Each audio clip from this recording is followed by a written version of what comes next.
Blast Slam 2 as we're going to kick off the group stage here on a lovely weekday morning. And Lacoste joining me. Good day to you, sir. How are you doing? Good. It's actually good morning. Anything before noon is a morning to me, Gary. I'm doing good, doing great. This is going to be another awesome event by Blast because I really like what they've been doing with the format and how quick it goes. It's so brutal. Yeah, it is so fast, right? So today, we can take a look at the format and go through that because today is going to be a flurry of best of ones, 20 best of ones, 10 teams, two groups for these group stage play-ins, and no one's eliminated, right? We all go through to that playoffs single elimination gauntlet where it's best of threes until the grand final best of five. Yeah, and afterwards you have the playoffs. First place teams are seeded to the semis, second place teams seeded to the quarterfinals, third place teams to the round two, and fourth and fifth place seeded to round one. So they will have to play off immediately. And this is pretty similar to DPC in terms of when we were saying it is very important. Every game matters. It really matters in this type of format as well. It absolutely does. Yeah, just getting the seeding, making sure you're all set, and it's all for that $1 million prize pool as well. Of course, we give ourselves a bit of that cut, and of course, we do have that team money prize, and then team earnings split as well for the orgs. It's nice to see the distribution there as well, all the way down to 10th place. Get a bit of cash for yourselves. Yeah, I mean, pretty much that's the only thing we have nowadays. $1 million prize pool tournament. I definitely love the distribution, well, but yeah. But speaking of Dota, we've seen some really awesome Dota in the last couple of weeks. The Dota started off pretty amazingly. I just came back from the Fisher tournament, Mhm. and we had some like really new ideas. Even though we have been on the patch, people have been begging for the new patch for such a long time. It still feels like there's so many things that can be exploited in this patch. Yeah, so many things to like still be brave about as well, right? Like even during the qualifiers before Fisher, we had a couple of the ESL qualifiers. We had this bounty hunter, Ricky, Nyx assassin kind of thing appear there, where Sax are bringing out this pos for Ricky. We had bounty hunter from Zayats, and these like little invis heroes starting to become very annoying. And they feel slightly better than Nyx, where Nyx is getting banned a lot, but these heroes Yeah. can now lane compared to Nyx, who can't really.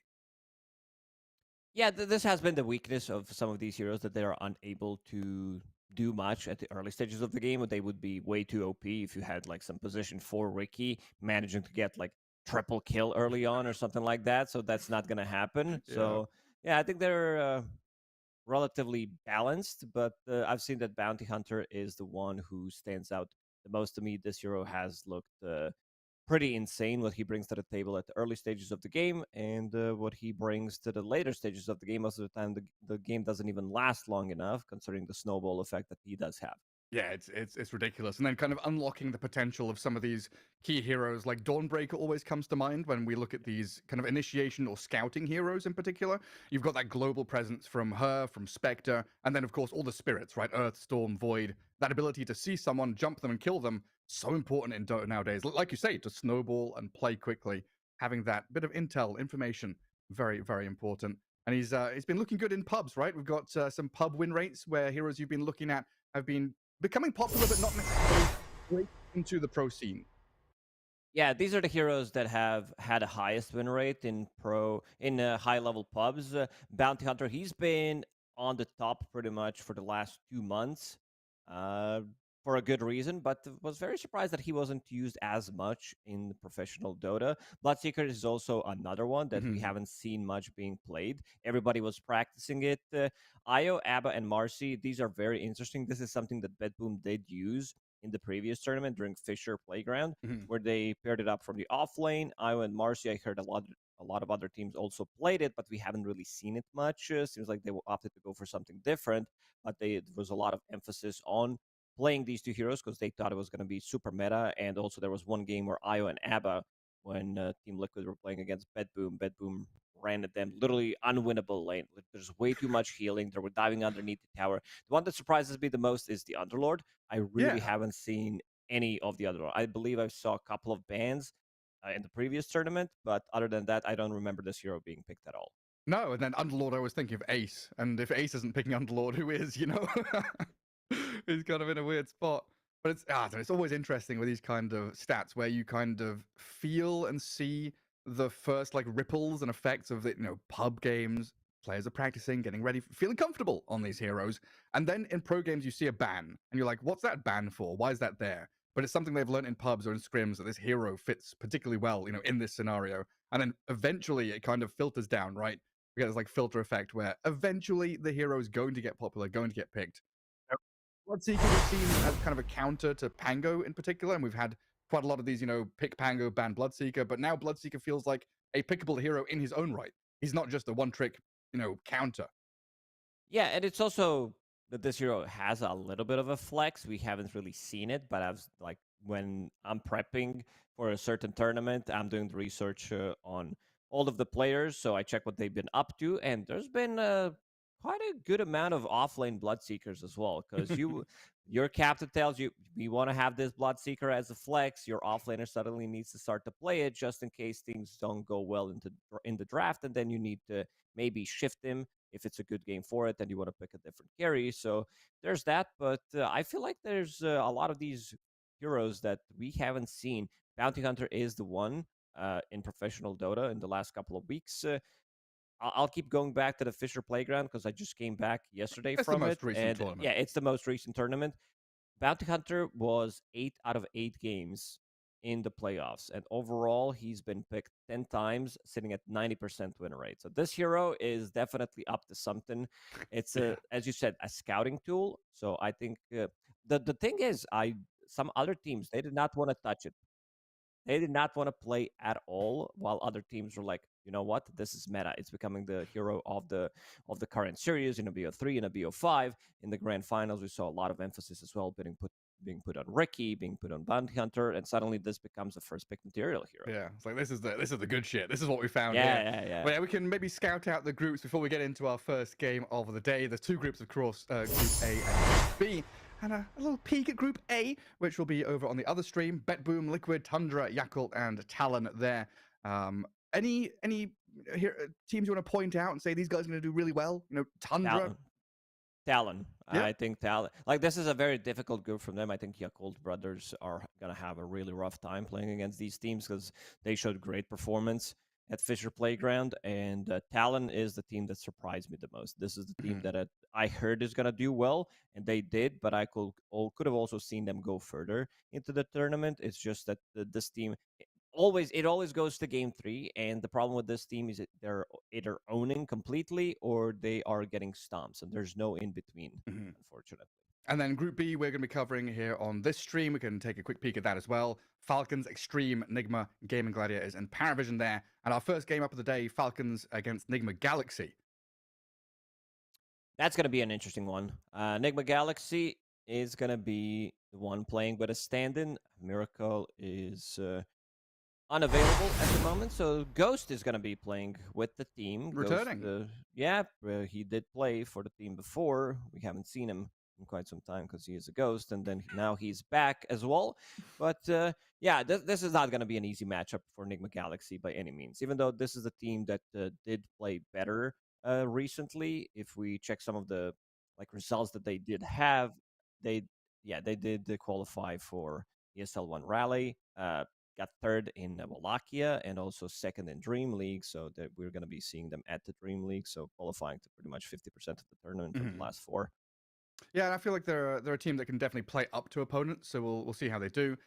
Quickly, do you want to look at the most contested heroes from Fisher? I think you had a couple of stats for that, right? The heroes that we're most likely to see in the early days of the group stage here. Yeah, these are the most contested heroes overall, and we can see some of the win rates. So Alchemist was super highly contested, but the hero wasn't really picked a lot. I believe it was only picked like five times or something, and you can see the win rate because everybody coming into the tournament, they were like, yeah, we do not want to play against this aggressive carry that comes online super quickly. Magnus, for a good reason, flex pick can be played literally across 4, maybe even 5 different roles, one of the few ones nowadays.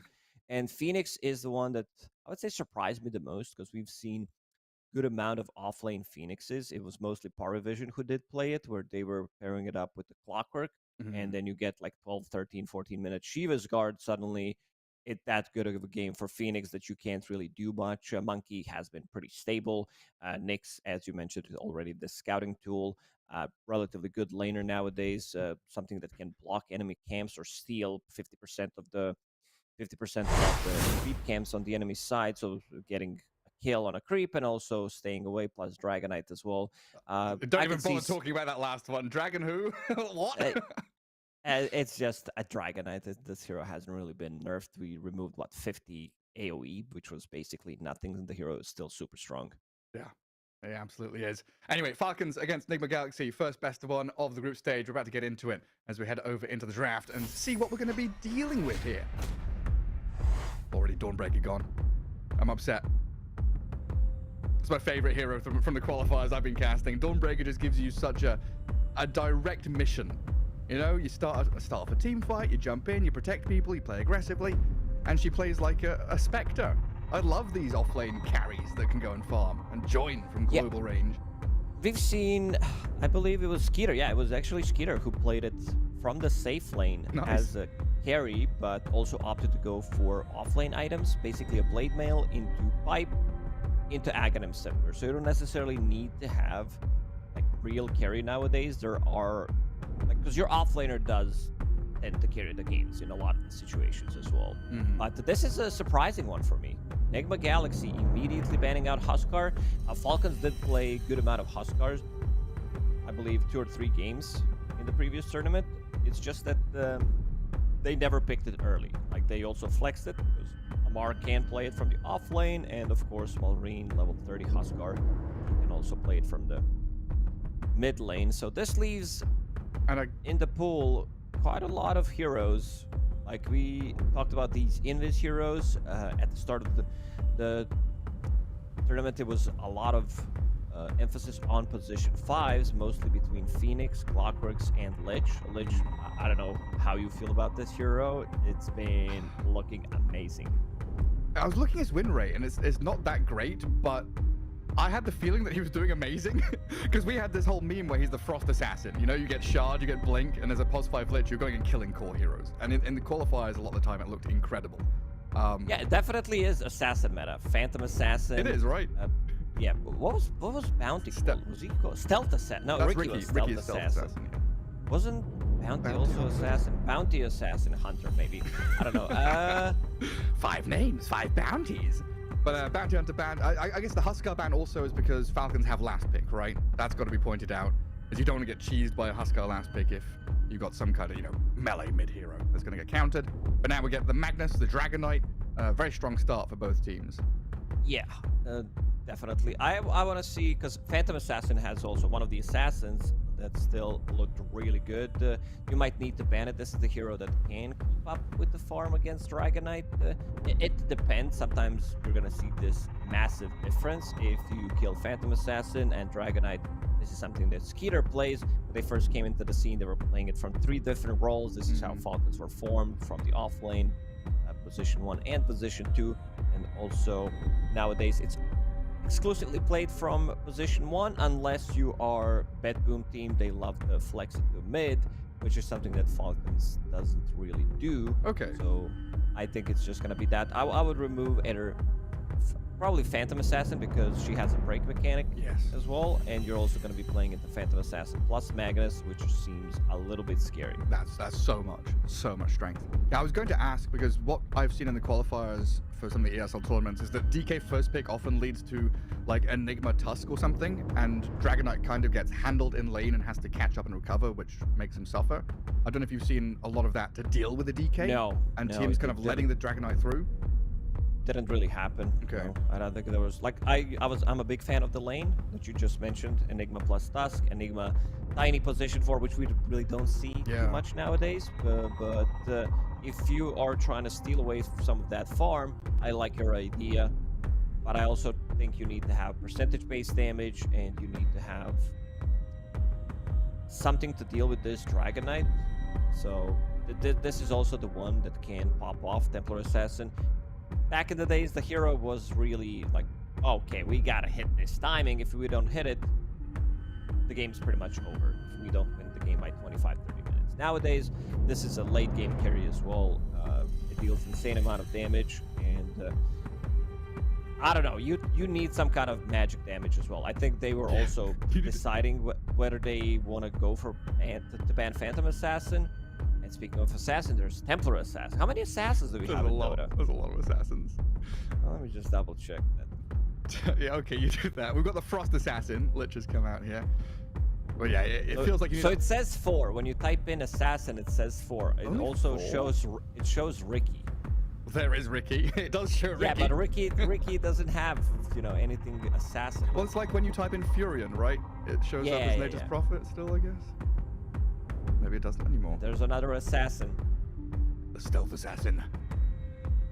But yeah, when you're up against the DK, it does feel like you need a lot, right? You need pure damage, you need break, you need slows, you need magic damage, you need control, laning prowess, all sorts of business. As we now get an Io, one of those heroes that we've seen rising up the ranks a little bit. And it's an old school hero for Nigma Galaxy as well. It definitely is. I just want to know what how they're gonna lane these heroes. These are strong meta heroes. Magnus can go, as we said, to pretty much any role. Ricky can be mid, most likely just gonna be 4, considering how strong it is being played from position 4, and also Ricky's shard doesn't allow you to target your allies. So Lich can't use Frost Shield, so Right, that's that. yeah. No targeting in the smoke screen, huh? But I'm looking at Nigma Galaxy's draft, and I don't see any damage. I'm not sure where the damage is gonna come. Yeah, like who's the IO pairing? Is this Magnus mid? I guess they'll have Empower no matter what, but they need something like you're looking at Bristleback DK, right? And how are you gonna kill these heroes? If we're talking about 15-20 minutes, these heroes are gonna be, especially post 2025.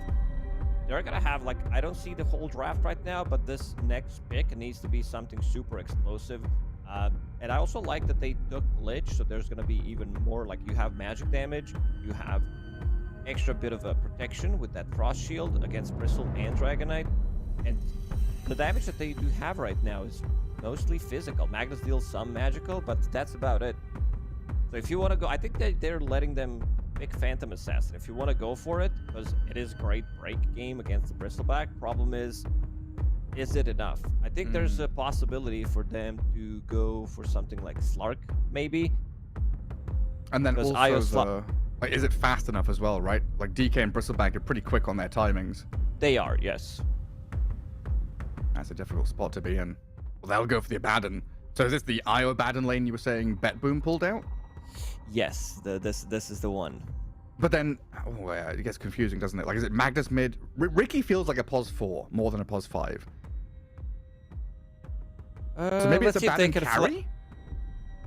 Could be carry. Maybe they want to put it. I mean, this Io Abba lane can go anywhere. We talked about how the heroes are, especially from the carrier role, a bit different nowadays. A lot of teams are playing carries from the offlaners from the carrier role, where you pretty much buying into the same items. Sometimes you'll see Echo Saber just to be able to scale. SNY has been the most popular item, best item in the game right now, because it gives you everything: status, slow resistance, good amount of tankiness. But I also don't see this type of a lineup is going to be very good at running at people. It's just that I feel like it lacks something right now. I want to see what Nigma Galaxy is going to round up their draft with, because I still don't know where this Magnus is going to go. These could be lanes: Io Abba in the safe lane, Magnus plus Ricky from the off lane, and then have a different mid laner. It's also a pretty classic Kuro draft with very few stuns, right? This is very much about laning into tempo. We're relying on Magnus RP right now to catch people.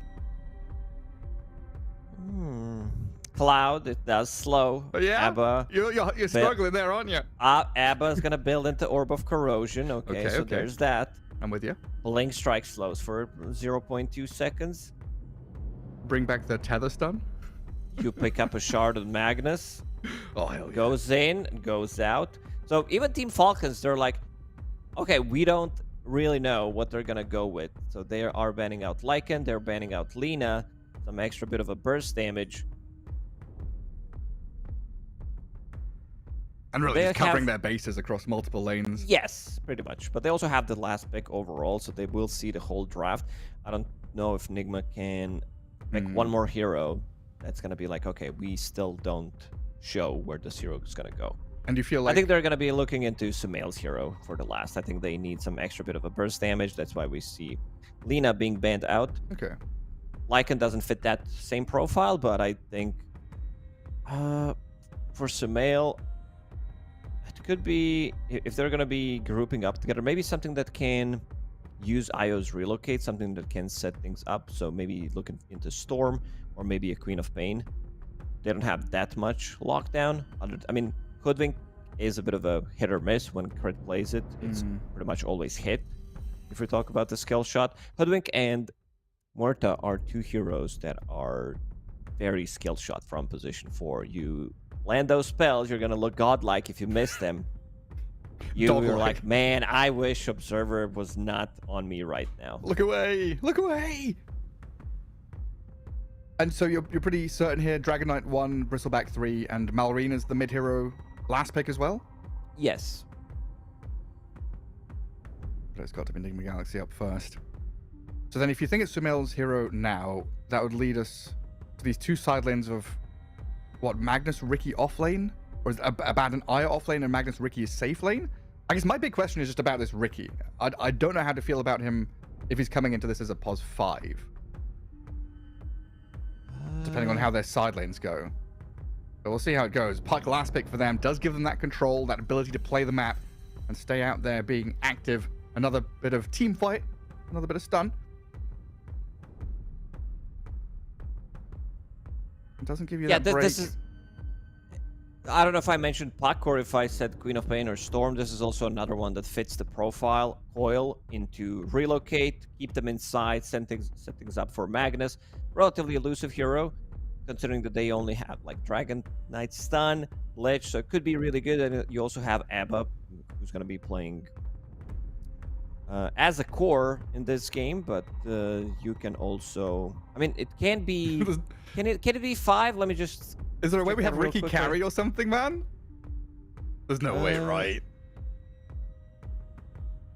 Is Riki Abba or Riki Io and then Abba Magnus? Magnus 4, Abba offlane. It could, but I think what they want is pairing between Io and Abba.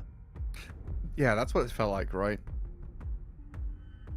Oh, we'll see. So a lot of these counters have been already banned. Something that Puck doesn't like to play into is Sniper, Monkey King, D8. Maybe they could flex this DK, put it in the mid lane.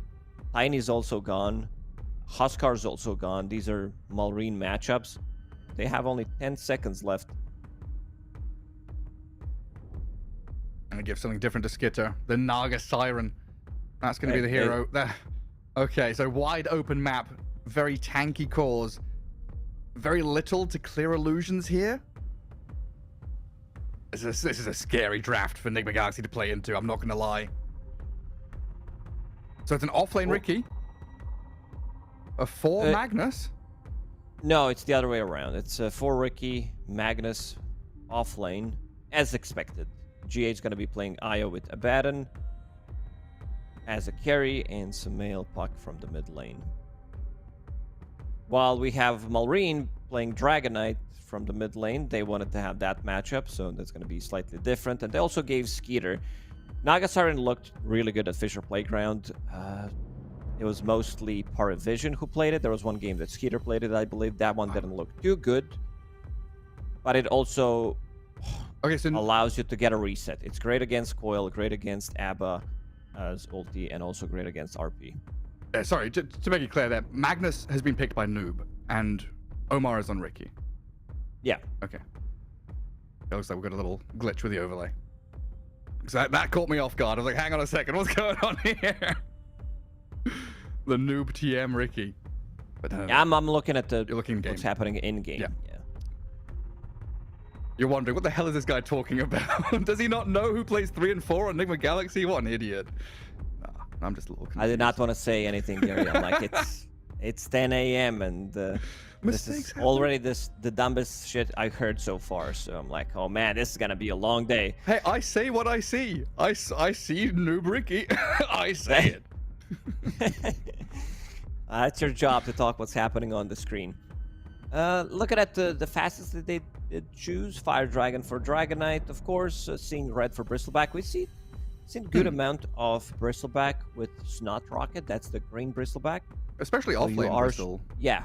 So you're shooting instead of Cold Spray, you're using your Viscous Goo, and then if you have heroes who deal quite a lot of physical damage, then you have synergy. There was one game that I remember where they had Sniper, and they also had Morphling, so Bristleback did go for the Snot Rocket, and he was just soaking up the damage. But this is Amar. He is playing for himself. He's playing for that Seeing Red Facet, wants to have that extra damage.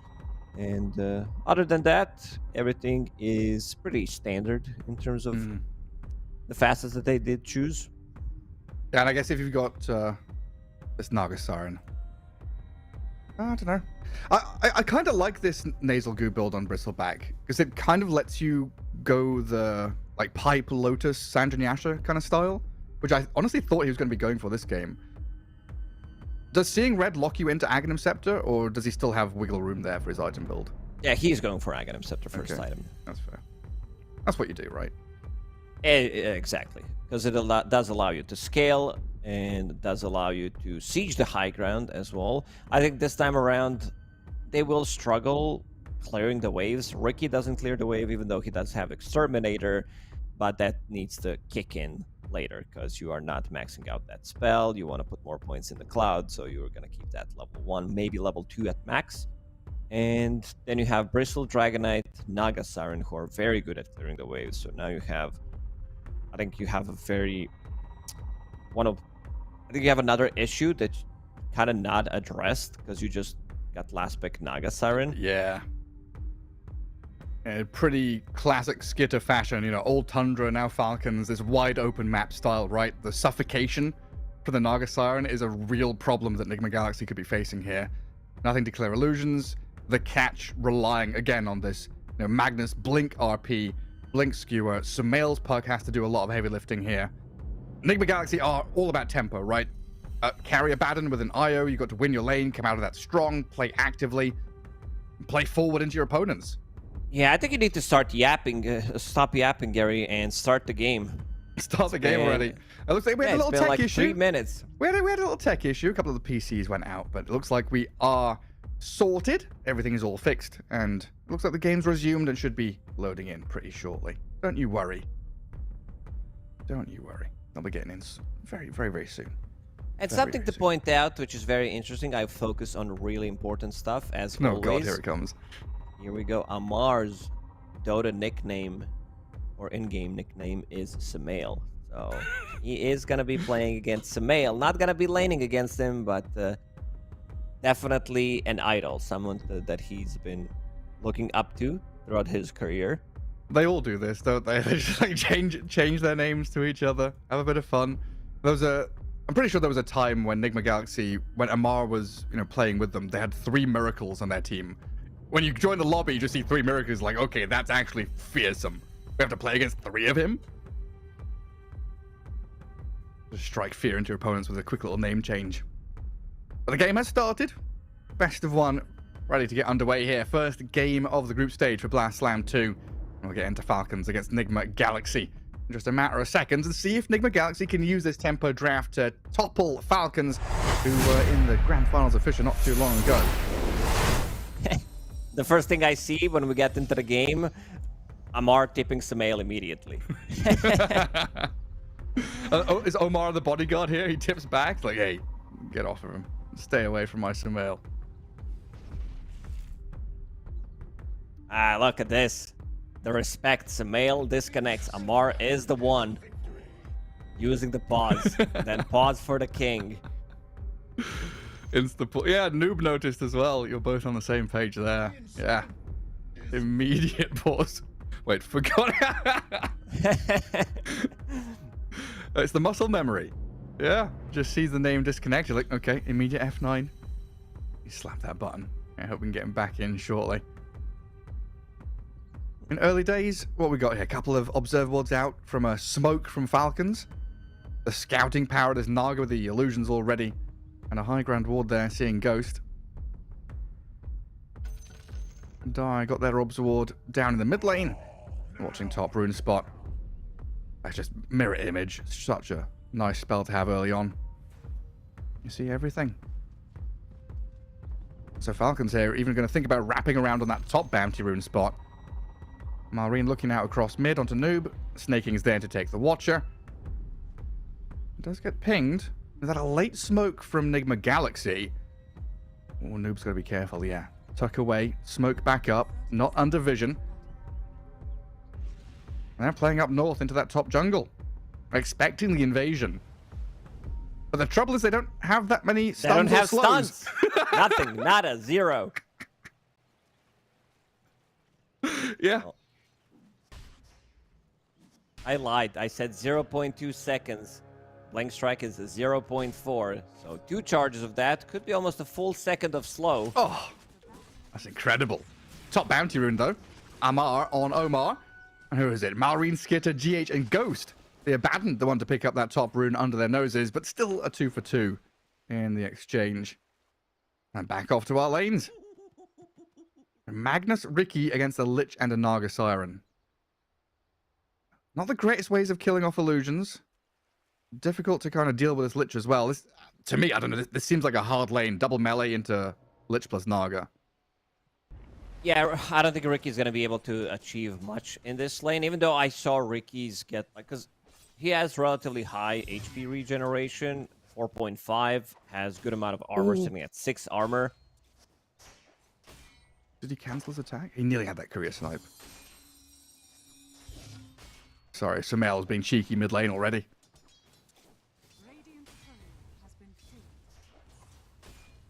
And there's a career snipe by Omar. That's what he can do.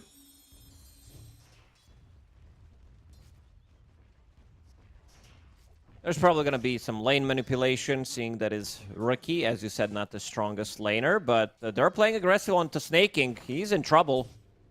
Is he already down? One more blank strike. There it is. There it is. He was caught off guard. Shockwave slow, plus double blink strike and the blood grenade. Now he's going to pull the wave. I stand corrected. Hard lane dealt with by Nigma Galaxy.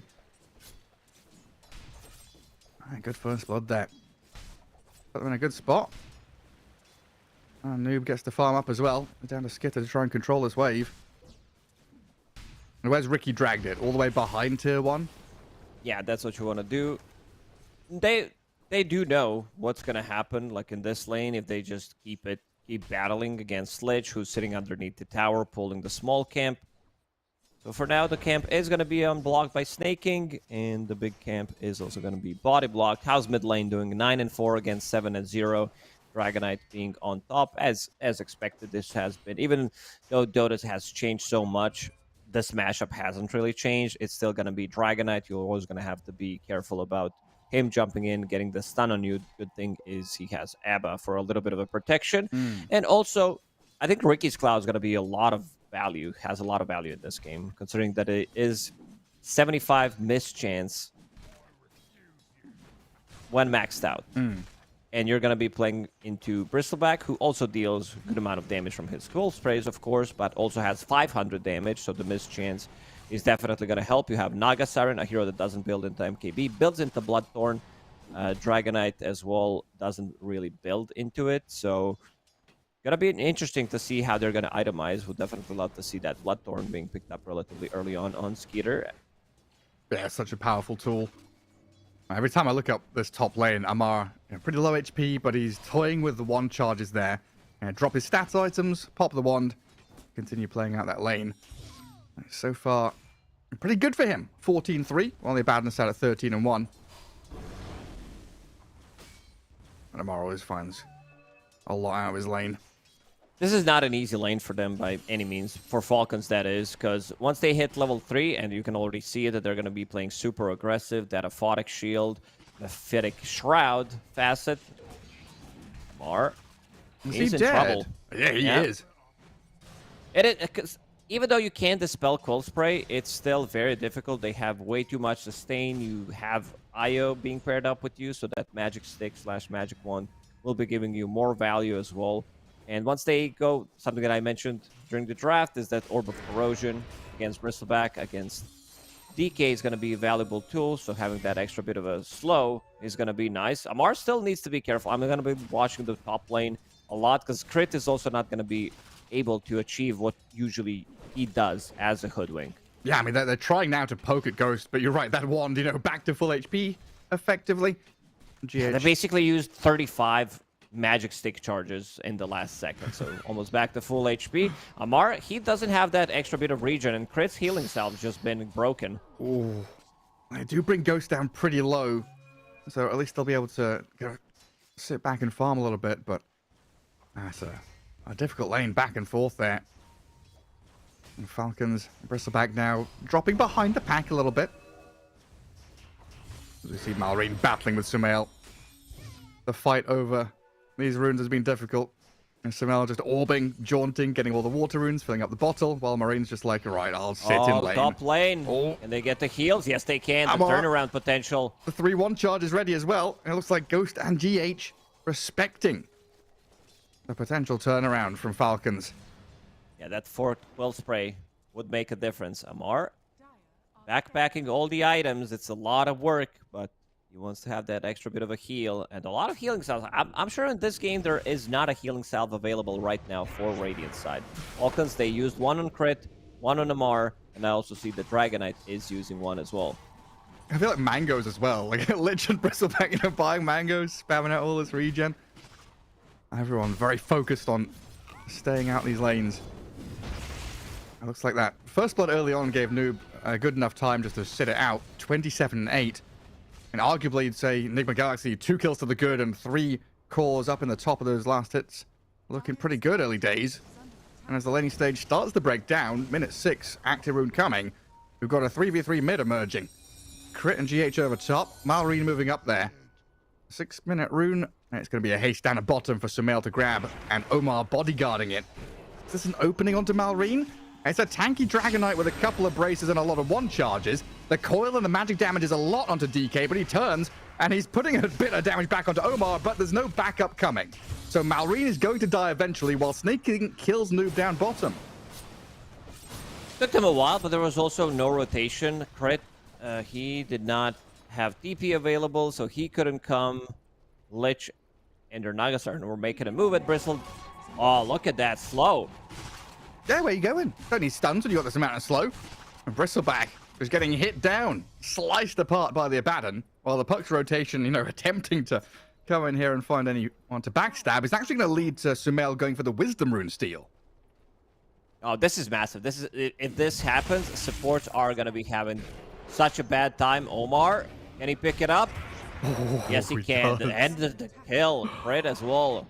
Oh, man, this game, it's looking rough for Falcons already. A lot of challenges. And especially when you've got heroes like Hoodwink and Lich who need these level 6s to really be impactful. A great start for Nigma Galaxy. Oh, that's what their draft is built for, though, right? They've got to build up this amount of steam, get to critical mass, and come out of the laning stage strong. So far, everything is going to plan. It really is. Because this Abba is not dying. He's level 5.5, and now Amar, one more time. Yeah, rotation start. Right up to top with a 2-man coil. Hoodwink and the Bristleback all caught up and slain by Nigma Galaxy, who bring the numbers up top. Abba's Very now nice. level 6. Pops that ulti immediately, goes back to full HP. And yeah, let's see. Malrine, he'll need to put some damage onto this tower. Sumail immediately going back to that mid lane using the glyph. And this also opens up the map. I'm looking at the number of stacks in the triangle. There really isn't much. Falcons, bit of a slow start. Couldn't wake up properly yet, it seems. No stacks for Bristleback, so he's going to have a hard time. This is going to be, like, usually Amar is on top of the network. He's bottom of the network right now. No stacks, so he can't recover. And something to point out is Abaddon's innate ability. This is, we don't see Abba too much, so we don't talk about this one, but it reduces the healing when you deal damage. Spell lifesteal, so it's great against Dragonite, great against Bristleback as well with the Bloodstone. Reduces it by 35 if you're below 40% HP. Oh, yeah. Withering Mist. Oh, we very rarely get to look at that. It's definitely been a hard one for Amar, though. Still trying to work on his treads. Well, the action just keeps on coming from Nigma Galaxy. Already taking down that top tier 1. Now they can pivot into the enemy Ancients area. So even if there were stacks here, they're kind of being contested just by the presence of Ghost and GH. In the meantime, Noob is having a pretty good time kind of dipping back into jungle, farming large camp, and then pushing out the wave. Not really showing himself to the lane. Just staying there and farming safely, while top lane, they are showing. Right, Ricky has moved across. Crit kind of in no man's land here. Protected by snaking for now. Relocate. But the reload from top in through towards mid. They're going to go in onto Malrine. He turns with a Dragon Tail stun onto Puck, though. Bushwhack. Gonna land Sumail. Trying to turn back around onto this crit hoodwink. And Omar's going to get the kill there. So job done in protecting your Dragon Knight. Crit's going to be the sacrifice. Man, they cooked really hard with this draft. They were definitely watching Fisher Playground because it does seem like they took combo from Betboom, this Io and Abba, put it on the safe lane. Ricky as well from position 4, snatching the Magnus. Well, Team Falcons, this type of a draft, it will need more time, and there's going to be another kill on Amar. 0-4-0. I don't remember last time I've seen him have no kills and no assists at 10 minutes. No, and then be bottom of the net worth as well, with no stacks to fall back on. This is, unheard of for Falcons.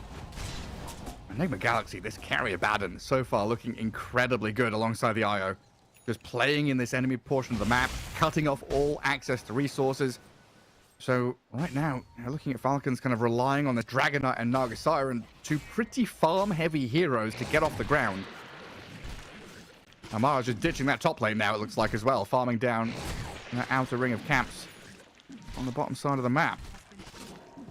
The top part is literally unplayable. No. Io and Abba are putting way too much pressure. There's those stacks in the triangle, which I think they're going to be clearing them up. Crit, only level 5, forcing a rotation from level 5 Ledge, who is smoked. They did steal their experience, so both supports are definitely suffering. Malrine playing aggressively. No borrow time for 20, so that should be the kill. It's a big one as well. Gets off the shield, though, and the Eye with a heal. Can they get away from It's this too with much. the reload Reload. out? The Abaddon is saved. Now the question, does Nigma Galaxy want to bring numbers and fight alongside them? I don't think they can. I don't think they can actually take this fight anymore, because supports are still level 5. Yeah, you've got no Chain Frost, no Sharpshooter. Omar is level 6, so he runs in, scouts out, sees the hoodwink, and they'll follow through with Sumail dominating streak on this puck now. Really rough game. Naga Siren's still not fight ready. Usually when this hero joins is when you get Manta Style plus Orchid. Omar is cutting things out. RP from Noob. Skewer this Dragon Knight back in towards Sumail. The rest of the gang is here with the damage. My goodness. During the draft, I was worried. How do you kill the DK? How do you kill the Bristleback? And Nigma Galaxy just say we win lanes and we snowball. Snaking's being dived. Minute 12, past tier 2s, almost at tier 3s. Yeah, this game's cooked, man. Kuro cooked a really strong draft. I really like this Abbott. Like, when we watched this game, I was the one casting it, so I'm like, what is this crap? Like, how's this a thing? When Betboom, they were putting so much pressure on the map, Carry didn't get any kind of a farm, and now they just played from a different role. Now they're going to be stealing away those stacks from Amar, so he can't farm that. Right now, he's farming in the outer triangle. Outer triangle, I don't think that's the correct thing to say. I mean, if we're still calling it a triangle where there are only 2 camps, this is 1 camp and Tormi, so potentially can be triangle. Amar's gonna die one more time here. Love the train of thought there. A couple of salves he's dug up from his shovel. Well, I don't know, we should call it, in StarCraft, right? You have your main base and you've got your expansion. This is them just making a, they've built a town center in their enemy resources. It's a TC Rush from Age of Empires. That's what Nigma Galaxy are doing. DC Rush. I'm not familiar with the term. What is that, Gary? It's a town center. So you get enough resources. So there's certain races in Age of Empires where you can like destroy your early town center and build it a new one next to your enemy, and you attack it. So you destroy their town center basically. It's like a tower rush, but with a town center. I see. Bringing the strategies from all the games. You like those older games, don't you? Absolutely do. And here comes Nigma Galaxy again. Hitting some big item timings. We've seen that blink on Mag, but now we've got Witchblade, Puck, Echo Saber finished on the Baden, Mech on Io. Everything's clicking into place here. And Omar is going to scout the Bristleback, but a sentry is going to give away his position. So a jump from Falcons to blow up the Riki. Sumail moves in, looking at this bristleback, but now Falcons are offering their strong front line, guarding the Wisdom Rune, getting it here. So Ghost at half HP, still with a lot to play with, GH backing him up. Falcons poking, trying to see who they can spot in the back lines as the Chain Frost is thrown, forcing the borrow time. But now the Sumail DK from the back lines. jumping towards this IO, GH being focused. Sumail is there on the back. Skitter's dealing with him while Ghost is still being chased, but the RP from Noob holds them away. Ghost he has no mana. running away. There's a Baden, he's scared now. The Dragonite's too powerful. Tanking through everything. Ghost still gonna to drop here. He's chased down. Bushwhack hits the IO. Doesn't land on the Baden, but Skitter's there. And another blink from Malrine clears up another kill. Protection of the Wisdom Rune, and Falcons, they show how powerful they can be. When they're grouped up together, using this Frost Shield onto your Dragonite, who right now, it feels like he's not dealing that much damage, but he's still dealing the most damage on the team. Almost 3,000 damage coming up from him. Problem was there was no Riki, because he died immediately. They definitely needed that Cloud. Ooh, he did go for the solo kill, and he snipes him. Noob. Problem was also Noob didn't have mana. He used RP and had no mana for Shockwave or Skiro back. He also didn't have enough for Empower. So Falcons bringing it back. 25 seconds, no borrowed time. And Skitter playing actively now. Minute 15, has his Manta style. Playing up in his top lane. Not able to fully finish off the tier 1 tower, which they would have loved to do. But at least it's Falcons pushing back, getting a bit of map space. Now they can control their Ancients, get a bit of farm there. And even swing down bottom to protect their tier 1. And Nigma Galaxy fans, they stopped inhaling copium there for like good 2 minutes. They're like, this game's already done. I was on the same train as well. I mean, Sumail's look pretty good, but maybe over-eager right now. Goes on crit, backed up by Noob. Never mind, he's got the entire gang here, arriving in behind. Helps Sumail get a couple of kills as the Chain Frost is going to dissipate in the end. It starts off with just a puck, now going in 1v2. All of a sudden, there's 5 heroes there. Falcons will need another round of items. Skeeter, he did join in the previous fight, getting closer to his Orchid, needs another 1,200 gold to finish off Cornucopia.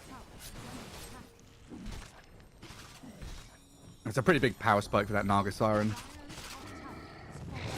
Being able to solo kill pretty much anyone. In particular, the puck in the IO.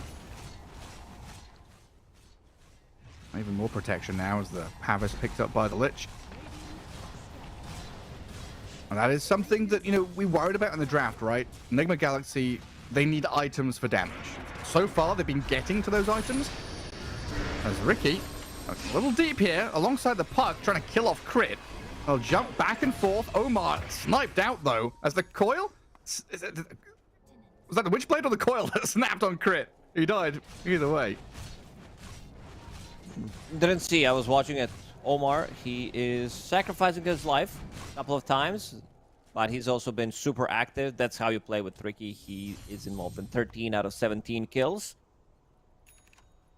Straight to Parasma, and now the Fusel Blade finished on Riki. So that's going to be a good way of locking them down, keeping them inside, and also burning some of the mana. Dragonite and Bristleback, like, they don't have that big of a mana pool. Yeah, Orchids galore for Falcons. More silences, more control. A bit of breathing room finally. Amar has had a quiet couple of minutes, and he's very close to Aghanim Scepter now.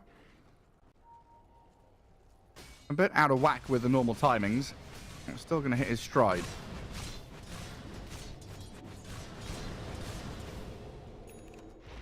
Nigma Galaxy kind of playing wide here. Having that relocate allows them to send a Baden bot to farm.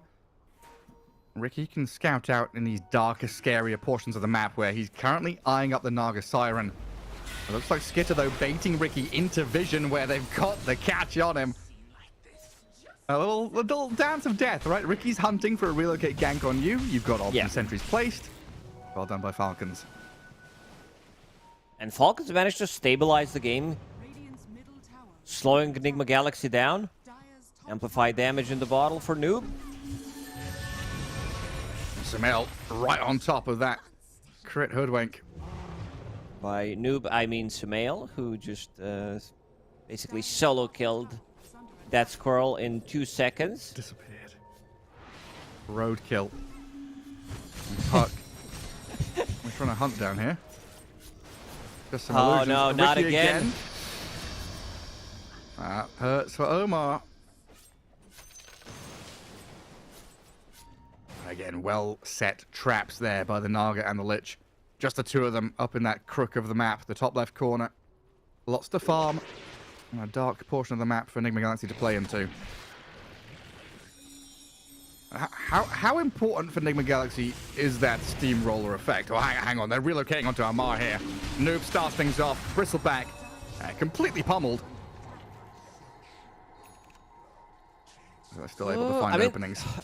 In terms of scaling, they have a good scaling. Problem is this ABBA right-click, sometimes it doesn't deliver in the late game compared to some other. He is super farmed. He does have Echo Saber. He just finished off his Manta style, so that's going to be his way of removing some of these annoying abilities. Breathe Fire, Goo, those two silences that they do have from Orchids. One is being delivered on Maureen right now. Being delivered, I mean, delayed by minute and 46 seconds because his career is dead. So that's not going to be available for almost full 2 minutes. Manta back in the days was such a great item on ABBA. He is Universal Hero, so building into any kind of stats feels good. But you don't have that silence on your Curse of Avernus. Yeah, that used to feel so good getting the Manta hits. style hit him like basically once. Echo Saber, proc, jump Marine. in. They're ready. Straight onto the IO. We caught a glimpse of that GH IO, and now Ghost a little stranded. He's back up from the big damage out of this puck, blows them up. Crit snaking both dead. Skitter and Maureen trying to poke back at them here. Pop the illusions, but the Blink RP, Noob catches the Naga, the real one, but Ghost is already gone. Now the Magna's turned on, and Falcons with the buyback here. Swinging back onto Nigma Galaxy. Naga Siren dead though to Omar and Sumail. Puck gonna jaunt away, but they lose the Ricky now as the puck does escape. In the end, hard for me to read who comes out on top in that because so many people lost their lives. Oh, definitely Falcons in this one. They were so ready for this type of a move. If they can isolate one of these two supports and kill them off immediately, GH, I don't believe he got mech or Holy Locket. He wants to get like multiple random spells. Has a great healing Lotus as well. Didn't get it off in the previous fight. Skeeter dies, but the rest of the team, they were ready to clean it up. And I really love that Crit decided to buy back as well in the previous fight. Because he had TP ready, and they were fighting near the tier 2 tower, so he's going to come into that fight almost immediately. Right, yeah, you're right. Big win for Falcons. I felt the way they were able to turn there. It felt like more than just the crit buyback. But with the snipe on GH so early on, it removes so much of that heal and sustain from Nigma Galaxy. You can see the Abaddon just feels completely stranded without the IO tethered up to him.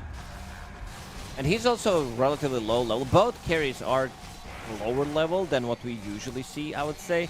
Because one is tethered to IO, one is Naga Siren, so a lot of the time she's farming a lot, but she's not getting a lot of experience. This is the kind of classic Naga Siren problem. And you never get to see the creeps. That's always going to be a challenge here for Nigma Galaxy to keep these lanes pushed out. Always contending with the Naga illusions, and also just the mindset of the snaking, you know, AoE drafts and playstyle. A blink stun from Dragon Knight, and the Bushwhack to follow. Silence into silence on this puck, but it looks like Omar is able to tank a couple of spells, jumps in front of the King. The bodyguard is here, and now Falcons, the ones on the run. Noob. Oh dear, that's not good. His BKB RP whiffed, and now Skitter's out there with a Song of the Siren. Skeeter's gonna tip him immediately. I didn't catch that on my camera. I was watching the different screen. Maybe others did as well. They closed their eyes while this was happening. Because this could have been big. Skeeter, he is getting closer to his next big item. Pretty standard from Naga Siren, Manta-style Orchid into Heart, and then we might see that Bloodthorn that I talked about. The Bloodthorn's so powerful. Oh, Omar. Stuns? Yeah, we've got him.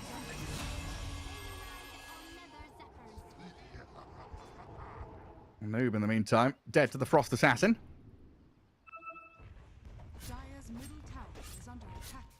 Knowing that BKB is down, blink, silence, chain frost. Chain frost is such an ins. Like this facet and lit is so good. So Nigma Galaxy will use this opportunity, knowing that there is no bristleback and no chain frost, so we'll go in and take the Roche. Gonna give it to Sumail, who only died once this game, even though he's playing into double Orchid.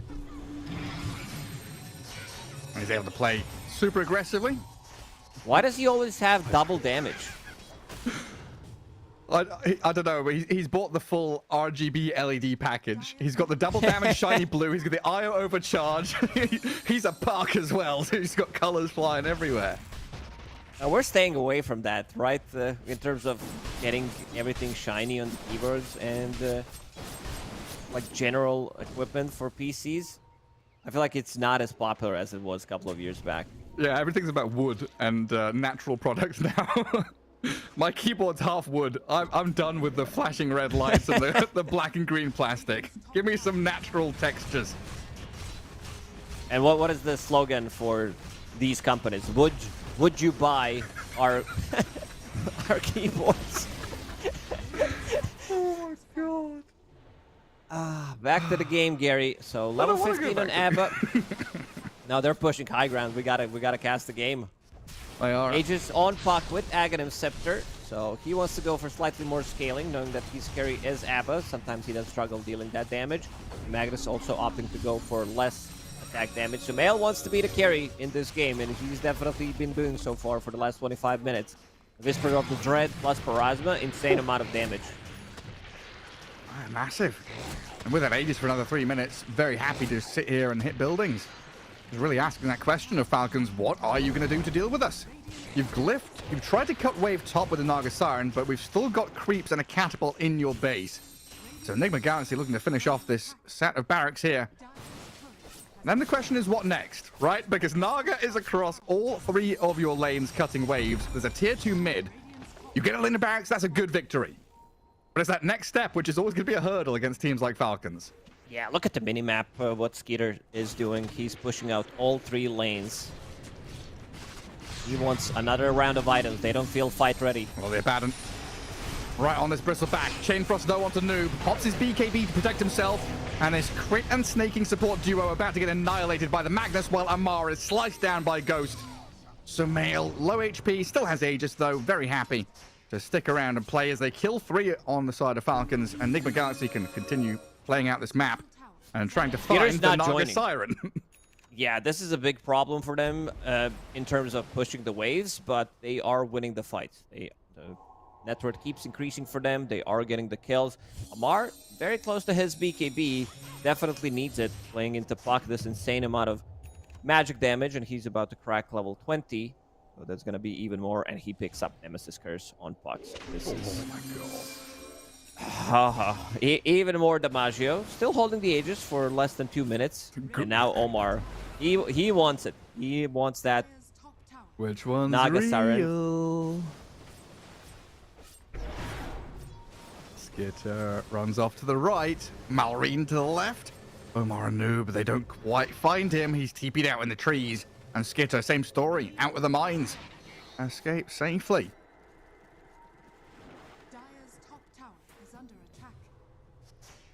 Sumail, look at him. Hunting couriers.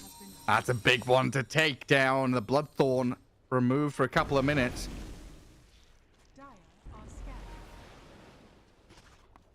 And now a Silver Edge on the Abaddon as well. That's going to help tremendously against this DK and Bristleback. Nigma Galaxy. Mid and top to play through. Arcane Rune up there.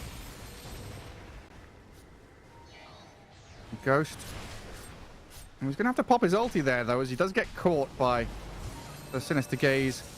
A Chain Frost attempt. I didn't even have it. Threw the Spire down. Now, a reload in off of Omar's vision. I see crit. Glimmercape gives him protection while Noob is there with an RP onto the Bristleback. And Amar going to be the focus, but they've got the song. 3 heroes caught up in it to delay this team fight. Io, he's going to reload out as they turn on to Sumail, the Puck in trouble. Aegis claimed. First life down. Abaddon no ulti, so he's going to run away with his Silver Edge while the puck is being eyed up with another silencing catch. Omar cannot save him, and they're going to blow up the Ricky while the puck. Hang on to lifesteal. The face chef. We blink away. Jaunt out with a heal out of GH's IO. They kill Amar and keep Sumail alive. Sumail's basically the carry of this game with Aghanim Scepter, with Maelstrom, about to finish off his Mjolnir. And let's see the damage numbers. How much was that? 5,000 damage coming out from him. Ricky dealt 148. Big numbers coming out from Ricky. I feel like IO Shard made a pretty big difference there. The puck, oh, yeah. Magic Lifesteal, just straight to half HP from a couple of Plasma ticks. Yeah, you get insane amount of attack speed, lifesteal as well. Heal from Holy Locket and Mech. It does feel they're not fight ready still. Like, Skeeter is level 15, something we talked about, that sometimes this hero struggles getting the XP. And you can feel the difference. It's Ghost, who's level 19. Puck is level 21. And he was meant to feel even more comfortable with the Bloodthorn, right? But the courier got sniped, so things got a little bit awkward for him there. But it's still Nigma Galaxy. 11k to the good. And playing forward. Abaddon leading out in that mid lane. Snaking and Crit trying to find some angle here. Glimmering, wandering forward, looking for the puck. It looks like Sumail has managed to tuck himself in behind the trees. Well, Omar goes on a bit of a sneaky mission for Vision. There's that Bloodthorn that was finished quite some time ago, but he does finally have it, so going to be a good counter to the Cloud. Sure, it can get dispelled by Abba, but he can dispel everything in a fight.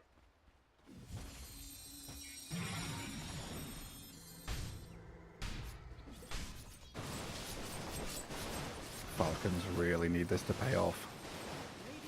It's a big sweeping move. Scan doesn't clip onto anything, and they're making the long trek around their own Ancients area.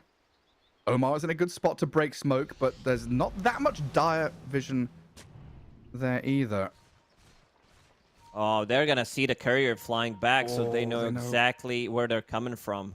You gotta be careful about that. This is something that e-professional gamers definitely need to work on. And early courier usage. That's why we see Marcy being picked up, because you get that flying courier immediately. The DK straight in onto the Silver Edge, the turnaround on this Dragon Knight. Mallory's dropping low quickly. He's dead. Snaking gone after throwing the Chain Frost out. Noob BKBs and runs in towards them, and Falcons are scattering. They were the ones to make this move feeling strong, but Nigma Galaxy, even the ones to get jumped on, able to hold their ground, heal back up, turn around, kill off 4. And Skidder, yeah, back where you belong, cutting waves. They can't they can't take the fight then. They're gonna be running in. Top lane is pushing in. They can run down the mid lane.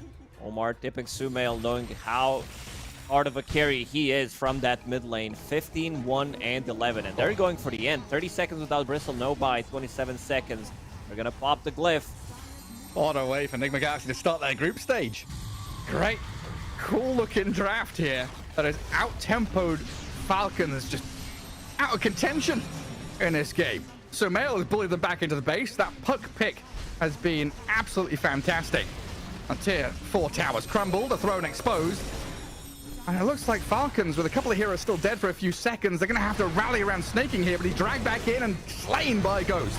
Malrine is in. The Dragonite fighting into the Abaddon, but the RP from Noob, that's a big one. Right onto 4. Clear them all out. Call GG. Get out of here. Sumail's the king. An ultra kill. Get the rampage. Doesn't get the rampage, sadly, but Nigma Galaxy will get that victory. Game 1. First best of 1. It's a victory for them. You heard it here first. Nigma Galaxy, they are so bad. they looked, I really like their draft, I gotta say. This IO Abba, something that has been used by BetBoom team during Fisher tournament. We saw different pairings, Marcy as well, and now coming into play, Ricky. Sumail carried this game pretty heavily. Also the bottom lane, the way it started, getting a first blood on Lich, manipulating the creep wave, dragging it back behind the tower. Everything was pretty much on point for Nigma Galaxy. And this is one of the worst games that I've seen from Amar. 2, 12, and 5. Usually, it never happens. Like, this guy is always getting the farm, but he got shut down so heavily. getting Doe underneath the tower by Io and Abba. Then there's a rotation from Puck. Then Ricky comes. So there was no room for him to breathe. He was constantly under pressure. There were not many stacks made for him. Some of the stacks that were made were killed by Io and Abba. So quite a difficult game for them. It was really hard for Amar, right? That top left corner was uninhabitable. You said it's unplayable, unrecoverable, anything. A very difficult lane to be in. That abandoned IO, super, super nasty stuff from Nigma Galaxy as they take that first game of the group stage against Falcons. Great start for them. As we'll take a quick break and come back with our second game of the day. We'll see you in a little bit.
Welcome back, everybody, here as we get cracking with our second game of the day. It's all best of ones here. Group stage day one for Blast Slam 2 and Lacoste. We've just witnessed Nigma Galaxy stomping Falcons in that first game of the groups. Yeah, this was a bit of an unexpected one, considering how well Falcons have been playing. They just came back from Fisher Playground tournament, finishing second, getting reverse swept by Tundra Esports.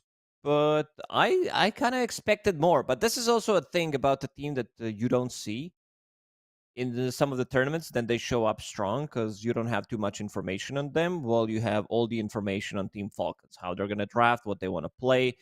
They've been also a team that have been playing the same thing for a very long time. Same thing, I mean, different heroes and different meta, but they are sticking to what is really good for them. They feel like something is strong, they're going to keep picking it, and you got to adapt to it. And I see a lot of adaptation happening from Nigma Galaxy, and it looked really good. I said that some of these hero combos were the most impressive ones on during the Fisher Playground, especially that Io and Abba. When I first saw them, like, man, these guys, I thought they were gonna win because they were like, I'm speaking about Bed Boom team, because it felt like they are bringing in new stuff because nobody was playing it other than them, and it looked really strong, and then it suddenly stopped. They also did break their combo a couple of times with banning that IO, and whoever's going to be playing against the Nigma Galaxy that might be looking into that same thing as well. Ban that IO, split up the combo.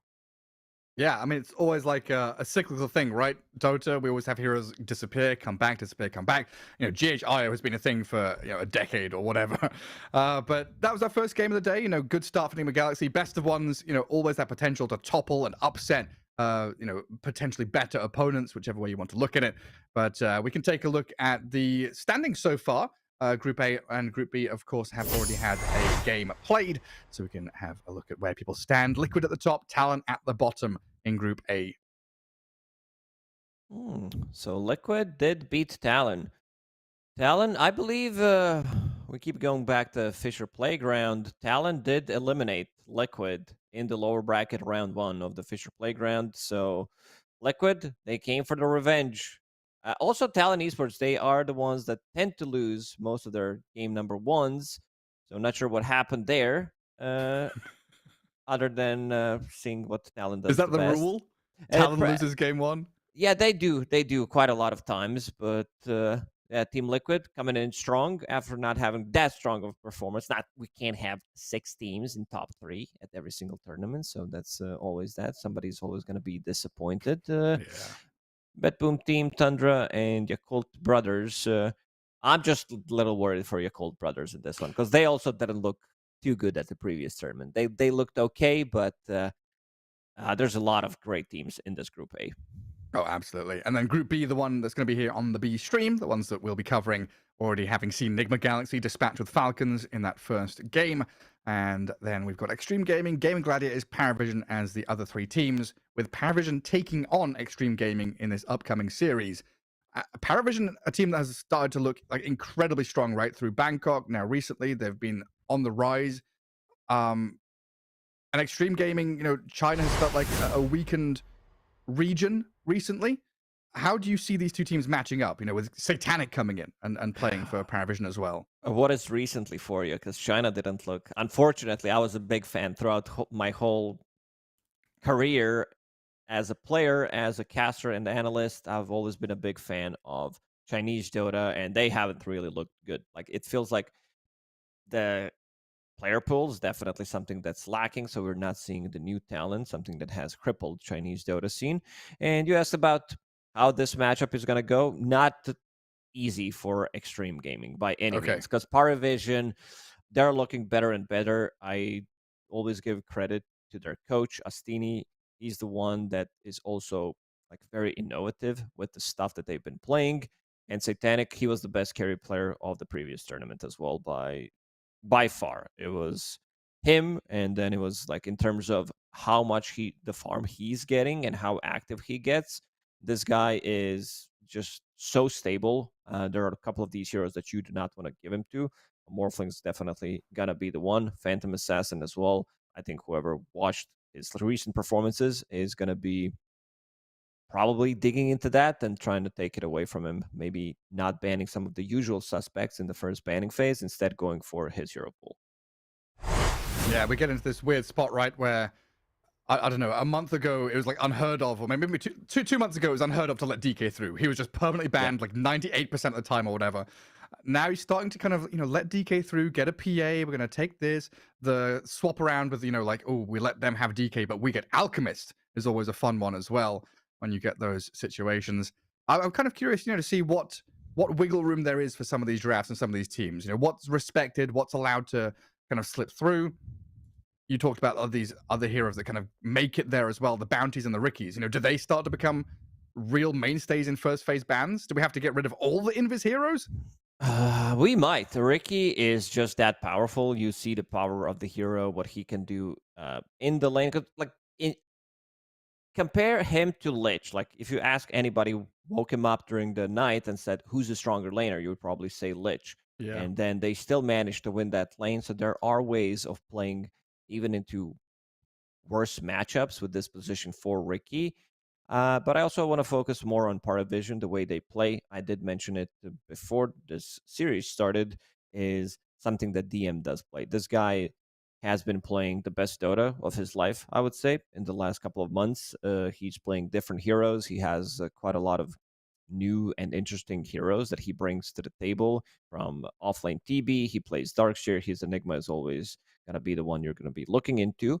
He plays a lot of offlane Phoenix, and I think you do not want to give him that hero. It's just way too good, and you don't have enough to pressure him in the lane. 9 class, his hero pool is also very innovative. He's playing different stuff. He's going to be playing some meta heroes like Clockwork, Batrider, and Morta. Terrorblade. Yeah, didn't see his Terrorblade, but he also plays. Oh, no, but he's a meta hero. Yeah, I see. Okay, I'm stupid, Gary. I didn't expect my own joke to be used against me. And he's playing Leshrac, he's playing Marcy, and also Ducalis. This guy has been grinding for a really long time. He's been in top 50 on leaderboards as a position 5, which is something that is very difficult to achieve. Yeah, I mean, there's so many threats in the draft, right? What you're saying here, there's the DM, big team fight heroes, the laning heroes. Then you've got Ducalis with like a Chen or something, right? You've got to have that in the back of your mind. Yeah. Does he have one of these zoo heroes that's going to just take macro control over the whole map? It's a really, fearsome thing to have in your back pocket. And, you're talking about all these other players having, the time of their lives playing up to par where we expect them to be, even ahead of that. No one or Noon, however when you want to pronounce his name, honestly,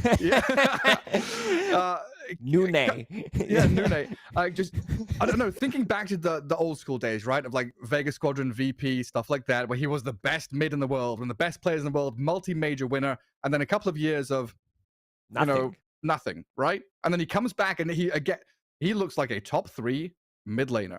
He is freaking incredible.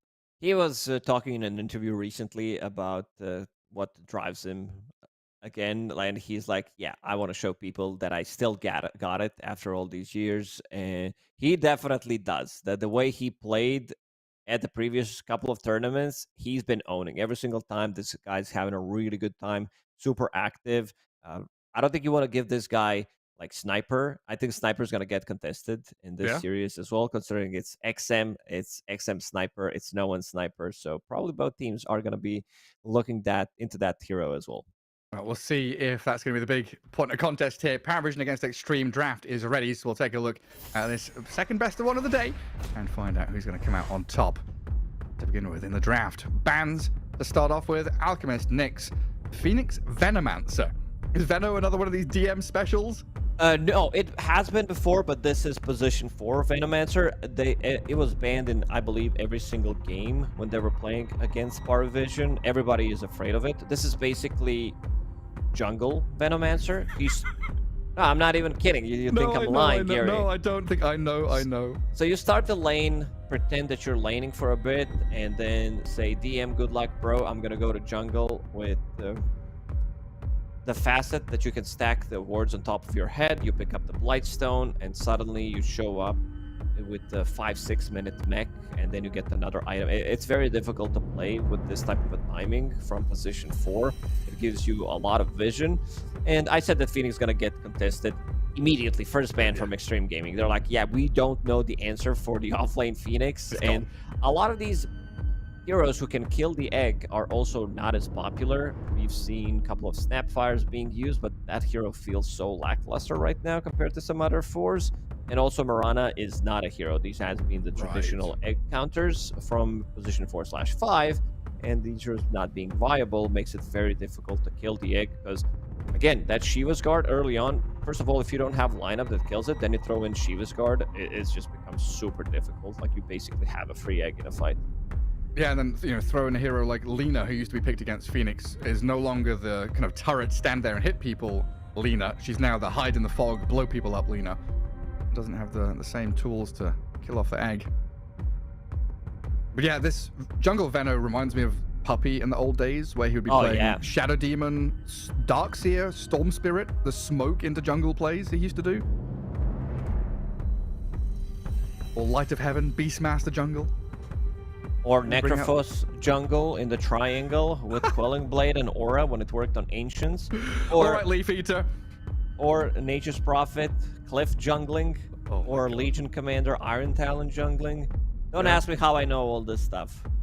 The Light of Heaven Wind Ranger jungle. That was a classic. And here we go. PARIVISION, the threat of the Chen. I don't know. I see Ducalis. I think Chen, especially in a best of one, where it's just going to give you that direction for your draft and your gameplay. This is one of the few teams that loves to use Chen. There was an interview where they were talking about Chen being a hero. I can't remember who it was, and somebody said like it has to be a very specific setup for Chen to be viable. PARIVISION, you can see that there are clashes of Dota ideas right now in this patch where somebody thinks something is strong.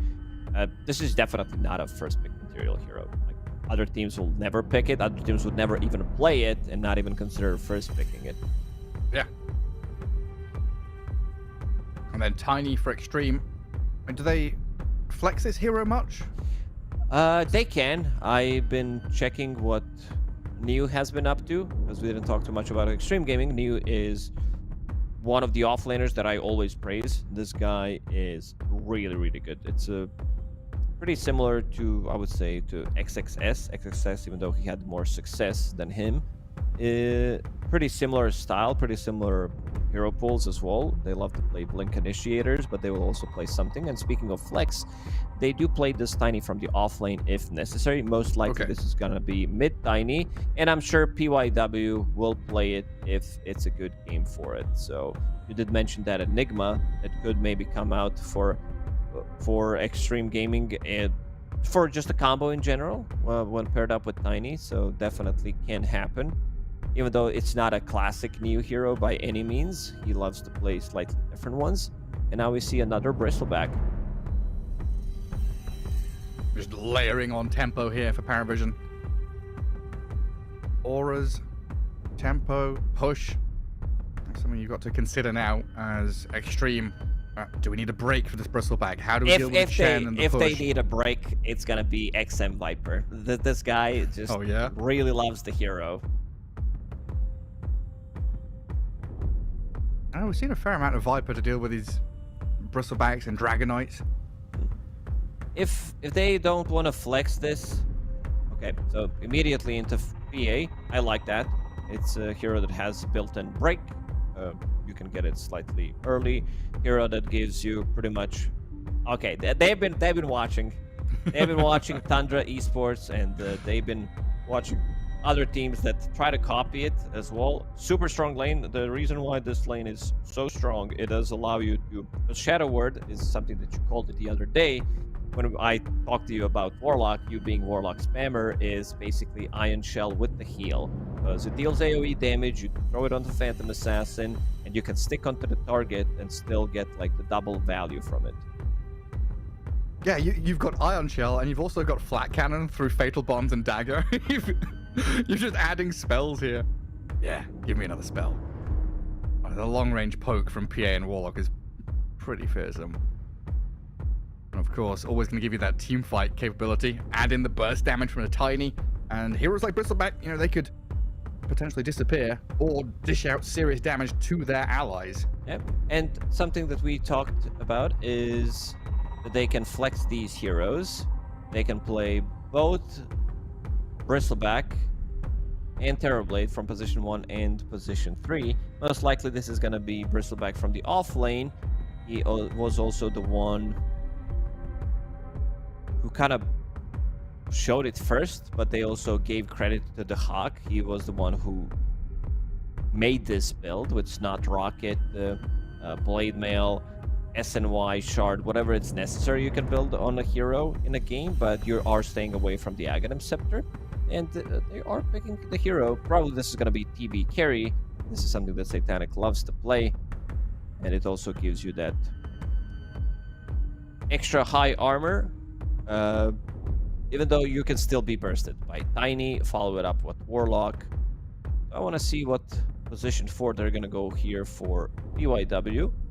I wouldn't mind seeing something like Shadow Shaman. Maybe that can come out. Either Shaman, and I'm fine with them picking up slightly more team fight with Muerta. I think that's also going to be the good hero. Gives them extra silence. Okay, for now it will be New Timbers. It is a really good Timber game. Yeah, don't care TB, don't care Bristleback. You only care about Batrider a bit? Yeah, but this is Support Bat and support Core Timber. Batrider, so it's not gonna be that effective. But they also have no real lockdown for the Timber Saw. Yeah, you're right. It's just Lasso, isn't it? And now the Invoker ban. So we're still looking for where this Tiny's going, but we're assuming mid. So we need that position 4 last pick for Xtreme, right? You said Shadow Shaman? Yeah, I don't know if you've seen how strong it is with Cluster Clock Facet. So you have the spell mechanic, great against Bristleback, not against the Cold Spray, but great against TB's Reflection, Batrider as well. For some reason, I don't know if that's intended, but there was a game where Batrider used Lasso, immediate Cluster Clock, and it broke Lasso. Apparently there is like 25% chance to stick on the target because you create 3 extra chickens. But interesting. A chance to break it. Yeah, we had in the qualifiers there was a battle over like Lion and Shadow Shaman were like second pick battlers. They're always getting picked up. Yeah, I think Lion kind of fell off a bit, but Shadow Shaman stayed. I see that PARIVISION are still removing some of the mid heroes. I guess they are afraid that it would be too free of a game with something elusive like a Storm Spirit and Timber Saw having, because there's nothing that can stop them right now. Timber, Phantom Assassin, Xtreme Gaming, they have a good draft. And you talked about this Tiny being potentially a flex pick. They could flex it to position 4 if necessary and play it with Timber Saw, where you're moving around the map, getting stuff done, leaving Timber Saw with the solo XP. It's kind of scary, isn't it? A lot of team fight, a lot of instant burst damage out of Tiny PA Timber. Great ways of tower pushing through these heroes, through the wall of Golem.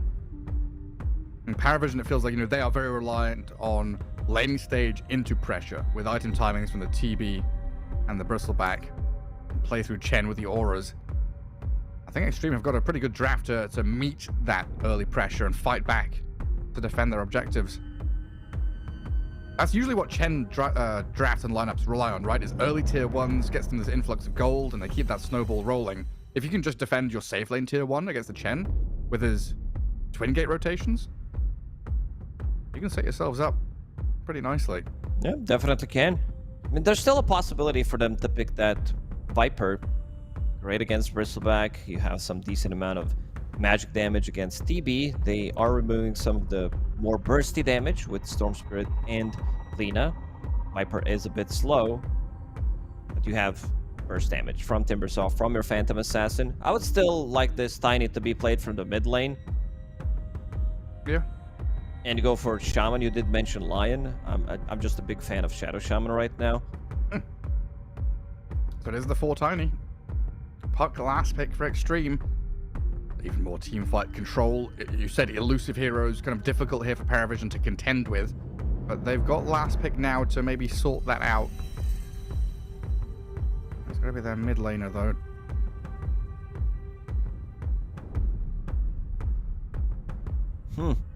This is not an easy pick for them. No. I really like what Xtreme cooked with this draft. It feels like they need some like Earth Spirit guide to bring it all together. It might just be Earthshaker if it's available. You want to have instant stun against Puck. Good point. Yeah, because they were lacking a little bit of control on their side. You want to have something against Timber, something against Puck. It fixes a lot of their issues that they did have in the draft, but I'm not sure if that's enough. I'm kind of digging this Timber Saw. New Timber Saw, one of the better out there. And also, you will have Phantom Assassin plus Warlock. And speaking of that, the Snot Rocket Facet it's back, baby. Yes. Because I was talking to Astini when they first picked it, and like I saw him after the game, and he pointed out, because I was, making a joke during the game where I said, "Wow, man, this Bristol Snot Rocket Fast is doing a lot," because he dealt like 100 damage in a fight. But you can feel that it is very effective. He's soaking up a lot of the damage, removing their armor, which is going to be good for Terrorblade and Earthshaker as well, because this is Earthshaker 4 we're talking about, where he gets enchant totem, suddenly if you have -10 armor, you're gonna get one shot. Yeah, easily. Yeah, it's so good with these, like gyros, terror blades, a lot of this kind of AoE-ish physical damage. Even the Chen creeps and stuff like that. Hell, have you seen his Batrider semi-right-click from support role? No. Pick up at all? No. I've seen a couple of games where, like, okay, sometimes they get lucky and get the early shard from Tormentor, right? And they're like, okay, buy treads, and they click people. I can't remember who it was, but we had a couple of games in the qualifiers where they were legit buying shard and buying treads and punching people as a +4 bat. They're going more for scaling, blink, lasso, maybe a BKB if necessary, and then you try to pick up Aghanim Scepter, because this item is too valuable, having that double lasso. Coming into this series, I would say that PARIVISION, they have overall better draft, and the game is ready, so we can hop in. But I said that PARIVISION is a better team, but overall, draft-wise, I would give an edge to Xtreme Gaming. Yeah, it feels that way. That kind of flow of the draft felt really nice. Nice puck in the later stages. It doesn't seem like she's got too many problems apart from the Earthshaker. Now we'll see what no one's able to do in that lane. We've seen Earthshaker kind of counter puck in the lane and then in game, like you said, with that instant stun. But there's going to be ways there for XM to play around it. An early move out. Smoke's already broken. 9 class with a flame break, just going to try and flap his wings and fly away. Can they catch him? Nah, he's long gone. Interesting. Low going for tangos. In this situation, I've seen when you're paired up with Warlock, that is you are skipping region, because you know that there's going to be Shadow Word as well, and then maybe if the lane's going to be pressured, you bring some extra region. But I also seen Phantom Assassins pick up Blightstone just to have that extra bit of a kill threat, because again, you're not bringing the region, so you have a little bit of extra gold. There's also one game with the Black Grimoire that this is the one. Like, this is the facet that you always go on Warlock. You want to be slightly more active. It was Thundra playing it White One in the grand finals against Team Falcons 2 days ago, where he switched from level 4 to level 7. He had 6 or 7 Black Grimoire charges, and it was one of the wildest things that I've seen recently. Just by reading a book. Yeah. Well, 9 class. Nice sneaky move there. Comes in behind, flame breaks, grabs the bounty rune. So 3 for PARIVISION, and Low the only one to get one over on the other side. But Pelosin does at least get a D-ward early on. PYW already used Avalanche, so that's a good amount of mana, almost 100, and then did go through the Twin Gate, so extra bit of a mana used for him coming into the lane with no mana, and you're also going to be playing into mana burn creep, so this Tiny is not going to be as effective. There it is, using Avalanche immediately, knowing that his mana is going to get burned. Yeah, you know what you signed up for here. It's going to be difficult for you. And double melee into a Chen and a Terrorblade. That Reflection going to get some good value. And PYW, yeah, I mean, he's got boots first, he's got a clarity. So we'll see what he's able to do, running his little pedal legs around his bottom lane. Just guard water rune, go play towards mid, forget bottom.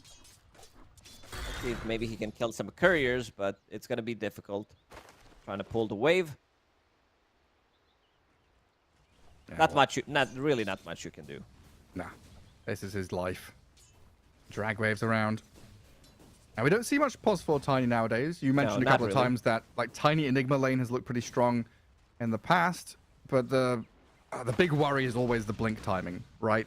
Like mid Tinies nowadays, they're looking at this Treads or Phase, Soaring Wand, blink by like minute 15. Looks really good. Get that tempo going.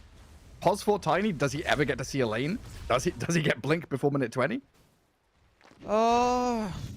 I think because of this start, we're going to be talking about 18 to 20 minutes Blink Dagger. It really depends. You're not going to be as active. You're not going to be able to achieve much. And you're also playing in with the Timber Saw, so you want to give him some solo X. The problem is, if with no mana, like, what kind of pressure are you putting out there on the map? Yeah, not much at all. And up at top, and PA 7 and 2. Bristleback 6 and 3, so pretty close between the two cores in that lane. But we do get a small camp pull here by the Warlock, which 9 class is going to try and contest. But Blossom did manage to sentry to deward it, and the large camp accessible still. That blocked up by a dire sentry, but it has spawned. And then mid lane, Puck against Earthshaker. How Earthshaker favored is this? I was watching mid. No one is doing a really good job. He's like CS 5 creeps underneath his tower without missing a single one, getting another deny. So he's doing really good. You're not going to be killing this Puck pre-level 6, but I don't think you're going to be killing him even at level 6 because it's very difficult for them to make a rotation. You don't care about Chen rotations, neither about Batrider. As long as you have your Vanning Rift or Illusory Orb, you would be fine. So one thing that does happen with Earthshaker nowadays more often is you clear the stacks. You are going to, because Terrorblade doesn't clear the stacks, Bristleback is fine with clearing the stacks, but I also seen Earthshaker get priority in terms of clearing. Like, you get that level 6, level 7, you have Batrider, who's probably the best besides Shadow Demon hero in the game to stack with in the triangle. You go in, you get that Echo Slam, and you have another Blink Echo Slam ready at 9 or 10 minutes. Yeah, it's just so fast, isn't it? Like, you go there to clear stacks, you clear them, and you're back into lane. Not much expended. Just a cooldown, and that's it. So, if that's the case, do you see a world in which Xtreme Gaming go and contest the enemy stacks? Like, can this Puck with a Tiny go and maybe steal them or play aggressively there? They don't have the heroes to do so. Okay. Maybe if there's, like, they can clear the big stack, but I also think they need Timbersaw. They need Timbersaw plus Puck, and you said Tiny. Maybe he also wants to join, but they can't clear the Ancient stack, so that's just a no-go. So probably going to keep priority on different stuff. You also have Tiny as your position 4, which also means that in the triangle, there's not going to be many stacks for Xtreme Gaming, unfortunately. PYW queuing up the phase boots. He knows he needs little bits and bobs here and there. Buy all the small items. And back we go, back into game. No blood spilt yet. Closing in on 4 minutes as Pelosin up at top being battered down by the Bristleback. First blood there for 9 class as Low turns back, but he can't get the kill here. And he's been forced back to his tower. A little surprised he didn't jump in onto Batrider. Had 20 Magic Wand charges, Healing Lotus, and Tango running. Batrider had nothing left, was sitting at 200 HP, so 1 dagger and a couple of right clicks should do the trick. XM playing with fire in that mid lane, just poking at no one's Earthshaker, taking a lot of damage for it. It does gather himself a Water Rune to continue playing the lane at least. And Low in an interesting spot up top. Yeah, boots delivered by his personal courier, the Warlock, and holds the wave behind his tier 1. I felt like this Warlock PA lane, you know, Low is farming, I guess, but it's a killer lane. Like, you pick this lane to also play aggressive, get some. 9 class is doing a very good job. Let's see. Immediately TP's out. Hits them with the voice line. That's so good. Draws their attention, baits them out. Bristleback's happy about this. I'm just looking across the board here, right? Radiant, they're out farming their opponents. They're out denying their opponents in 3 lanes. Top 3 last hitters all theirs. It's already starting to become really scary for Xtreme Gaming. It really is. And look at what Chen is doing. He's also blocking the stacking.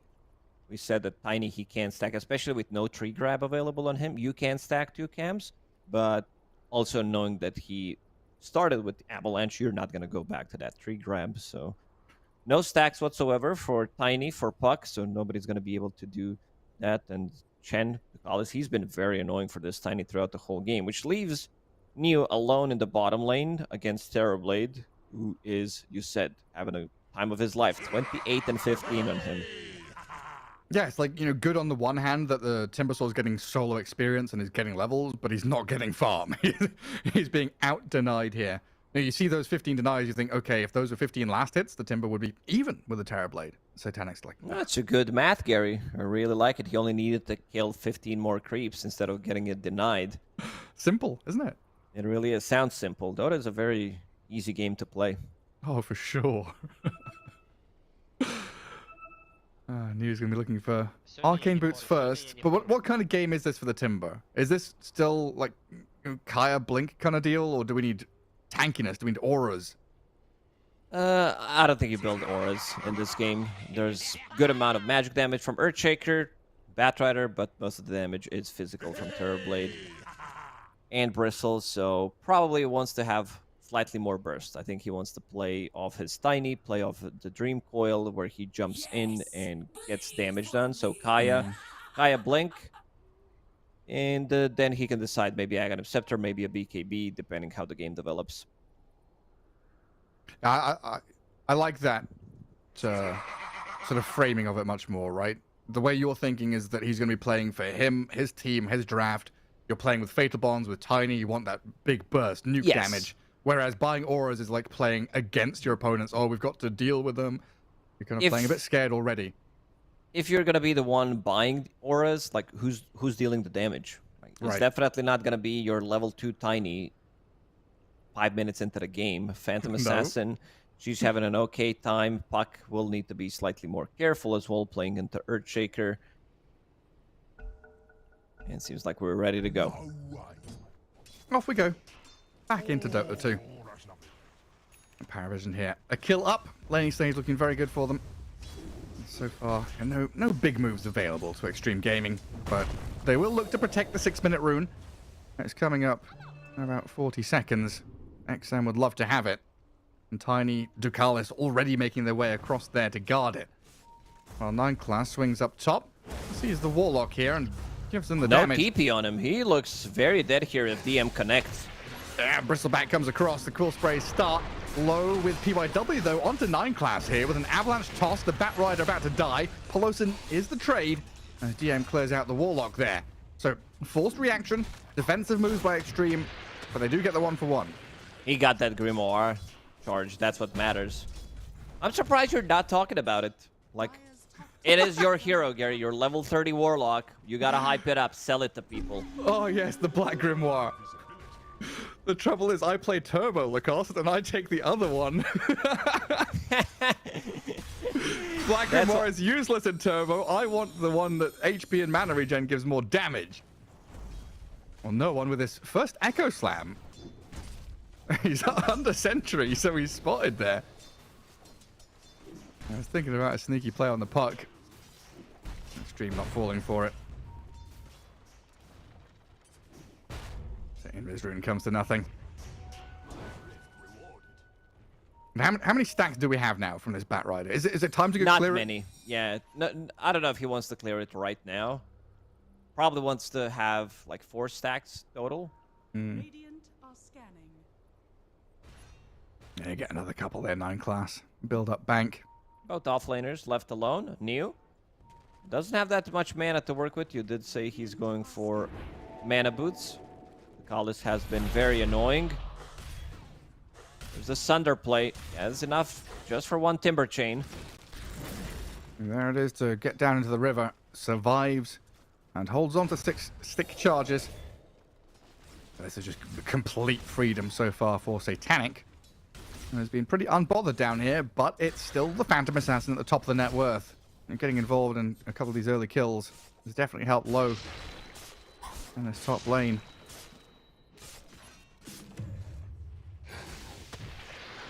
Self-neutral items now. Pelosin trying to hold back DM's Bristleback.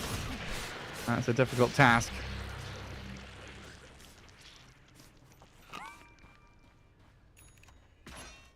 What's that for DM? Double Bracer, Strength Treads into Soul Ring? Oh, he's going to be very tanky.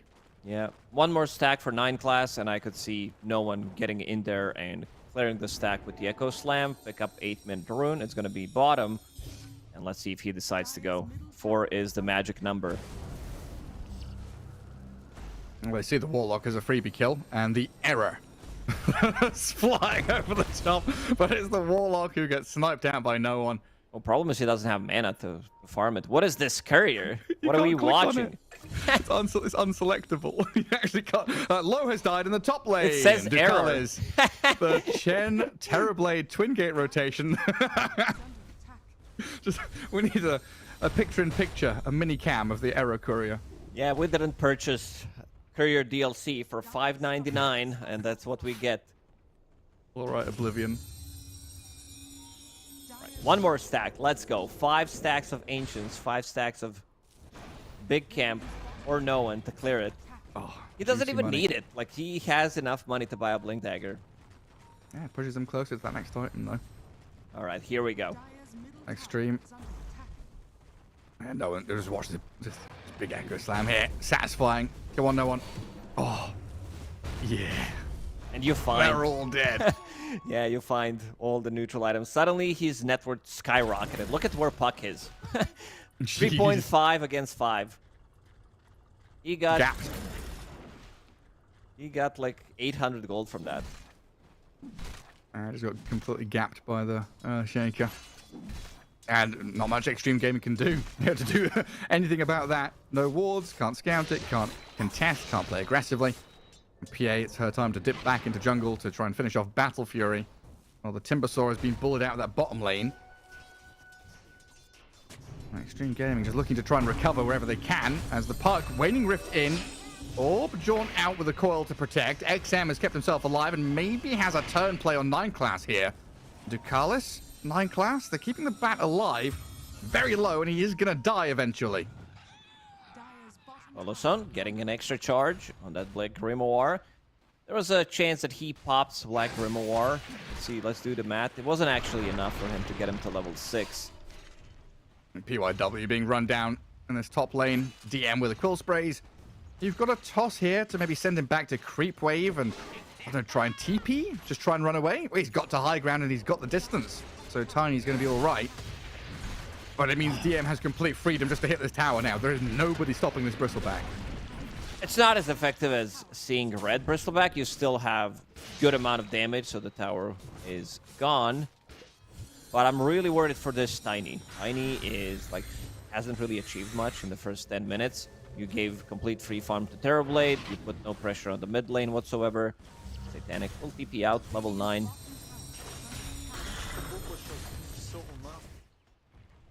Could Poloson have popped it there for ulti? Yeah, he would have enough. I think maybe didn't quite see the Terrorblade TPing out. As mid lane, no one. Right on top of the Tiny. Yet again, PYW trying to find space for himself, wriggling away. Breaks free of the Earthshaker for now, but there's another blink in 3 seconds. He wants him. Let's see if he uses the scan. No, never mind. Once the bottom has Echo Slam available. TP's down there, sees Creep you. wave's approaching. That's a lot Big of damage. creep wave. The blink echo on his Timbersaw. Blow him up. 9 class. You lost the tower, but you got a big kill. No one using the full mana, full combo. Let's see that damage. Yeah, that... How much damage is that? 35 damage. With 1400. Securing the kill. Incredible. Oh. That's just the beauty of Dota. Yeah. Little things can happen. Kevin the Kobold there, tanking for the Puck in the mid lane. Kevin the Kobold? What are we talking about? I didn't know that was his name. Is that What the do you one? mean? You never It's called always- him that. Hey, it's Kevin the Kobold. Is that the one with Chalice? No. Kevin's the Kobold you get from digging. Jeremy see. is the Kobold with the Chalice. Yeah, I didn't know that, Gary. Jeremy's a real chill dude. He's got a big goblet full of wine. And he runs fast. Oh, it seems like we're trying to find if they're Jerry and Jeremy. Kevin. I think the other one should be called Gary. I kind of like the Chalice one to be Gary. Yeah, okay, it can be Gary then. I can rename him. That's fine.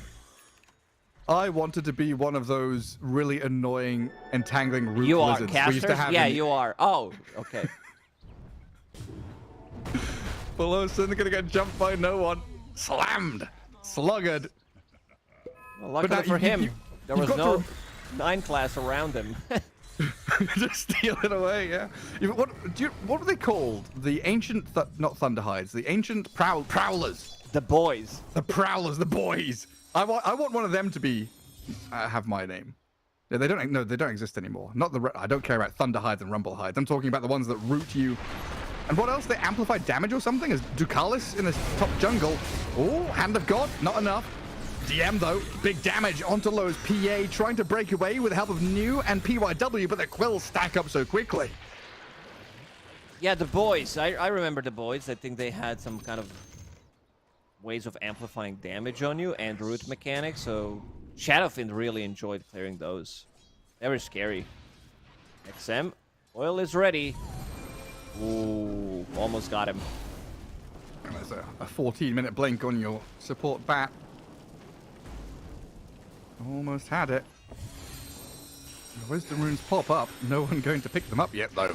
Map control much more important right now as PARIVISION play through mid with 3 of their active heroes. As they Tanic in that top left corner, taking a bit of that safer farm. It feels like Xtreme Gaming really being forced into a corner here. You know, tucking back with the PA with Battle Fury feels a little natural, sure. But Puck and Timber haven't yet found a way to play aggressively, play naturally through their heroes. The lasso down there is not going to pay off with a kill immediately. Wisdom Rune not getting stolen by PYW. New still getting run at here by no one with a Blink Echo and the damage to come. They will get that kill. So a bit of action on both sides of the map, but it's still PARIVISION getting the upper hand. Xtreme Gaming, it feels like they need so much more time. We still haven't seen Chaotic Offering being used, even though he has Black Grimoire. Ducalis getting initiated on. No Echo Salami. They will get any kind of a kill if they can. Can't really blame them, considering how slow of a start they had so far. It's all about buying time, right, for Xtreme?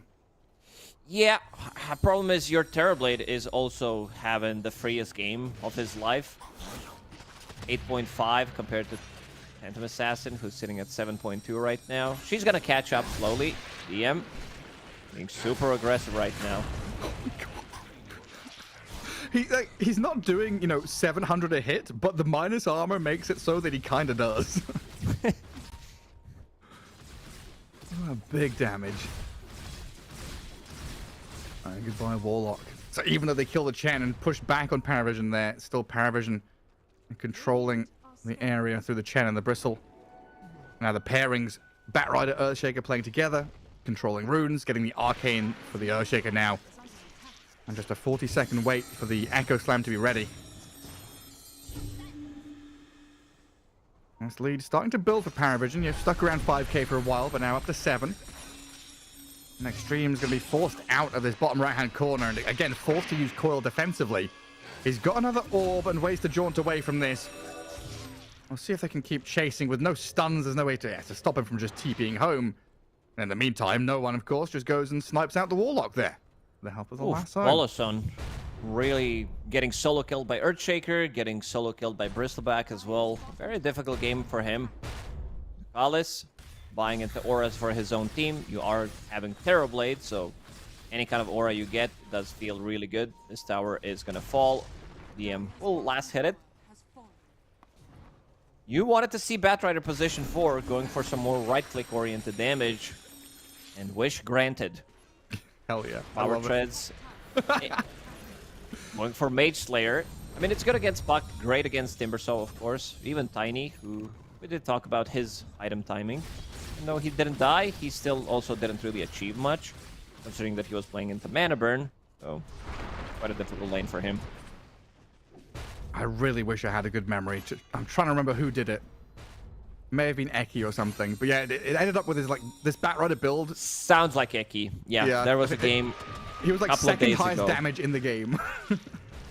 Where he was like getting first blood, getting double kills in the lane, immediately picked up power treads, even before Link Dagger. Wanted to have that extra bit of a pressure in the lane.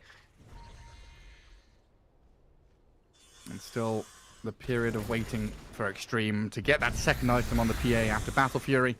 New trying to find a bit of space for himself in this top left corner, but met with a firm, resistant shove back as PARIVISION.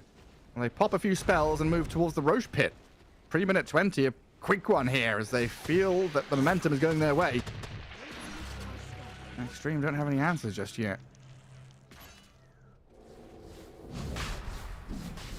But immediately making a move. I really like this one. Going through the Twin Gates, Lasso is ready. PYW close to his blink dagger, pretending that he's one of the Jeremys inside of that camp. Yeah? Well, Jeremy's die.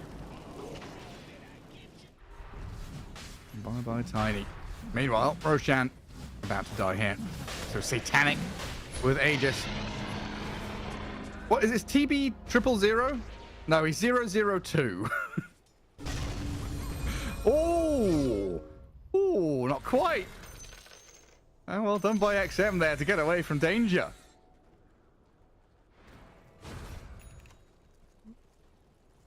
No Echo Slam, but still. Massive lead. They just lost Roshan. Ducalis is drawing on a minimap what needs to be done. They're at this mid wave. Go to the bottom and go for enemy XP rune.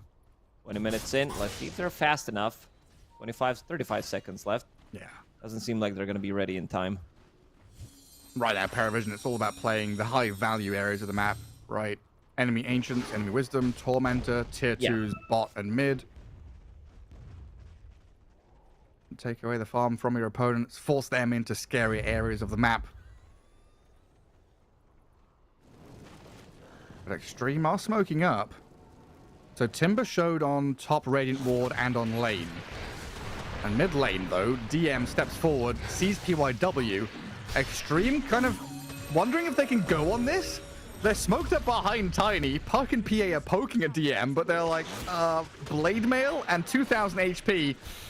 Kind of challenging. No one in the meantime is going to jump in and BKB to blow up PYW. Terrorblade runs in for the right-hand side with 9 class ready as well. That Orchid. Satanic straight in there. Starts Manta, Hand of God. Golem dropped. TB still trying to run forward and kill. Gets the takedown on Pelosin, but he's still being run at by New. The speedy Terrorblade with his shard sprinting away will turn and kill the Golem now. A very quick sprint in, couple of finishes, and PARIVISION take down the 2 dire supports. They definitely need Tiny, and they need that extra. Like, they probably need 2 combos from Tiny to be able to achieve something. Right now, it's very difficult. 9 Classo, getting that initiation. New gonna get the kill on no one as well. All right, not too bad. Giving it to them, 2 easy kills, and they also didn't pick up XP runes, so Tiny suddenly is sitting on 900 gold after picking up Blink Dagger. Oh, this Terrorblade, though, the damage onto that Timbersaw.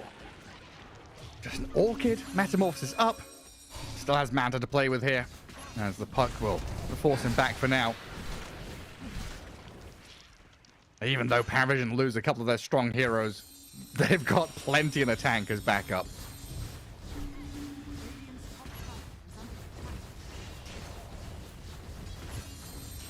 It's a nice little, it's like a sigh of relief from Xtreme Gaming getting these kills. It's on their doorstep. They get a lot of money, a lot of experience, so at least they can look to the future now with a few more items to hit. But it's still PARIVISION dictating where the game is being played. PARIVISION still has a massive lead. This game is still winnable. V8 needs another item. He's level 16 right now, so keeping up with levels of Terrorblade. Neo getting closer to his Aghanim Scepter. Problem is this Orchid is going to cause a lot of issues for Puck, for Warlock, and you also have to be careful about Earthshaker. So they have multiple ways of starting a fight, using the scan, but not finding anything right now. That won't enemy for me. It's scouted here. PYW trying to steal it. And PARIVISION going to take it and get Ducalis the shard. Well, 9 class, high ground vision. Not going to see anyone. Still going to set up for a lane push into bottom, though. Metamorphosis ready in 10 seconds. Aegis left in pocket for 50 seconds. And the tier 3 under assault as they dive past he just TP'd in. Onto the Warlock. Rock is ready. Health. Paulison dying to illusions. Dead. No buyback. And your tier 3 dropping quickly now. I mean, Xtreme Gaming, they're losing the PA as well. BKB Lasso dragged back. Low trying to run back to Fountain. completely zoned BKB out here. already The used, Fisher, DM is in. no BKB, the Fountain Assassin is sent back to where she belongs as PYW is slain, and PARIVISION just using the last seconds of this Aegis to claim the game. Yeah, man. I mean, you can't TP with Warlock like that. He just TP'd in, thinking that, oh, I'm just gonna go and go slightly behind the tier 3 tower. Rest of the team, like, look at the initiation that they have and the amount of armor. Bristleback, the way DM has been playing this game is, I'm playing super aggressive, throws that hairball, couple of viscous nasal goo. Suddenly, you're just dead from the illusion as well from TB. And now the Blink Echo right on this Timber Saw. Golem's dropped and the Fatal Bond's out. New is about to die though. Blows up as Satanic picks up a mega kill. Now the coil. I mean, Puck doesn't land it on any significant heroes. Just a BKB snaps out of it as Satanic breaks the barracks. Is pretty much over. It feels like it. It's a best of one though, so I guess till the bitter end is going to be the rallying call of all these teams. Hold out for dear hope.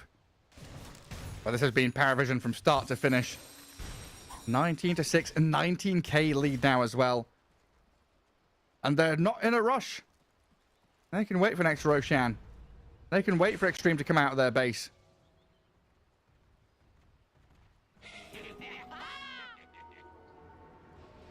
A rough one. Oh yeah, we are yet to see PYW really launch himself into these team fights and get much done. But maybe this is going to be their chance now with Xtreme smoke out of their base. Problem is you don't have a defensive item on Tiny, so you blink in, you go for the toss back, you're 100% dead. There is no way that you're getting out of that fight. So you need a Force Staff, you need a Yule Scepter to get second round of spells. Aghanim Scepter completed. BKB, Ags, Gem as well picked up on Earthshaker. The smokes break. Vision going to see that PARIVISION are readying themselves up top. As no one blinks high ground. It doesn't see where the puck has escaped to. The scan did turn red for a moment there. And PARIVISION trying to cut them off at any possible pass. Bristleback far to the right. No one charging down the middle of this move. And the puck is going to get caught. Stunned up. Jaunts off to the side with a waning rift and now an orb. Has the blink ready as well, but DM is there at the mines, ready to stop XM in his tracks. The damage from this Bristleback, and no one arriving now with another hit. The Fisher doesn't land. XM, are we getting out of here with another orb back towards high ground? XM has survived. No one's going to jump back in with an Echo Slam on the Tiny, though, to blow up PYW. No one BKBs for this. Sees the puck now. He's like, what have I done? Should have waited in hell. I can't really blame him. Hang on, PYW, Avalanche, toss back. No one says, nah, I'm out of here. And you're right, the Tiny, when he makes the jumps, he dies 100% guaranteed. And now what do? No Tiny, buyback has to be used. New getting dragged around by the bat, but 9 class. He's got to back up from this base while Low jumps in. Aggressive move from the PA. BKB still ready. The puck will move forward, but DM with his BKB, the Bristleback, dealing so much damage. Shreds another as the PA falls, crumbles, and disappears. Man, this facet on Bristleback, you throw down that Aghanim shard, one Viscous Nasal Goo, you turn around, suddenly they are already in minus. They have minus armor. Okay, they have no business left in this game. I mean, it says Terrorblade is doing 300 damage a hit, but that's really 600, right? You are doubling the damage of the TB with these goos. But either way, PARIVISION, they take the victory. A straightforward one for them, it felt like. Well-drafted, well-crafted response here to the picks out of Xtreme, who it looked like they were starting to build a powerful draft of their own with this Warlock PA, but the Tiny felt... Tiny 4 felt... out of place, like, right? Yeah, maybe that's why it's called Tiny 4, because you are playing with 4 heroes, and Tiny is playing his own game, not doing absolutely anything on the map. He got shut down, but I also don't think this hero is very viable as a position 4 right now. Maybe if you play with Enigma, so you're putting slightly more pressure, trying to grab some kills, but there was literally no pressure. You basically played as 4 until he was... I don't even know what you do as a position 4 Tiny in this game, to be honest, because you're not getting a kill in mid lane. Terrorblade was left alone, getting that solo XP. The college gen, every single time I watch this guy play, being a bigger and bigger fan of what he's able to achieve, and just a very difficult game for Xtreme. Also, there's offlane, didn't win. There was no sure, you stole this strategy from other teams, but you can feel that they don't feel too comfortable playing it. Yeah, like the Warlock PA meant to be this kind of killer lane where they're jumping and Yes. finding goes right, but in 9 class and DM did a good job kind of rebuffing them and making sure that didn't happen. And PARIVISION, very well done, taking areas of the map away from Xtreme, kind of forcing them to be in this catch-up mode. And you're right, Tiny, very feast or famine hero. So a victory for PARIVISION there. Good start to their group stage, as we'll take a quick break and come back with our third game of the day. We'll see you in a little bit.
And with game 3 of the group stage, Lacoste joining me as usual as we get ourselves into a pretty spicy one. Nigma Galaxy up against Gaimin Gladiators, as Nigma Galaxy have already won a game in these groups against Falcons. In a pretty convincing fashion. I really liked the way they drafted. They did go for something that other teams have been using. I've been saying BetBoom, and I just checked that BetBoom also used it against your Cold Brothers. Spoilers alert, mute the stream, 3, 2, 1. They did beat BetBoom, and that seemed to be their strategy. That they look like it's going to be something unbeatable, but showing some of the weaknesses as well. And we can see those results in Group A. You can unmute the stream and also look at it right now, because I didn't know it was going to be shown on the camera as well. So spoiler alert! Spoiler alert for nothing. Thundra still didn't play. I believe they might be playing right now against Talon. And yeah, this is a bit of a surprising one, because I also checked what they've been playing. And they were playing Beastmaster carry. Ame was playing carry. We talked about how in this meta you can play offlaners from the safe lane, and we're seeing more of that. This is not something that has been done before. This is the first carry Beastmaster that I've seen. Back in the days, there were some like mid Beastmasters, especially when Wild Axis had no cooldown. I don't know why that was a thing, and it took us so long to fix it. It was Wild Axis indeed. I don't know. I feel like we might be seeing more of that, because I'm looking at some of the heroes that have not been contested in the previous tournaments. But let's take a look at the Group B first. Nigma Galaxy having that first spot after getting the dub in the first series they played. PARIVISION as well. Pretty convincing victory coming from them. But I also want to talk slightly more about the heroes and the meta, because Phantom Lancer is not a hero. That hero has not been picked or banned in the previous Fisher tournament. CK as well. Faceless Void, these traditional carries. Sven, Juggernaut, not even a single time. Nobody cares about them.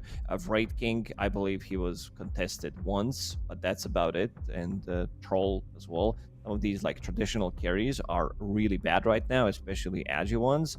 So we are seeing different things, and I kind of like it. Like, people are like, you know what? There's so many good offlaners. Why not pick 2 offlaners and hit the slightly earlier timing with them?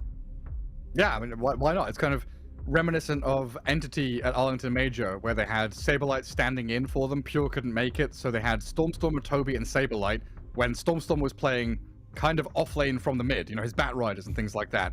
They had 3 offlane heroes, and they made a sick run at that tournament, right? Where they were playing fast, quick tempo, tanky heroes that could stun and team fight.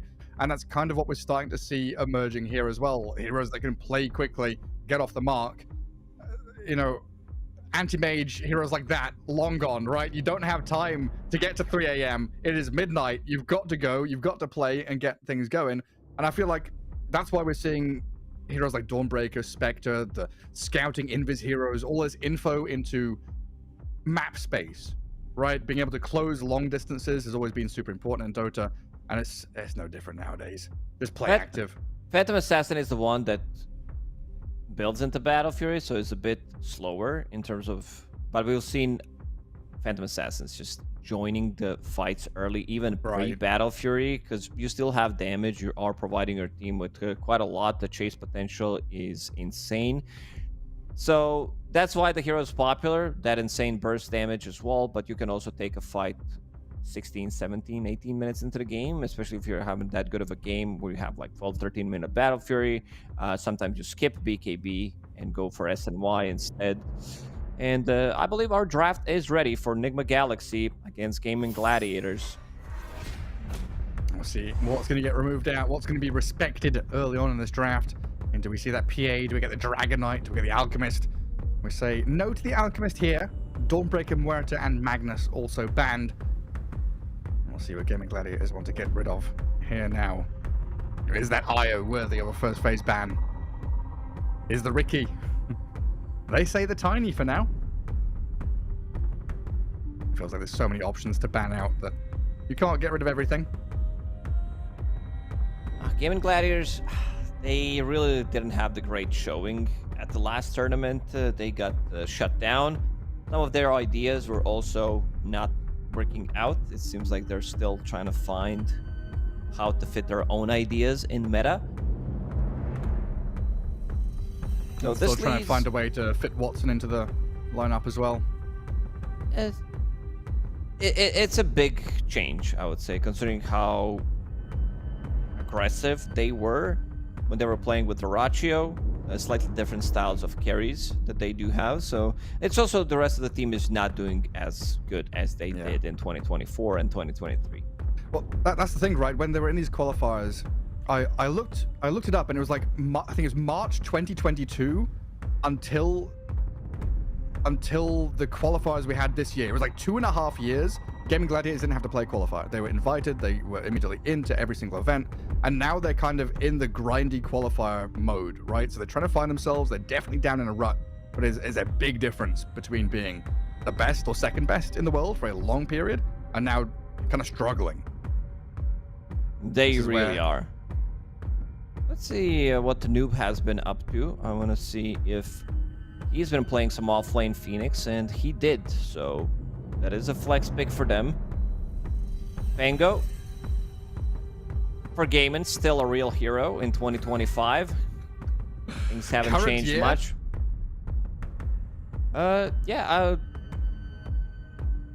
I want to see if they want to pair this Phoenix. I would be fine with some Clockwork for Nigma Galaxy. I know both Omar and GH love to play it. This was GH's one of his better heroes.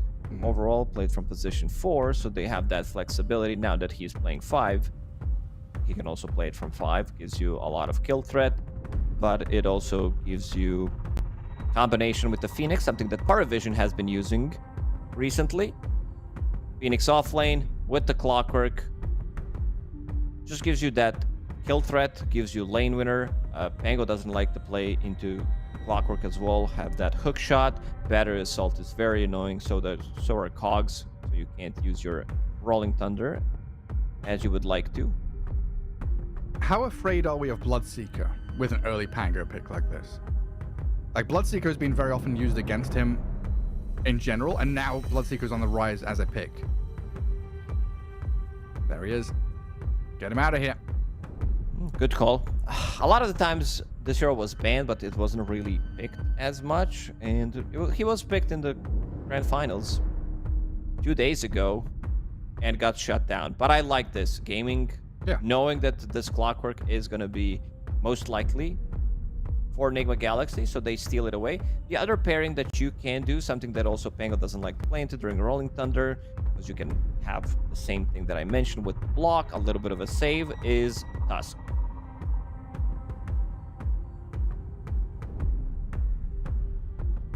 You can get out of the cogs, you have insane amount of damage, it gives you Roche potential, great laner with Phoenix, and you're also not revealing where it's gonna go, so they could definitely pick up something like a Tusk +1. I'm really thinking about it here. You want to keep that flex open. Who gets that last pick of the phase? It's Nigma Galaxy. So they get the double pick now, and they also get that response at the end. So it's pretty natural just to pick up your 2 supports. Don't show too much. And force your opponents to show one of their lanes, and then you react. They could also pick 1 support and 1 off lane that can be flexed, but this is also fine. I'm fine with this. It's a good matchup against Pango, so you can follow him whether they want to flex the Pango. Usually they don't flex it on Gaimin. A lot of team fight, a lot of protection for Phoenix's egg as well. Even just a flame break, right? You've got Wukong's lasso, yeah, but even a flame break just to push them back can help. Still not giving away too much. Even this Monkey King, flexible between mid and safe lane even. Yeah. What is... I'm fine with... It's a good Ursa game. You're playing against Monkey, one of the few heroes that can sustain himself into Wukong, still deal insane amount of damage. You have something against the egg. These heroes are not very good at killing the egg right now. Would that give you Ursa clock lane? Are you okay with that? No, I think you might need to swap things around. Pick something for Celery. I think it's still an okay Lich game, but it can also be Shadow Shaman. But seems like people have been going with this idea. We've seen Io and Marcy being the highest win rate heroes, top 5 in high level pubs right now. An incredible combo. And now you've got 2 teamfight starters in Clockwork and Pango, who are pretty resilient and able to start things off. The relocate, they're going to bring in the additional numbers, the damage from the Marcy, a way to kill off the Supernova in teamfights as well. And that double pick, very strong. A good signal there from Gaimin Gladiators that they've got a direction for this draft.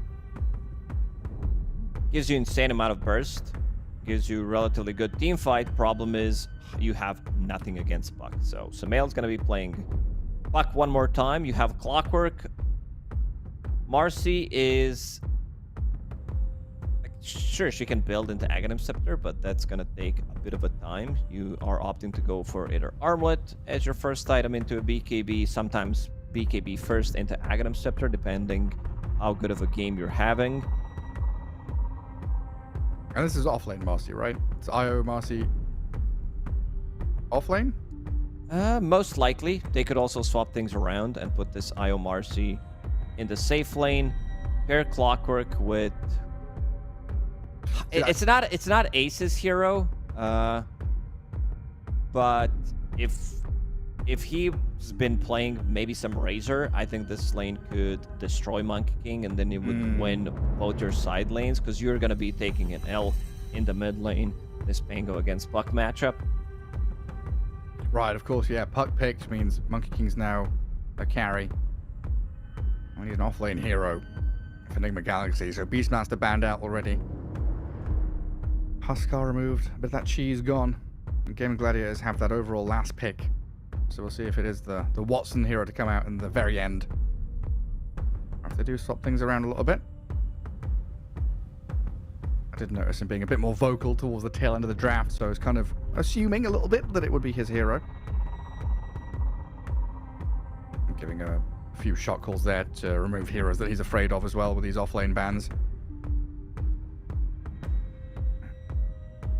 There's the Bristleback as well. So assuming Phoenix is 5? Most likely. Gives you that kill threat in the lane. Monkey Phoenix, super strong lane.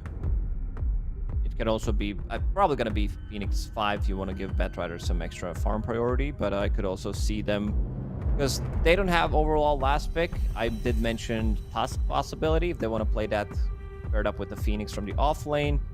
From different offlaners, what do they want to pick? What do they? Because they have team fight, they have catch. It feels like draft from Nigma Galaxy is well rounded already. Could be. I think they could pick up Doom, try to stop the healing, get this Marcy out of the system. IO is a bit of a problem for that, but I also think you have enough control so that he doesn't get to relocate when you initiate with Doom. And this Huskar sniper ban, they're just to protect the Puck, right? Like, there's a chance that Pango goes offlane? There is a chance, yes. These are some really bad matchups, but if Quinn wants to play something from the mid lane that has a good matchup against the Puck, they still have Void Spirit. This is a hero that he likes to play. We've seen that Earthshaker in previous games do pretty well as well. Shaker's also fine, yeah. It's going to be the Mars for Nigma Galaxy. A lot of team fight here. Big circles. Dreamcoil, Arena, Wukong, Supernova. Tons of ways to play big team fights and protect them. Maybe they also wanted to steal some of the vision, because IO with the relocate, of course. IO's not going to have a good time in this game. I feel like there's so many ways to get the backline jumps, and I really like what Nigma drafted for themselves, even without seeing the last pick for Gaimin. This is a very strong draft, a lot of team fights, you said multiple circles, very easy to execute, while on the other side of Gaimin, you basically have no team fight other than Pangolia's Rolling Thunder. which can be relatively easy stop. With Supernova, with Batrider's Lasso, he also needs to be careful coming into the Wukongs. Yeah. Not an easy game for Pango by any means. No, and Gaimin Gladiators is very much, once we're in kind of deal here. Yeah, Rolling Thunder, Hook Shot, once you expend those, that is your team fight. If you want to shift this Pango to the off lane, I'm fine with the Earthshaker. We've seen being it very successful. It gives you that team fight. It's still not going to match what Nigma Galaxy has, but you still need to start somewhere. Or if you want to get Void Spirit.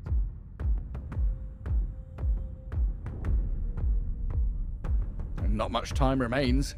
Gaimin Gladiators is down to their last 10 seconds. Digging deep to find the Lina. So then, what are we looking at? Iomarcy safe lane and Clock Pango off lane with Quinn mid Lina. Yeah. So they do that shift at the very end. The power of last pick, having that ability to flex all the way to the last pick of the draft. Give Quinn the big nuke damage here to potentially blow up heroes like Puck and the Monkey King before they can get their spells off. Not sure if that's gonna be enough. They're gonna be playing off the burst. As you said, they have Clockwork with Io relocate Marcy or Pangolier to start that fight. Provide vision for Lina so that she can get the snipe. Both teams have very explosive drafts in slightly different ways. Gaimin Gladiators, they see a target, they go in on that target dies. Nigma Galaxy, much more the broad approach to big clashes, bigger team fights around areas of the map. Like But Roshan Pit one or thing we towers. should not underestimate is Io plus Marcy. Nigma Galaxy played Io plus Abaddon in previous series, and now Io plus Marcy from the safe lane. He did go for sidekick rather than going for what's the other one called? My brain just stopped working. Bodyguard? Bodyguard, yeah. So sidekick will give you slightly more sustain in the lane, and it's also gonna be looking stupid on Io because Io doesn't have hands, and then you use sidekick, suddenly you have ball, and it looks bug, which I really like. Yeah. It's like the old Empower on Gyrocopter. Where did the blue bubbles go?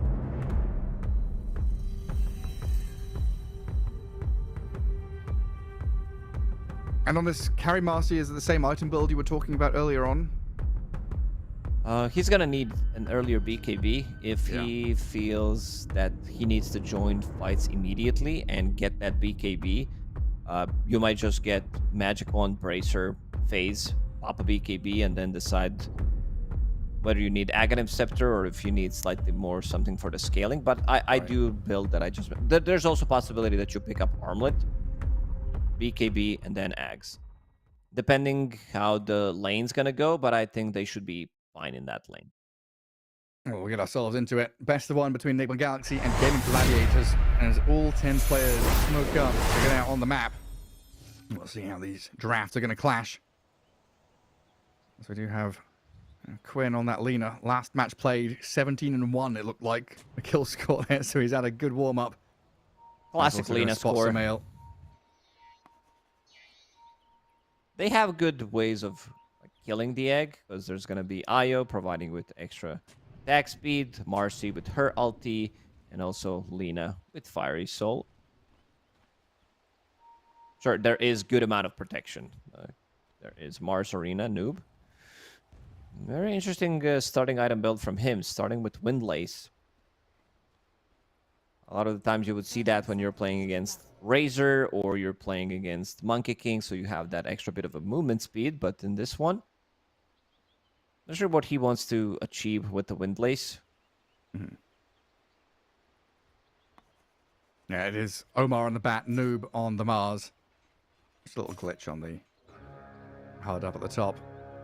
Caught me off guard again. I'm like, wait, offlane bat? What's going on? You want to see that core Batrider. I do. Really, really badly. Or the support Mars. That'd be funny to see. Samael going to grab the bounty rune up that top spot. GH gets the second. Tofu Watson, third and fourth. As Ace and Tofu head down bottom. Pango clock lane. Playing into a Monkey King and a Phoenix. How rough is this going to be for the Pangolier? It's Monkey is very annoying starting level 3. Level 1 and level 2 Pango is fine because he goes for double jump facet. So having that extra bit of a shield makes it easier for him to play. So he's going to be fine. And also he did buy a lot of stats. Once you get to that level 2 in Jingu, it gets pretty difficult. But Clockwork is also blocking. So right now Ace is in trouble. They need... Nah, they can't kill him. The stats pay off, right? The gauntlet, the circlet, all those little bits give him enough HP to survive. I love a top lane. Noob has been bullied away by Watson and Celery as they try and control the wave up there as well. So lots of nonsense going on in both of these side lanes. Try and drag waves in behind their own towers, manipulating the equilibrium. Well, mid lane, Quinn 8-2 against the 4-0 of the Sumail Puck. Yeah, Lina does bully. This matchup sits on your high ground, as we see. Which matchup does she not? It's a good question. Sniper? Yeah. That's the only one, isn't it? Maybe you argue Zeus and Kotl, but there. They're not really heroes right now. Exactly. I do not miss that meta. Well, definitely not. Win versus King in this matchup. Now, Win really destroying it. 5 denies, 5 CS on Sumail. So how do you recover this? What does Sumail do? You call for The help? answer is no. You don't recover. But they have good heroes to rotate on Lina. Lina does not... Oh, Omar is in trouble. Has Wind Lace of his own, so they want to run away. Knowing that this is such a strong lane for Gaimin. Playing into Marcy Io. And Marcy is not a strongest laner. Like, he's definitely not a guy that's going to be top of the net worth, especially in a losing matchup. Immediately playing aggressive on him. Trying to get something done. Then you get rebounded upon. Noob. God's Rebuke to push them back. Flame Break there as well. It's going to give Mars enough time to scurry away. It's just not a tenable lane really here for Nigma Galaxy. Low HP Mars. Could get jumped on at any moment. Handed tangos for now. But so far, very good in this top and middle lane for Gaimin Gladiators. Well, it looks like bottom lane, the Pango is still suffering the same kind of way that the Mars is. Yeah, this is where it gets Sumail. difficult. Sumail, that something needs to be done about it. Yeah. So he's gonna drag the creep wave. He has observer board on the high ground. Sees Lina approaching. Has observer board as well on his side of the river. Sees every kind of move Lina is trying to make. I've not seen this in a while. We used to have it quite a lot with like Ember Spirit versus Monkey or Storm versus Huskar or whatever. You know, drag waves, try and get what you can. Oh, he drags Sumail the is... creep wave. Tofu steals his rune. Yeah. Sumail is still struggling to, get last hits, being hit by creeps on its way through the jungle. A lot of problems in both side lanes. Mars is not having that good of a time. Pango's still trying to recover after having good first couple of waves, but now you're playing into Orb of Corrosion, 2 points in Jingu. It's very difficult. You also need to have mana. He doesn't have that much mana to work with, so has to use both abilities to run away. Next time he gets close, it must just be a kill. Right, and Tofu gonna have to do some lifting there to pull the wave around. Noob up at top, gonna push Watson back from the attempted jump. Interesting spot for the creep wave to be in. Again, dragged behind that dire tier 1 tower. We're not laning honorably. There's quite a lopsided situation going on. All 3 lanes. It's been a while since I saw that happen in the same game. Noob also creating the lane for himself. And there's that stupid cosmetic or interaction that I talked about. Io with sidekick. Has it in front of him. I thought it was a bug when I first saw it. I'm like, what is this? You've got laser eyes. Another God's Rebuke to push back Watson. Deja vu there for Noob. A dive in mid. Onto Quinn. The damage out of this Nigma Galaxy side and a surprise move. Is it enough? Quinn, the heals from the IO? It's Oh, close. he He's gonna be barely fine. Survives. Oh, that was close. Could have Celery cost with him the his moves. life. It could have cost him the life because he had Ironwood Branch in his backpack, but didn't have that extra stats. Already prepped his slot. Dire's middle tower is 4 boots of speed that was coming on the courier. Super, super close. I mean, a good move from Nigma Galaxy to see that opportunity. Gets the angle, but not quite enough to deal with Alina and the IO. Still not keeping hold of that lead, though. No first blood spilled yet. And so the 6-minute rune spawns up top. Quinn chucks the Laguna Blade in onto Phoenix. Doesn't get the kill. Now the jump back in onto this Lina, causing problems for Gaimin Gladiators. It's Sumail to get first blood. Quinn down. And Tofu being dived here as well by Omar and Sumail. A couple of kills going the way of Nigma Galaxy. They've been juked around the trees. A clockwork. He's fine. Tofu breaking ankles here. As Ace does die to Ghost solo down bottom. Nigma Galaxy get the first 2 kills of the game. They understood that they need to fix lane for Sumail, so they give him the first blood as well. Suddenly he has more net worth than Lina, and this was before they even used the coil. So next time with the coil, they could just initiate on Lina. Again, pair it up with one support. You also have ways of snapping the coil with the Batrider's Flame Break. Omar. Let's see if he's going to be able to steal it. Flame Break, push him away. Oh, who's got it? It's Tofu. And now Omar. I don't know. Can you get this kill on Tofu under tier 2 tower? Yeah, Ghost is here. Gap closes, gets the finish. 3 Nigma Galaxy heroes across this side of the map. Gonna die to the tower there, Omar. So we can respawn a bit faster and get out on the map. The one who's struggling the most is Noob on the off lane, and Noodler Creep will kill GH as well. So they will probably rotate to the mid lane, try to grab a kill on Lina, tower is under attack. because Coil is available right now. Maybe refill Sumail's bottle. That Sumail doesn't seem to be close enough. Quinn continues to farm up in the jungle after having a blast of a start. It's wild. Can we look at the last hits? And like, 'cause right now, Lina and Puck are dead even in net worth, right? But it's 47-11 to 39-2. Like, Quinn had such a great early start. Just that one kill brings Sumail right back into the game. Where's Blood? Again, Sumail, as in game number 1, amplified damage seems to be favoring him. He did have like 3 amplified damage runes in the previous one. Remember when the rune was random? So you could get amplified damage like 3 times in a row. Yeah, the good old days. The good old days of getting bounty runes in the river.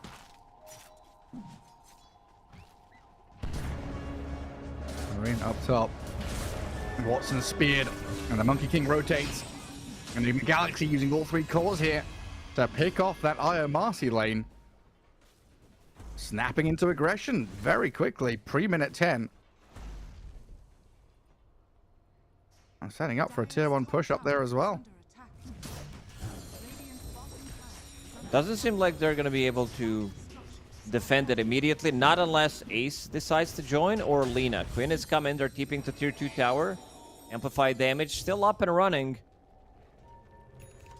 Dire's top tower. They see the TPs, they see the moves though, and it looks like Nigma not wanting to fight, you know, the honest head-on 5v5, anything like that. Go back to lanes, get these matchups where we've been favored. Ace has been left alone for just a little bit now, recovering slightly. He's got his level 6 ready as well. I love this move from Gaimin. They knew that Ghost is going to go bottom immediately. Watson is level 6.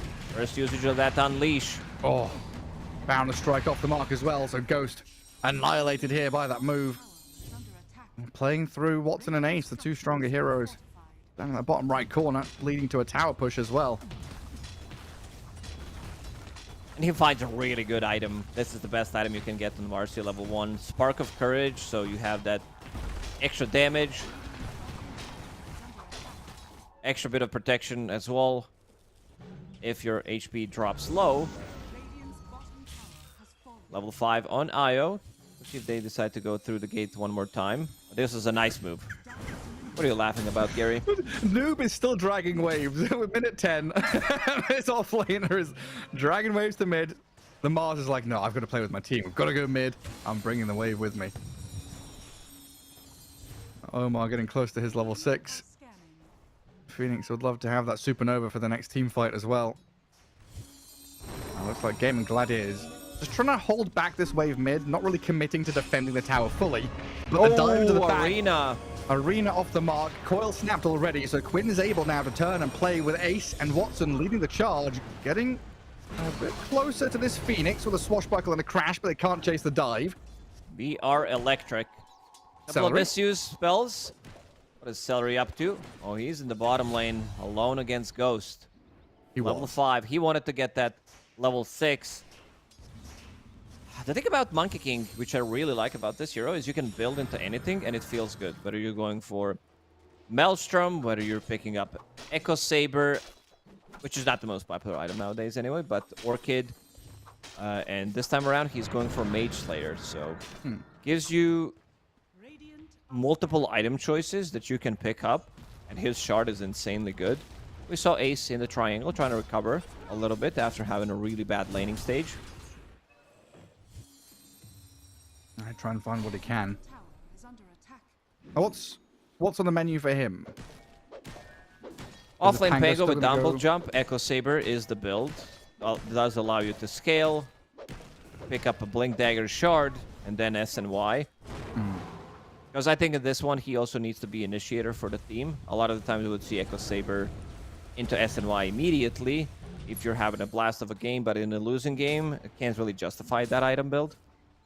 And we're not going to see an Ags anytime soon either. No, this is not a build with Ags. Only if you're going for Diffusal Blade, then it Diffusal makes Blade. sense. Hey, look who it is. There it is. Look who it is. It's Jeremy. That's Kevin. That's Kevin. Oh, I keep forgetting. Kevin's all alone, man. It's like in the movie. Or is it Steven with a PH? Hey, it's Steven. Yeah. Steven the Steven. T-Rex, the dog. Steven. It's Steven. That's who it is. We figured it out. Yeah, he's working on that Echo Saber safely behind his tier on bottom for now. As Nigma Galaxy still looking for these aggressive moves. Oh, Steven. Oh no, they killed Steven. Well, he scouted them. Radiant's middle tower is under attack. He's a little info giver. So he knows that Mars is up top. And Tofu sees the puck over at these Ancients. And Nigma Galaxy's move not going to come to anything yet. Yeah, I want to see Steven kill Mars if he denies himself, and then they're gonna be even Steven. Oh my god. They still need to take this tier 1 tower in the top lane. Mars is there, but he needs someone else to come in. And they also got to respect relocate plays if they're going to be making moves to a different side of the map. Because Watson is pretty freaking farmed on this position 1 Marcy. Armlet done, going into BKB next. Yeah, gives him that tempo, then the scaling. Nigma Galaxy trying to use the momentum that they have to find another core pickoff. They see the Pango across the river. So Mel's puck. He's going to get hook shotted first. Ace inside the cogs. Arena down. Spear is there.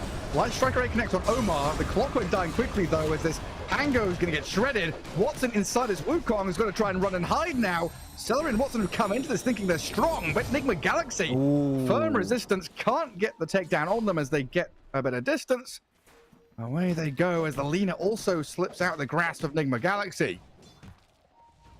You can feel the damage from Marcy. It's going to be there, but you're fighting inside Wukong's command, and that connected on pretty much every single hero. Quinn, having Arcane Rune, wants to get something done. Lina is also, like mid Lina is also a bit on the slower side. He had a great time staying on top of the network, but still, you're building into boots of travel, then going for Aghanim Scepter, and this is the time where you start to be more active. They have global presence with boots of travel and relocate. Is under attack. Tofu can be the one trying to set everything up with hookshot inside the cogs, and then the rest of the team can come in with the relocator bots. And he's that go hero. Now, we've seen this a lot recently, right? The Earth Spirit Dawnbreaker or the Nyx Spectre. Now it's a clock with an IO +1. Some way to break vision, Get up in the faces of your opponents, set up team fights. And Tofu has a lot on his plate to do just that. Yeah. Also, they need Ace to run in. He was caught inside. I believe he also got silenced and maybe even lassoed, so unable to use Rolling Thunder. Rebound top. Watson and Celery back in onto Noob. Spear misses. Easy as you like to get a kill up top. Noob dead for 30 seconds. Dire's middle tower is under attack. Dire's structures are fortified. Did you have something on Courier coming? Radiant structures are fortified. He's got a blink on Courier. I'd love to go and use that while a hook shot into Laguna Blade slays the Batrider at the top rune spot. But this next passenger play is pretty important for Nigma Galaxy. Blink Mars, Witchblade Puck, Monkey King ready to fight. They'll have Supernova soon. Just a matter of finding a place to fight from. And They do Gaimin have- Gladiators have pushed them back. 2 Blink Daggers coming up soonish. Puck needs another wave. Batrider needs another 700 gold. As you said, Noob picked up his. They're already behind Tier 1 tower in the mid lane, and Gaimin will not defend this one. Even Ghost will show up, making sure that there's gonna be enough just in case they decide to punch back. Ace, after picking up that Echo Saber, which makes him super tanky, is going for Blink. Was thinking about getting the shard first, but we'll probably get those 2 items as next in Dire's middle tower is in under any attack. Dire way he feels it's better for overall gameplay. If he's going to be the one initiating first, then you need to pick up a Blink Dagger so you can roll in, get those connections with the hook shot, try to set things up for your Marcy. And Gaimin are going to be waiting until that BKB is available on Marcy, and they can start to play slightly more aggressive. Because this is the big timing. Even though they have BKB piercing tools with Lasso Dire's bottom tower is under and attack. Supernova, it still feels like Marcy is going to be that hero that's going to be very difficult to deal with. Yeah, just in that period, right? In that 9-second BKB, that's a ton of damage. It's like 2 heroes dead potentially if you're not responding correctly. Dire's bottom Egg could die. Lots of ways for Watson to dish out the damage. Also, a big fan of where the Clockwork is headed. Tofu picking up an Orchid. Flashbacks to Bone 7 Clockwork from the old that's a days. name the off-lane clock. You remember that? Yeah, I do. C9 days. It's something that I didn't hear in a really long time. Having good amount of gold. Picking up Cornucopia. Actually has enough to buy in 300 gold. Aghanim Scepter that's- completed on Quinn. Finding A noob. the angle. Absolutely done for. I don't even need that Laguna Blade. Bat does have the blink now, but yeah, the past couple of minutes been hard for Nigma Galaxy. Picking up blinks, not able to play aggressively. Gaimin Gladiators have planted themselves in these Ancients, so stealing farm away from Nigma and making sure the aggressive moves have to come through them first. Interesting build from Watson. Sorry for interrupting you, Gary, but I see Echo Saber Huh. next on Marcy. After Armlet, after BKB. Okay. I don't know if I like it too much. Sure, you have that extra bit of a slow. 1 extra hit, so your burst damage is going to be insane. I don't know if he wants to commit for it. I don't think you Normally we need it. want, I don't. like Basher or Aghanims or something, right? Yeah, Basher or Ags, maybe even the Crystallis into 1 item afterwards. I would be fine also him picking up something like Orchid to have a little bit more control. Because Bloodthorn feels really nice on that item. But Echo Saber, it feels like you're buying Echo Saber on Ursa. It feels like a waste. Yeah, a little bit, yeah. I'm wondering if this is maybe just looking to the future for Harpoon. You're against Monkey, Puck, Phoenix, like quite a few mobile heroes. You want that Harpoon later, but I'm struggling there. Sumail is gonna make it go with an arena to help him. Noob gonna blow up the Clockwork. The Gaimin Gladiators thinking how they can respond to this. Light Strike Ray misses, and the lasso from the Batrider catches the Pango, dragging him back through the Wukong. Watson. He's still alive though. Turns around and they've killed the egg. Triple kill for Watson. The Marcy shreds them. Man, sure you focus down this Clockwork, and they also used everything on Topango. He gets healed up by Io, and he's also a tanky guy. If you get the shield crash as well onto 3 heroes, Marcy is the big one, and I'm really glad that he's changing up his item build. He's not going for the Echo Saber. I see a Basher, which is a much more valuable item on Marcy. Problem again with Marcy as a carry when paired up with Io is you're not getting that much levels, but you're getting stuff done. So sometimes you need to take an L, and this is going to be Tormentor for Gaimin Gladiators. A nice little shard for Tofu. Jetpack ready. Dire's top tower is under attack. Nice. Io heal just comes out of nowhere.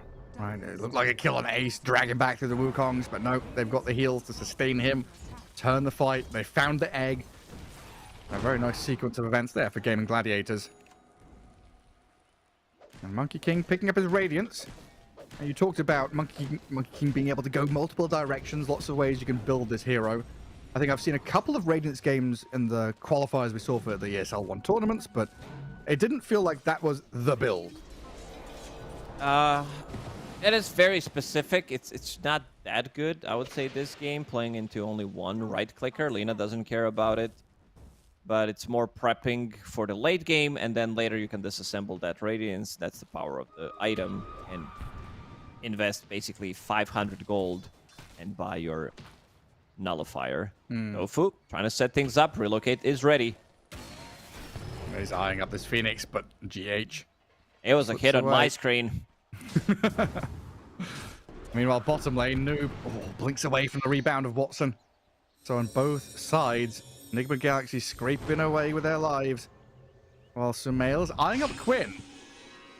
There's the coil, but the relocate in, the turnaround play, Sumail disappears. And now Omar's been left stranded. Nigma Galaxy, you see these side lane moves, you're thinking, okay, mid is wide open, we go for this play. Quinn just blasts Solo the kills puck. him. Not respecting the damage from that Laguna Blade, and he's getting closer to level 18. Aghanim Scepter, Shard picked up. Like, you use Laguna Blade with Thermal Runaway Facet, you get supercharged. So 11 stacks immediately. You have the attack speed. Is this game slipping away from Nigma Galaxy? Because it feels like Gaimin Gladiators are the ones that are really dictating how and where this game's being played. I don't think they were ever really ahead in this game, because they never shut down Marcy. She was the one who completely free farmed. They killed Quinn once. Ace was the one that needed a little bit of extra recovery, but I like the itemization from them.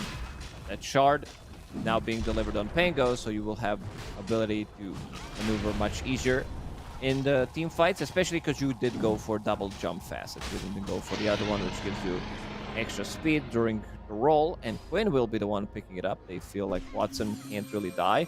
Yeah. Man, I can't believe Watson one more time had Echo Saber in his quick buy again, and then decided to go for Ags. He's taunting us, he's baiting us, you know? He's still keeping things open. Bought Echo Saber, and it's like, just in case I change my mind, I can turn the Sogarax into something different. But Aghanim Scepter feels way better. Lowers the cooldown on your Unleash, and also applies that 1 second silence. That's huge.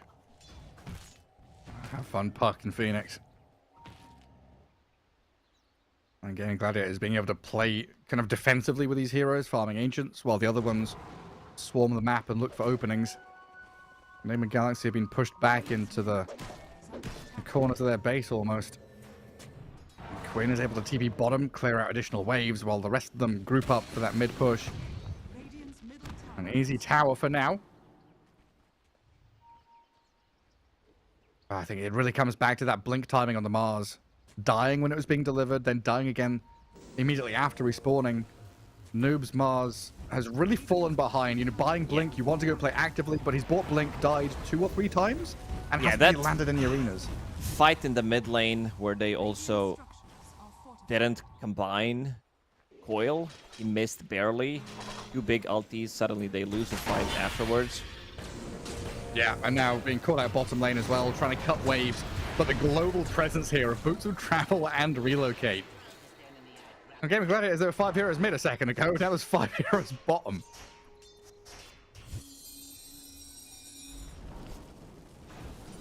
Enigma going to try and find what room they can. Farm the jungle top. Cut waves. Push out this lane. But Gaimin Gladiators looking to cut in behind them. Dire are scanning. Radiant Vision sees the Pango. So Sumail's going to be fine. And Nigma Galaxy, they can evade any danger. Dire's bottom tower has fallen.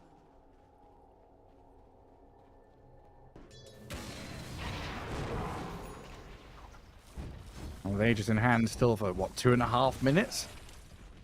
And Quinn's Lena pretty happy with the state of affairs. Aghanim Scepter BKB. Very, very hard to see how Nigma Galaxy can get these kills as top lane. There's a coil. Sumail looking at this Pango who rolls up. There's a good couple of pickoffs for them. They continue playing top. Egg lands. Stops Watson's advance. GH going to try TP Sunray and he will be successful. Gets back to Fountain. They should know that there is vision on the high ground. Yeah, it's being pinged out by Watson. Few big kills, delaying the game slightly. We talked about Nigma Galaxy having a much better overall team fight with all those circles that they can drop. The problem is there are BKBs already on 2 cores. Pango also has the shard. And there's another solo kill from Quinn. Oh my god. Everybody experienced this. Whoever has been playing pubs in the last couple of weeks, I think everybody knows how annoying it is. How is this balanced? Throw in. Imagine if there was a lineup with some Lina, Spectre, Nyx Assassin. Like, you're literally dead. Position 4 Zeus. Here we go. 5 Zeus with Spectre, providing vision, them getting the jump. I hope professional teams are not listening to pick up on this stupid idea. Wait, hang on, no, let's develop this a little further, shall we? Spectre, Zeus. As mid Lina, Nyx 4. And the next Dawnbreaker. You need Dawnbreaker. Okay. Global presence. I mean, this sounds like a strong lineup. I think it No could cap. Work. Huh? I've seen a bit of Snaking's played Zeus 5. I know Yeah. we've seen a couple of other play like Stoic on Team Turkey's played it a few times. But I'm not sure it's going to be the next big thing. People talk about it, that it's like one of the stronger position 5s, and it seems like they changed their minds mid-tournament. Oh, yeah? Yeah. Katomi was the one who talked about it in an interview, saying, and saved, that this is like one of the stronger 5/4s, and they have a flex potential. But did lose a lot of games in the last week or so. Then they discover Undying as a hero, and they're like, I don't want to play with you anymore. Bye-bye, Zeus. Marcy again. Echo Saber. Well, hang Quick on. buy. So Mel's getting the Wisdom Rune here, but Wukong's is forced. 5 seconds. Coil? Never mind, they're gonna kill him. Aegis Aegis was down. about to expire. That's good timing. Lucky for Gaimin Gladiators as the spear still going to be here to connect on the Lina down to half HP. The heal and the tether. Io saves the day while Watson hang on with that BKB up. Yes, you're tanky, but the damage is coming quickly. Watson is dead. Nigma Galaxy around that tier 2. They strike back. Watson down. Io to follow. Ghost on a killing spree. And Gaimin Gladiators scattering and running.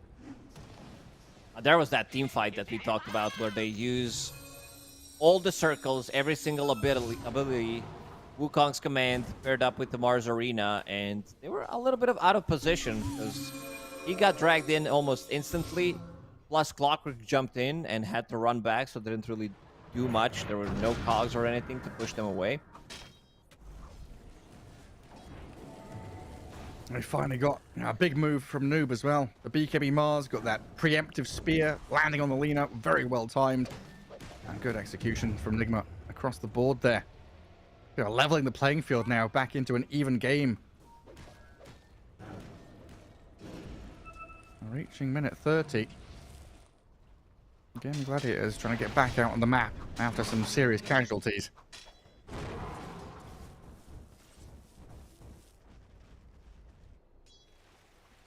How long till next Roche? Minute 40 till fast spawn. There's a bit of time here. It seems to carve out a bit of map space for themselves. Again, Nigma Galaxy, that top part of the map. I've enjoyed playing from there with that high ground vision. Illusion. And GH yearns for the mines. Sumail is the one who did finish off Lincoln Sphere, and they also have now Gem available. That was purchased by GH. Unleash. I think the way it should work is if Puck uses Coil, which is leash mechanic, onto Marcy, and she uses Unleash, that it should break the Coil. Yeah. We should also be able to Quelling Blade Treant Protector. No, this is more advanced.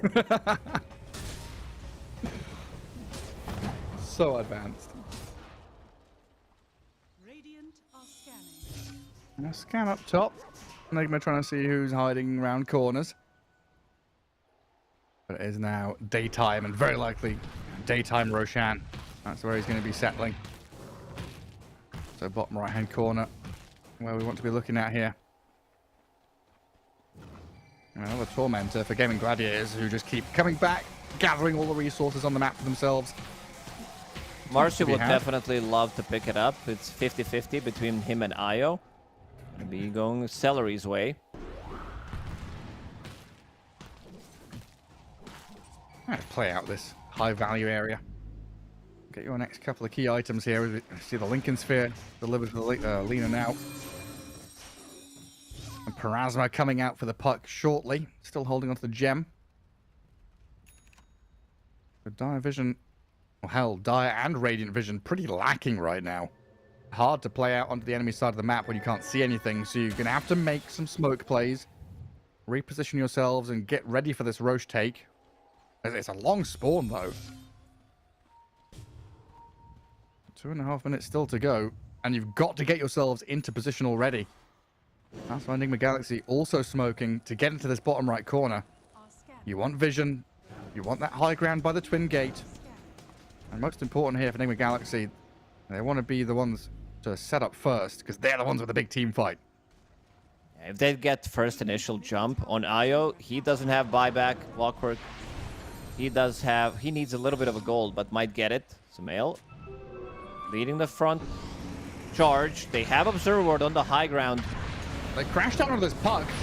The arena's there, but the BKB from the Lina allows Quinn to blow up the Puck again. Annihilating Sumail, while this Marcy Io shreds the two on the right-hand side. Noob and Ghost going to TP out. BKB, Shining Gold, and they escape. But in the end, what a 3-for-1. Gaimin Gladiators super happy with how that went. Oh, absolutely. They proc that Lincolns, and he sees it immediately, blows Quinn up. Blows King up this time around, because he has Nemesis Curse. So I don't know if that's the right choice. Sure, you have Parasma, you have Lincoln's Blink, so you want to be the one dealing the damage, but that Nemesis Curse, we could see the numbers on screen. Almost 2,000 damage from Lina immediately. It's big damage, and now you're going to slow on Noob from this Ace Pango, catching up to the Mars, reload in. A global presence being shown off here by Gaimin Gladiators to get another kill. Racking up the lives. As Nigma Galaxy falling short these past couple of minutes. It really feels like whoever's getting that first jump, whoever's killing off the target immediately, is making a lot of difference. Mango's going for an interesting item build. Shiva's Guard wants to provide extra bit of vision. Sure, they have Clockwork, so that's going to be good, but also reduce some of that healing from Phoenix, from Monkey King as well. Monkey did go for other facets where he is pumping in the damage with Jingu and Boundless Strike Critical. On level 20, getting closer to his Daedalus, but he can be bursted. Anyone can be bursted when there's enemy. Lina, who does have Ethereal Blade plus Psychic Headband. Can we focus on the important things going on in the game right now? Steven is scouting. I didn't see Steven. There he is. Can't see. I don't think he's in a good spot to scout. He was right behind the outpost. Couldn't see anything. He's got X-ray vision. He can see through walls. He's a neutral creep. Neutral creeps see everything. What would Dota look like? Imagine if you're playing Dota from neutral creep's perspective. You're sitting there, not doing much. They pull you, they stack you, and then they kill you. Not good?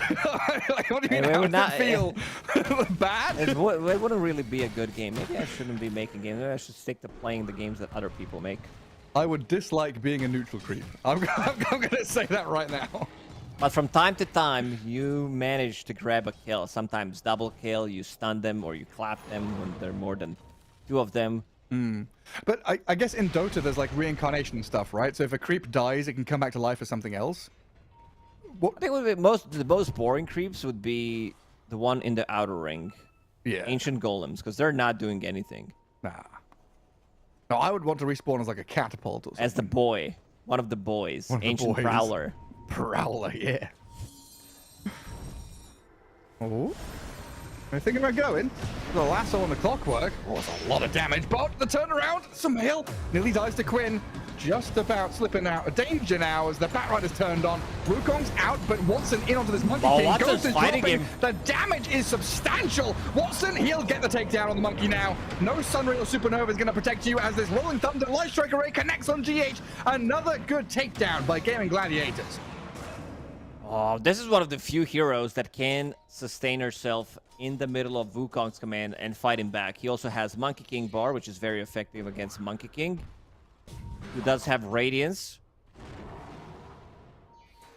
How much damage was that from Marcy? 4,000, and Monkey dealt almost 8,000 damage in the previous fight.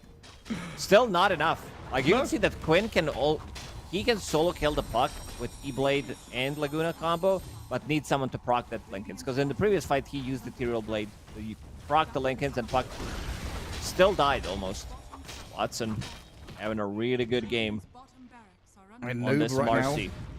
Trying to cut waves, do what he can, but yeah, Watson up on the front lines, just taking buildings, taking names. And Clockwork's going to track back and deal with the Mars, maybe cancel a TP and stop him from retreating, while tier 3 mid is dying. Sumail's cutting waves and coming in behind. Things starting to get a little awkward now as we've got a double lasso in. Watson and Celery in some trouble now as Quinn comes back to defend them and the puck dead. Aghanim Scepter.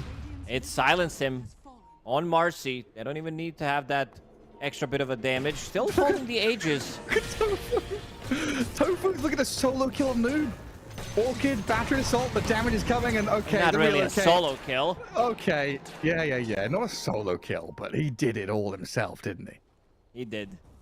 Roshan still holding that Aegis for a minute and 40, so they can go for the high ground, and Lena becomes super tanky once she uses that Laguna Blade because of level 25 talent.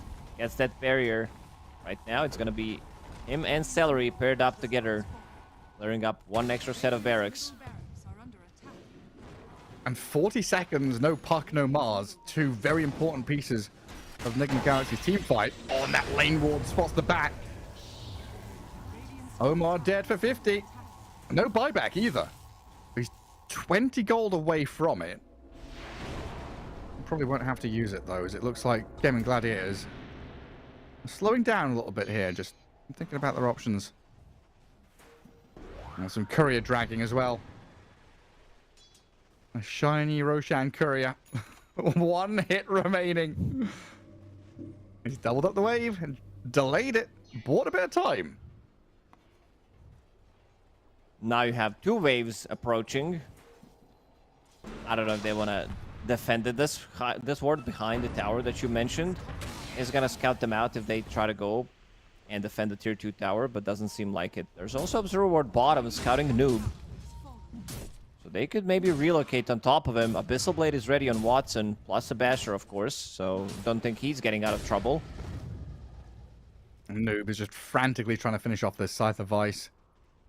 Lena's moving across. My item doesn't work, guys.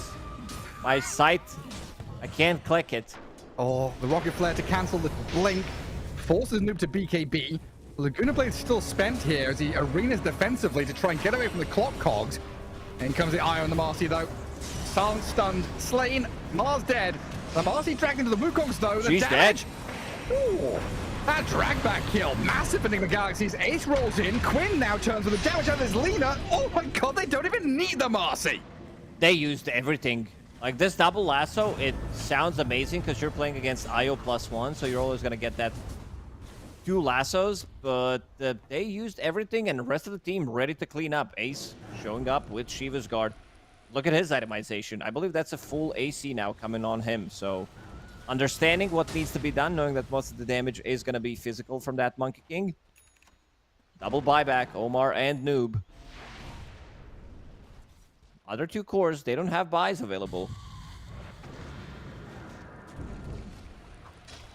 Gaimin Gladiators still no Io, no Marcy, but feeling comfortable. Monkey Lina- and Puck dead for a best part of a minute. Oh, Gary, Lena's gonna be flying the whole time. First of all, she has Flame Cloak and also has Aviana's Feathers. So if you drop below 30% HP, literally impossible to chase. Oh, great. Just fly over the cliff tops. Octarine core for the Lina now as well. Again, Gladiator, just keep this pressure on. Keep the waves in the Radiant base. No way to break out. Slowly taking chip damage. Oh, hell, that's not just chip damage anymore. That's a tier 3 down to half HP and relocating in to secure this final lane of barracks. No glyph. No protection. Nigma Galaxy now on their last legs, waiting for the respawns to come up for the Monkey and the Puck. This is where desperation can kick in. And Gaimin Gladiators, they've got a high ground to hold. They've got the positional advantage. They've got the vision advantage. Nigma Galaxy going to rely very heavily on They want to this. go in, and then this one, they are smoked. Let's see who they can find. It's going to be Puck. They see Sumail. They see him. Wide out in the open, completely caught. Puck, chain stunned. Is it good enough? It's perfect. Abyssal Blade did the final bit of control there as Ghost forced to BKB and run back to his fountain, but they've got a double lasso. Pango and Marcy dragged back into this arena near the fountain. Ace dropping low. Watson, he's going to turn. They're Fight still into the Monkey fighting. King. They get the kill on Ghost. Noob is being found and dived now as well by Watson. Healed up by the Io, but he does die in the well. Celery unable to keep his Marcy alive. But I think that's a real statement here by Gaimin Gladiators to shove Nigma Galaxy back into the fountain and farm them while they're there.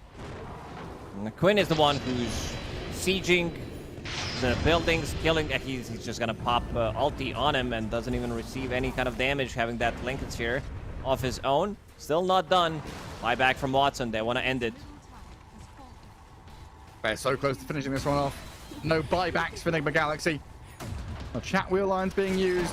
Well, this looks like lights out as the Bat Rider is obliterated and GG is called. Gaimin Gladiators get the victory here over Nigma Galaxy in its best of one. This is something we talk about when he mentioned Lina as a hero. A bit slow. They killed him once. He had 0, 1, and 0 score, and then doesn't die a single time afterwards. Just a assassin type of a hero, and I really like that Gaimin used this global presence as well. We saw Tofu initiating with the hook shot, and then Lina TPing in or relocate. And it seems like other teams also figured things out when it comes down to meta, that this Io Marcy or Io Abba is going to be super popular. So I think there's going to be a shift in terms of priority when it comes down to supports rather than picking up cores with Io, Bounty Hunter, and Rikimaru. Dota has got real tasty again, right? The spice has returned. Everyone's been saying, long patch, but people are still finding new brave ways to play. Hey, Quinn, put your shirt back on, mate. Hidden behind the admiral. Oh, there we go. We saw a glimpse of it. Ooh, Hope this doesn't get the channel banned. Keep him off our screen. But no, I've been really enjoying this resurgence of global prowess, right? Started off kind of with this Dawnbreaker, Nyx, Earth Spirit, then the Spectre came back into play, now the Io is back. This ability to play wide map and have team fight starting heroes through, you mentioned, right, the clockwork has felt so good. It really did. It seems like people are bringing in new ideas to the table, even though we have been on this patch for a really long time. But meta does evolve. Some of the heroes that we are seeing are still like super strong, but overall, I like that we are still digging deep and finding new ways. I'm just wondering when the PL and Faceless Voids are gonna come out. Probably never. I mean, maybe if OG were here and we had 23 Savage, Faceless Void would come back in, because we've had that a couple of times. But yeah, no, Medusa, Void, Phantom Lancer, we don't want them anymore. We want the fun, action-packed heroes for action-packed Dota, which is what we're hoping will continue here. The third game of the day, all wrapped up. We've got a load more though, tons of best of ones. We'll take a quick break and come back with that next one.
Alrighty then, let's get on with it. Group stage for Blast Slam 2 here as we're already on to our third game of the day.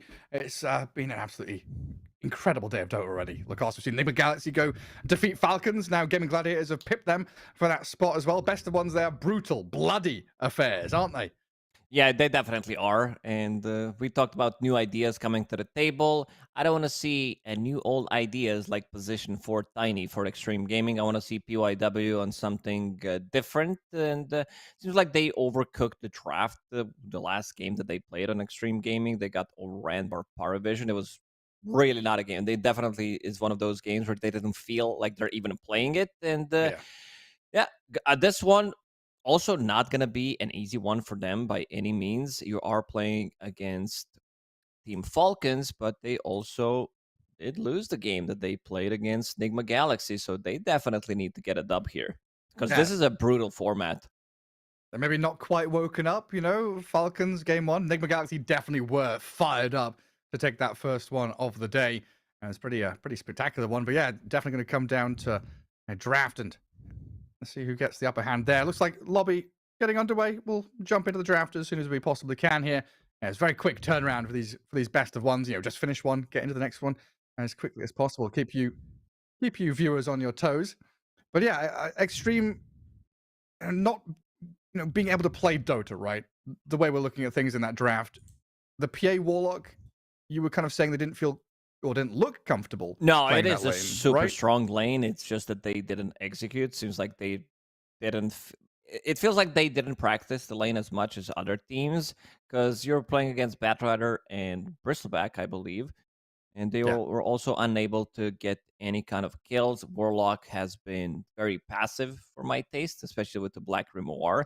A lot of the times you want to go in, get some of the kills, die afterwards, come back to the lane, and get that early level 6, so you have something to offer. And want to see what Xtreme Gaming has been cooking. I also want to see more from PYW. I did talk about his Tiny performance.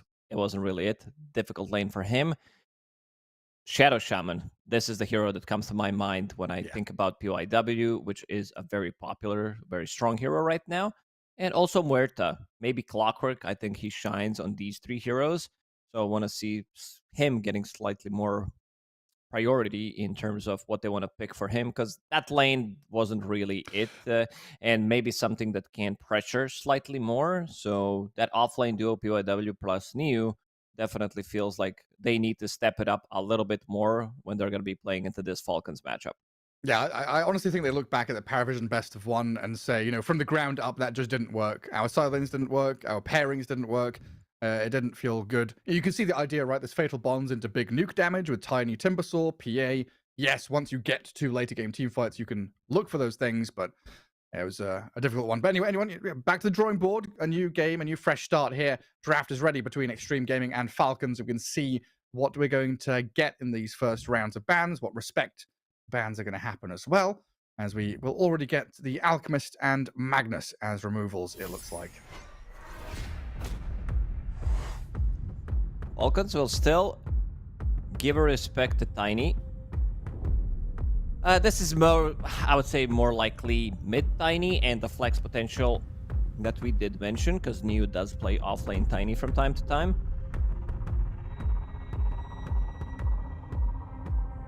And Falcons here, they got priority. They chose second pick.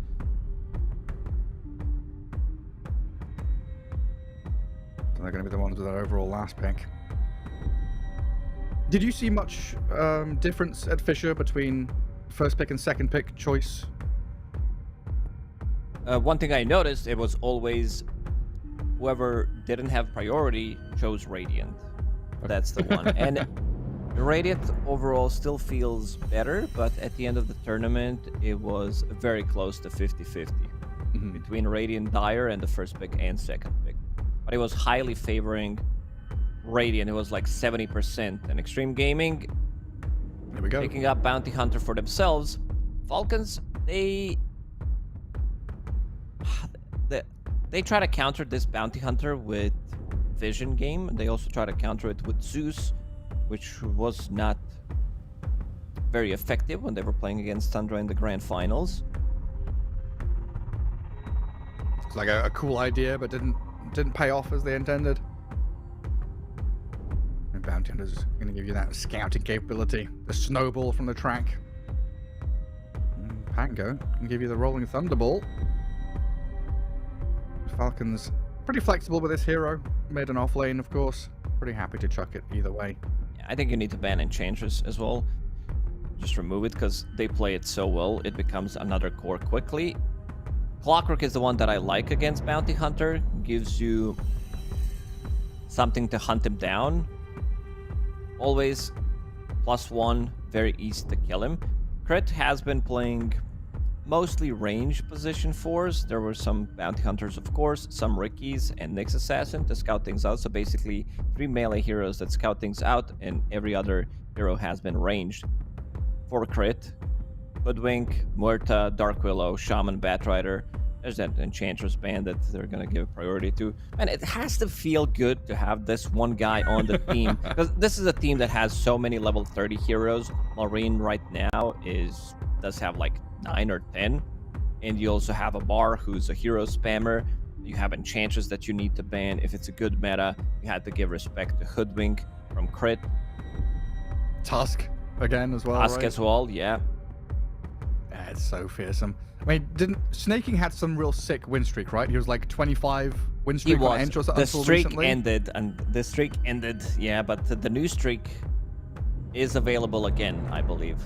Let me see if they didn't get the chance to play Enchantress in the grand finals against Tundra, but they also have, like 4 win streak. They did lose that one game, second game against Team Liquid, and this is where streak ended. Unlucky.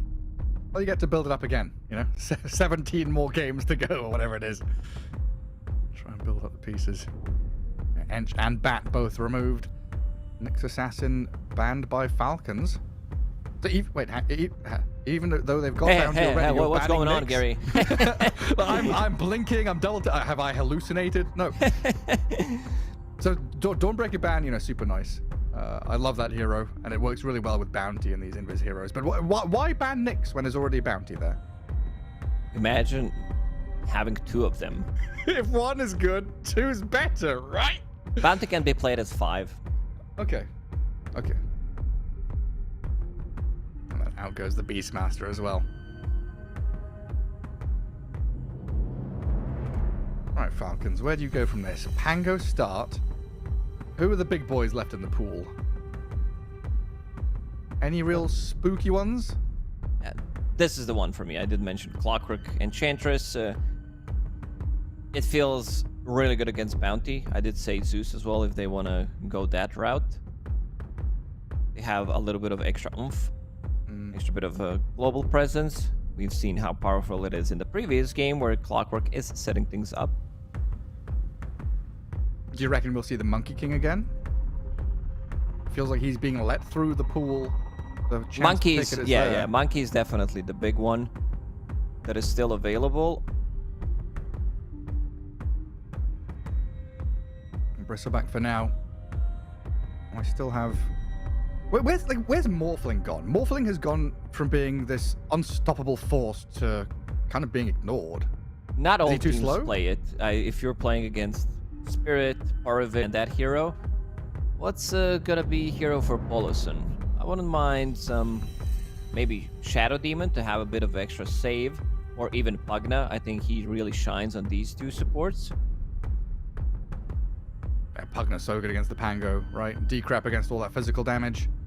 This is also another one that gives you protection. Yeah, that's why I wanted to see Pugna. All of these 3 heroes that we did mention with Lich, they don't like to play into Clockwork, but sometimes you gotta take an L, but they're all good against Pangolier.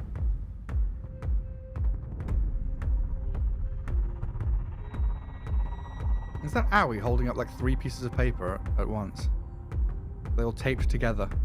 A massive sheet of draft information. Did look like it. He's got the knowledge. Well, the Phantom Assassin is back. Natural break against the Bristleback was handy.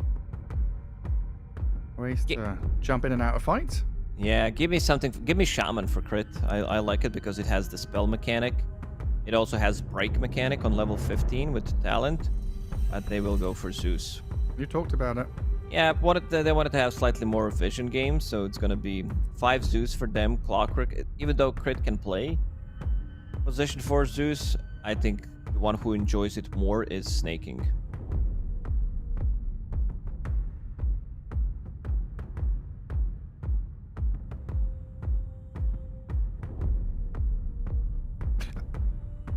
Is there any chance it goes anywhere else? Mid? No. It's just not a mid hero anymore. Okay. So then we're looking at the Pango having the flex. And Yeah, everyone else is locked.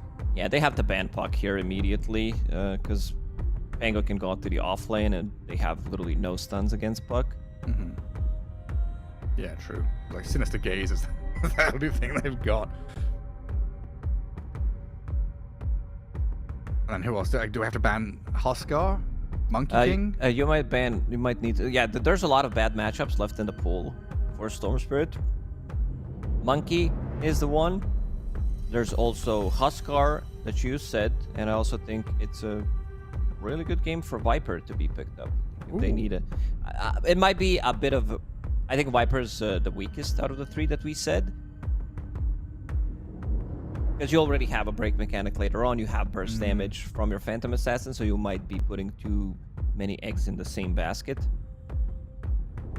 Why is that a thing? Like, too many eggs in the same basket? Like, let's say I have 10 eggs and I want to have 20 eggs, and then I put more eggs, and I'm like, man, this is better than having 10 eggs. No, or is my basket not big enough to hold all of these eggs? Well, the thing is what happens if you drop the basket? I don't like it. All of the eggs. So the thing is, you're meant to have multiple baskets. You should have 3 or 4 baskets with 3 eggs in each. And then if you drop a basket, only 3 eggs get destroyed. But let's say you have different baskets and then you drop all of them because you're holding them in the same hand, or you just fall. You trip over a branch in the wood. There's your Morphling that you wanted to see. Lacoste versus English idioms. Who's going to come out on top? A fight to the death. I mean, you've got some logic there. I'm not going to argue back. Yeah, what if you're holding all your baskets and you just drop all of them? Good point. Well, Bloodseeker ban, so they protect the Pango a bit more there. It's great against Pango, great against Phantom Assassin as well. True. She can't use Blink Strike. This is the hero that wants to jump in and out multiple times. She also builds into S and Y, so can be slightly better than before when you were not building into that item. This Rupture doesn't last as long, thanks to the status resistance. This is such a hard choice, though. You're against Falcons, and you have a choice of banning Monkey or Huskar. I think I'd ban the Huskar, and then regret not banning the Monkey King. Is there like a 3rd or 4th hero that we want to remove here? I could see them also pick up Lina as well. They're a little lacking on the stuns, but they definitely have options. Lina sometimes doesn't like to be ran at by Bounty and Storm. You can do well in the lane, but then in the game you're like, oh man, I should have picked something different. Or just rush BKB or something. Oh yeah, really thinking about this. Choosing what? Okay. I said this is the weakest out of the 3. You did. But if they're picking Spectre, that definitely adds credence to the Viper ban. Oh no, last pick. Where is this Pango going? Is it Amar on the Pango? Do we keep it from Alreen? What is it? Spectre Lich Lane? Is there a way you can abuse this Spectre Lich Lane with a Clockwork plus something? Because it could also be Amar playing Viper. What do you want against Spectre? There was one hero that he played, and I think it could be good in this one, and that's Legion Commander. I think this is the hero that is going to give them like good pick off, trying to set things up, having a dispel mechanic, always something to kill Spectre, turn around Bristleback. He played it once at Fisher Playground. I think this is fine, But they also have to start thinking of who's going to be getting the first jump. It's just Huskar. It's just Huskar. It's that good of a Huskar game. I mean, we did mention it. Try to theorycraft slightly more, and it's going to be Malrine playing it. That's the thing about Dota drafts, right? Is you have these 3 heroes where you're like 99% sure it's going to be one of those 3. And then once you're bored of that conversation, you start digging deep. You know, we get into the Legion Commander area of the draft. Which is really, that was, I think, the only Legion Commander that was picked up at the tournament. Yeah. Not the most popular hero. I think I've only seen it once in the past year, and that was Ace. Gaimin Gladiators picked 4 heroes to counter Bristleback. They had, what, Bat, Lich, Legion, and something else to turn him around. And here we could have the same thing with the Huskar Aghanim Scepter. The PA has Break to help out as well. So there are answers to the Spectre and the Bristle. Comparatively, though, like these are 2 teams that have lost their first games. Are we feeling better about their chances? Yeah, definitely for Xtreme Gaming. I think they have a strong draft. It's going to be Vision Game from your position 4. Bounty Hunter will scout things out. And then you will have Storm Spirit and Spectre jumping the target. Both teams, they don't really have that much team fight anyway. It's going to be more about the pickoff, Clockwork with the Zeus, and try to set things up. And then you have Huskar, who's going to be winning his matchup. But this is also not the... because they have very good heroes to rotate. One, Chain Frost from Lich, when Huskar is going in deep. Bounty Hunter with the stun. Spectre level 6. So, in theory, it looks like a really good Huskar game, but this is not one of those games where Huskar is going to have 0 deaths by any means. Oh, for sure, yeah. There's a very strong global draft from Xtreme, right? So if you're out on the map, you know, farming low HP somewhere and you're scouted by a bounty, there's a Spectre, Shadow Step, there's a Storm zipping in. You can drop pretty quickly to that snap initiation from Xtreme.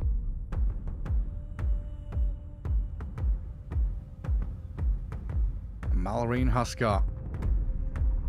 Well, time for redemption for both of these teams, dropping their initial best of ones against Nigma Galaxy. Falcons lost. Xtreme dropped to PARIVISION, but it's now time to get some wins under your belt. And no one's eliminated from this group stage, but like you said at the start of day, it's very important to get these Ws, get early wins, because you get seeded later, deeper into that single elimination playoff bracket.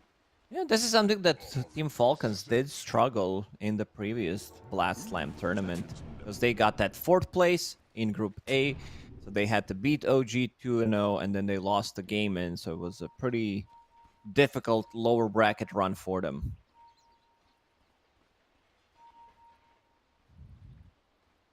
Looking at the fastest that they did choose, Snot Rocket is the big one for me.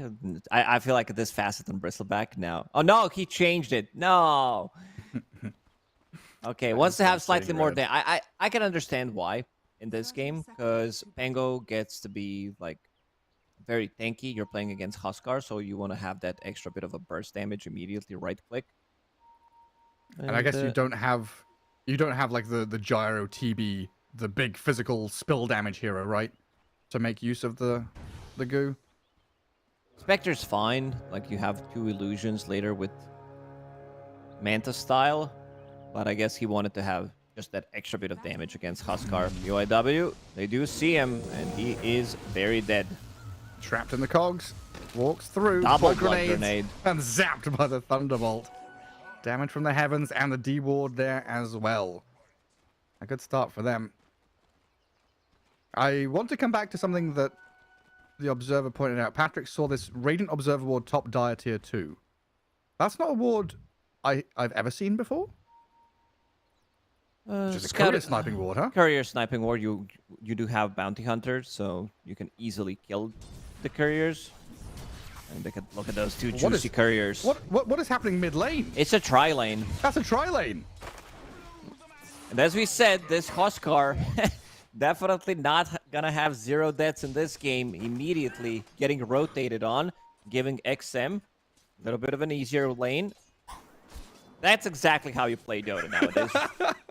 Try to ruin as many things as possible for the enemy. And because Snakey got the first blood, he's also buying into different items. He wanted to pick up, some boost of speed, but with this is free Ring of Bassi, pretty much. Dire's courier has been killed. Say There it is. goodbye to you.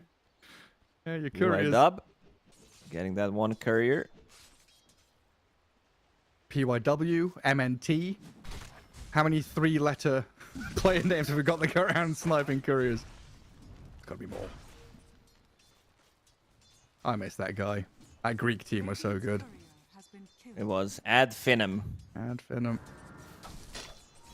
This is the lane where Pango is going to have good time. You are playing at the Spectre. This hero doesn't really pressure you in the lane. And again, with the double jump, you also are paired up with Clockwork in the lane, so you can definitely grab a kill on Lich, but Amar should have a completely free farm in this lane. Jeez, man. And then you compare the Pango with the Bristleback. They've got to do some serious business up in that top lane to drag waves around and recover. 9-2 Pango, 2-2 on the Bristle. And this has always been Falcons' strength here, this laning stage. They've got another kill on the Bounty Hunter, so Skitter and Snaking, another kill into a big creep wave. And Bristle and Bounty, they've got to really rely on sniping couriers and dragging waves behind towers because they are getting nothing.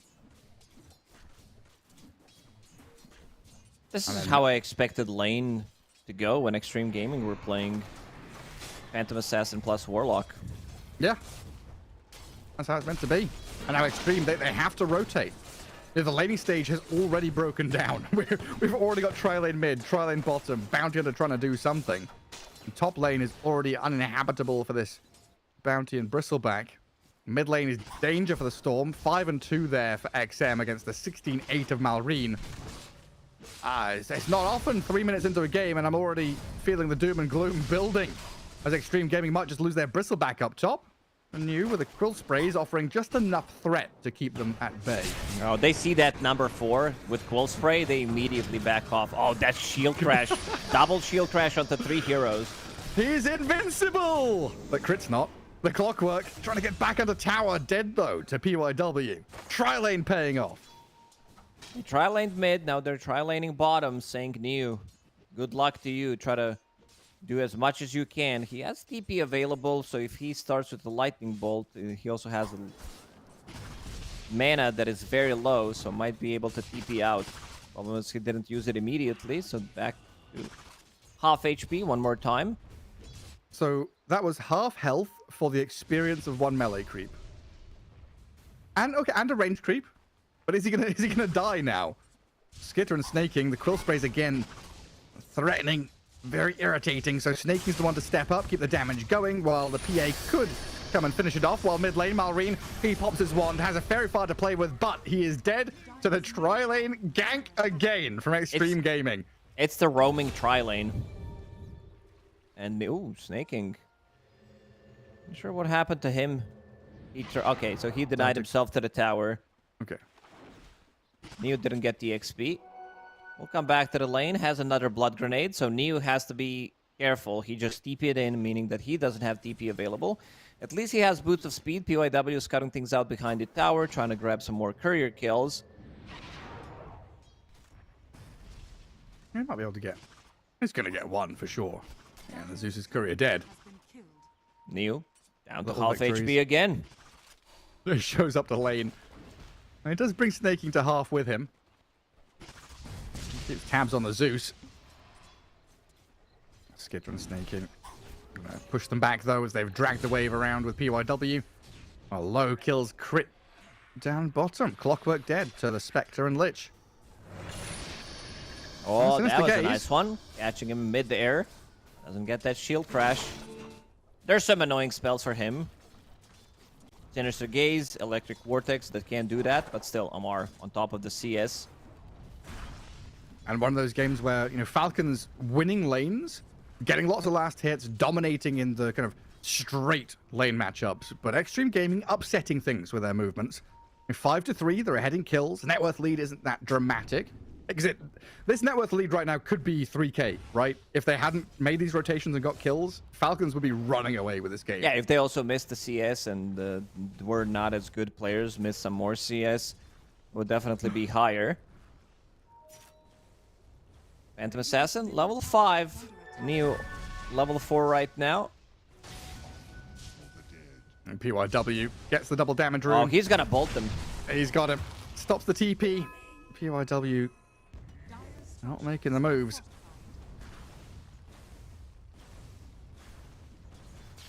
And they'll sit around mid as well. Guard this Huskar a little bit. Keep pressure on the Storm.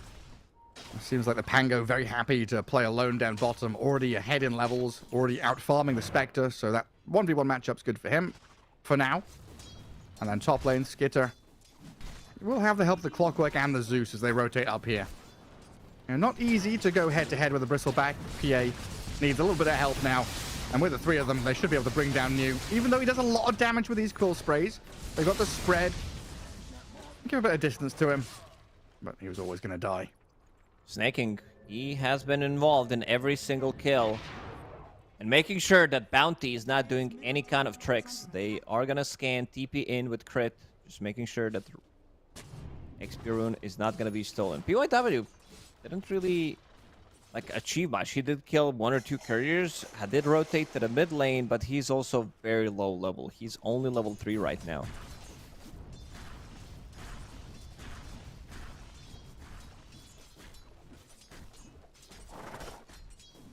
And the difference between tri-laning and not tri-laning is the Dire are getting a lot more experience on their heroes in general.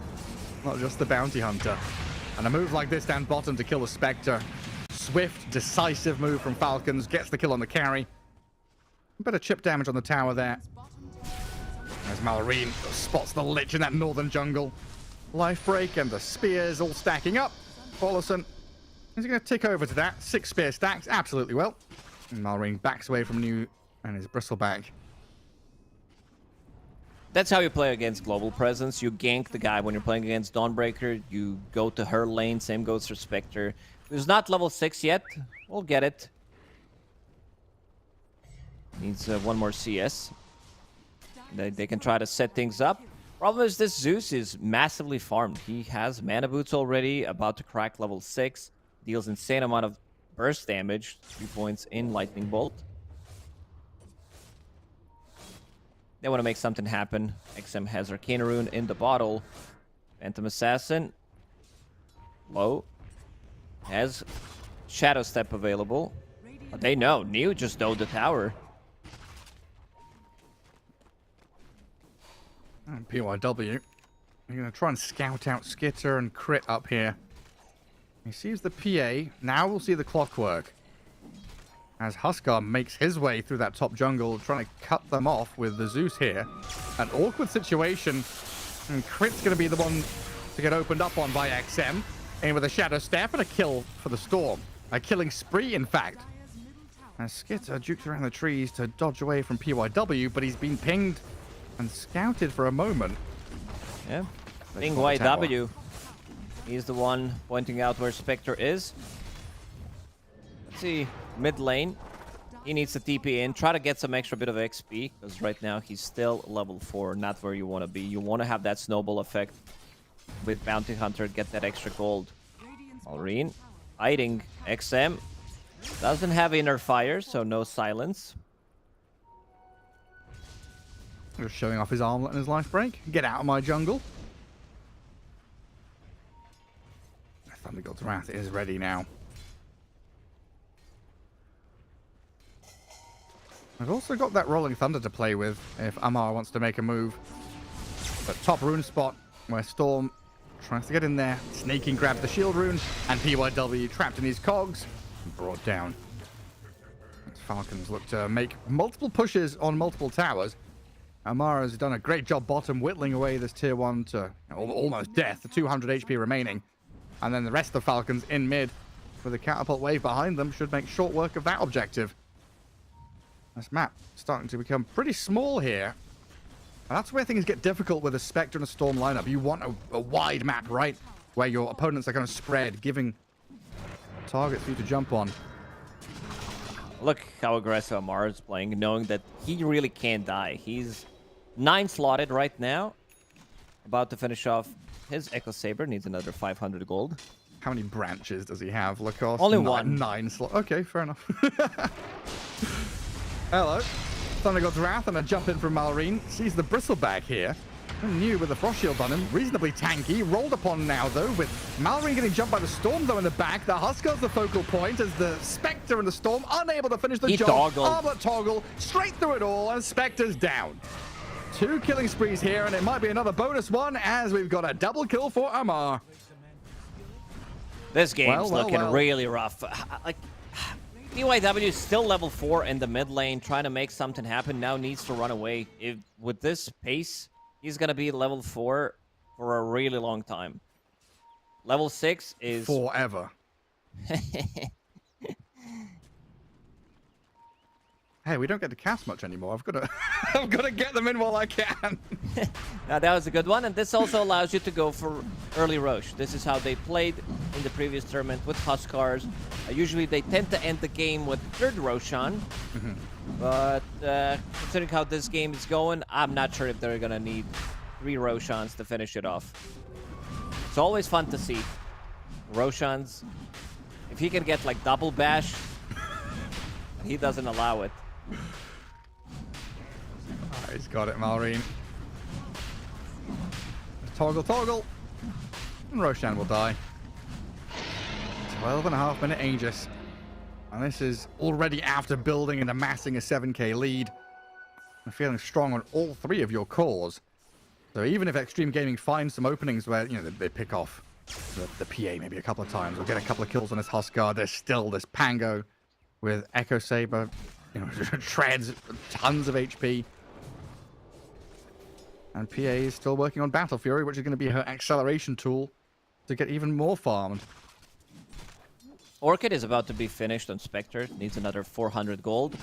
This is the time where PYW needs to be paired up with Storm Spirit and they grab a big kill. Because with just Spectre Orchid, I don't think these two have enough to kill off a big hero. Pango's not gonna die. You said how tanky he is. Clockwork's also not dying. He's sitting at 1400 HP.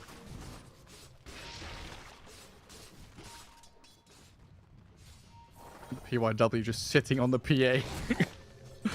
Try and get what you can there, playing forward, but now overexposed. Out in no man's land. TP from the Bounty Hunter. Might get him back to Fountain. While New is left stranded up here with crit tailing him. The damage will flow through, and PYW still dies over in his base to the Burning Spears. What the hell is Neo building? What are these items? He's building 3 items at the same time. So I saw the spell lifesteal and I was like, okay, I kind of like that. Casual chainmail, Ogre Axe. He wants to pick up Aghanim Scepter. You just can't itemize like that. It's you need to go greedy, especially if you're playing Seeing Red Facet. So get that Aghanim Scepter, be in the triangle. Gotta play for yourself. This is like the item build equivalent of when you play Lion and you see 2 targets and you Earth Spike down the middle of them and you hit neither, right? Never happened to me, so I don't know what you're talking about. Oh, okay. I see. You're just gonna do me like that, are you? I got it. I got it. It's fine. This game feels like we're 25 minutes in, considering the advantage that they have. Oh, this game feels like it was 25 minutes ago. It feels like it's already in the past. It's deceased. Stop it. They're already dead. Hell, Xtreme Gaming. They've got some chances left in them. They've got this global potential. They've got a stun on crit. A kill on the Clockwork here is going to be a bit of bonus gold in their pockets. As loot. They're going to be able to pick it up. And as always, the question is, what's next? They can't go and do Roshan or anything like that. He's already dead. They need to play for the pick-off. I mean, this type of lineup can grab some easy kills. Bounty Hunter now is finally level 6, so that bit of extra gold is going to help out. Amar also itemizing to have a dispel mechanic. He sees that Orchid, immediately buys into Yules. A little surprised because he wanted to have something right now. Knowing Amar, he loves to build into Manta style when he's playing Pango, but overall, item that costs so much more.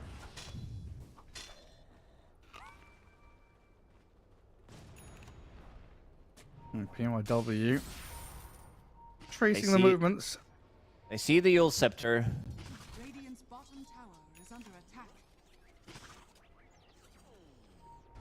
Blade mail's here for the bristleback. Item number 1 complete. Hello. Shadow Step on the clockwork. That's 2 kills on crit in a row. Malrine, though, he wants to show up to this one.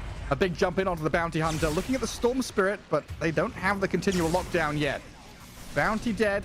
And Malrine's still chasing. Under this tier 2 tower, the Rolling Thunder from Amar is looking for XM Storm. Doesn't get the zip away yet. Still has mana in his pool to run back. But the And he got him. The chase. Ooh, Amar, the held mid-air. back by the Sinister Gaze, catches him midair. A Skitter will come in to kill off the Lich, but Pelosin, job well done to save the Storm. They killed Clockwork 2 times. You can see Low does not want to commit. He's playing on a different side of the map. Every single time Shadow Step is available, he's going to go for the kill. But I'm also looking at Snaking, who is Giga farmed on position 5. He has 2 components of Aghanim Scepter.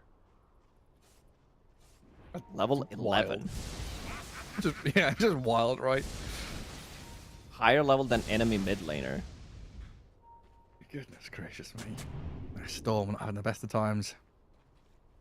It's 4-1 and 0 on Storm. It's just the fact that this map gets so small. You're sharing experience with all your mates. He doesn't really have farm priority over the Spectre. Dire are scanning. PNW is going to come back up into this top jungle. Another go here with a scout into track into Shadow Step play. The Zeus is going to die, and XM zips in. It does offer up PYW for Skitter and Crit to follow through on. Storm able to zip out, and Bounty Hunter survives the onslaught too. Xtreme Gaming, jump in, get a kill, jump out. Any kill they can get. It definitely feels worth it for Xtreme Gaming. That was 400 gold. 400 gold for the rest of the team. And look what he's building on Bristle. He's building 4th item. Nothing from the components. What's that? What are those? I like the shard when things are not going well. But yeah, this just feels... This feels like a charity shop item build. It does.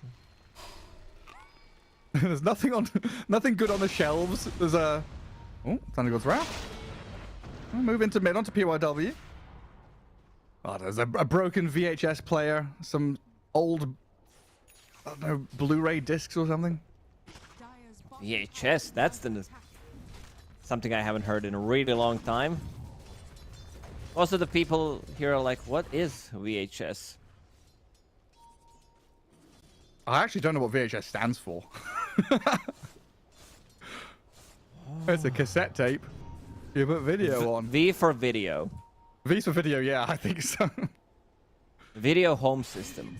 Ah, that sounds good. Did you Google it? Yeah, I did. Oh, okay. You should have said no. Just pretend you knew? You could hear my keyboard, probably. Nah.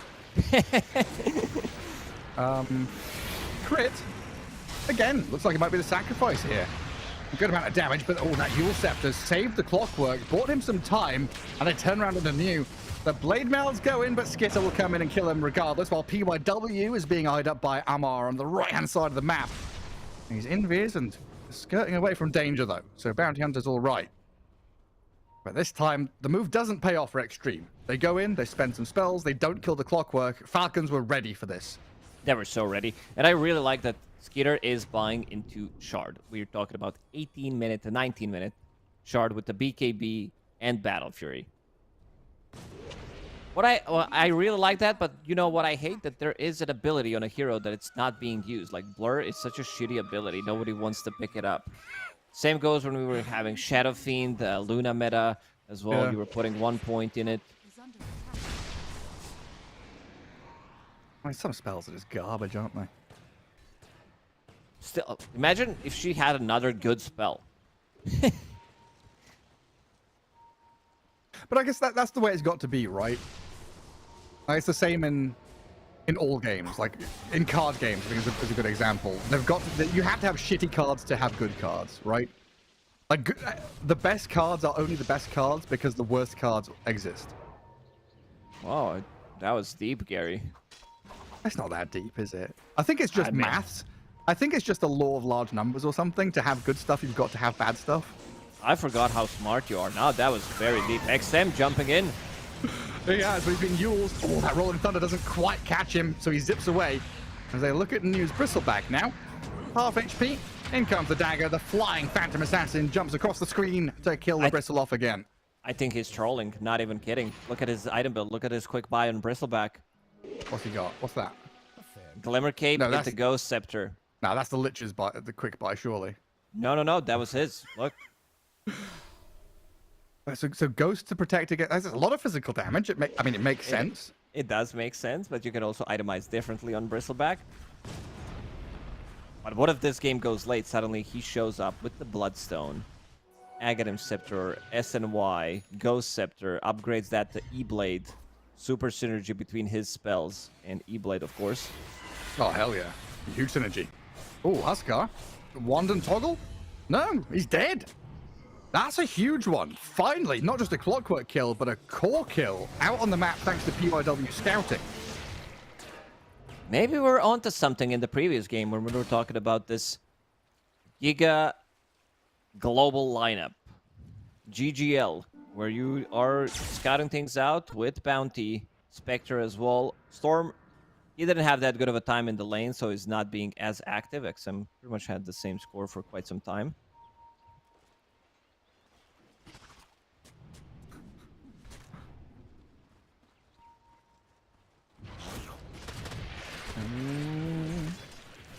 Xtreme Gaming kind of setting a trap around his Bristleback. Looks like Falcons want to go and meet them, though. They've got this dire ward, which is going to see the storm. Wanders down into the lane. Immediate jump and Yules. Rolling Thunder. Chain stun into damage from the Clockwork and PA, and they've got it. Perfectly executed. Oh, this is the attempted. The stun from Amar Roshan, the is in. Bristleback. Amar is in, rolling forward. In They're comes the broken. life break from the Huskar. Roshan nearly dead. Chainfrost bouncing. Angels on the floor, picked Low up by picks it Low. up. Spectre grabs it, tries to run away. Amar is dead. Skinner, though, with the BKB can open up now with the damage onto the Spectre. They get the kill. They got him. They take him down before the TP completes. Now he's dead twice. They've got the Nimbus on him. Low jumps to snaking off to the left-hand side, but Skinner's here. Makes another gap close. Phantom Strike jump in. The dagger to slow Low down. And his Spectre completely done for with a massive final crit. They got Amar, but the way this fight started, they killed off Storm. He blinks in and gets Yule Scepter initiation. This is the build that people were using when Pangolier was first introduced to Dota 2.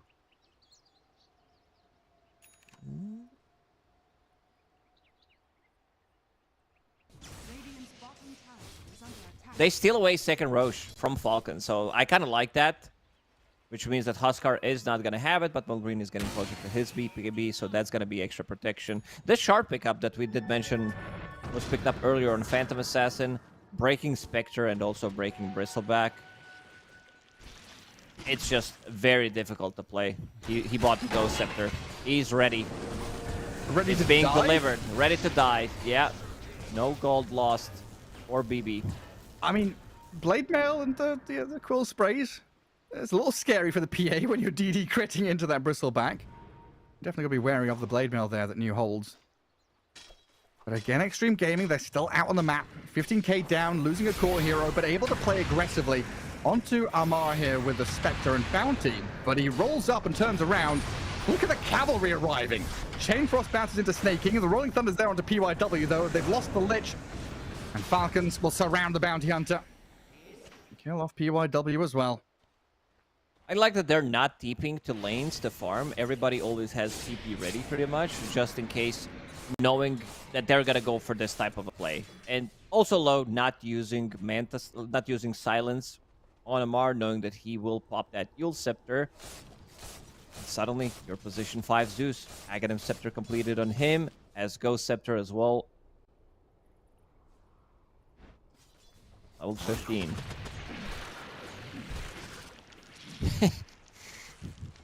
He's committing to the bit, huh? He is. This is the weirdest looking... I mean, if you show this to someone, this is one of those Reddit posts. Guess the hero. Buy items. Professional e-gamer edition. I don't think many people would be able to guess it, because it's also Null Talisman. He sold Bracer. Yeah. Yeah, he has like 124 guesses, and I don't think I'd get it. Is under attack. All right, let's try the theory craft. Who could have this build? Ghost Scepter, Radiant's Blade Mail, Null Talisman. It feels like the Blade Mail feels like it should be, you know, a tanky strength hero, right? Oh, I don't know. I mean, that Ghost Scepter does not protect you against the Zeus. So he dies anyway. And now Rolling Thunder chasing down his Lich. Amar has a bonus kill in his sights. Colosin will fall.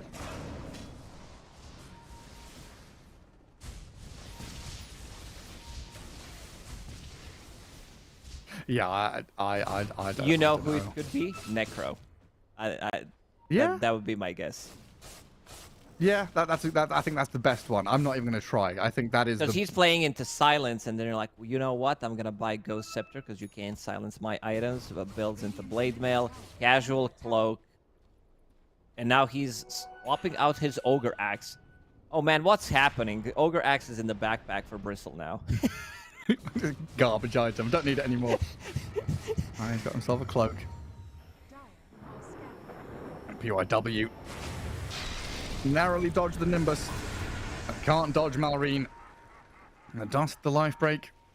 The killer's there. Falcons are just slowly but surely building this lead, like out of contention for Xtreme Gaming, it feels like. 18k amassed for them. Still a wide array of map to play. Ancients to farm.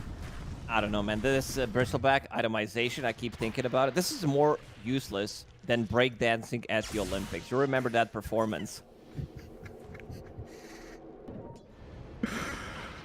What was her name again? Oh, Shadow Step. Jump on crit. They're back to their old ways, but Poloson, Chain Frost attempt, not going to work out for him. He's dead for it.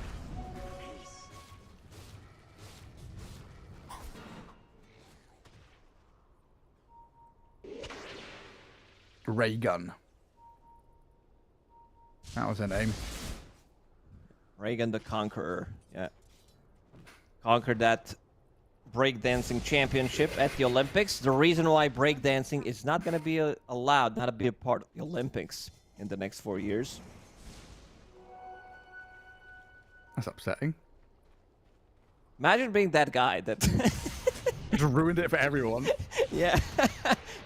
They're like, yeah, man, first try, first time. Like, can't wait. I've been practicing this for my whole life.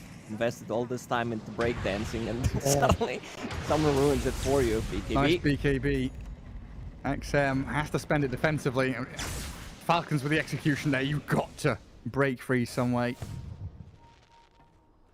I don't know, man. This this build is more useless than traffic lights in GTA as well. Like I can't believe what I'm seeing is that these are professional players who are getting paid to play Dota. Jump This is in. a great jump on the PA though. It's a big one. Again, bounty really the key element here. Scouting, given that vision, and a godlike streak taken, giving XM a ton of money. That's a good $2,000 there going to Xtreme Gaming. A little dip out of the 18k lead that Falcons had been building. But you were right about that Roche take. That Roshan steal, the second Roche, has given Xtreme another 10 minutes of gameplay, which ordinarily they wouldn't have had. Falcons now are kind of waiting. Waiting for the next Roche to finish the game. The tempo is starting to slip. They don't have the same traction on the map as they did a few minutes ago. They're gonna wait for third Roche, which is gonna respawn shortly. And this time around, Falcons, they will be much readier for it.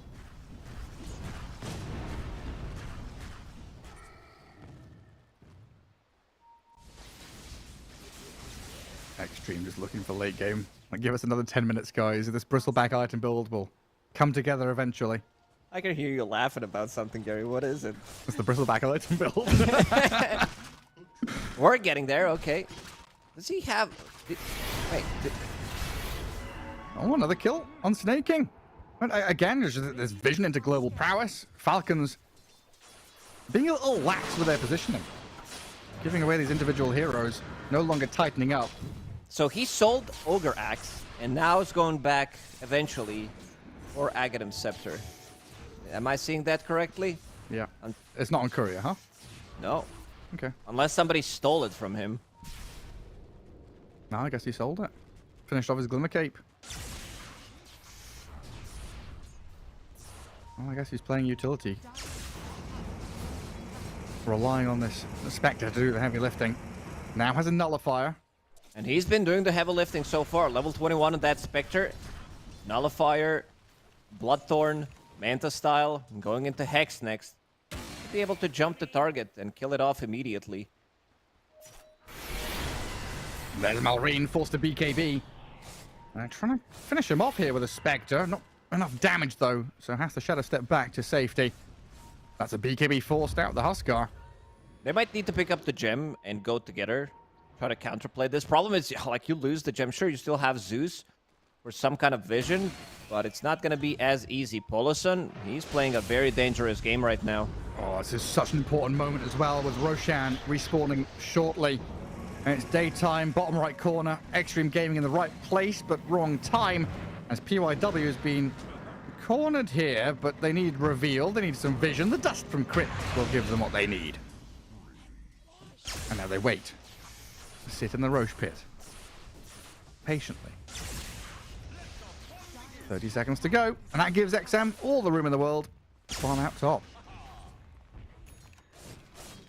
Pushing out both mid and top lane. Roshan, there's another jump. Yeah, snaking again, the focal point here. It looks like he's gonna be all right. I mean, barely. Dire's top tower is under attack. They'll find the vision that they gave them that attempt as well. As Roshan is moments away from respawning. Malrine has been the most patient mid laner in the world. Sat in the pit here. And this is their path to victory. Third Roche packed full of goodies. Are scanning. Xtreme Gaming are smoked and coming for this, though. Roshan's going to be dead before they get here. They're still pressing forward. They want to fight this. Falcons coming around that bottom side. They're going to realize something's not quite right here. There's a Lotus. Zeus ulti, available in 40 seconds. They have Nimbus if they want to scout things out. For now, Snaking buying smoke for himself. Hook shot. There's the hook placed. shot. Malrine with a little sidestep allowed the angle for crit as the Rolling Thunder hits in onto PYW. A few more touches there. Untitled Chapter delays the inevitable death of the bounty. While the rest of Xtreme Gaming are just trying to retreat as quickly as they can. Glimmer Cape bristleback trying to run away while XM, he's going to get his BKB off, turn and fight into Malrine, but they've lost the Lich now. Poloson launched his Chain Frost out as the Zeus does die to Spectre and her illusions. New has been left stranded. Wait, hang on. Another Glimmer Cape? Invisibility is invulnerability? Where's he gone? Oh, there he is. Come back here, New. Bristle, can you try and TP? Man, if he had that Ogre Axe, if he only had that Ogre Axe, would have been much different. Just getting he's not providing the team with pretty much anything. Dealing 1,000 damage as Bristleback in a fight kind of feels bad, but you can see the damage from Huskar. 4,000 damage from him. He is holding that Refresher Shard, holding the Aegis as well. Supports are still dying. This Spectre build, everybody experienced it. It's so annoying to play against. Once you get the Nullifier, you really can't really protect yourself. Yeah. It's the same as that last game, right? The Lina build in that previous game, the Spectre build in this one. Out of the fog, all of a sudden you are just blasted. XM protecting his bottom lane. Sinister Gaze is there as well to take out the Aegis from the Huskar. Malrine going to try and make his way back down to low ground. A lot of damage out of these Spectre illusions when he's isolated like that. Definitely got to keep your wits about you. And low, not far away from Aghanim Scepter at this point. That's going to be the item that provides him vision, shows where Zeus is, and then Zeus is kind of done so. The only way you can defend yourself against it is to buy Blinken Sphere. You wanted to go for different itemization. It's a very costly item, so we'll not have that for a really long time. There's Zeus vision. Sees the Lich and the Bounty Hunter. Both supports in real danger here. PYW already dead, but Lich has the Blink Dagger. Frost Assassin. Frost Escaper.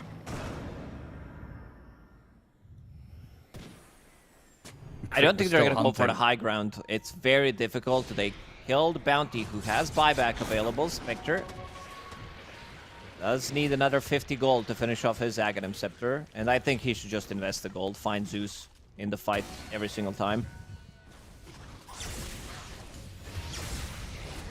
Oh, man. This Skidder PA, though. A whole new level of damage. And even if they're not going straight to high ground, they've still got Xtreme bunkered down on their side of the map.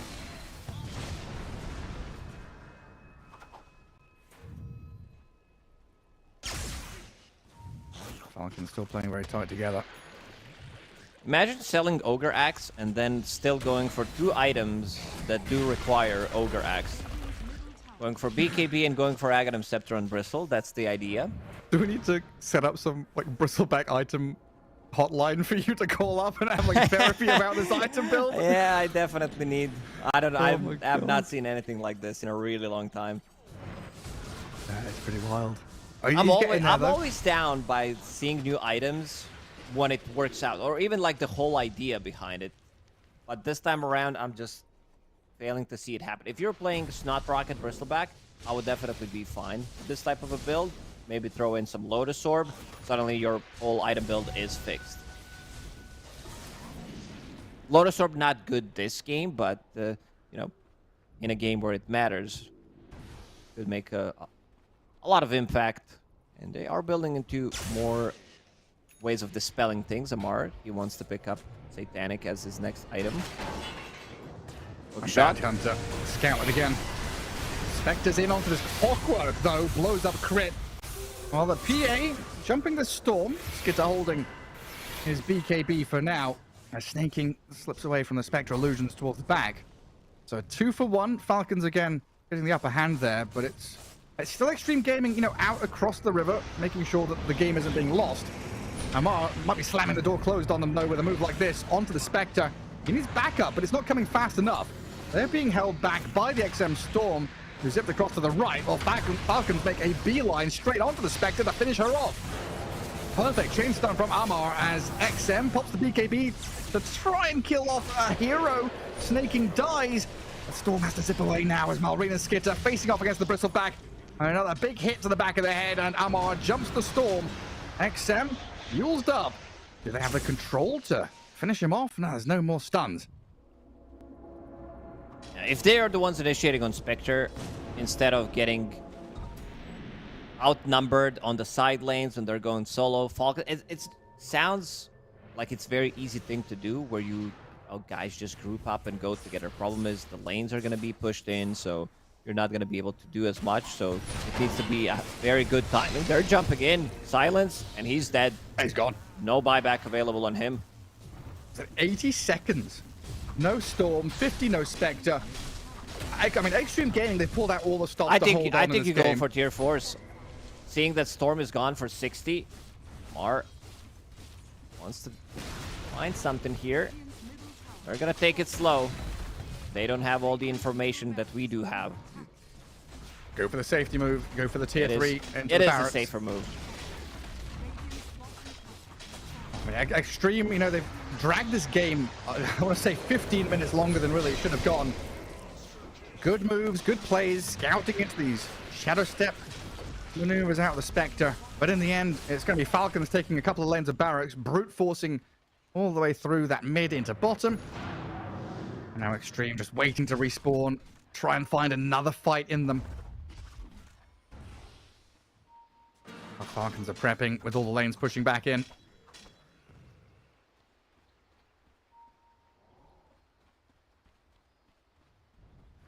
A new one is Bristleback. The punching bag. He steps outside of his base. The pings are there from Malrine. And it looks like Storm is saying, hey, let's go on this Huskar. But Xtreme have got to do something. I don't Haunt know is if ready. you can. It's very difficult target to kill. They can burst him if he is completely left alone. But if he gets a BKB Satanic off, refresher. Could just be the end. Low had a great game.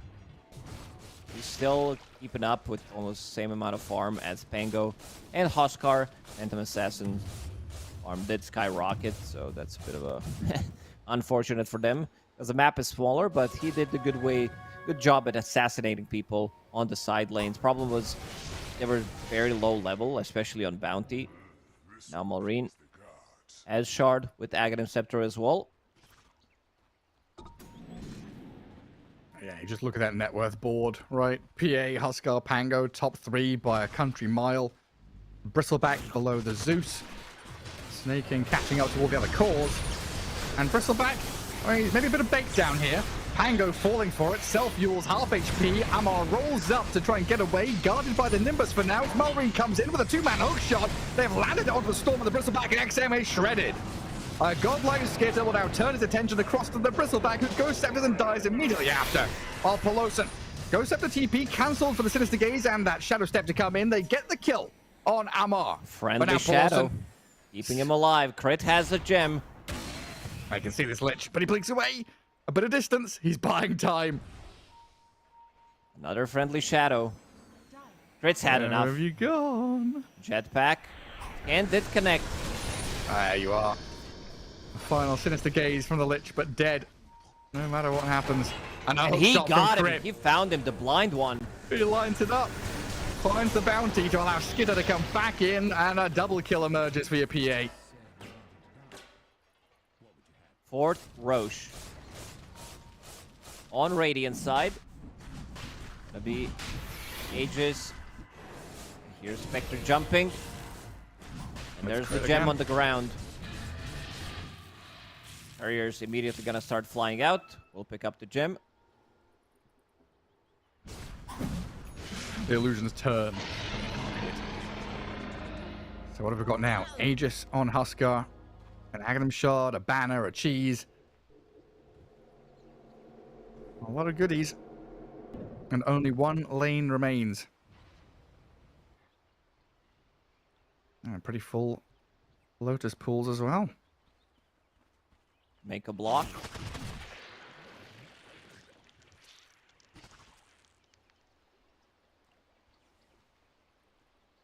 How many do you need? 18, right? Yeah.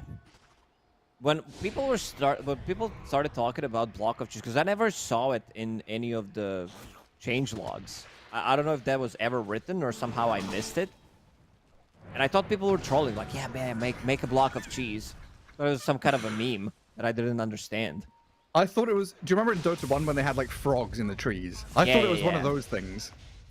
Like some little ice frog hidden gem. It doesn't do anything, but it looks funny. But no, it's like a... I think you're right. It was undocumented for a long time. And all of a sudden, block of cheese. Big old barrier. Xtreme. Have a BKB on the Bristleback. One lane of barracks. How many buybacks? One on Lich. This is their last chance. They've got to make something work here. The Goose, the Sinister Gaze on the Huskar with a Chain Frost bouncing. Malrine over the life break, jumps across, kills Pelosin. Malrine's still alive. And with the Rolling Thunder towards the back lines, PYW and New feeling the pain as Amar rolls and crashes on them. Looks like, though, the buyback is enough to hold that aggression for now. And the big victory, of course, just keeping that Aegis on Malrine so he can continue threatening high ground. And Bounty Hunter getting scouted all the way in the back by Crit. Hookshot ready in just a couple of seconds. Yule's up. Does he launch it? Ooh, he stopped. Ooh. He knows. Immediately got pinged out. Still, didn't lose the Aegis on Huskar. They try to use everything on him, but gets Satanic off. And that SNY also making a difference, having status resistance. It's level 25. 6 seconds Burning Spear duration taken. Banner has been planted. It is high ground time. They'll jump on the Huskar again. Defensive Lotus can get out of this. He's still holding BKB, don't forget. And they'll turn Hookshot onto the Spectre now. Low dead. Amar behind the tier 3 in the barracks now as well, just rolling up, being a barrier in front of his team. Half HP, though, needs the help of the Huskar and the PA to come in with a big damage. Skinner's going to clear through a couple. Spectre has brought back Jaunts in and out of the fountain as Malrine finally loses his first life. Bristleback behind his tier 4s, dying here while the Chain Frost bounces meaninglessly between these dire heroes. The Falcons, they've killed off 3. They don't have buyback. They're looking at these final buildings in the Radiant base. And Low, you said it earlier on, has had close to a perfect game. Crisp execution from his Spectre, but there is nothing you can do 1v5 when Falcons are in a mood like this. Yeah, they didn't really have the offlaner in this game. He was left alone. Have that in mind. Because Bounty was roaming to the mid lane 2 times. He was killing the couriers as well. There were no stacks being made. This is something that happens when you are playing Bounty Hunter 4. Can't really be stacking the triangle. And we can see Falcons being pretty happy about this victory. This is their first victory. They lost the first game against Nigma Galaxy, but in this one, they come back in very strong. Using the Vision game, this is something that they used to counter Bounty Hunter in the grand finals. Not too very successful, but they did use it really well in this one. Because Snaking, he was all over the place. He had, what, like 15, 16-minute Aghanim Scepter with mana boots on Zeus, and then picked up the Ghost Scepter. There was a window of opportunity for Xtreme Gaming where they looked really strong with these Bounty Hunter plus Spectre and Storm Spirit pickoffs, but Falcons, they kept the composure. They were going together, picked up the gem as well, and closed out the game. They got surprised by that second Roche. That was the one that kind of delayed the game, because Falcons, this game could have ended maybe even like 10 minutes ago if they were the ones controlling second Roche. I mean, you said it right. The Huskar, who wants that third Roche, go finish off the game. It took them 1 extra because of that steal from Xtreme Gaming. But it was just the delay game from Xtreme, and not able to get as late as they want with the momentum that they needed. Falcons picking up their first victory here in the group stage. Nice bit of swing back in momentum for them, while Xtreme now 0-2. But 5th game of the day coming up. The last one for Lacoste and myself will be right after this break. A little bit longer, 5 minutes or so, until we have that 5th game, which is gonna be, hang on one second, PARIVISION against Gaimin. PARIVISION. That's the one. See you in a little bit.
Welcome back, everybody, here. Fifth game of the day, the group stage for Blast Slam 2 continuing as we've got our last game of the tournament Lacoste. We're heading into PARIVISION against Gaimin Gladiators, two teams that won their best of ones.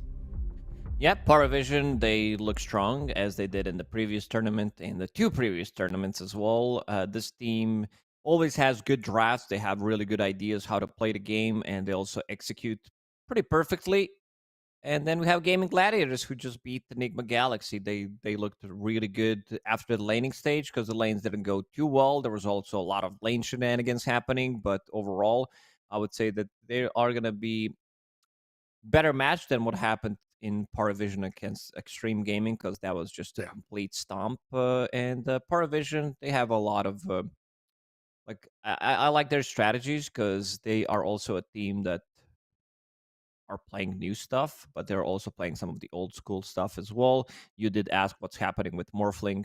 Definitely gonna get contested in this series. Both of the carries love to play the heroes, so we might see something, maybe even cooking in the first phase. I mean, you said it's kind of closer than previous games that we've seen here. How close do you think this is? Because Gaimin Gladiators, we still see them as being in a bit of a rut, still finding their identity, finding what's in, etc., etc. They've not hit that level of form we expect from this team, while PARIVISION are kind of, they've climbed very quickly in a short amount of time, and they got up there and seem like they are top 5 teams in the world. Are Gaimin Gladiators the underdog in this series? In this game? Absolutely. Oh, most definitely. I would say in terms of numbers, probably like 65-35 in favor of PARIVISION. They just looked way dominant. But it's also a best of one. If this was a best of 3, I would say maybe the numbers would be even slightly higher. But in a best of 1, anything can happen. They get a good draft. They get off to a good start. This is also Gaimin Gladiators we talk about. This team knows how to stay ahead when they do have that advantage. But yeah, I think we'll need to see the drafts, and they had some interesting drafts as well in gaming. They did bring this Io Marcy from the carrier role. It was also Ace playing Pango, not his usual offlane hero. This is something relatively new that we're seeing from him, so they are flexing it a little bit. And Quinn playing Lina after dying one time just completely destroyed the game afterwards. Yeah, that last pick, Lina, 24th pick, was a real big one for Gaimin Gladiators there. And like you said, that Pango flex gave them that opportunity to do it.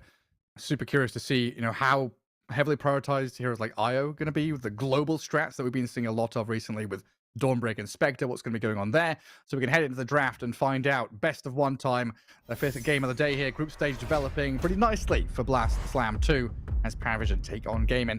And we already see the Dawnbreaker ban. Ace not getting his hands on that. Dawnbreaker has been first banned in every single game that we've cast so far, for a good reason. This hero has felt really strong, one of the stronger laners from the offlane, having that global presence. Also, speaking of itemization, Aghanim Scepter, you get that as your 2/3 item, and then you have 60% evasion, which makes it insane, and you can also move with it.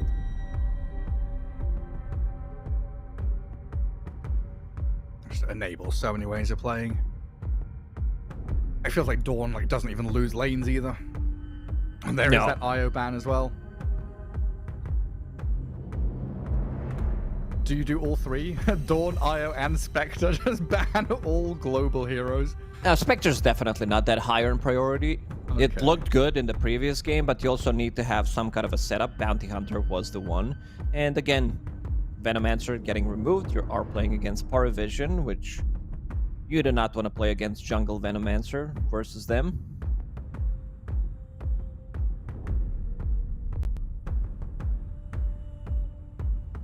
Some of the nasty heroes. That is a toxic, not just trio, but all 4 bands there are pretty toxic. They are. PARIVISION, they have first pick. We've seen them open up with Chen. We've seen them open up with Phoenix. Phoenix is still available, so they have to... They're probably going to leave Chen. Gaimin is also a team that does play Chen, but I also haven't seen them play it in quite some time. I'll be down with Phoenix opener for them, or maybe Morphling. Clockwork is also going to be definitely up there, but Phoenix is my first pick. Just seeing how these guys have played so far with the Phoenix. The hero is flexed between position 5 and position 3 for them. Let's see what Gaimin is gonna get in terms of trade. Yeah, because we're left with quite a few big ones, right? DK, Magnus, Monkey King. A lot of the big core heroes, anyway, left in the pool. I would be fine with Magnus as a response. Because I don't know if you want to... Magnus opens up a lot of your drafts. Yeah. Super flexible. Enables a lot of heroes. Gives you team fight. But there's also like the other direction of just like leaving those heroes in the pool for now and picking up your, you know, like a Lich or something, right? Your celery hero, whatever that might be. I'm fine. Lich is fine. It's definitely super strong, but I don't know if... What are we doing? Yeah, we forgot. Why didn't we say Pango in 2025? Couple of idiots over here. I bet chat is screaming, Pango! Real hero? Still is. No matter what you do to him, I mean, I can't really complain. It's one of my favorite heroes, but this hero has been really OP, or like amongst the strongest one for a really long time. For a couple of years now. Remember when Swashbuckle burned 200 mana? Do you remember when... With Diffusal. Do you remember when Javelin used to cost like 600 gold and you had POS4 Pango rushing Javelin first item? Yeah, remember when Lucky Shot was Silence? Oh my god. Yeah, this hero has been busted several ways. Well, Muerta, a hero that you've been calling for in the past couple of games, does get removed. That skill shot, POS4, offers nice protection for the egg. Yeah. I don't know if you want to play... There's now, I think, a lot of emphasis on Clockwork. If PARIVISION doesn't ban Clockwork, that Gaimin will take Clockwork for themselves. Because then you're going to be playing Phoenix Clockwork most likely as the lane. It's also very good throughout the whole game against Bangalore. You have 2 BKB piercing tools. And they saw that game and gonna give respect to Queen's Lina. Just get rid of it. So who's the funny little guy left is Ricky. No Nyx, no Bounty Hunter. So we still have this, you know, like Ricky Spectre or something like that potential. Now Ricky feels like good. Both teams have done a good job like neutering a lot of the strategies each of them like to deploy. Ricky could be good. It's something that Phoenix doesn't really like to play into ever. Cloud really destroys the hero. But I'm also fine with Clockwork. So, gonna be probably between Clockwork and Ricky for Gaimin Gladiators. Let's see what they decide to ban.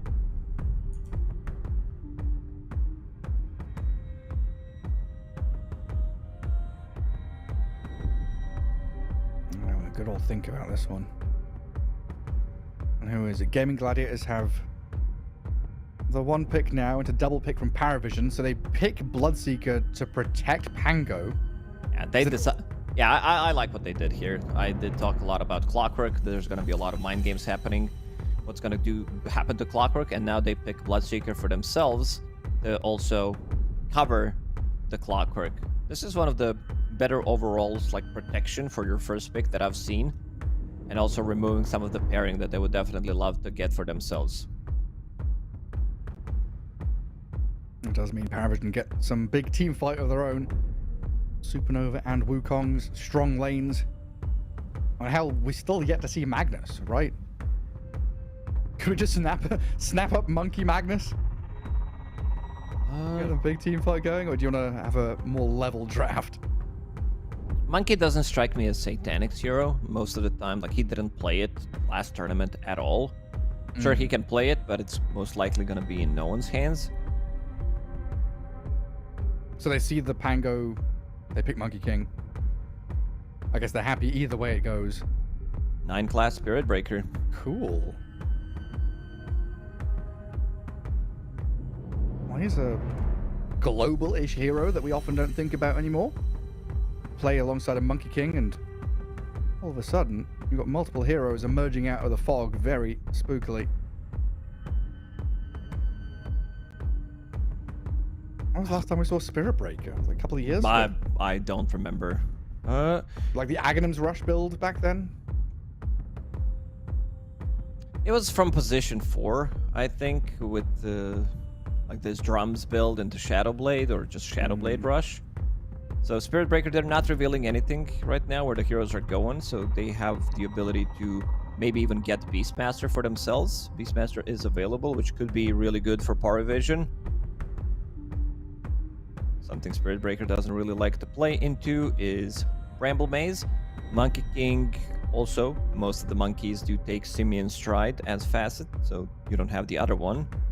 Terrorize can get you out of the Wukongs, and it also gives you something extra in terms of rupture damage.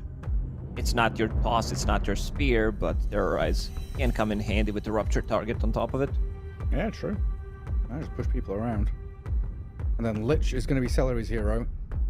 So we now see the Lich Bloodseeker safe lane, the potential Willow Pango off lane, but still likely assuming it's Pango mid against this monkey. Yeah. There's a bit of a flex as well to play Bloodseeker from the off lane, but then again, you might be playing into Monkey King, which is not that great. I said, I don't know if I told you or if I said it on stream, I said a lot of stuff is that a lot of players have been playing Bloodseeker off lane, coming into the tournament and coming into the previous tournament as well, because you wanted to have the flex potential. It's just such a great nullifier game. If you maybe can get some kind of a dispel, that'd be great, but I'm also fine with the Beastmaster. What dispels do we have left in the game? Like Enchantress or something? Oracle is there. Could be like a really good Oracle game. That could be cool. Great against Pango. So TA for Satanic? We're still flexing DM's hero, right? So it's like Monkey mid, TA safe lane. We're not 100% sure about this Phoenix Spirit Breaker or third pick. No, the reason why I like having the spell mechanics so much is you're removing Pango's shield, you're removing everything from Dark Willow. If we're talking about Oracle, Lich's Frost Shield, and Bloodseeker's first ability. So that's taking quite a lot of damage from the fight.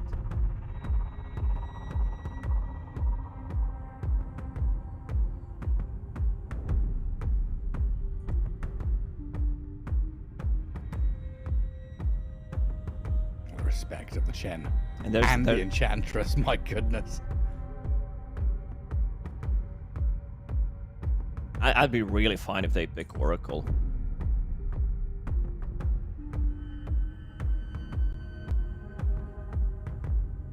Jakalis Oracle?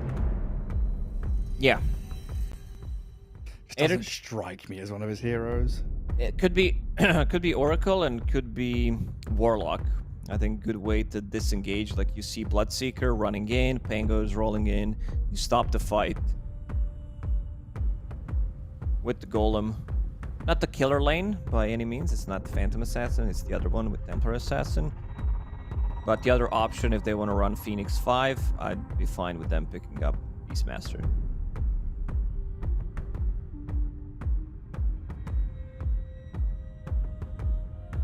Oh, they're gonna ban it themselves. Yeah. They get rid of it. And the deep mind games between CY and Astini right now. But it is PARIVISION who have got to pick first. They don't see the full calibration of this draft. They've got to give away a bit of information. Do we keep some kind of flex? Do we just hammer this draft home with the Phoenix off lane? Or is this Phoenix 5, Spirit Breaker 4?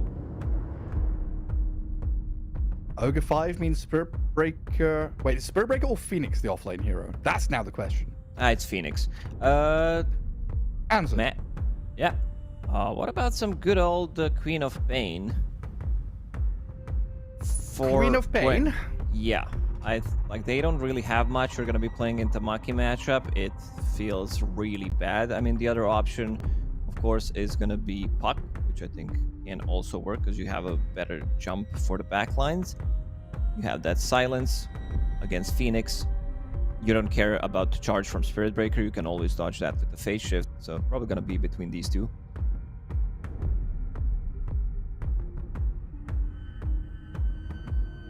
I want to see Quinn. I want to see him. I want to do some lip reading. I want to know what's going on in Quinn's head for this last pick. But he's out of shot. He's hiding. Instead, we get to see beautiful Tofu leaning back, relaxing and prepping for a Huskar pick. Okay, another one. 2 games in a row, we've got a Huskar last pick. Falcons won with it earlier. Now Gaimin Gladiators, it's their turn. My class to look to the side, but no one just doesn't. No one's like doesn't react. He's like whatever. It's a Huskar. Huskar, Bloodseeker. Not the heroes you see paired up together too often. Unless they're all farming the jungle at the same time together, minute 1. Yeah, sometimes you see them against each other because Bloodseeker is going to have that extra movement speed playing against Huskar, but definitely you don't see them on the same team. But all 3 of them mid, fighting over who's the mid laner. How is Huskar into Monkey King and TA though? This doesn't seem like the best Huskar game ever, right? There's like damage over time. There's a decent control. There's physical damage. There's a lot of physical damage. Yeah, there is control, percentage-based damage from Phoenix. Good amount of stuns as well. I don't think this game is as free as it was before, as it was in the previous game. But he also has a bit of a protection. They also picked 2 physical damage cores into Lich. And you also got to be careful about the Bloodseeker. Phoenix, one thing that I know some time ago when both of these heroes were kind of popular, people talked about Bloodseeker being counter to a Phoenix in a way where you are getting that movement speed, because he's going to be sitting at half HP throughout most of the game. So you will have that extra move speed. You're going to be paired up with Lich. This is definitely a lane where you can get the kills. And you've already mentioned Tofu, that Dark Willow, going to be offering a lot against this Spirit Breaker. So you've got Bramble, Sinister Gaze, a couple of ways to stop that charge coming across to you. I don't know, I'm looking at this Ogre TA lane. Such a strong duo. Not just in the lane, but also heading into game as well. Good fast Roche taking. Steroids here through minus armor, the Bloodlust onto Monkey and TA. A lot to offer. And this best of 1 in the group stage, important for both these teams. It's early days, but every victory matters to try and get that deeper seeding in that single elimination playoff bracket. And already it's PARIVISION just a little bit faster out of the well and across the river to get their early wards down. Yeah, it seems like they know that there is an observer ward on the high ground placed. 9 class. Can he maneuver through the Bramble? Yes, he can. It does have a lot. Yeah, it's a lot. Yeah, tries to dodge the blood right. Quinn's the one to get the first blood, and now no one with Boundless Strike holding them back. Good body as blocks on DM. Body blocked by Ace. The spears are stacking up, and that Frost Blast gives Quinn a double kill. Well, yeah. Tip no one, say good luck, have fun. Ah, that's too good. This is too fucking funny. Oh my god. Boots of Speed Huskar. This is what you're going to be playing against. Satanic, he's still hiding in the mid lane.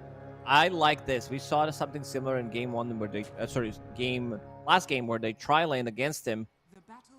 Just out of sentry range. So they want to kill Huskar. This is how you deal with the hero. Kill him level 1, and then he can TP back. Dude, do you remember when we were casting Animajor like years ago? We had a situation like this where it was TA against Ember. I think it was nothing to say on the TA, did this against the Ember. He just went mid, mellowed. 9 class is going to charge. Here we go. 3, 2, 1, it's time. It's time. Oh, does Quinn feel it? He knows something He knows something's not quite right. Oh, Dire Ward saw the charge coming. So 9 class gets the D Ward. And now TA is like, well, yeah, time wasted. Time to go bottom lane. There's a wave there for me to farm.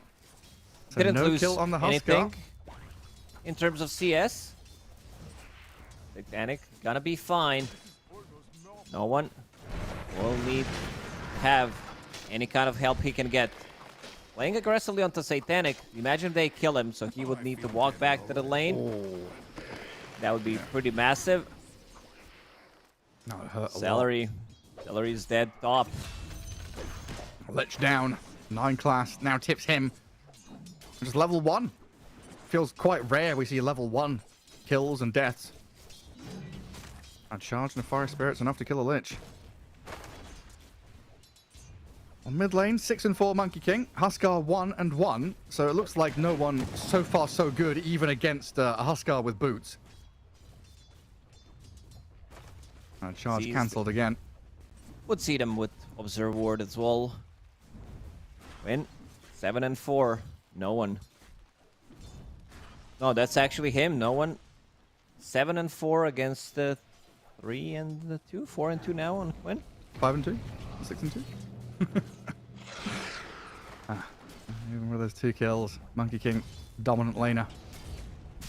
Watson up at top, getting all the last hits in the world for himself, though. Bloodseeker having a good time, even with that Lich dying in lane. And 9 class starting to drag the waves around. Doesn't want to match up head to head. This also messed up with creep equilibrium. Because the lane pushed in, and now it's back to the side of no one in the mid lane. He's pinging it out. There's another charge coming, but not going to be that easy to execute. Especially early on, the charge speed is not there. Just a little bonk, a little hello, how are you doing? Bonk from the charge, bonk from the boundless strike. One of the rare occasions where both mid laners don't buy bottle. Yeah. True.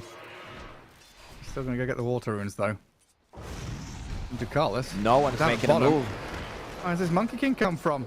Rooted up. He can't dive this and finish off Ace. Gets the Jingu stacks. Has the boundless ready, but yeah, not enough to kill the Pango there. While Celery? That's a Dire Lich playing near the Radiant Tier 1 and TPing back to Fountain. This lane is getting real messed up with where the waves are sitting. 9 class with a bash onto Watson. That's going to get annoying. As the Bloodseeker struggling to get close to this creep wave now with both PARIVISION heroes full HP. A difficult task in front of him. What a weird game, Lacoste. It really is. First we had TA. First we had double kill for Quinn. Then no one making a rotation, level 3. Let's see if he decides to pull the wave. Quinn is so ready for that one. He is. Watson dead up top, though. And DM gets the takedown on that Bloodseeker. He was low on regen, got bashed and charged. Only had a few stick charges to play with. Down goes Watson. At the bottom lane, Satanic stepping up against this Ace Pango. Quite a bit of damage, though, into the Templar Assassin from Tofu. And a charge, long way away. Spirit Breaker is slowly making his way across the map. But if Gaimin Gladiators stick around for too long and think they can maybe they're baiting off a bit real of TA, nicely on PARIVISION. They have baited Gaimin Gladiators to stay here, cast their spells, get charged and bashed, and Ace, he's going to die to this TA. And Tofu, Shadow Realm is ready. Gets a bit of distance now. Should be safe to tuck behind tower. Maybe look for a snipe with a Shadow Realm, but won't be able to catch it. Back into that mid lane, Monkey King pouncing back and forth. Quinn knows. Quinn knows exactly what he wants to do. Neutral creep. Did kill the Ducalis. He's going to come back to the lane slightly later. Full mana, full HP as Ogre. Top lane also getting heavily pressured. Phoenix is putting a lot. Level 4 already. Here comes no one. Hey, he was mid lane a second ago. Leaps across the canopy from tree to tree. And turns into a tree. Watson is testing the trees. Or imagine if you're quelling it. I don't think you can.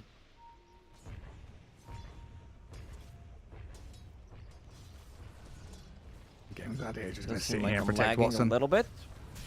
You're back now. You said imagine?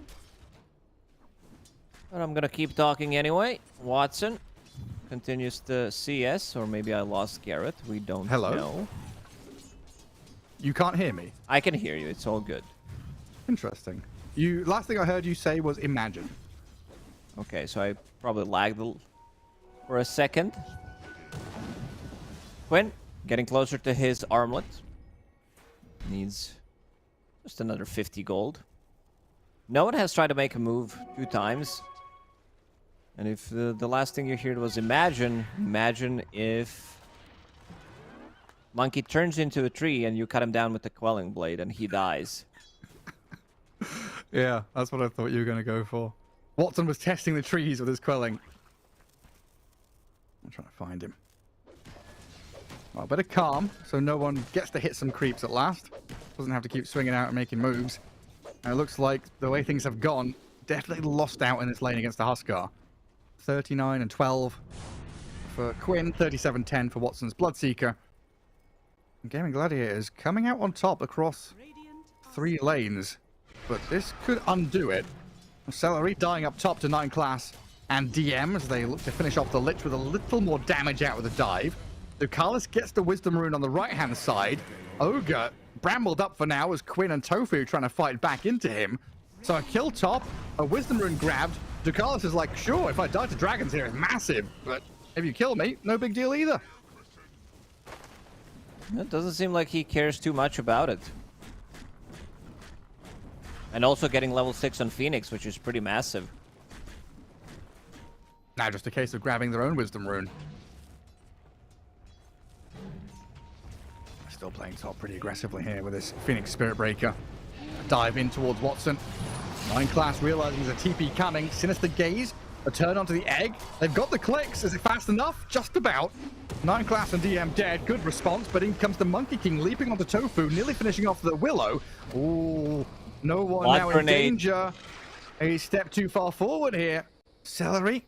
He's scared of what's coming over that cliff though. Seems like he's not high level enough to be able to get some of these kills. He's 2 more points to defense, wants to be as active as possible. That's his way of farming the camps as well, but still love to be level 6, maybe get that Wukongs going. With no case, the Celery is charged. Balance into charge, no way to react. Well done by PARIVISION to unlock no one, finally getting involved in something. At least he didn't die. Like, he's bottom of the net worth. There's a massive difference. He has 2k less than Quinn in the mid lane, as expected. Something to be careful about is going for Roshan around like 12, 10, 11 minutes on this Huskar. Problem is they need to kill the tower first in the bottom lane to be able to do so, and so far they haven't really managed to damage the tower in the bottom lane. That's been held onto by Satanic very well. Now he's got access to the traps as well. He's got that vision, that ability to hold back the wave and farm a bit through the jungle. So PARIVISION going to use this time to try and bring down this top tier 1. They can still play through the gate if need be. 9 class has been scouted here, so they see the Spirit Breaker. And Quinn's just going to go straight in with a TP to kill the Ogre off. PARIVISION leave him stranded, but now, of course, PARIVISION see. Hey, they heavily rotated here. 3 heroes TP top, all the space in the world for Monkey and the TA. Killing level 4 Ogre with TP rotation doesn't really feel like it's worth it. Sure, they're getting the gold, but also how this game has been going so far, it also means that Monkey wants to have a little bit of extra time for himself. Phoenix is level 7 as well in the triangle. Has another supernova ready in 10 seconds.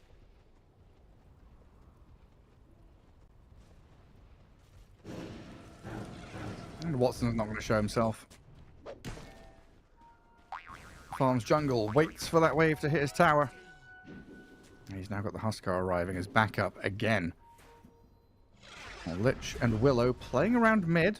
Feels like they're trying to get to their level 6s. And losing out on that Wisdom Rune definitely hurts. That's an awkward spot to be in. You know, your cores are feeling pretty good, but your supports feel a little lacking. Tofu dived in this mid lane. Has a lot of backup from Celery and Ace. Arriving with that Frost Shield, Sinister Gaze, 9 class rolled on, and Quinn here with a finishing touch to take down the Spirit Breaker. Gaimin Gladiators, some good reactions here to the aggression from PARIVISION. Satanic still hasn't been involved. Templar Assassin usually farms 2 items, Dragonlance and Deso, and then starts to be more active. So both of these lineups do rely on getting Roshan kills. So I want to see who's going to be the one trying to strike it right now. Celery is still level 5 on Lich because his XP rune got stolen. They're going to smoke up and try to look for something in the bottom lane. Top lane though, Monkey and Phoenix diving onto Watson. A TP home, that is really nicely done. Only one stun there. The Balance Strike was already spent. Well, down in the bottom lane, like you're calling for, Quinn and Celery. Tracking back onto this Satanic TA, and Quinn just enough vision there to life break over onto this tier 1 tower with Ace and Celery here. Satanic dies. Quinn, all the armor toggles, he's staying alive. Finally, oh, the Chain Frost. No one. They come back Can in he with life Wukong's steal? command. Chain Frost, the damage, the bounce back in, the kill though from no one. Takes down Celery while Ace swipes back to get the trade. No one at least getting involved, getting some of the kills as well, which is going to give him a good amount of gold. Because he just killed Quinn, which was 400 gold, and then he killed Lich, so getting extra 700 gold and a bit of an experience. Oh, That's rough. It's a couple of moves in a row now where PARIVISION really lacking that bit of firepower, and Gaimin Gladiators are making them pay for it. yeah, they're definitely lacking some of the levels as well. Ogre is level 6. Spirit Breaker would definitely love to have something extra, maybe a bulldoze, a point in it. And also some of the items on Monkey King. I mean, a game on Monkey King would be nice. The best time for 3-0-1, yeah, but I don't think no one's really vibing. What a pain and suffering for this Monkey King so far. Radiant's bottom tower is under But no one is absolutely one of those resilient players. No matter what hurdles you throw in front of him, he's going to find ways to jump over them. And for now, finishing off his Maelstrom. Again, that little period of calm. And knowing that there's no supernova for a little bit. PARIVISION don't really want to go out and make any great strides. Oh, Gaimin Gladiators, oh, a Terrorizer Rupture just pushes 9 class away from his attempted TP. Not it's a long cooldown combo, but still, we're definitely gonna see it, especially against Monkey King to push him out of Wukong's. Ducalis, bottom, win. Needs to be careful here. Ace has the Rolling Thunder though. Misses out with that shield crash, doesn't land onto any enemy heroes. The rest of the team ready to back him up. A Blood Right well placed as well, silencing up the Ogre and the TA, while Quinn jumps back in onto the Monkey King. No one is done for. TA getting turned on as well. The Sinister Gaze dragging Satanic in with Watson's arrival, the Frost Shield, and his chase forward. Slay Satanic while the rest of PARIVISION now on the run. Spirit Breaker and Phoenix both in danger here with no dive available for 5 seconds. A silence from his Blood Right, the root coming into play, and the Phoenix gives over the double kill to Watson. And it's Roshan Gaimin time. Gladiators. This is such a well-executed fight. PARIVISION, they're not on the same page, it seems. Phoenix, that there's no Spirit Breaker. They're not utilizing their Wukong's command and Supernova. And now Roshan does belong to Gaimin Gladiators. Quinn, gonna do the same thing as we've seen Malrine do. Gonna be slightly later Roche, but gonna give them a lot of pressure on the map. And now you're in a really bad spot. You don't have that Deso on a TA. You're not gonna be the one holding the Aegis. Well, they make it go into Celery. Get what they can and take it when they can take it. A Lich kill is a kill. And Roshan is not dead. It looks like Gaimin Gladiators respecting PARIVISION's defense of the pit. Respecting that outpost. 9 class. There's the combo again. Through the Blood Right too. He tries to TP after it this time. Is that successful? Ooh. At home. Still back into the pit, but what a good feeling here for Bloodseeker as well to have that big team fight win, finish off Radiance, still get to move into this Roche pit as they spot no one jumping over the trees. Tofu and Watson trying to find him here with a Tofu courier. Sees him for a moment, they break him down, Watson. cut the tree. Watson and Tofu on this Monkey King's head. No one has had a real rough game as Roshan decided it's time to switch homes. Daytime, nighttime, up to the top left corner we go. Quinn through the Twin Gate and should be able to secure this Roche at long last. Imagine if Roche killed him there. That would be too funny. Starting it like 2-3 times. Bottom lane. Ace. Okay, he has enough. There was no Nether Strike. Yeah, he's got that rolling thunder. But this is where the steam really picks up. Huskar with this Aegis already having a 7k lead on Gaimin Gladiators. The pressure that PARIVISION are going to have to face in the coming minutes. I need some way to break away from it. Like TA with Dragonlance and Deso. What's next? Is it Blink next? You need a way to get on top of people, surely. You do. And there's also Shard that it's been queued up. Yeah. Kali's prepping for the late game. He wants Hand of Midas. Shiva's Guard almost finished on DM. Needs another 500 gold. This tower killed by no one. Yeah, it's going to give them some extra gold. Can't really blame him. Usually it's one item, like one Glimmer Cape, maybe a Solar Crest, and then you go for Hand of Midas if you feel like the game's going to be lasting long. But this time around, he is rushing it.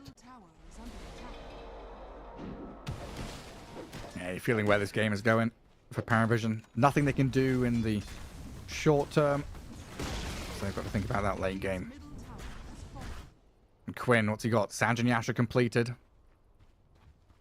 Watson looking at his own. Under vision, though, currently. Monkey and Spirit Breaker, the only two heroes offering anything up top, though.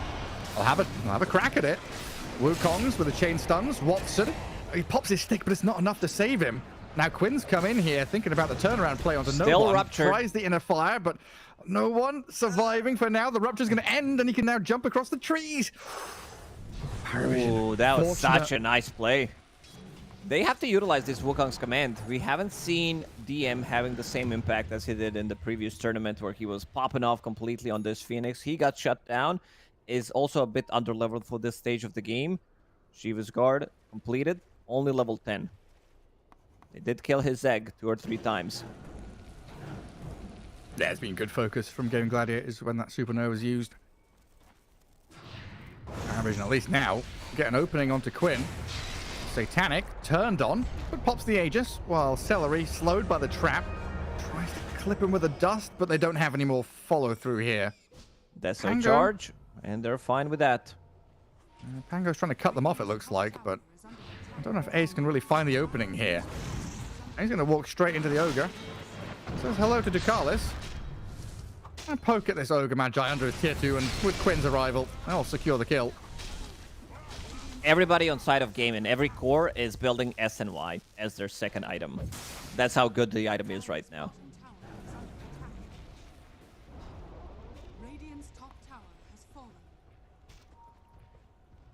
Can't wait for supports to figure out how good it is and start building for themselves. Radiant's top tower is under attack.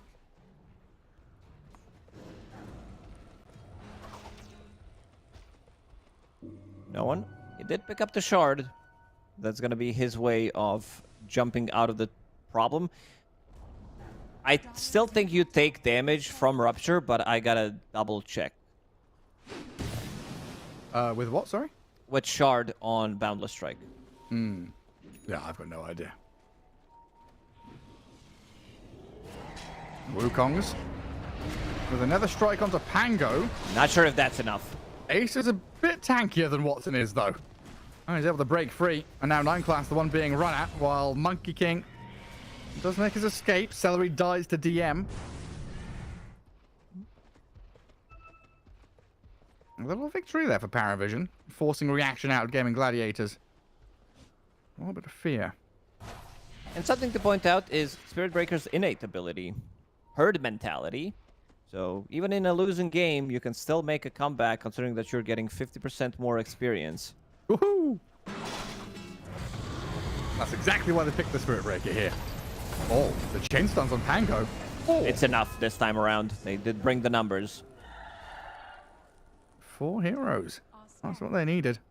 Look at that boundless fire blast into the charge and the stun. No way you're breaking free of that. Pretty big damage from the Phoenix and the Monkey King, both offering it up. This is what we usually expect from this first Aegis from the Huskar, right? It's not a break tier 2, push high ground kind of business. It is farm up, get to critical mass. Look for this. A second or third Roshan, where you're going to tie in the timings of your Bloodseeker and Pango as well.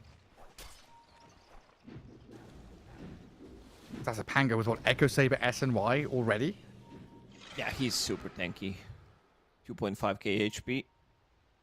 Once you get Scaling to that decently level too. 15, shield crash, barrier per hero as well.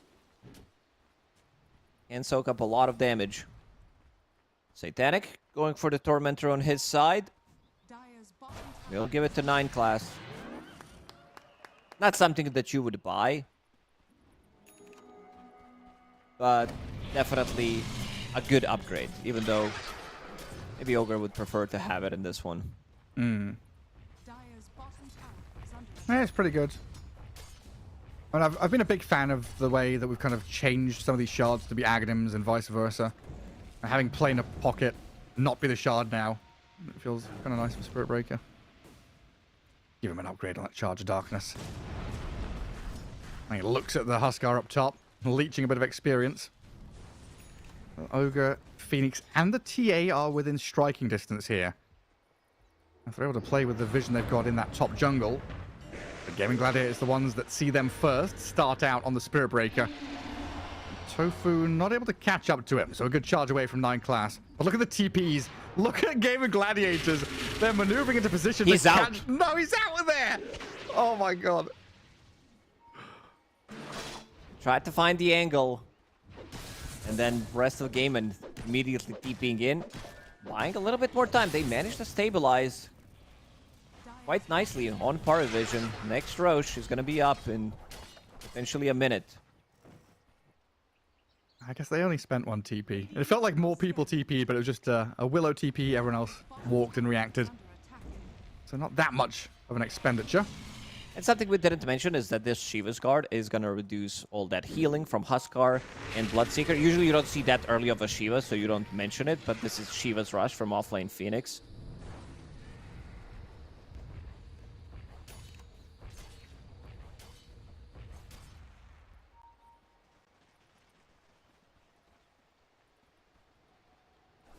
It's just a lot of PARIVISION kind of posturing on the map, trying to bait Gaimin Gladiators to send too many heroes to react. And so far, it's been working well for them. A 4k lead. This was, what, 10k or something from Gaimin? Not that long ago. Yeah, around the 8,000, I believe. Ace will be the one getting the shard, because Lich bought his own. That's pretty big. Pango, it's a must-have item on Pangolier. And he also just picked up the Blink Dagger, so have that combination to blink in with the roll, change the direction, bounce off.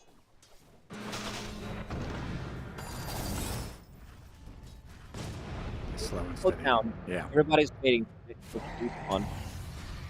Up. All right, Quinn. 9 class. Fake pumps the strike on him. He's not going to TP away from them this time, though. Caught by Ace and burnt down by Quinn. Templar Assassin sees that Roshan is up on Radiant's side. It's almost an instant spawn with her third eye innate ability. Let's see if they're going to be able to take it. They have Bloodlusted Templar Assassin. They have Phoenix. This is big. That should definitely be enough.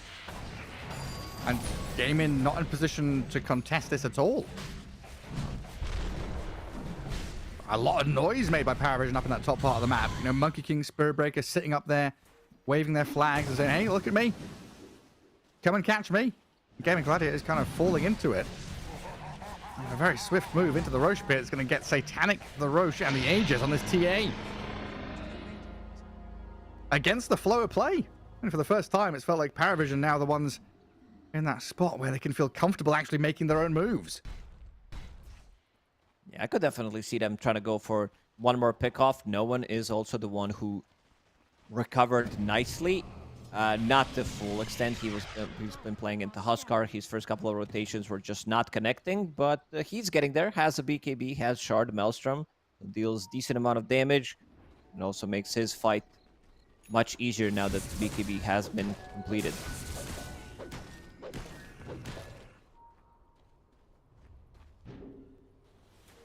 Dire's bottom tower is under attack. Who's drawing that line? Is that Orange? I believe so. Ducalis is the one who kind of leads the charge on the team. 9 class, baiting a little bit in the top lane. Still needs to be careful. Once he picks up that Shadow Blade, Could make a lot of difference how he initiates the fight. PARIVISION is swarming this area. He though. got the bulldoze off. He did. He's pretty tanky, but the blow-up damage there. No one jumps in. They kill Celery off. The Wukong is out. No one in Satanic hold the ground. And DM still got this big ulti to use while Watson slays Ducalis. So trading supports for supports, but the Monkey King now he's caught. Quinn and Watson move back in. Satanic in trouble. Aegis or not, you'll be damned. The TA dead with no backup in sight, surrounded by Gaimin Gladiators. He's not getting out of this one. You are not escaping the grasps of Gaimin. DM, the only one to stay alive with Egg still off cooldown.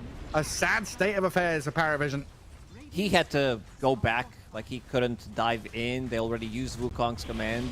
And then you're taking a fight with no Spirit Breaker, and we can see DiMaggio numbers from Huskar. Almost 7,000 damage from him, 6,000 from the Bloodseeker. Grab a kill with Bloodseeker, now with the Aghanim Scepter. Also, coming into a fight with Ags is going to make things a lot more difficult. Having that, all that overhealing goes into the barrier. Nice. Bloodseeker's invulnerable. Satanic on the Huskar makes him very difficult to kill. Well, Tofu, the target of choice here from DM and 9 class, but they can't quite finish the Willow off, and now she turns with the Brambles and Gaze from Celery. The takedown DM. All 9 class can do is snipe a courier and try and run.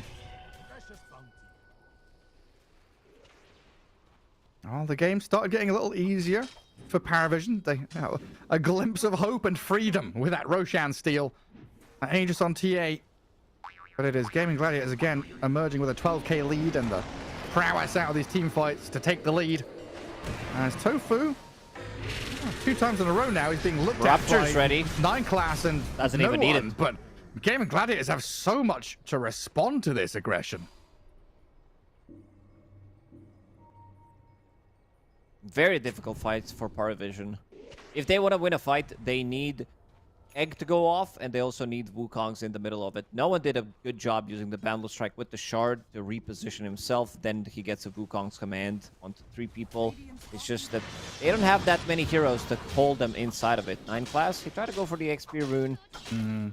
But a lot of teams recently that I noticed are protecting that XP rune. They find it too valuable to give it to the enemy team. And also, you would get more experience with the Spirit Breakers innate, so... Oh, yeah. Ah, it's a big bonus, isn't it, if you have to steal it.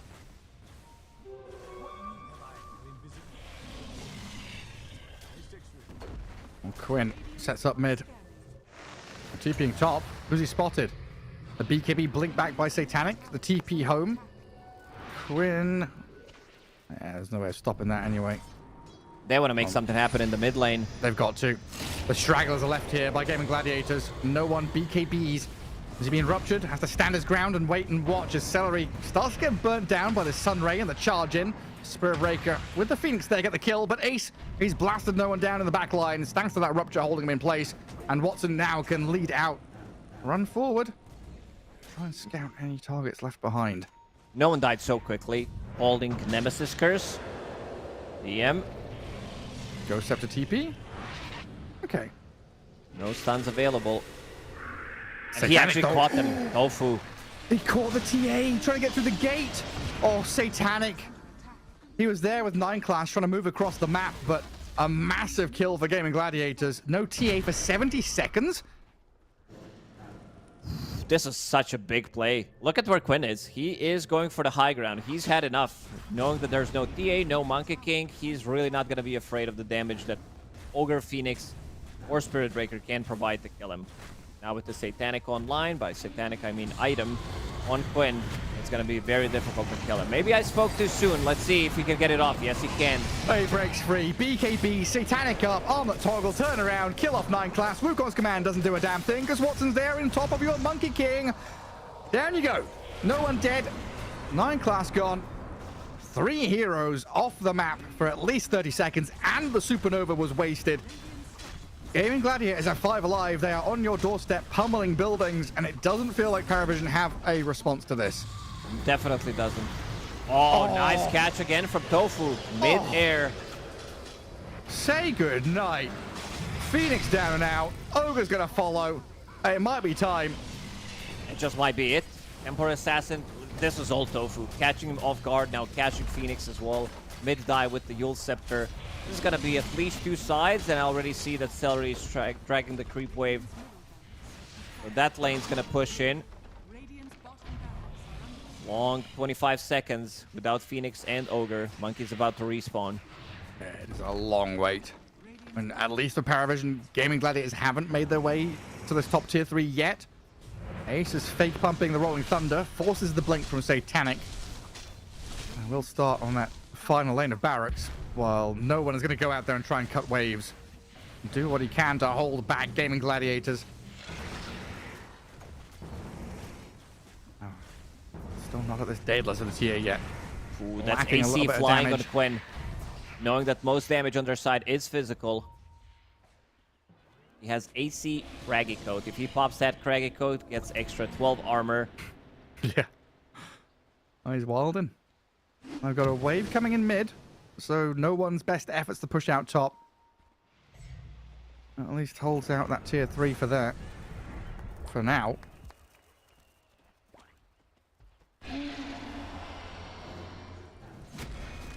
PARIVISION.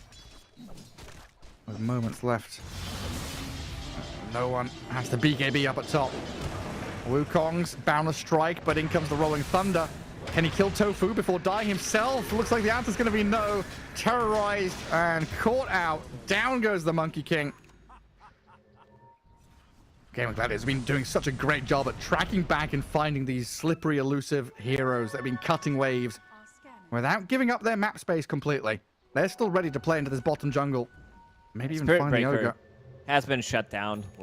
He did a good job at the early stages of the game, but really have not seen him much.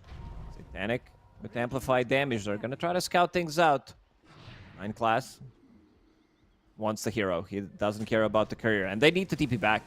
Amplified damage still has like 15 seconds left, so they want to take a fight right now with it. All that over healing from Aghanim Scepter. Well, they go on Quinn, but he BKBs up, and yeah, Watson with that shield, massively tanky, turns and slays the Spirit Breaker, while Satanic being pushed around. The BKB does nothing against this physical damage. GG called, and Gaimin Gladiators will emerge victorious against PARIVISION. A bit of an upset. Last pick Huskar again, winning the game. That's the ones.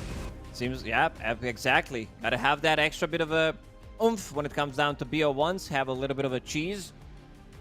Top lane didn't go as well as they expected it to, I guess. They wanted to play aggressive, but some of these early charges were stopped by Vision and also Tofu, who did rotate. You saw him TP rotate when he was charging through the tier 2 tower to get him out, and then catching Templar Assassin going through the Twin Gates, which opened up the game by a lot. I think they were already in a really bad spot, but at that point, Templar Assassin had no buyback. They get 2 kills, and suddenly you lose 2 sides of barracks. So much can fall apart so freaking quickly. Hey, what was this a game where Wisdom Runes were stolen? I'm trying to remember, like so many games we've had today, Wisdom Runes have been stolen, but it feels like Gaimin Gladiators did a really good job at all stages in this game at guarding them with like 3 heroes.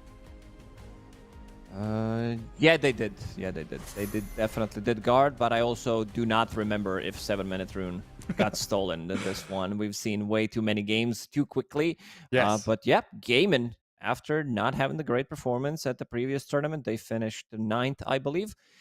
This time around, they definitely upgraded their game and also upgraded some of their drafts, because I see that Ace is playing this offlane Pango, keeping the flex open until the end. They're bringing in new heroes as well, playing the Bloodseeker, and also Quinn, bringing in the cheese, bringing that Huskar.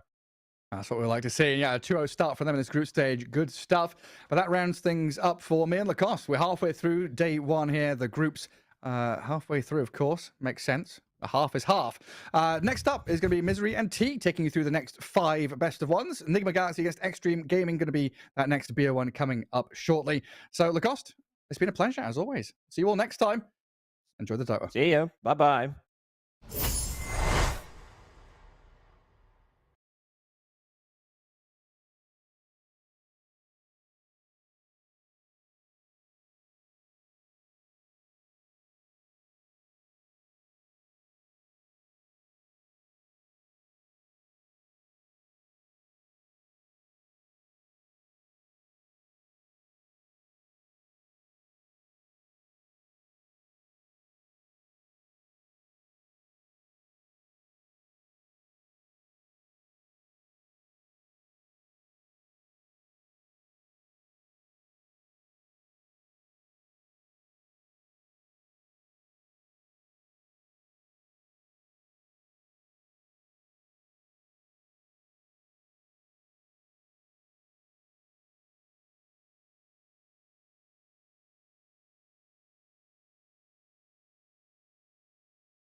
Hello, welcome to the second half of the B stream. We are now here with the double analyst setup that Blaster does. There will be no play-by-play.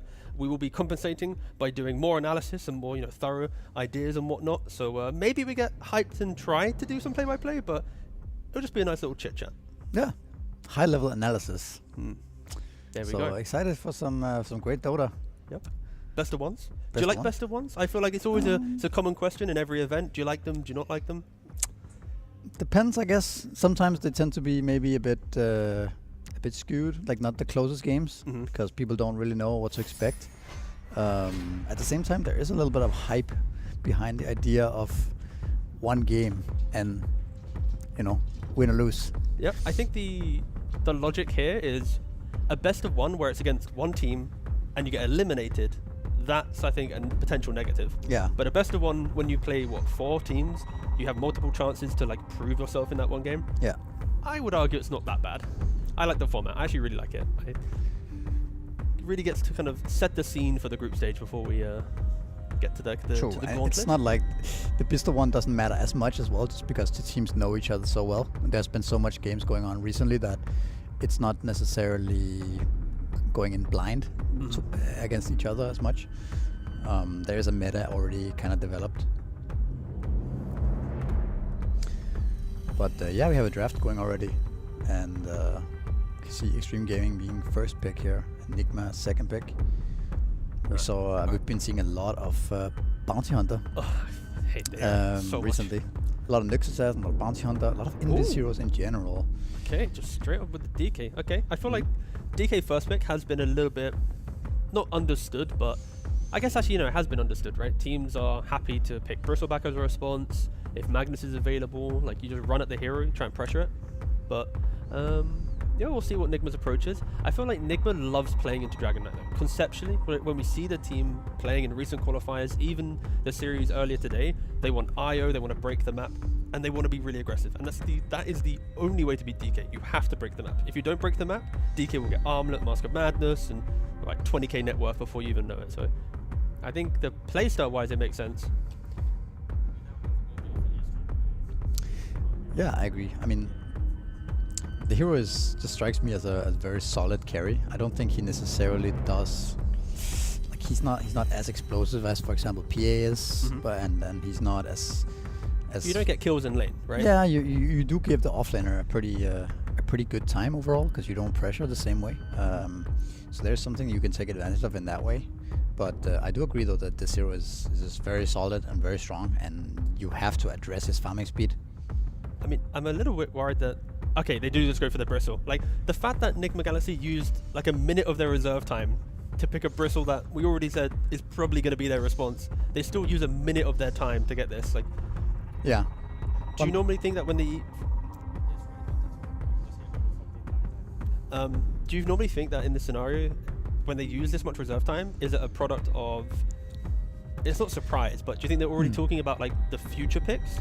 I think they might maybe not have anticipated. I mean, of course, you have to imagine they know about the DK obviously being in the pool, but That'd be some you might wild not have prep, been. You yeah. might not be sure exactly what Xtreme Gaming is gonna do, and then because there's a lot of good heroes right now. I mean, people are first picking Ricky, they're first picking Beastmaster, they're first picking all sorts of things, right? It's not necessarily obvious that they're always gonna pick DK. Sure. So you are gonna have to spend a little bit of time thinking about it.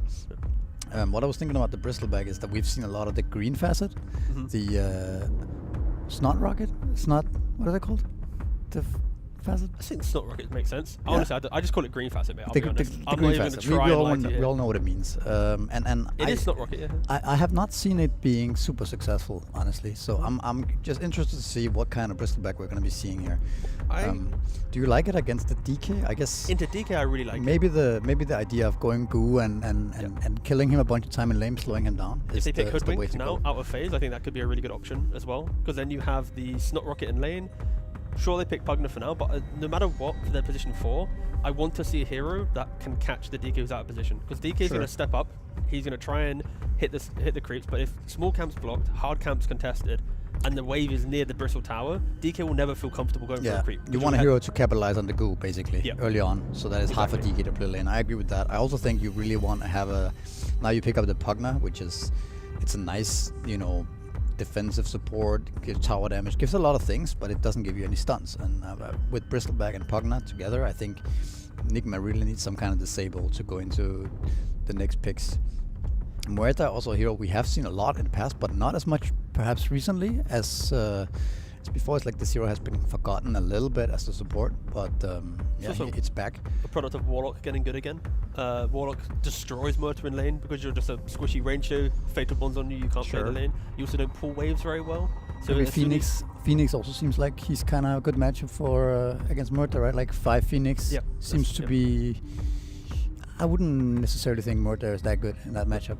So Muerta likes lanes when the 5 is more of like I only pull creeps or pull small, and then you get to bully the carry, right?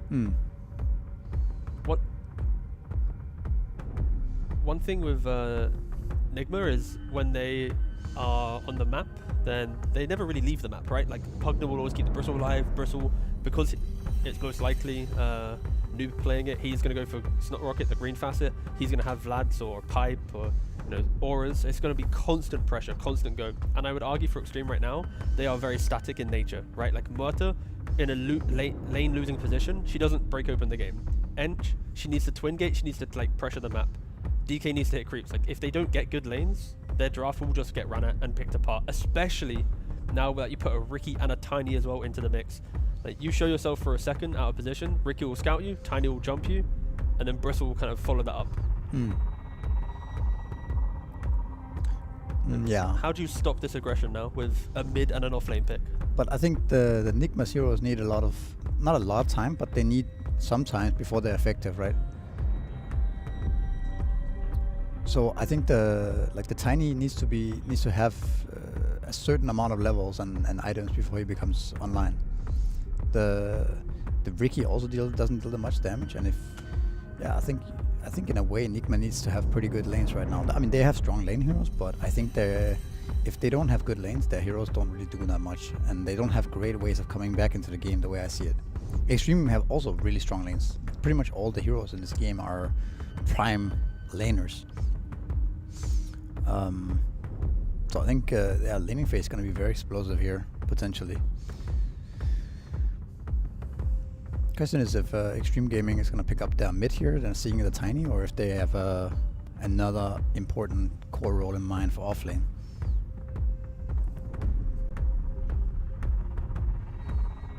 I mean, the mid tier pool is pretty wide open right now. Nothing really has been banned out.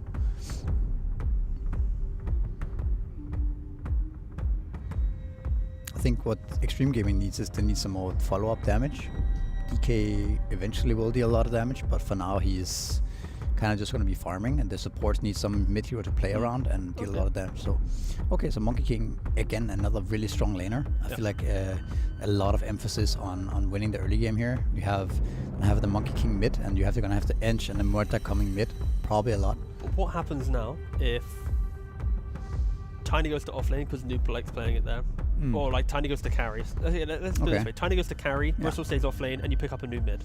Like what happens in this scenario where you kind of sacrifice? Because I know Ghost likes playing the Tiny carry. Sure. So the reaction of Monkey King, yes, it's very good for the mid matchup, but there's still flexibility available. Sure. I mean, I get it. I just think Monkey King can play out of mid in a losing matchup and just move around. I don't think he necessarily needs to stay there for that long. Also, you see the Xtreme Gaming are kind of protecting themselves against that a little bit with the Queen of Pain ban. So I think they are definitely aware of this as a possibility. I don't know. I think I would worry about it a little bit, but at the same time, like Monkey King is fairly flexible, I think. I mean, already Xtreme are thinking about this option, right? They're banning out the Queen of Pain. They're trying to protect themselves from this, because I think the way that I see the draft for now from Xtreme is, in the event that the lane doesn't go very well for them and they need to play the map, it's all about Monkey King. If Monkey King can't break into the map, for sure, then there is no real kind of early game plan for them. It's just hit creeps and wait for a mistake to happen. So I think there's so much emphasis on him having a good time. In that way, it is a little bit of a risky pick. But at the same time, like even if you were to pick some hard counter for the Monkey King, you still have the Ench to come mid, you have the Muerta to come mid, and right now I think Xtreme Gaming level 3 to 5 do trump Nigmas, right? Sure. I think the Muerta Ench is a lot stronger than the Ricky and the Pugna at that phase of the game. And if Monkey King is stronger than is also stronger than most heroes at that time. So now you have the Underlord, and that kind of leaves the carry tiny maybe a little bit weaker as well. So if you were to put carry tiny against Underlord's gonna have a really good time there. I don't know if are you gonna look at something like Ursa here potentially to really punish this Underlord? I feel like kind of a little bit of a weird spot for Nigma right now. They do have the tiny to initiate, but that's kind of the only thing they have.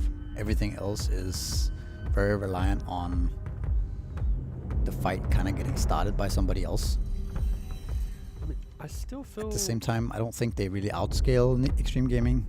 So, I'm not sure what kind of hero you're looking for here. Maybe... Just go like some mid-invoker or something. I think the idea is you still put the tiny onto safe lane. I think you carry tiny as well, yeah. And then you can like twin gate the tiny to pressure the DK. You're strong enough to like not just die to Ench when he rotates through twin gate. You have the mid matchup to follow the movement of Monkey King. So if Monkey King can't play because Invoker's following him, like you already have Roshan with Bristle. I think Invoker just ties into the aggressive nature of their draft, but it depends on if they want to play on that tempo. If they see something else and it's like they're worried about the scaling, then again Tiny might just go mid no matter what. They find a better carry to secure that late game. Yeah, I don't know how the Invoker likes the Monkey King. Doesn't it give Monkey kind of a free lane? And then he can start rotating to the side lanes and stuff like this. But the morphling is also kind of interesting. So you are putting the Tiny against the Monkey King. It's a pretty good morph game overall, right? Like, I can see why they chose this hero as their main carry. That being said though, I do think that you might end up suffering in the other lanes pretty hard and be on the back foot coming early mid game.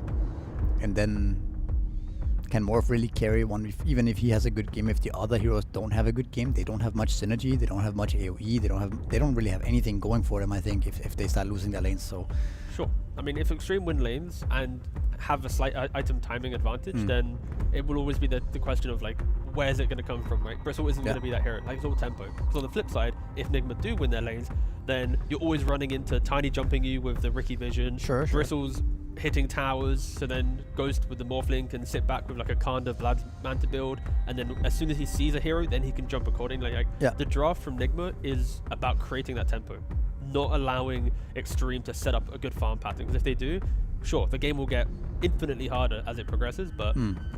I just always think about this Monkey King hero as a very snowbally kind of hero, and now that you put that against Tiny, plus the supports, if assuming that Xtreme Gaming supports come and help him out as well, like we could see the Monkey King snowball out of control in this game, and it's quite Tiny hard. Out of all the melee heroes, I think Tiny is at least one of the more playable.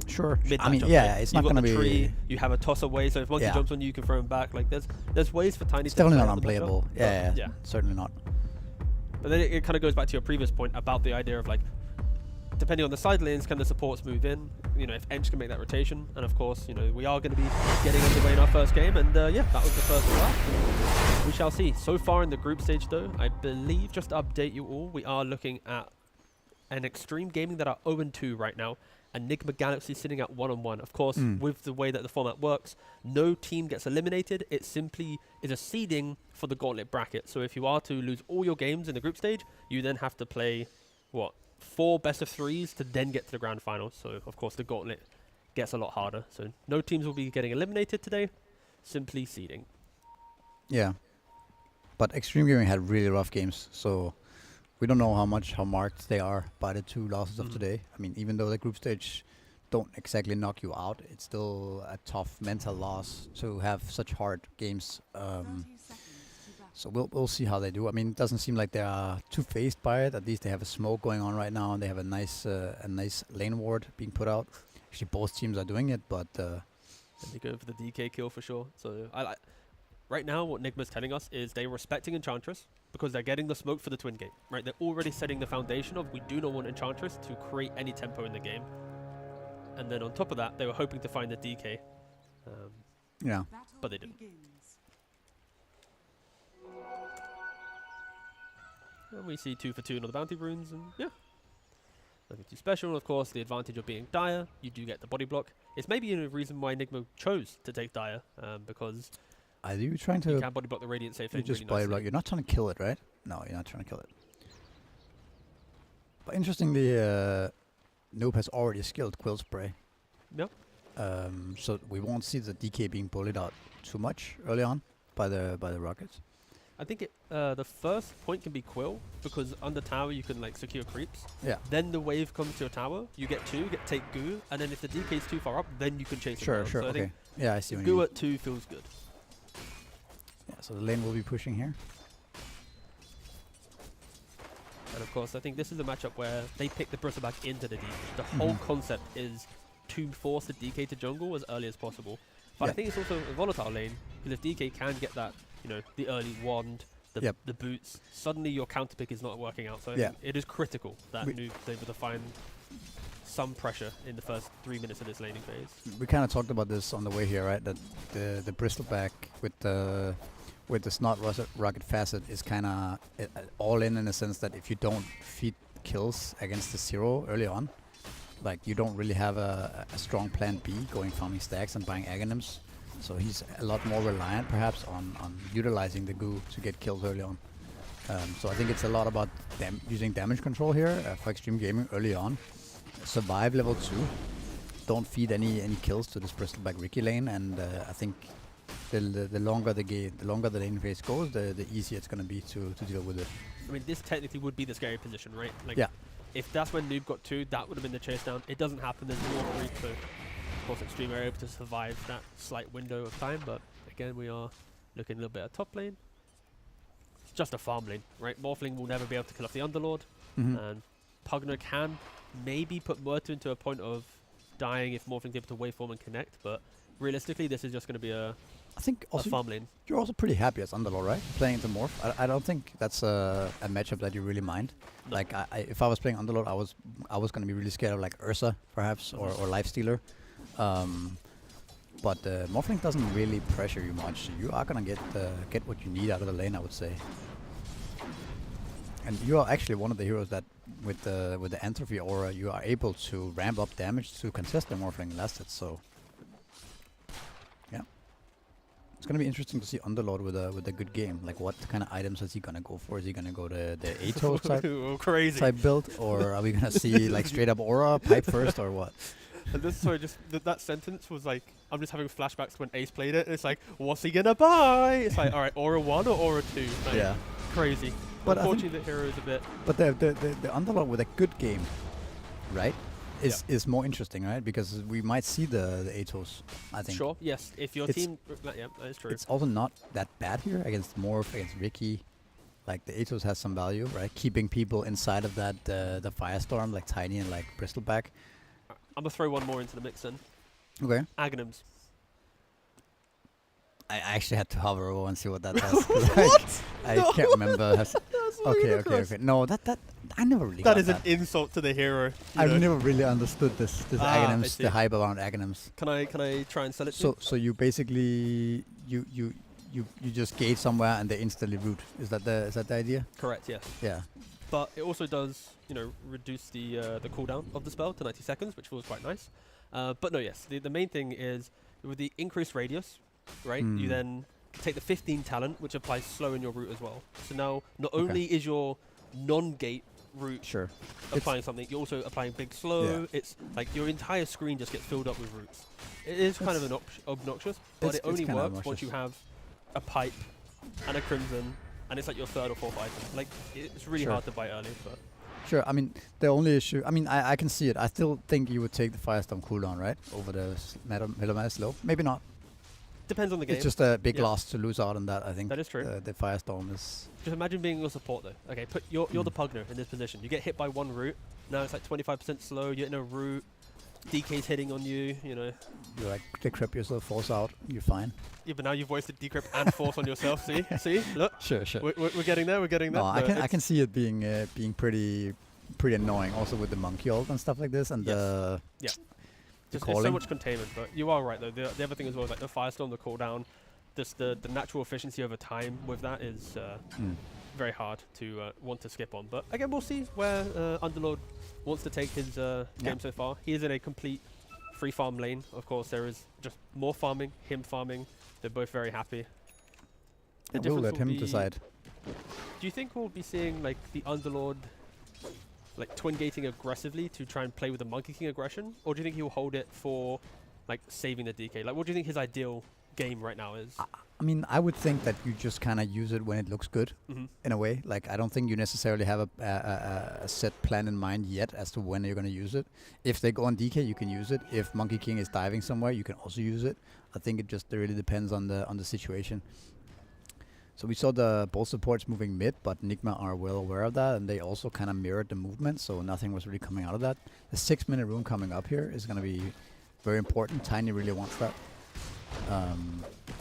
But again, all supports are mid, and so no free runes for Tiny to like start snowballing. Another thing to note is that DK has a completely free lane. Yeah, I don't want to talk about it yet, but the CS is looking It's looking filthy good. right now. It's definitely looking good. And DK with this time of game, it ramps up real fast. Much faster than Morphling does, for example. So it's definitely a very good start for Xtreme Gaming in that way.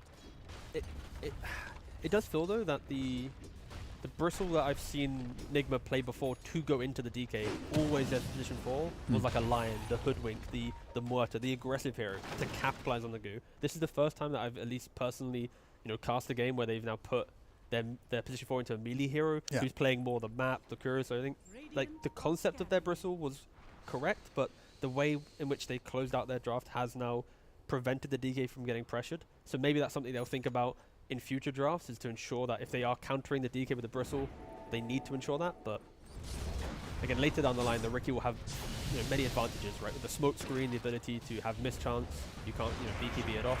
They are currently jumping onto Nu. It does have boots and a 9-1. There's a lot of backup here though. Just slow death, but okay, he does go down at his first blood. I do feel like we forgot to cast, but they actually just forgot to kill heroes. That was the thing. It wasn't us. It's that they hadn't killed any heroes in the first 7 minutes. So that pretty much all the heroes are involved here. Other than except Bristleback. Yeah, DK also coming through the gate as a actually very clutch move here by Low. I think that's very important that he comes through here and nets them another kill. It was looking pretty bad for them. No, especially if the Underlord dies, they don't rotate. Yeah. And then Nigma get to kind of reset into their farm, then they'll feel like they're scaling. Because again, they are scaling relatively well in 3 cores. It's just the DK who's accelerating ahead. And yeah, just nice move there from the carry to understand that he is required. And now utilizing the Enchantress to try and poke down the tower and try and break down this map. Morphling cannot defend this on his own for sure. Like, they will need to bring more heroes if they want to keep this tower. Oh, Morphling! He did shift! The Muerta. They're calling. He walked out of the silence, didn't shift, then gets hit by another stun, so... Yeah. Okay, so Bristleback ends up TPing top to defend the tower here. And meanwhile mid lane is getting bullied by 3 heroes of Nigma, so actually nice counter pressure from them there.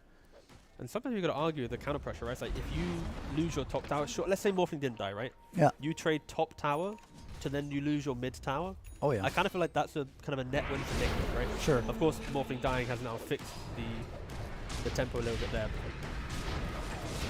Oh, I actually kind of like, if you can get away with the laning phase with Underlord, this hero is actually really good against Riki. Sure. I really think this is a nice counter to Riki. The 5-man balling and just the fact that if you ever pit him, he just kind of dies, right? The Necromonicons though from your ult don't get true sight. So when you get to level 3 ultimate, there isn't suddenly a haha we have true sight as well. It is just the root. Actually, a little bit of a disaster here for Nigma, right? Losing the Riki and the mid tower straight away, so the pressure top can continue as well. It seems like they're gonna move up, getting a lot out of this inch early on, I would say. Also having a really good game already. I think the potential timing though for Nigma, as shown on screen there, will be when Nuke gets the Vanguard. When he's able to at least soak up a little bit more of the front line, that's when we'll get to see the Tiny. But then you have to ask, like, where is the damage? Your position 4 won't provide any damage. He's like control. The Pugner's providing sustainability. It's all about the Tiny finding the perfect jump, and ideally it's like 100 to 0 in the monkey potentially. Oh, and yeah, and we talked a little bit about it in the pre-draft, is that Tiny, if he doesn't have a good game, if his dagger gets slowed down, this hero can be a little bit of a burden, right? Especially when he's your only initiator. It's also a Tiny that doesn't want to, who can't kill an Underlord, who can't kill a DK. Yeah. Can't kill Inch. Eventually won't kill, like, Ench at some point can, but then as soon you disappears. Like, Murta you can. The Monkey- initial Blink Dagger cannot really kill much. So, okay, they got him. Okay, they got him. Kill, yeah.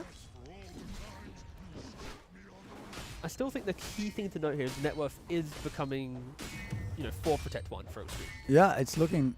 Even though these things have been happening for Xtreme, it does seem like the Nigma are doing a good job of keeping their net worth up. They're just reacting a lot. Like, all the aggression from Nigma, you're seeing this overlap of Monkey and Underlord in the mid lane. Now you're seeing, like, the Underlord right at the top tower next to the DK. Like, there's a lot of farm getting kind of squeezed on the cores of Xtreme, which DK is doing well to take it, but at the result, his other cores are failing to keep up, and maybe around that 15-16 minute mark will be the true test when all of Nigma's cores have an item or two to play on, whilst Xtreme are still kind of chasing their way there. Like, look at the Monkey King. Like, he's got Corrosion Treads. At most, he's a kind of a moving Boundless Strike, but that's about it for now. Yeah, I mean, if the Monkey King's rotations are not successful and he starts running around a lot, you can definitely fall behind in net worth, and you don't really build any tanky items. Top tower has fallen. Alright, they're going on to the Falcon, GH. Doesn't have that 4-star that Nope. you wanted him to have at minute 11. Yeah.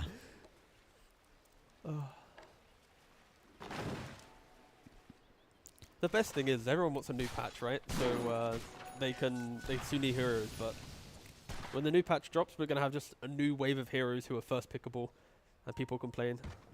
That's why people need to invent new technology, guys. Yeah, I mean, people have been doing it, so fair play. yeah, it's not a new patch, but actually, every tournament is kind of different. Teams are inventing new things all the time. So Is under attack. All right, Misery. I think the patch is kind of the whole memes about new patch is kind of overrated. I don't think you need that many patches in Dota. Dota just sustains itself. Yeah, Misery just wants one patch every 5 years, so he can keep up. I don't. Yeah, correct. All right, but anyway, here it is. Sumo has the blink. Yeah. Yeah. Yeah. Looking rough for Morphling here. Can he get out of this one?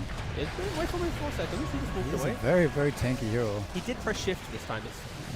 He's actually out. What an underwhelming fight. Like, imagine being Owen right now, hyping this cast right now. Like, oh my god, going in back with the toss and then the avalanche and then all the damage and no one's fucking dying! Like, that's basically what the class could be right now. Because no one's dying. Oh, Nobody- the kind of nobody supports wants are that. dropping. Can the cores die, please? Wait, ah!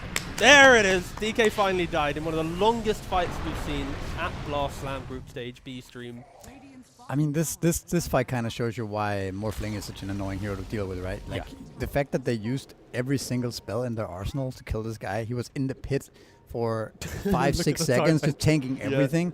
Gets out, and now And that's Extreme Gaming pre-Manta are as well, completely yeah. out of gas, right? Yeah. So But it's also, Yeah. I think, really good selection from Nigma, right? Like, they identify that the Morphling's getting jumped, but the call from the team isn't leave the area, accept that they've jumped us. It's kite back, wait for more information.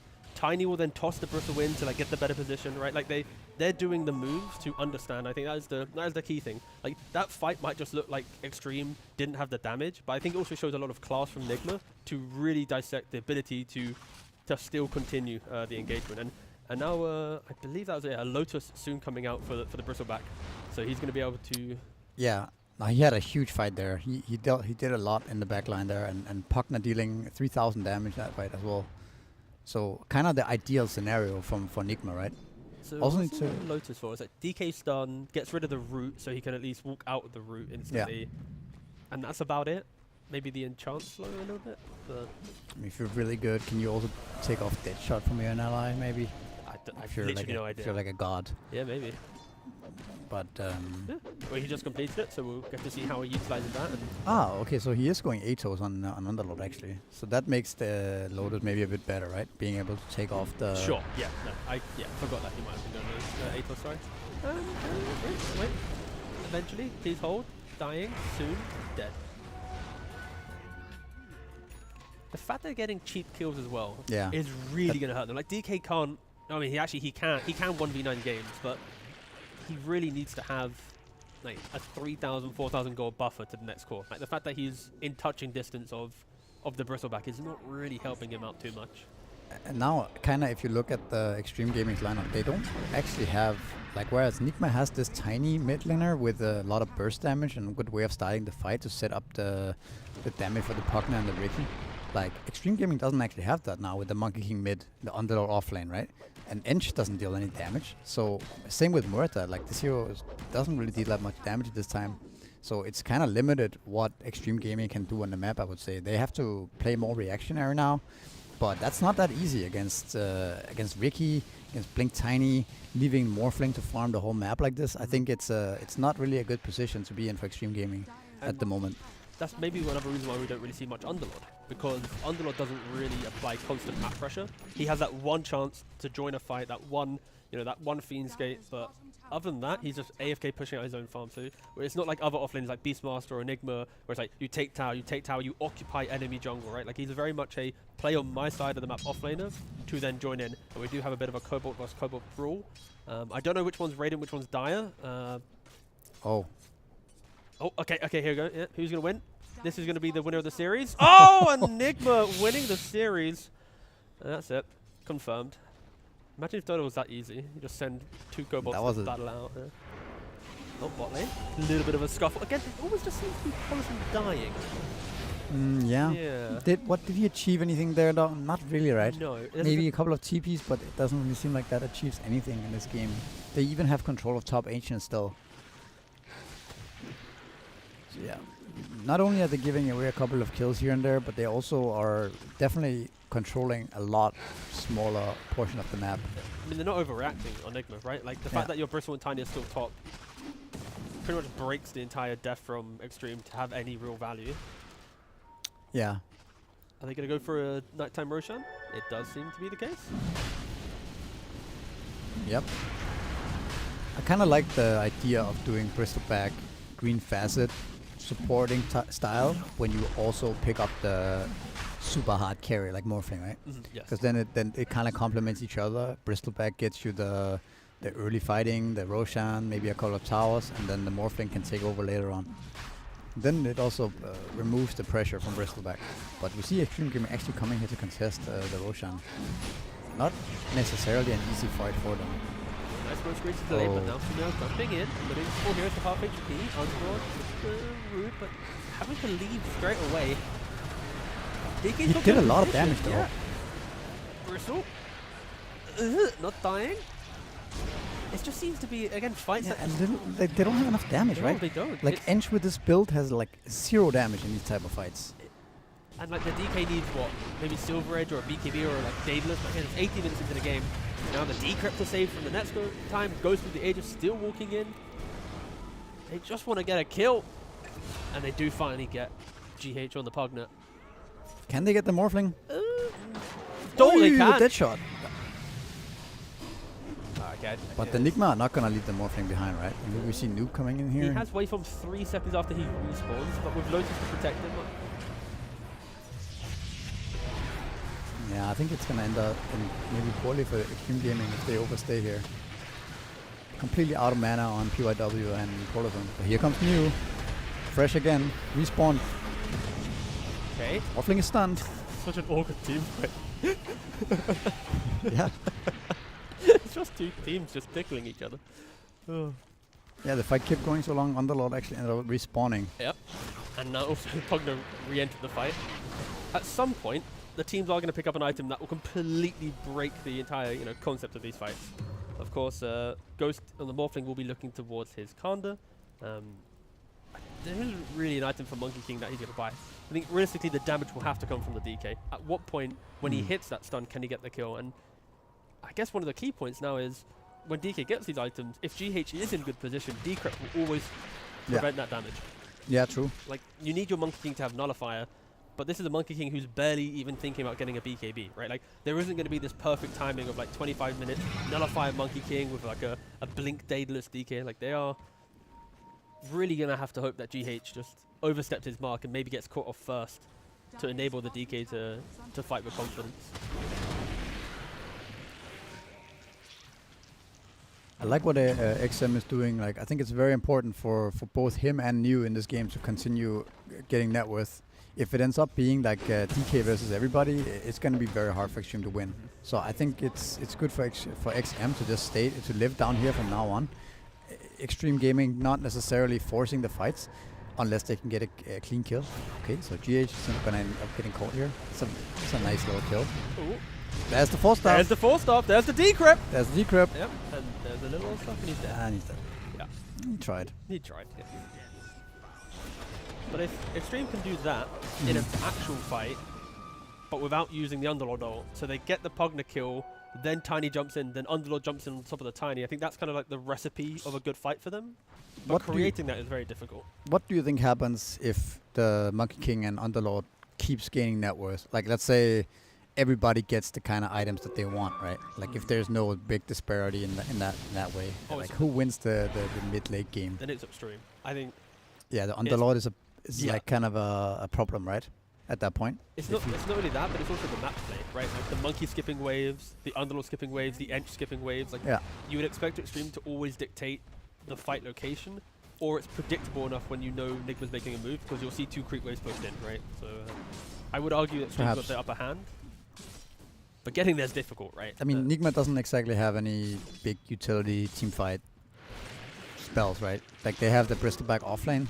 Whereas Xtreme has the Underlord, right? Underlord utility of auras and of Pit of Malice, I think are going to be big going in late game. Also, when Ench starts getting max impetus and maybe getting some items, I think he can also be a factor of dealing more damage in this game. It is a Morphling though. Morphling late game is no joke. So, but for now, I think it is obviously looking good for Nigma. I think the fact that both Underlord and Monkey King are falling behind in net worth is a big problem for Xtreme Gaming.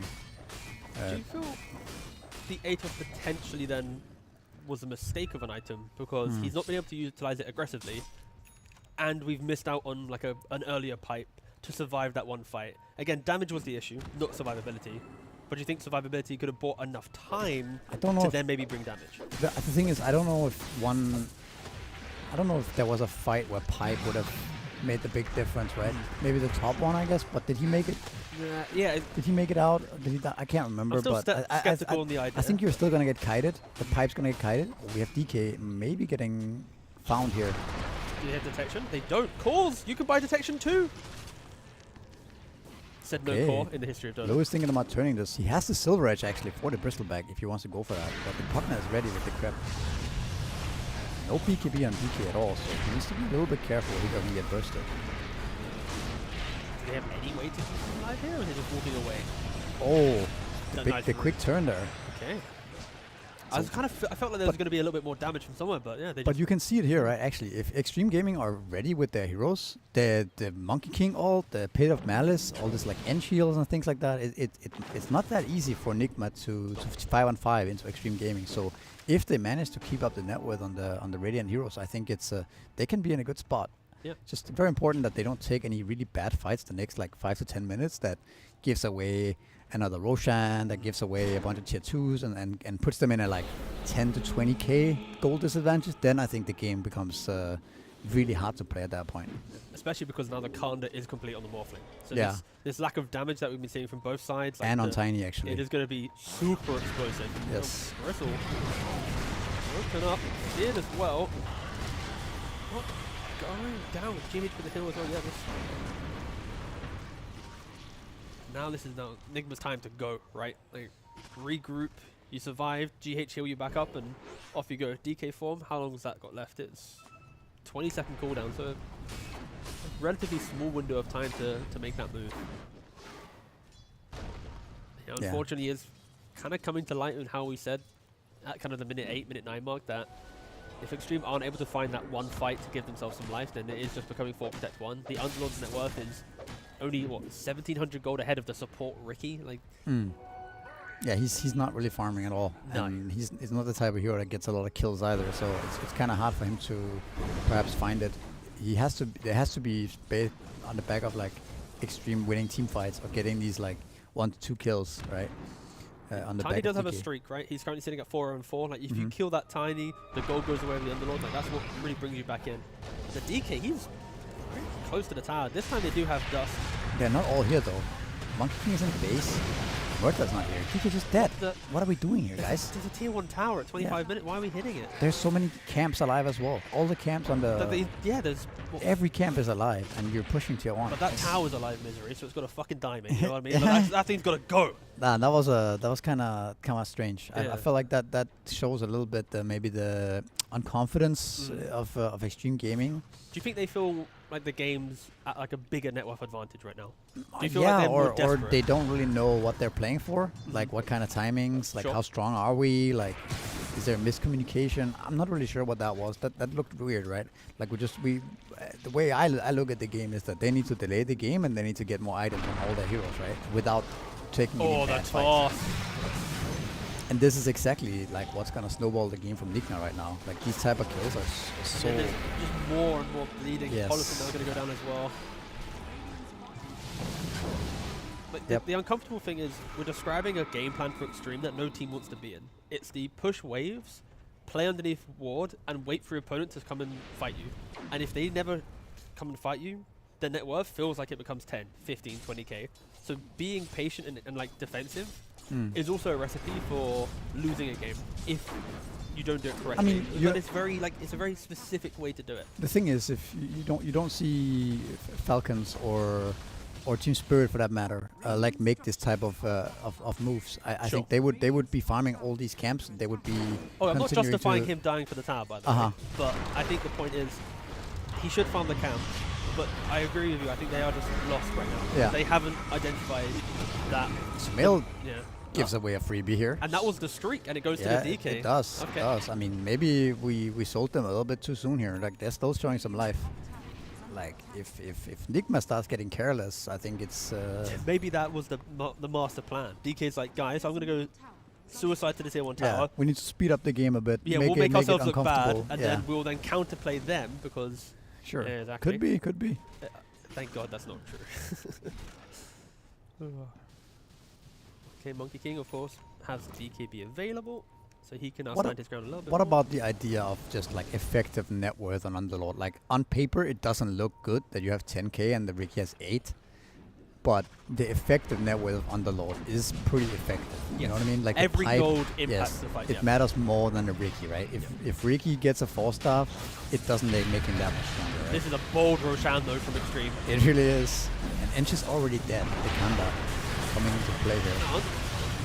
Oh, the DK is gonna die as well, isn't he? Underlord's dead. There is one thing Yeah. to take away from this, and I respect it from Xtreme. When they make an objective call, they follow through. They do. They wanted the They bot do go for tower, it. they went for the bot Yeah. tower. They Well- wanted Roshan, they walked in there with zero respect for Nigma at all. I am... Maybe through talking, I didn't fully look at the minimap and how they got there, but that just felt like... It It's felt an- as if it's they an- just it's like, had 3 kills on Nigma, 2 guys are like Yeah. in base. Roche That's is a free, Roche. guys. Roche Just is free. grab. Yeah, yeah. Let's go grab Roshan right Cheeky now. little Roshan. Off we go, boys. Yeah. Just get it. It's That free. was not a... They have double Kanda, No. Bristle with BKB Lotus, and they're standing there type call. That Yeah. was wild. I feel like that was almost like another example of the tier 1 push, where it's like it doesn't look like they really are aware of the game It looked like a state tier that 2 much. push. Yeah. You know what I mean? Yeah. It doesn't look like they're aware of the game state, right? They don't know how strong they are. Like underestimating perhaps Nigma as being able to fight back. Yeah. Not really sure. Yeah, I'm confused by anything. Oh. Dead. Yeah. Yeah.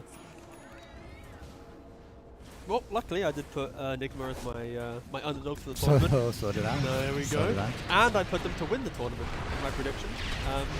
Just because if I'm right, then it looks really cool. If I'm wrong, I can just blame Nigma. So it's like win-win. Yeah. That sounds right.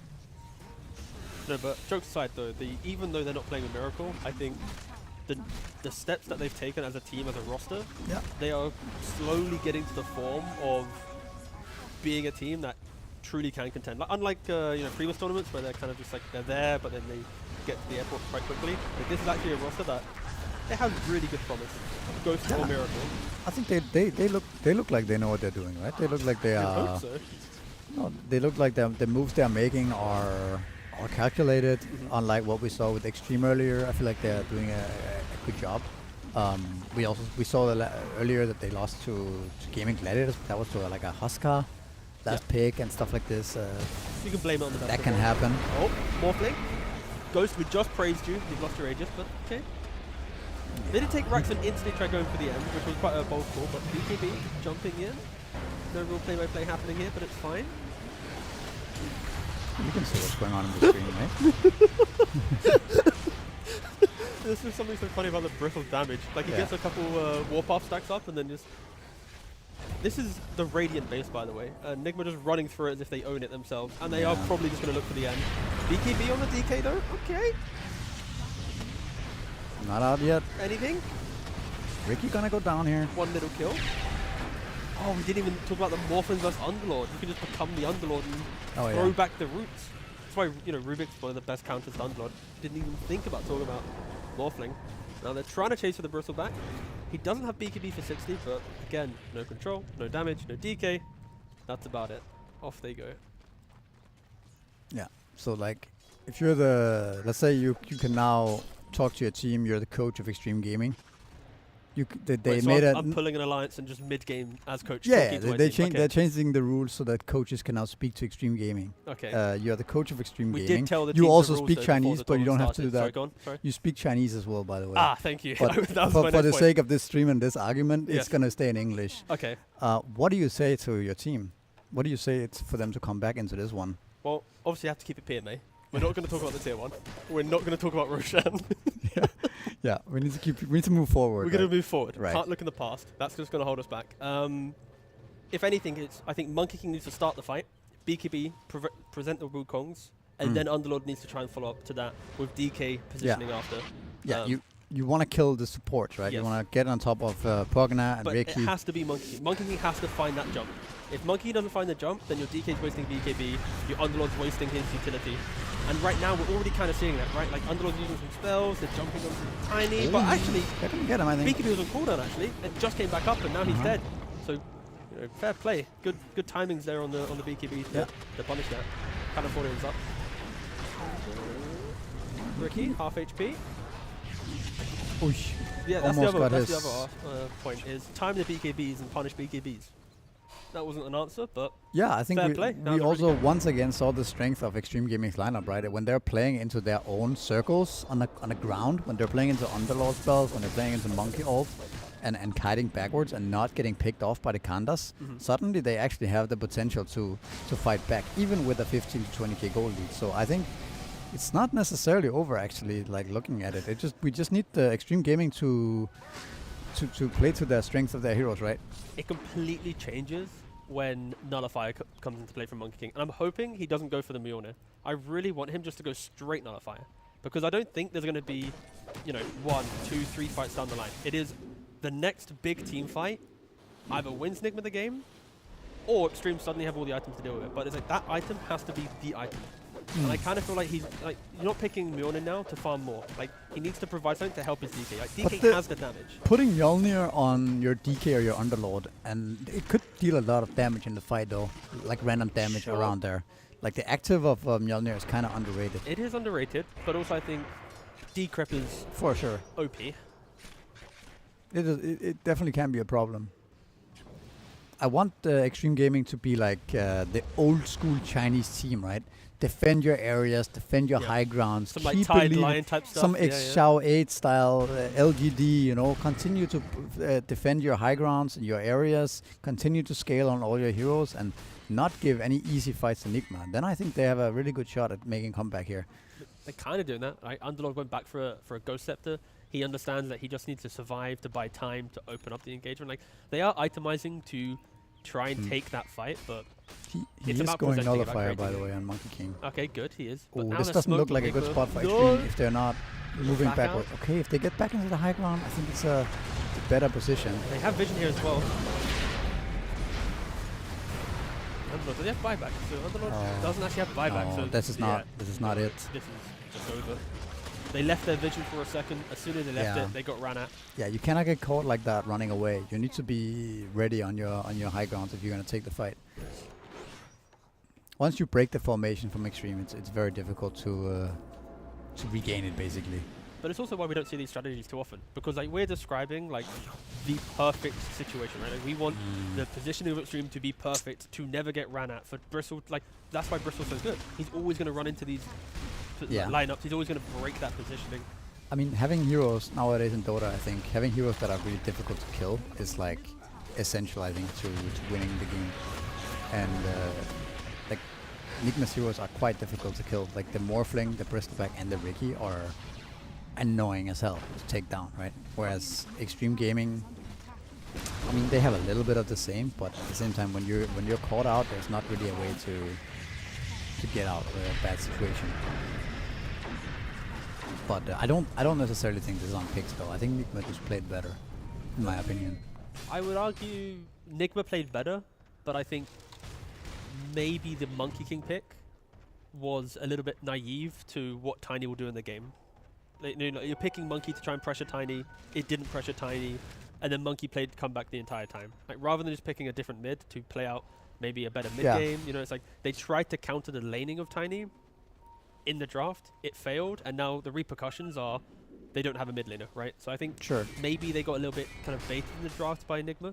Perhaps. I mean, I don't think necessarily the Monkey King needs to beat the Tiny up in mid. I think it's just his transitions from mid was not that good either, right? Like he didn't really snowball killing the Morphling or killing the Pugnas. Who's he snowballing with, right? It's a DK in one lane and an Underlord in another, right? It's like for sure. The synergy might be a bit off. And that's why you actually have to play a little bit differently than perhaps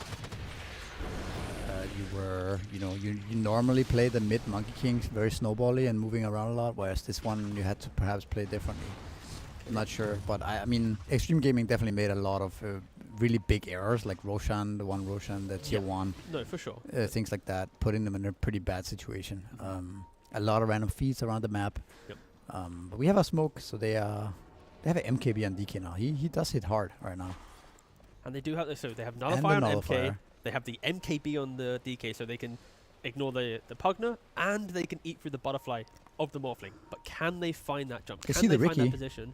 They do see the Riki. They are pinging him out. If they can get the Riki kill... Let's have buyback on Riki, though. That's fine, though. Like, any kill, you got to get the hype in the team, right? You're just going to walk into Roche again? Again? 2 for 2? Okay, all right. They're backing out. They have a scan of 8. No scan available for Nigma, though. It's a positional advantage maybe for Xtreme. Already Murta has been found. Rewarded as well. Yeah. Oh, okay, they're onto the... Well, they just don't have the damage.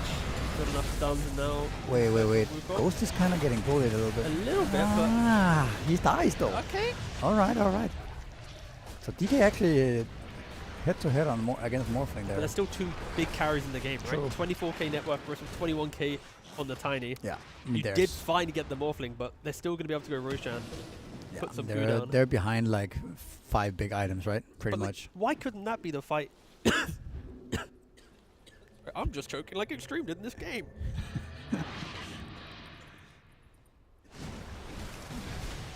Right.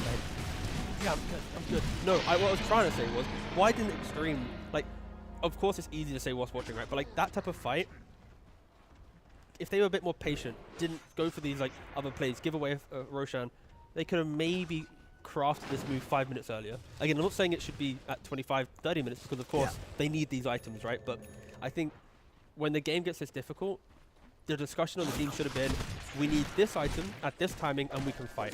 And no matter what, we need to get there. Yeah.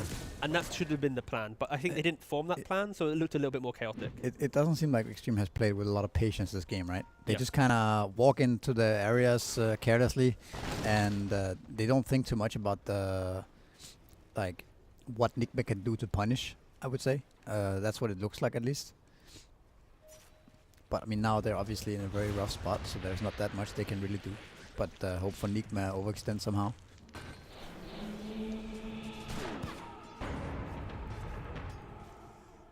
Let's see the strength of DK, but again, like we talked about, DK is not just fighting a Morphling, he's also fighting a really fat Bristleback and Tiny, so he's kind of outmanned in that way. There's not that much core going on for Xtreme Gaming apart from the DK.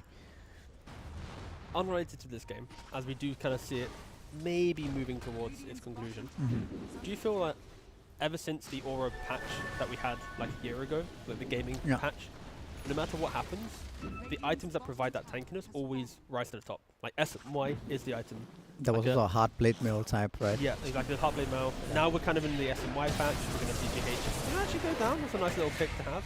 But it's like we have Heartblade Mill, we have Pipe Crimson, now we have SMY. Like no matter what a patch we have, the item that makes you the tankies will always reign supreme, right? Because, you know, conceptually, survive the fight, win the game, right? Yeah.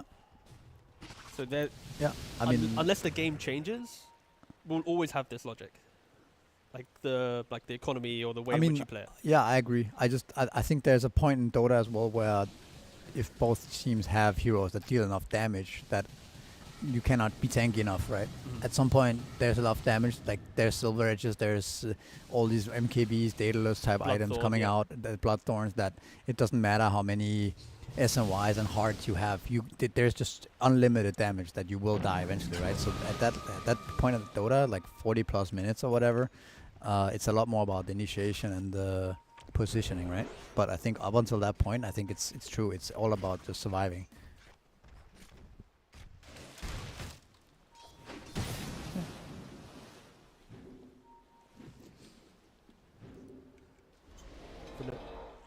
They are currently, you know,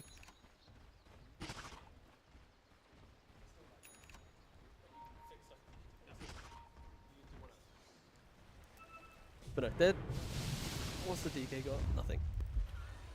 I mean, there's no fight for them to take. We are literally just sitting here waiting for them to end the game.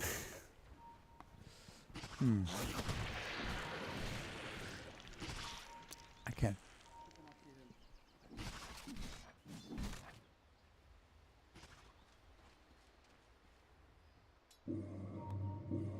Dire are scanning. Dire are scanning. One other thing is my wish list for the next patch is I would like the timings the game forces you to do to be slightly reduced. Sorry, what? The timings that the game forces players to follow, you know, like go to get the Wisdom, go take the Tormentor, and you take Roshan, and you take active mid rune, and you have bounty runes. You know, it's like there's a lot of like scripted moves to make that I feel like the creativity of players is a little bit hindered by how important and game changing all of these mechanics are at one time. Okay. So I would kind of like at least a shift in that balance, but it doesn't matter. Hold that for now. Tiny is jumping onto the DK. DK then gets bashed up. He BKB. Gets a Tenic off.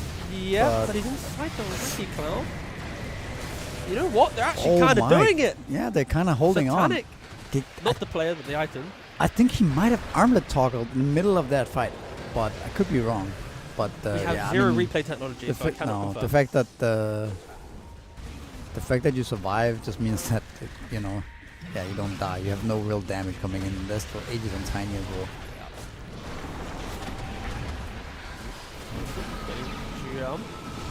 And another fight, but this time Satanic will be up, but he doesn't have the BKB and he is just going to be going down. He does not have buyback, and that is going to most likely be the conclusion of game 1 of 1. And I think for future reference, teams that go up against Nigma Galaxy, you're going to have to respect the bristleback. Just I think the way in which they played around it, it is so, you know, absorbing of time, such a tempo setting hero, that even in difficult early games, you're going to have that mid game. I think this is also the first game, at least I've seen in this tournament, or in recent times, where the facet, the green facet, has actually netted him be able to go like SNY, AC, these type of items, right? To actually become a core. So I think that was a nice display from Noob, showing that the bristleback can be played with both facets and still carry the game and not just be utility. And also, it's like the fact that they did it with a weaker lane, right? They have the Riki in the lane. They concede a lot of pressure that we expected to see from, you know, an early bristle pick into DK. Didn't really happen, but they identify how to play it. The Riki makes other moves. I still feel that for Xtreme, they are drafting a little bit too textbook for my liking, right? DK's available. They pick it. They pick a monkey to try and counter a Tiny. Like, everything feels just kind of face value for what the meta currently stands at. You could argue Underlord is like the slightly off pick, but there was no kind of gotcha compared to Nigma, where it's like they're picking the Riki, which is slightly new tech. They're going for the more sophisticated type of element in your draft, right? Yeah. That makes it hard for the enemy to play. I can agree with that.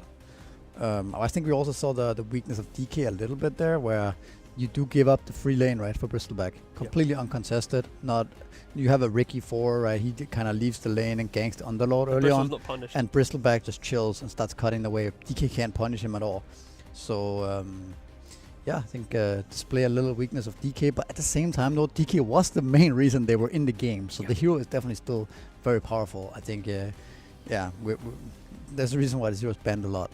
I feel right now my power rank of the team is Xtreme are looking to be most likely the last place team in the group. And Looks I think like it, yeah. Nigma, they have that upset potential. I'm already getting that feeling that no matter who they go up against in the best of 3 of the gauntlet, I'm putting them as maybe favorites to win that first best of 3. Like, I think they're going to have some decent energy behind them because they have some good drafts, some good ideas. But that, that's enough for now. We'll see another set of teams in our upcoming best of 1 as we go to a very short break and as we continue the Group B best of 1 madness of day 1 group stage, which is only 1 day long. Whatever.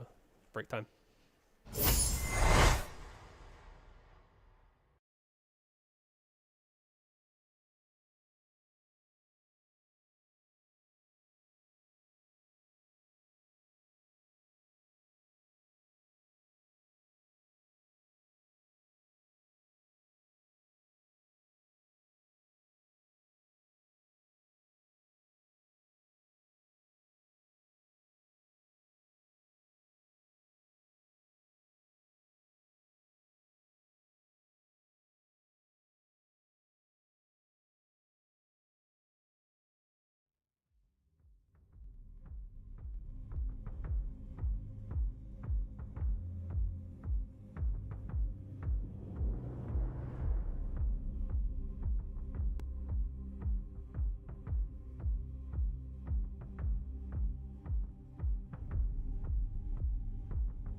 I forgot to double check which lobby we were in, but I believe we are now looking at Gaming versus Falcons. Yeah, Quite that's a scary. good one. That's a good one for That is sure. a banger series, of Yeah. course. Again, best of one. I do feel that if any team so far, if Gaming were in form, they would be one of the scariest teams to play in a best of one because they have like the Huskars. They don't care about picking leaner. Like they like to dominate lanes from the mid lane. Yeah. And I think best of one, you can bring that to life because you can prepare the strat to get the hero pick. Yeah. But they're not in form, so. Could we see like an early Huskar pick here? Oh, We have two teams who like to play Huskar, right? Maybe. But we are getting carried away. We are. Because there's also a lot of other games that happened. So I thought we'd look at the groups real quick, just to understand the situation that we're in. Of course, we are currently in Group B, but to look at Group A, Tundra are topping the groups right now, 2-0. Your Colt brothers, the Chinese teams of Army, they're also at 2-0. And you would argue maybe BB, currently sitting at 0-2. Yes, they do have Toronto Tokyo as a stand-in, but they're really not in form at the moment. They're struggling, yeah, for sure. And also Tundra's there twice, actually. That's how good they are. They get to play 2 times in Group A. And in Group B, we don't have any, Spider-Man memes. We just have it as it is, where Nigma just won their 3rd series, sitting at 2-1. They're looking to be a, top 2, top 3 contender very easily with this format. And Xtreme, again, not really doing very well. Anything shocking so far? I think Gaimin Gladiators has actually looked better than I think was to be expected of them, having looked rocky the last half year or so. I think this is maybe the best they've looked. They've brought back the Huskar. They're playing some Io Marcy, like maybe bringing some original strategies a little bit back. So maybe this is the beginning of the comeback for Gaimin Gladiators. Going up against Falcons here in this match, I think it's going to be interesting to see if they can, how are they going to match up against caliber team as Falcons. Sure, but I also think Falcons, they sometimes need more than one game to calibrate themselves against opponents, right? Sure. Like they've already lost to Nigma earlier today. Sometimes their strategies, because they have a little bit of greed in them, can get picked apart, right? So I think best of ones maybe aren't the best showing for Falcons. Yeah. And that's where Gaimin, when they're in their form, they can easily exploit it. So I don't know who I'm leaning towards, but I think if anything, with Gaming, a team that is not hitting the same results that they want to, at some point, they have that team chat where all their prep and plan, they tear it apart, they go, let's think of something new. And maybe that's what's happening with Blast Slam, right? They didn't do very well in the previous tournament they just played. Now they're here. Maybe their entire playbook's been ripped up. They're going completely fresh. Like, everyone think of an idea, we're going to try and do it, right? Maybe that could be at least a world of which we're in. And that's a scary thing. If they're performing and they're kind of going off script a little bit, that helps teams get kind of new confidence. For sure. I also think Falcons they were in the final a couple of days ago even, so they might be a little fatigued from playing so much Dota and having coming here again playing best of one groups. And reverse swept as well. That's also, so I think psychologically they might be a little burned out compared to Gaimin Gladiators, who might have a fresh energy from winning 2 games today. So we have a draft ready already, so it's going to be interesting to see what we got going. What are we cooking? What are we cooking here, yeah? So we have the Pangolier getting first phase banned, a hero that Falcons has been using a lot recently, so that's not too surprising, but not a ban we see all that often these days. I think especially from second pick, there are some building blocks that team really utilize, right? Tiny on second pick can be flexed, Pangolier can be flexed, right? And this is with the assumption as well that, of course, Falcons will be banning out the Alchemist and kind of these bigger heroes, so yeah, I think this is kind of natural first versus second pick logic being applied here. I will need to refresh myself what the other kind of big second pick heroes are for Team Falcons. Could be, I was gonna say Bristleback, but actually Skeeter doesn't play it that much. Some heroes that have not been banned or picked, banned so far is the Bounty Hunter and the Ricky, which we see a lot more of this day, recently. Also being used by Falcons recently, so that's definitely something that Gaming is aware of, and they only have 1 more ban, so maybe that's something we're gonna see out of Falcons this game. And I would love to see Gaimin Gladiators with some creative way of dealing with the Invis heroes. I'm sure they'll be able to create some idea, but right now Magnus has been let through the first phase bans at the moment. If Gaming aren't to ban it themselves, then I think they're going to have to think about it quite heavily, because a second pick Magnus is very powerful. Again, the flexibility between support and core roles is, very useful. DK is also still in the pool. And DK is available, yeah. Yeah. But it Falcons does. doesn't strike me as the biggest Magnus team either, though, right? So this might be a hero that you could potentially leave for Falcons with the idea of picking it up yourselves. Yeah, Tundra in the last grand finals did ban it in first phase, both first and second pick against Falcons. Okay. So we didn't really get to see them play it. I guess it's Malrine who's been playing it out of mid, actually. Yeah. That's so they will still pick it, I think, but not the traditional offlane mag. And there it is. and they do ban ban it, yeah. They pick And they pick up the bounty hunter themselves. So bounty hunter is realistically the king of Invis heroes. You might think that, but Nyx has the Nyx sense, so Yeah, he can yeah. find the bounce. But actually, So I close think to when see it that. comes to in practice, the bounty hunter track just trumps all the other Invis heroes. So we're not going to see Ricky against bounty hunter most likely. And I think picking Nyx into bounty hunter, in my opinion, is a mistake as well, because the bounty hunter can just track up the Nyx before in between vendettas, and it kind of ruins his game. Obviously, Nyx is not all about that, but yeah, I think it's less likely we're going to see Falcons pick up the Nyx and just try to deal with the bounty hunter in another way. They do get the Dragon Knight for Skeeter most likely. We saw him play something a bit surprising with Skeeter recently, is that he's always been playing DK in a different fashion. You mean Blink with- and Mage Slayer? With Blink Dagger first item, right? Yeah. And then transitioning from there into some kind of semi-carry and eventually carry. Whereas other people went with Armlet and just farmed. And Skeeter actually went for the farming build in the grand final a few days ago. So and went 26-0, I believe. So He's found his new way. it's not necessarily the Blink Dagger style DK we're going to see here. We might see the traditional carry DK. That's the Phoenix. Yeah. Yeah, I think my theory on dealing with these Invis heroes is you need to be able to stun and kill them. I know that sounds perhaps a little bit oversimplified, but I think it's very important that you have stuns and that you have the damage going into those stuns, so that if you eventually catch this bounty hunter, if you catch the Ricky before he can, run away or trickster out of it, then you have the follow-up damage from range to burst them, because they're not tanky, these heroes. They're annoying to kill, they're fast, they're like pesky, but like being able to catch them out and kill them is very important, I think. I mean, it's also the fact that Bounty, when he gets his shard, he can put like an ally into Invis. Yeah. He has damage reduction as well with his talents. Like, Sure. you eventually become, even if you get seen, you are somewhat survivable enough to then buy time for other people to take the fight. Right? Bounty Hunter conceptually does do everything, especially because the facet, he can push waves with Shuriken. The reason why Bounty wasn't popular was pre-facets.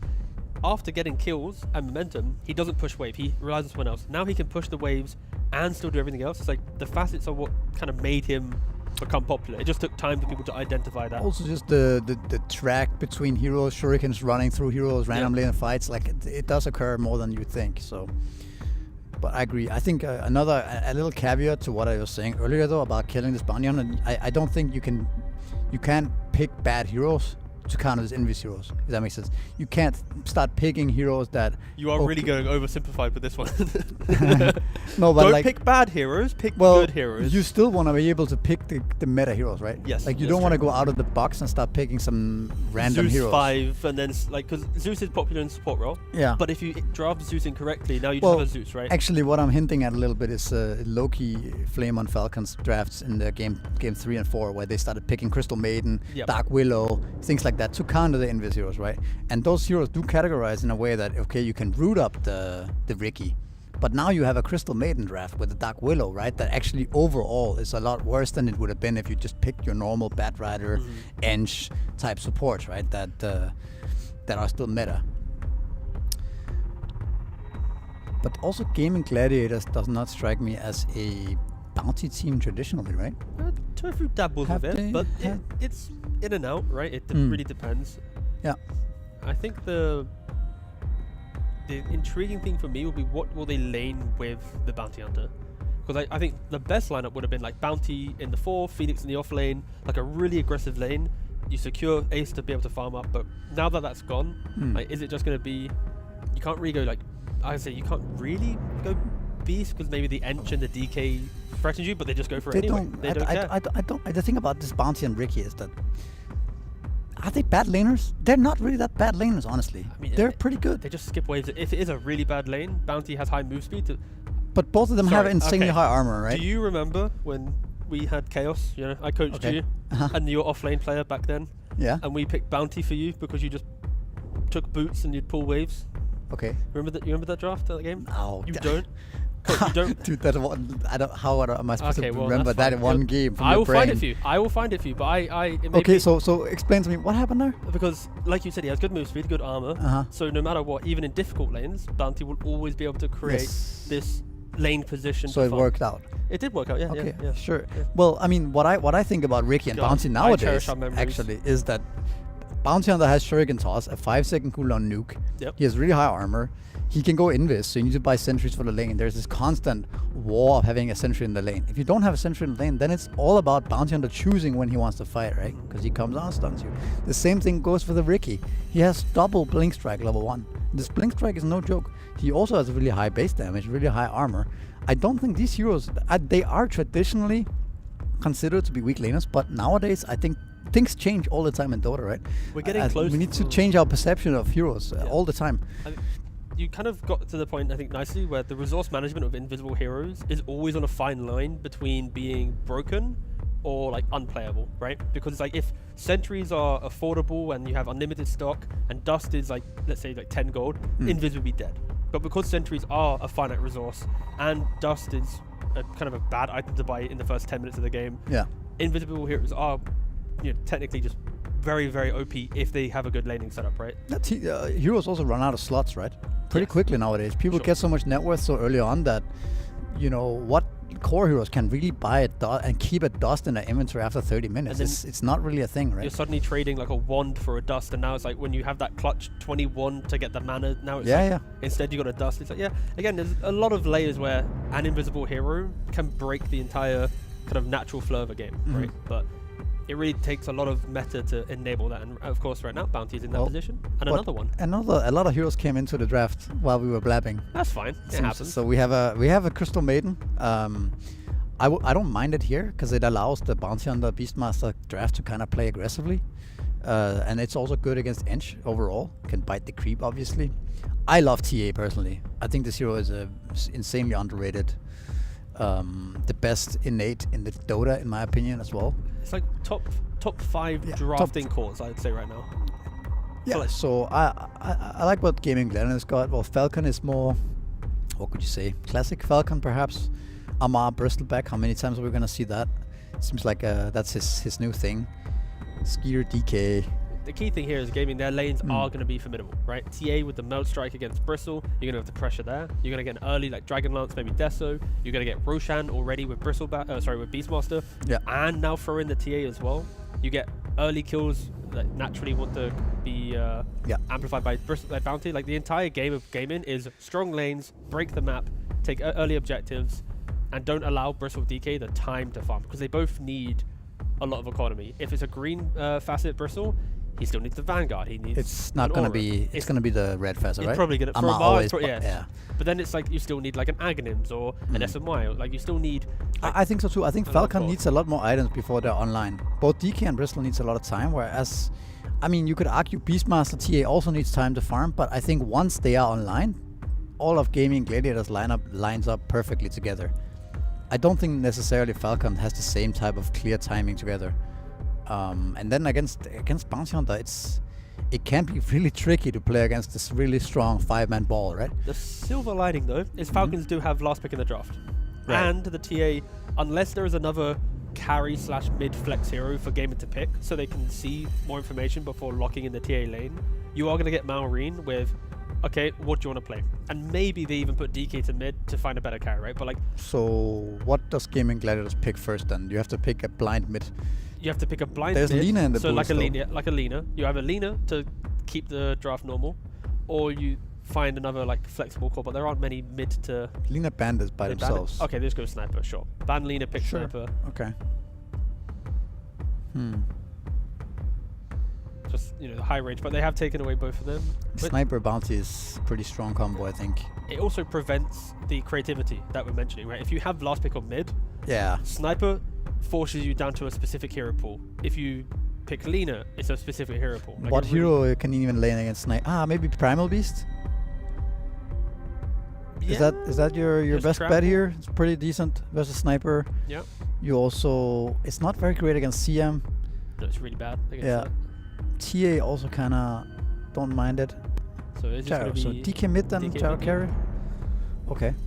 I kind of honestly forgot that Gyro's still in the pool. Because normally when a team picks Beastmaster, Gyro's already been preemptively banned, or just kind of completely forgot about the hero.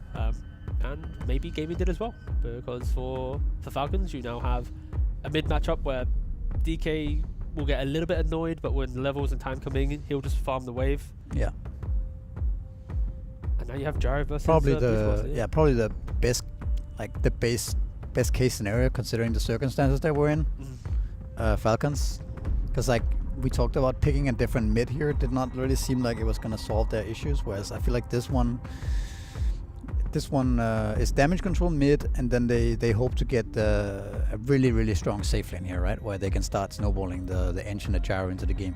Yeah, and the cool thing as well with Gyro versus Beast is going to be Gyro naturally will be able to push Beast back towards his own tower, and then when you do that, there's a clear window where you can take the twin gate and now run at this TA in the safe lane. Like TA is kind of the same as a Drow. Yeah. TA is a little bit stronger, but if you can get on top of her in the first 7 minutes of the game, twin gate a couple of times, it can really hurt her game. Do you think the Snaking is more likely to play around mid this game because of the Crystal Maiden bite? Yeah, no, I can see. And also, if you can somehow bring Clock and Inch mid and you start killing the sniper early on, it could be more game winning perhaps, and snowballing the mid tower, stuff like this, than actually going to the CM and playing into her strengths. I think we're going to have to see how the lanes play out, Yeah. because I think there's a world where bringing Gyro and Edge through Twin Gate with a Clock Bristle diving Sure. to kill the TA, take that tower, will then open up for the mid moves to feel better. But also, if the safe lane's not going very well, supports and smoke into mid killing time also feels good. So I think it's like it's very delicate based on is the Twin Gate available, who has the vision, who's dewarded it, The who Twin controls Gate it. is a bit harder to execute, I think. It's a 'cause lot harder to execute. Yes. Not only do you have to time it correctly with the wave pushing in, you also need to know, like, you need to understand that you're not being seen. Where's the like, bounty? If the bounty sees you yeah, and follows you, like, then I think going mid is just like more simple in some way. Yes. Getting the runes for the securing runes for DK, like, it's not the best rune hero, but we'll see how it goes. Yeah, I think it's going to be a debate that they're going to have to answer in the first couple minutes of the game. It's also not necessarily clear cut just yet. It might just be based on the flow of the game and, yeah, and what happens if what you- options he sees right in the moment. Like, what happens if you go middle and then you're diving him, there's a shrapnel, now there's a Crystal Nova, a Shuriken, like, you give away a kill, yeah. now Sniper gets one kill in a lane where you're just farming. Like, That could go bad it's as well. very volatile. I think even though Falcons want to be the map aggressors early on, a slight overstep, and there is a lot of punishment. I actually think now that they picked up the gyrocopter and put the DK mid, I think Falcons are not in a position where they need to be. There is no time limit. Nah, they don't need to be as aggressive as they were before, in my opinion. Or they have an easier time perhaps playing on their own side of the map. I think if you're Falcons right now, the discussion you're having is, do we care about first Roshan? Where if the game is in a perfectly neutral state, are we the ones contesting it? If no, how do we set up our map to allow them to play out the game, but we know that second Roshan is the one that we break them and we'll have the economy. And I think that's what the top teams do, because right now it's like, I think it's super obvious that Gaming after lanes will want Roshan in the first 15-20 minutes. Sure. Like, that is inevitable. Both teams can kill Roshan pretty quickly though with the Bristol bag as well. Sure, on Falcons. So I think that again also comes down to, I think, Bristleback's game, right? If Bristleback has a good game, I think Falcons can actually contest Rosh.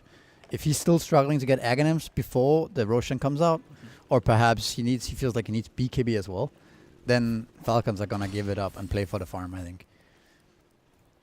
We actually see the Tofu skilling Yenada level 1. That's a bit unorthodox. Not going for either Shadow Walk or Shuriken. Maybe he's expecting Snaking to potentially have the heal, so him throwing out Shuriken and the insta-heal from Ench maybe not feels as value. I don't know. Again, I normally see Shuriken. But again, like, it's Bounty barely takes damage from these two heroes early on, so I think he can get away with it this time.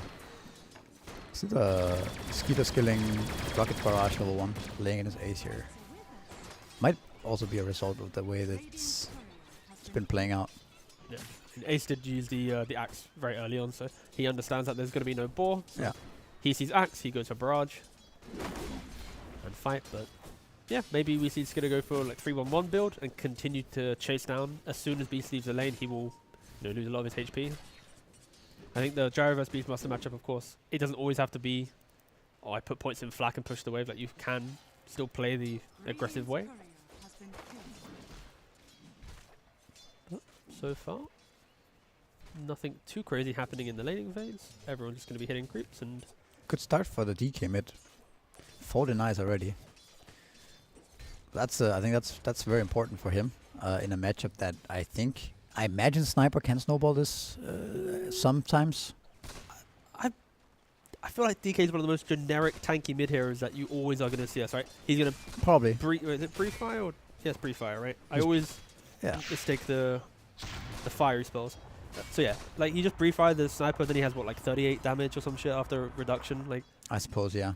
Like I think DK naturally should be able to out CS, but if sniper has good levels and then, like let's say like the bounty rotates in, maybe it changes. But I think DK should at least be like 60-40 to him to farm. I mean, I just gotta like what do you say, like stress the early levels being important for DK, right? Because once sniper gets level 3, like we see now, the level 3, 4, 5, the spell starts to deal a lot more damage to the DK. And in bot lane, they tried to go into the bristle back. He survived on a sliver of HP. Didn't even have to use his wand, by the way. And then the CM went down. Not what you want to see. No, definitely not. CM. CM is like must-win lane hero. I feel like that as well. I feel like the times we've seen CM be successful is the lane where she's not the one dying in the lane. Yep. She's the one getting a couple of kills. Oopsie, my core died, but I got 2 kills, and now I've got boots, and I can continue pressuring. Yeah. Do you like playing CM? Mine's very seasonal. Like sometimes I love the hero.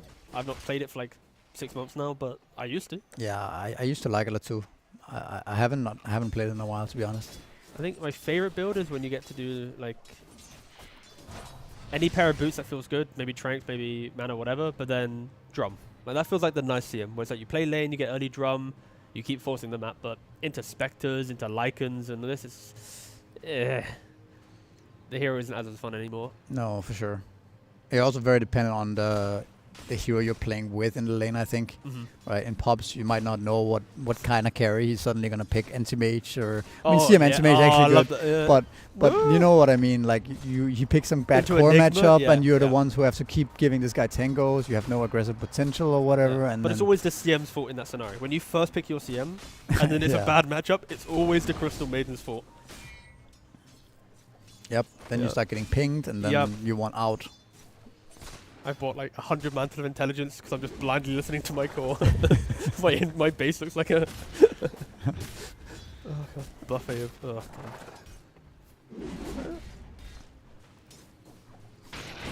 I think the biggest kind of win from this right now is the fact that DK is just complete free farm.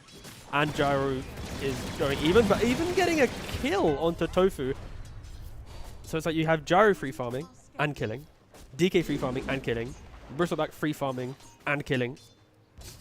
Wait, DK didn't get the kill yet, but he's killing the creeps. But yeah, it's all 3 cores are doing extremely well right now for Falcons. Yeah. I mean, it's not like there's one lane that's getting completely bullied out, though. No. So it's still very, very even, you could say. I also think that what lanes get stronger over levels, right? Like, we have the TA getting gone on here, but I think the CM TA should get stronger with levels, right? It should be harder and harder for Bristle Clock to pressure.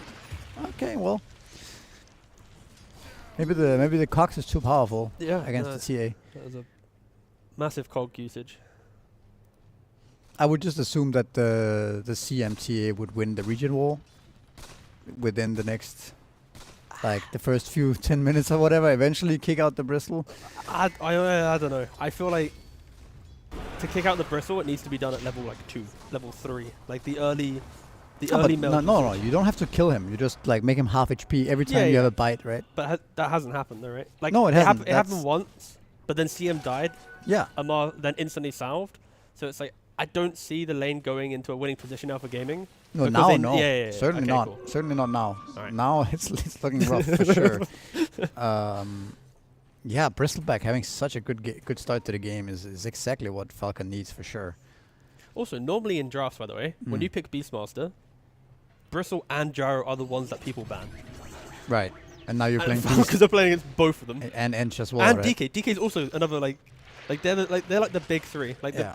Maybe this is just a really bad scenario for Beastmaster to be in, honestly, against the heroes that he's playing as. Huh. We also have a little bit of different approach from Ace. It looks like he's queuing up the treads, also having bought a brazier and a null. Are scanning. I think that's not normal, right? At least the treads are definitely not. I know 33 was playing around with it a little bit, but I don't think that's something we see every game now. no, you don't see it every game. Dire are scanning. But maybe it's a call for him to want to try and be a little bit more active in the game, right? Maybe it's going to be like a Radiant's bottom tower buys is under treads. Again, it's going to be Act right after. Surely there's no other build he goes there, right? I don't know.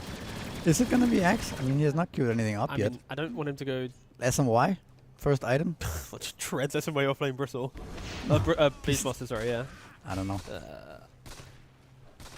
They have a nice little gate move here, but we have a ward for Watson, so he sees it. It's kind of important. But look at Amar's net worth already. Like, this is the dream for Amar. Dream scenario for him, for sure.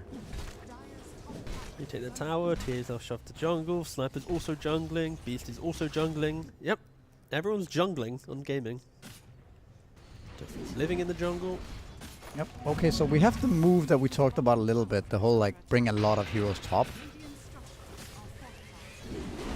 But I don't know, Falcons are just they are just too far ahead in levels, and you have Gyro 6 before Beasts. And what move do they make though? Nah, I don't know. It's like there's no. But this, okay, so this is the thing when you draft Sniper, right?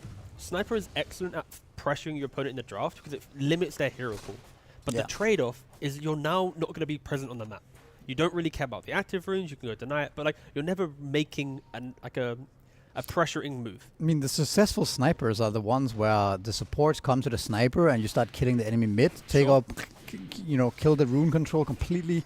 You start taking the enemy mid tower, and Are the you- sniper gets killed through mid, right? That's kind of what you see. But this game, like, there's been no need for Falcons to bring, there's been no need for anyone to come mid this game. If you swap the Bristle and the Beastmaster, and Bristle was on the sniper team, and he's taking the tower, then that's like a good sniper game, right? Because like already the map's getting closed off, the sniper's defending his mid tower, he's taking the enemy tower with his offlane. But like the fact that Beastmaster can't take that enemy safe lane, and sniper is just farming, and then TA is already lost on her lane, like 3 cores aren't just ever gonna help. They're like, Yeah, his and only items fix this now. I think also just having Gaimin Gladiators cores just continue to farm now and catch up means that the bounty hunter and CM, if they don't find any kills, okay, let's see if Bristleback They actually aren't goes actually down ganking here. with the sniper. They're trying.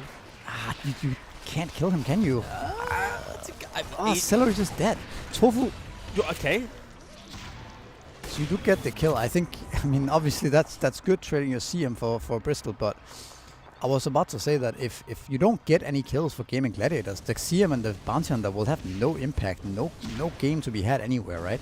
You're just gonna have 3 cores farming on gaming, and your supports have nowhere to be on the map. Yeah, that was very close to kind of being the disaster rotation. TA almost died too, right? So just Quill, so... And you still have Bristol top net worth. I think this is also a scenario that Falcons enjoy a lot. If Bristol has a good lane and your supports are freed up, now you're actually in a position where you can start stacking for Bristol back as well. So not only has he has a good lane, but the supports like Inch can freely stack up the Ancients as well. I'll see Watson kind of sacrifice his own game a little bit, right? Like he's going for Dragonauts into Blink. He's not thinking about Dessa or any scaling. He understands the kind of severity of the kind of game at the moment, that if no one's active... No, you win this game you'll- by fighting with track, right? Exactly. Yeah. So he's now going for the timing item. As Ace, of course, will just be going for the Aghanims. It would feel relatively illegal if he did anything other than just buy Aghanims. Maybe Yeah. he's cooking too hard after a bad lane, but no, he just goes for Act. It's like he's scaling, Sniper's scaling, 1 core has to be active. So Watson, he's accepting the brunt of how bad the early game's gone, and he's taking that mantle for the team. He'll get the damage items eventually, right? It's just about the order in which you get there. He can still also change his mind. But yeah, I think it makes sense this game. Getting the blink. Dire's structures are fortified.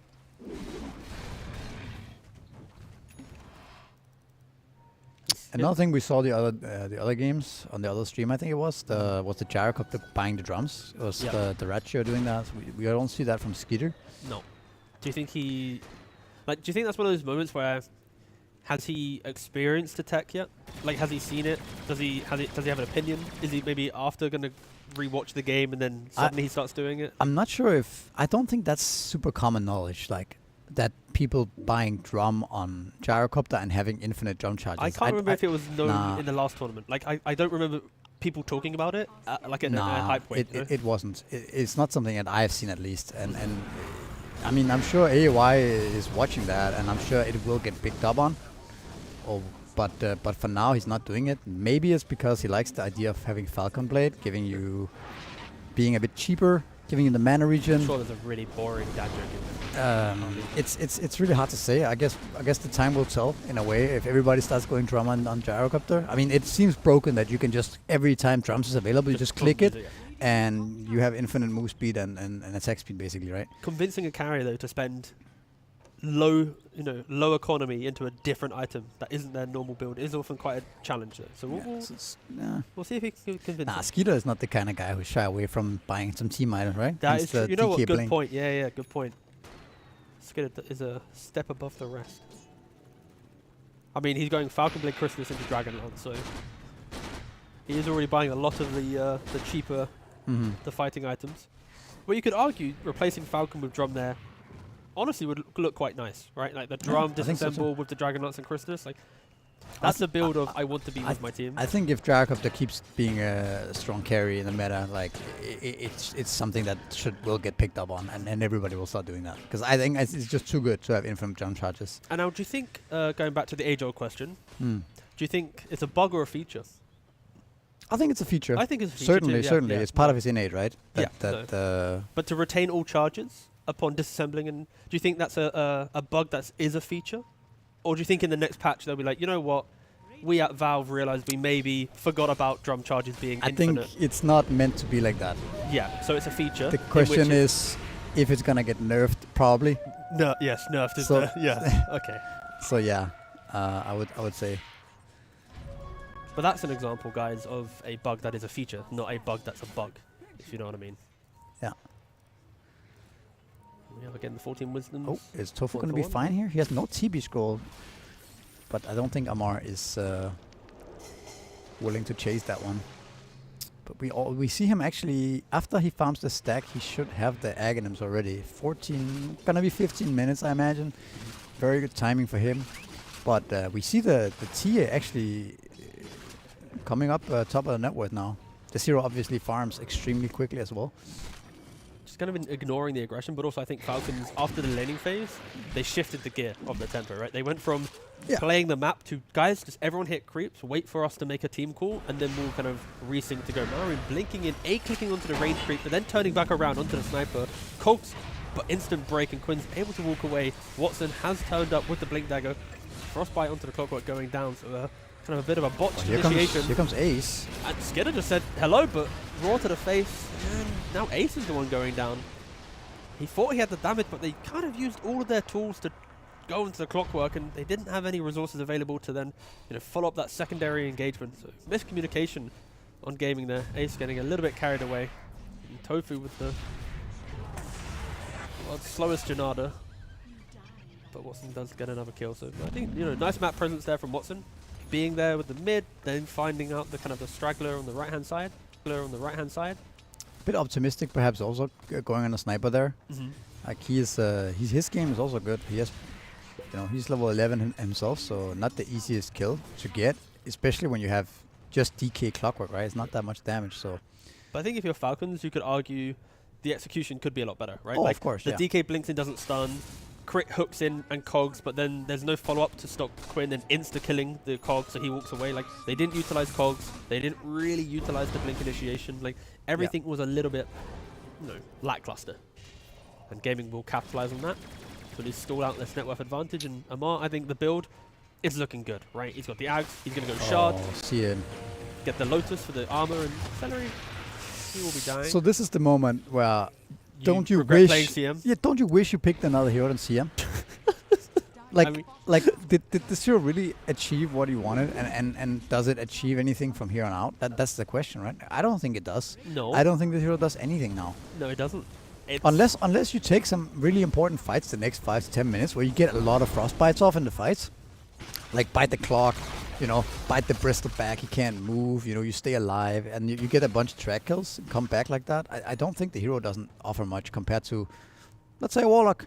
Yeah, but okay, you are also comparing like the fact that like a Lich, Of a course. Warlock, all these heroes, they have a spell that in a team fight, it kind of scales the entire game.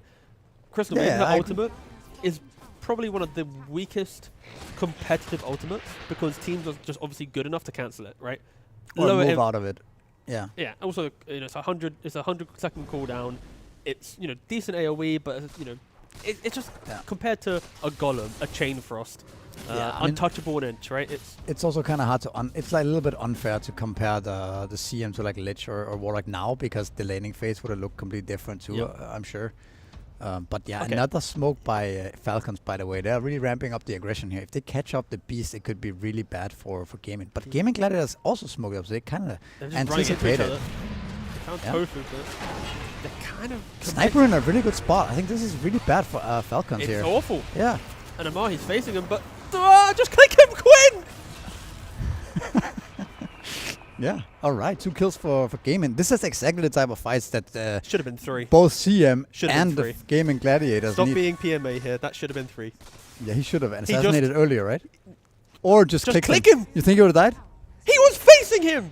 Yeah, but he was half HP, right? He was like, we don't have replay technology, and luckily for gaming, I think. that doesn't. Yeah. Sure. Okay, it I happens. agree. It should have been 3. It should have been 3. But this type of fights are exactly what Gaming needs, right? The track Yep. kills with the CM. Yeah. You get closer to that Solar Crest. Falcons are struggling though in the fights. It does feel like They some are. of their initiations and like But the they general also calls are a rushed. bit, what could you say, disjointed, right? Like we Disjointed, have yeah. 3 people smoking into the triangle of all places, Yep. expecting, I don't know, a free kill on a beast, maybe a little bit optimistic. And the same with the clock go on the sniper earlier. And there's also Do we lack need of to either just farm the map and keep scaling, or do we need to connect all of our heroes at the same time, right? I think the Forcing answer to that- Roshan, for example, is a good. Yeah, I think Yeah. the answer to that question is you either wait until you have plate mail on the bristleback so he can stand up a bit more, or you just go Roshan. I think going for the triangle Going kill, Roshan is way better. it felt right? empty. Right? Yeah. Like, there was no net gain. No, it looked to me like let's smoke to the beast, get a quick kill on Beastmaster type of move, right? Yeah. But obviously, Gaming Gladiators were ready for it and punished. But I think the going for Roshan and farming, it's not that easy to get into Gaming Gladiators heroes. The strength of Bounty Hunter, obviously being able to scout, anticipating the moves, and just running into sniper, running into TA traps, and it's not easy. You need to get the proper angle to take the fight. And now we have a big posture from Falcons top lane. I think the whole product of that move was DK had the Orchid, right? So in his eyes, it was like, if I find a hero, was a good they're timing. gonna die, right? Yeah, Like, yeah. it's the timing, let's go utilize it. But yeah, I think the bounty point was the key thing. Okay, so this is the kind of meta right now where you, at 20 minutes, actually try to take a Tormentor immediately. And Gaming Gladiators are well aware of that, so Might be wise seeing of a Falcon to follow-up, back right? off here. This could have been really grim fighting in that area, I think. But they're But still in the they air. might They go. They're going TA. Hook shot from afar. Okay, enough damage. Watson's just dead. TA is just dead. Oh, that was a bit... Yeah. That was questionable by Watson, I think, to be postured like that, right? Like, if he's the one getting jumped on, he will not survive, and he will also not deal any damage, right? So, but yeah. that's also what we kind of Anticipated. anticipate or like talked about Falcon needed to do, right? They actually need to bring all 5 heroes Yeah. and do their move collectively and Ultra and kill. resolute, right? Yeah. So I think, yeah, great stuff from Falcons. Now they get to take Tormentor as well. This is a massive win for them, obviously. These are the scenarios though where it's like, I really want to question like how this really plays out in the team communication, right? Mm. Like, your position is 5. You're saying, guys, they might be taking our tormentor. Yeah. And then 4 seconds later, someone in the team, maybe Watson, maybe someone told Watson to hit the creep. Said, you know what? We're strong. Let's go try and force the fight here. Because you're not hitting that creep wave without the intention of there's going to be a 5-on-5, right? But then they jump in, they kill, and there's no follow-up. There's no, like, rebuttal. And I do feel like for gaming, the only way they fight is Bounty getting that position, getting a track, understanding the lay of the land, forcing the blink from Falcons, and then fighting after. Yeah. But they didn't have any of this logic. It kind of just felt like a... I mean, now looking at it from... It's kind of hard for Gaimin to start a fight, right? Like, they need to catch the target off with the blink roar immediately. It feels near impossible. Either that or somebody has to survive the initial goal from Falcons, which is really hard now if they bring 5. I mean, how do you start a fight? Like, if your TA blinks in, she's going to get hook shot or DK stunned. Or yeah, it's hard. Your cores are really easily killed, right? There's not a single smoke play Gaimin make where it feels good unless they're getting that single hero pick off by themselves. Because Crit, hook shot after hook shot, he is going to find heroes. He is going to create those opportunities and find that punishment. And now 10,000 gold lead at the 22-minute mark. Again, Gaming so far in the group stage, we're sitting at a 2-0 scoreline. But if they are to lose this game, their final series later today will be up against Xtreme. So Xtreme are looking, to be underperforming. Potentially a 3-1 finish for Gaming if they lose this one and then beat Xtreme. I mean, the whole map is just Falcons now. They can do whatever they want. It's so hard for Gaming to kill any core. Top lane Sniper also getting... He has a Shadow Blade. Is there a detection? Guess what? Marine has a Dust. That's it. That's the core. What a beast. Picking up his own Dust in this game. Of course, it might be thanks to the Bounty Hunter. Made me remember a Reddit post. Okay. But someone was calling for an additional slot in inventory for consumables. A Dust slot. And I think that is probably one of the worst ideas because I think there is a level of class and kind of understanding to be able to manage inventory, right? Look at that bracer in the inventory of DK, right? Yeah. Like who?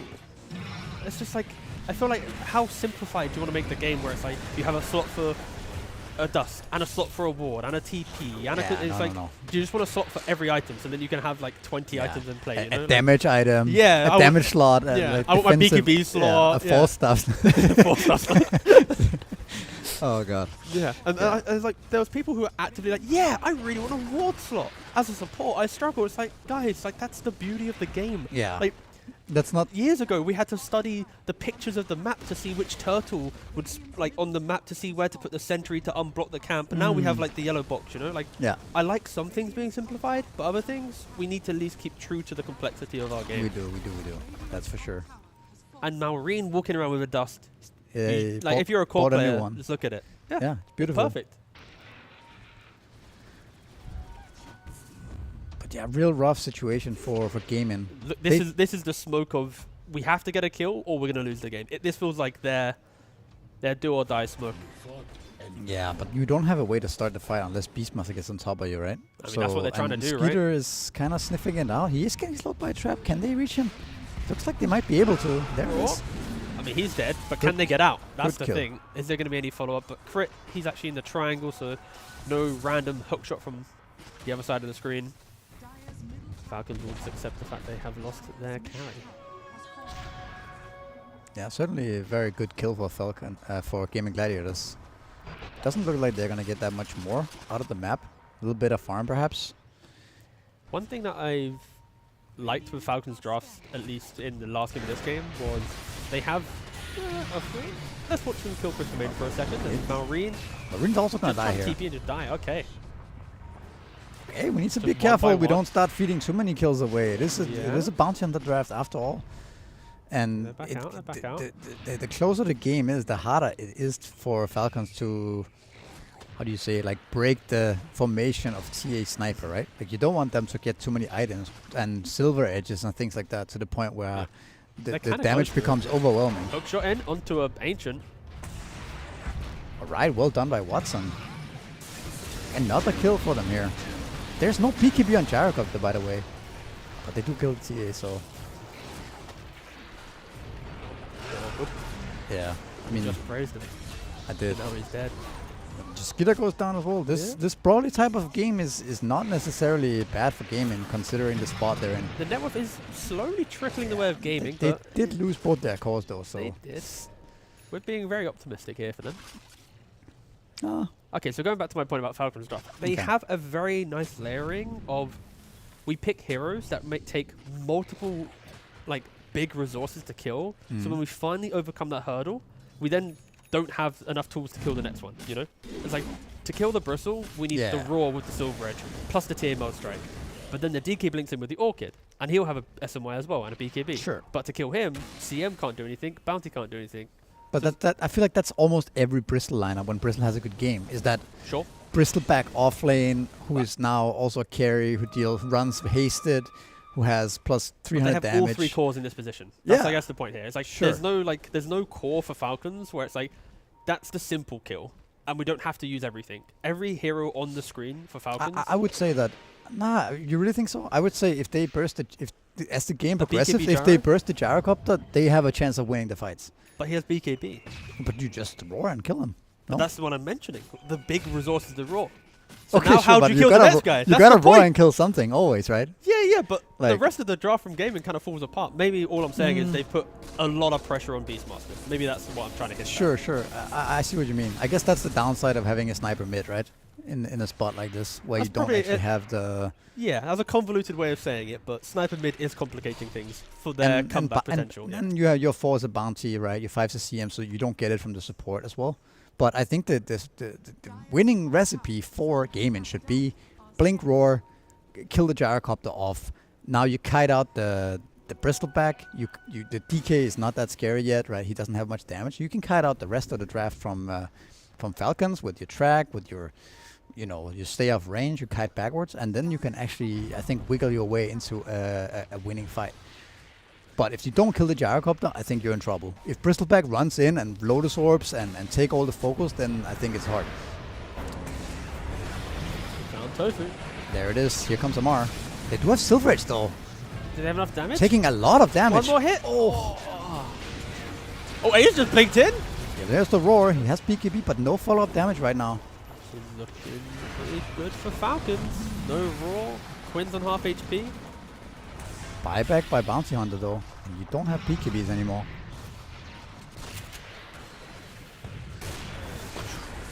Oh, so much damage from it. So much damage from a distance. You kind of see what I mean, that Yeah. now the Bristleback, now they have the Silver Edge for the Bristle, it's not as easy as it was before, right? The Yeah, fact that he for- can for die suddenly means that But also Falcons never really overcommitted in that position, right? Like as soon as they saw the position, they were still waiting. They were waiting. It was like survive and then, sure, the Enchantress does go down, but they're in the area. BKB has been caught down for 50 seconds to Skitter. He's got to be careful here. They are just walking over traps and wards and. giving me some Xtreme Gaming vibes a little bit. Good thing they get out of the pit there. That could have been grim. They track up the clock. Would be nice to get a little pick off before they get into Roche. He's out. He's out. Yeah, and it's the fact that they have a rocket in this game is amazing, right? The fact that they can keep. It is breaking a lot of the it really is. It really is putting in a spot where they're not. Going again, but Lotus Orb on the Raw, and now they're trying to right click into the Bristleback, but he doesn't die. And now Godlike, and one more bit of damage, please! The Shuriken. The Shuriken! There it is. And this. Okay, we get him. No buyback on him actually. Tofu. Again, everyone's so low, But look at the damage from Sniper and TA. They're It's just not getting It's onto not them. easy for Falcons to get in there. They need to get onto them. Yeah, They it's just very keep- hard though. They are getting outranged by every hero and is getting outplayed. outranged. Yeah. So actually, I kind of like the Gaimin Gladiators position a little bit right now. It's not obvious how Falcon gets on top of Sniper and TA. But isn't it a little bit obvious in the fact that Crit TP'd out, whilst then Amar's still going in, so whilst Crit's then returning to the area, he's rocket fled Roshan, and they know they're not doing it. Then Amar's running in by himself, so the MVP of the fight has been clocked to find the backline to enable Malrine. So I feel like Falcons are just fighting in a disjointed style that gives a little bit more life but to Gaimin, right? But also maybe, Gaimin are playing very well. But the fact that you keep getting tracked, you keep getting poked at, I don't think it's like But if Clock's not it's there, not there's no simple. statement, you know? Like, the statement for Falcons is, we see Sniper, we will double jump you. Clock plus DK, you're dead, you know? No, but he doesn't die though. They have 4-star on the They have 4-star Solar Crest on both supports. I mean, he was half HP the entire fight, but yeah. Sure, but I think it's not easy to get to the backliners. That's the point, right? You're going to have to run through your track. You're going to have to run through this bounce It's going to be center. a smoke and a clear play for sure, yes. Yeah, and the damage coming out from both of these range cores are no joke. You might be able to all in and dive really deep for the sniper, but the other guy is still dealing a lot of damage. Now the counterpoint, right, was you jump the sniper, you kill the sniper, but now the TA's got the damage. Exactly. Yeah. I mean, I am pleasantly surprised that we are seeing life as we enter the mid game. There was a timeline where Falcons will get the next Roshan, and it's just like, yay, we just watched another, That was a moment where it looked really grim, right? And I think it comes a little bit down to all these feats by Falcon, if you remember correctly. Fight, yeah. The fact that Gyrocopter got caught running away, and then they bled a bunch of more kills. Yep. I think that was very clutch by Gaming to do that smoke. Like we called it the last smoke kind of thing, right? And it really worked out for them. Falcon's not going to slow down though. Do things change when Jar gets satanic? Not necessarily, because what are you going to hit? Like how you know you're still going to run into the same issues, where you don't really get on top of these backliners. Oh, they have damage quickly. Run back for it. Grab it. But this is at least the formation that we expect Falcons to go for. By the way, both the ranged guys from Falcons have the enchanted quiver, which is pretty disgusting in this game, right? The fact that you have even more range from that one hit. That one hit is potentially enough to make you force BKB, make you force you in a really bad spot. And they know the Tormentor just went down, so they see they're in the area. Nothing to follow up on. And TA completes the BKB. So we'll be able to withstand the aggression of when clock jumps in. Cooldown. It is a fragile spot though for Gaming, right? If you ever get on top of Sniper, if you ever get on top of TA, sure, they die easily, right? So it's... This is not even though we feel like there is a bit of confidence coming from Gaming, it just takes one miscall, one misstep. It does. It's hard for one them to wrong blink and It's hard for them to be out on the map without being smoked, without having a proper formation, right? For that, I think it's easier for Falcons to play the map in some ways, but Aegis and Sniper. Falcons have a gem? Don't think they do. No, they don't. Maybe that's a timing for Falcons to lean on, right? You get the Aghanim's on clock. They got the Snake King gem on Tofu, by the way. So actually, so they had a gem. Okay. Yeah. Okay. Snake King being tracked up here. Roared. He's toast. Gone. Hard game for Falcons now. A little bit tricky. I wonder what the comms are like. Like, how do we end up actually taking the fight? Like, what's our next timing? BKB Bristol is queued up by Amar. I think it's wait for Aegis to finish, get the BKB on the Bristle back, and then run the Bristle into the middle of the fight with Lotus.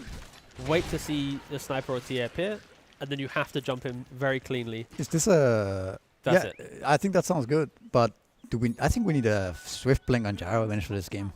Yeah, no, I'd like another bit of repositioning, because I think right now relying on only DK and clock is a recipe for missing some damage. The DK is not scary, right? No. He blinks in and you 4-staff the blink stun, and if there's no follow-up damage from the Gyrocopter, I think there's just not enough damage from Falcon's hero at the moment.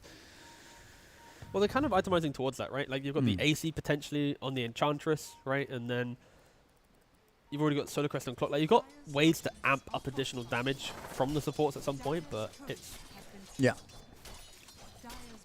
still pretty difficult. Like the fight for Falcons needs to be underneath their own vision, with detection, with Bristle going in first, fighting, so everything needs to go right. Whilst Gaimin, it's about push waves, don't get jumped, respect the fact that Falcons are always hungry to find you, and if you don't give them the opportunity, they will eventually get desperate, and you'll find that way to poke them like we have done. But it's very different playstyles coming out from the teams. One's playing for survival and poke, and one's playing for the desperate need to finally get that hero.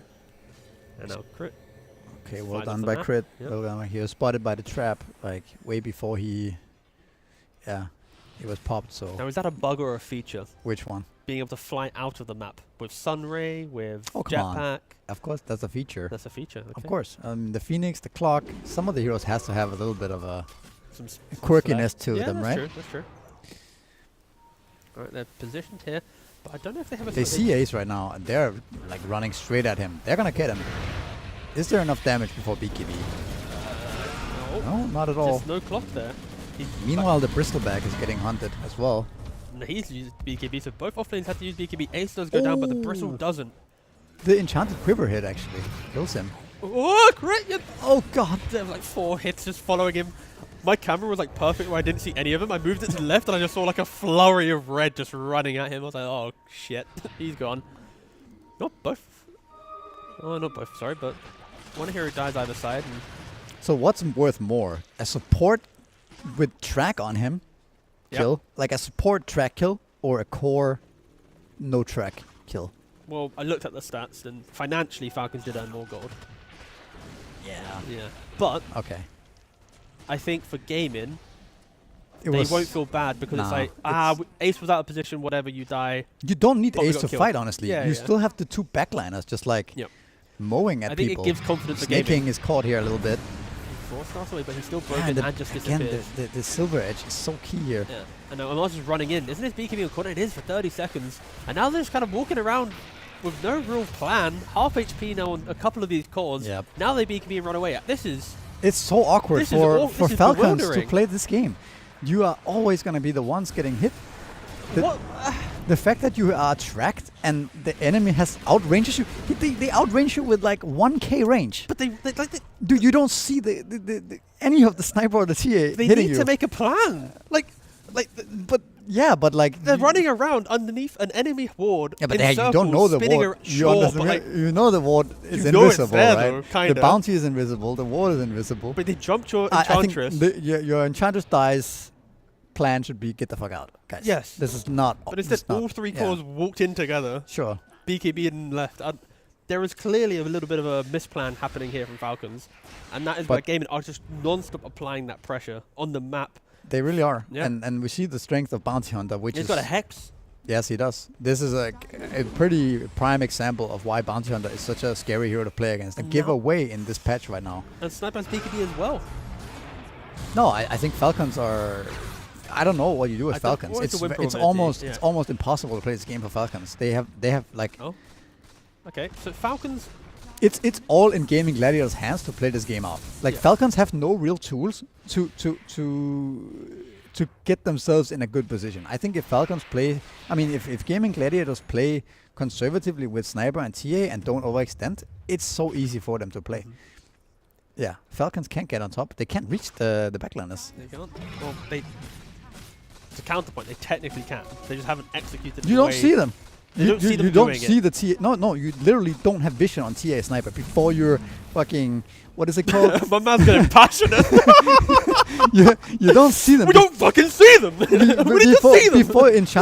Before the enchanted quiver silver is hitting you, you don't see them. Yeah, but they have a clockwork. No, they have rocket flare. it's not They enough. have smokes. They've not done No, any of no, it. no, it's not enough, man. It's not enough. It's not enough. I mean, if they've shown us one fight where they've been 5 perfectly smoked and jumping together, I would agree with you.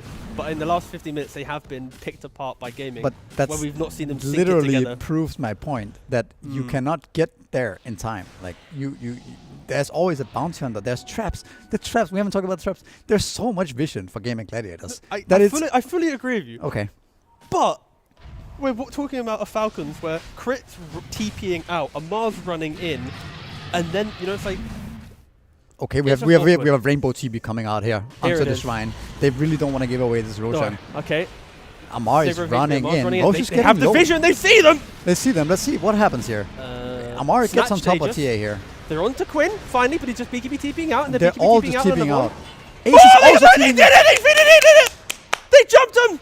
They got him. They got him. Okay. See?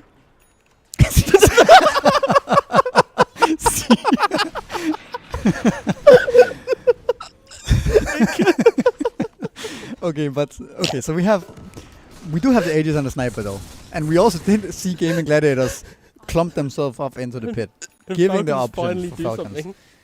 That's true. But did Gaimin Gladiators put themselves in that situation in the first place? I gotta give it to Falcons though. That was a pretty ballsy heads up. Let's Yeah, just no. all TP in and let's get in there. Yeah, the like I think Rainbow that TP was a very good move by them. Not a thing that I think all teams would have done in that spot. So Especially because I think in this game, when you have that lead and the momentum, and then you're losing it, yeah, you lose confidence, and those calls don't get made. So it does show that Falcons Yeah. are still trying to find the path to winning, I think which that is was a very incredible thing to think about. yes, I think that was very good for sure. Sniper ends up with the Aegis. They do kill Watson, but it was only 1 kill. They do get a little bit of map control off of that, but I think that's gonna go away once TA spawns again. Do we have any items coming up for Falcons? Yeah, that might change it. We do see the Swift being queued up, but he's quite far away from it. Shiva's guard up on Bristleback. Yeah, more armor. More It's armor, critical. yes. Yeah. We also have Bloodthorn on DK, so more damage on him. We also got a lot of experience coming in for Falcons. Okay, Tofu. You're in the river now, be careful. Ogre's totem to get to the high ground. Like DK hit 25. Bristleback 24.5. So we're getting to the point where maybe some of these 25 talents, some of these items could change the dynamic of the fights a little bit. That is one thing, right? The way that Gaimin have been clumping up, they are, like you mentioned, a little bit more underleveled, right? The fact that Sniper, I think, is only level 21, right? Compared to that to the side of Falcons. Yep, tier 25. Oh, Amar, you're up fire long.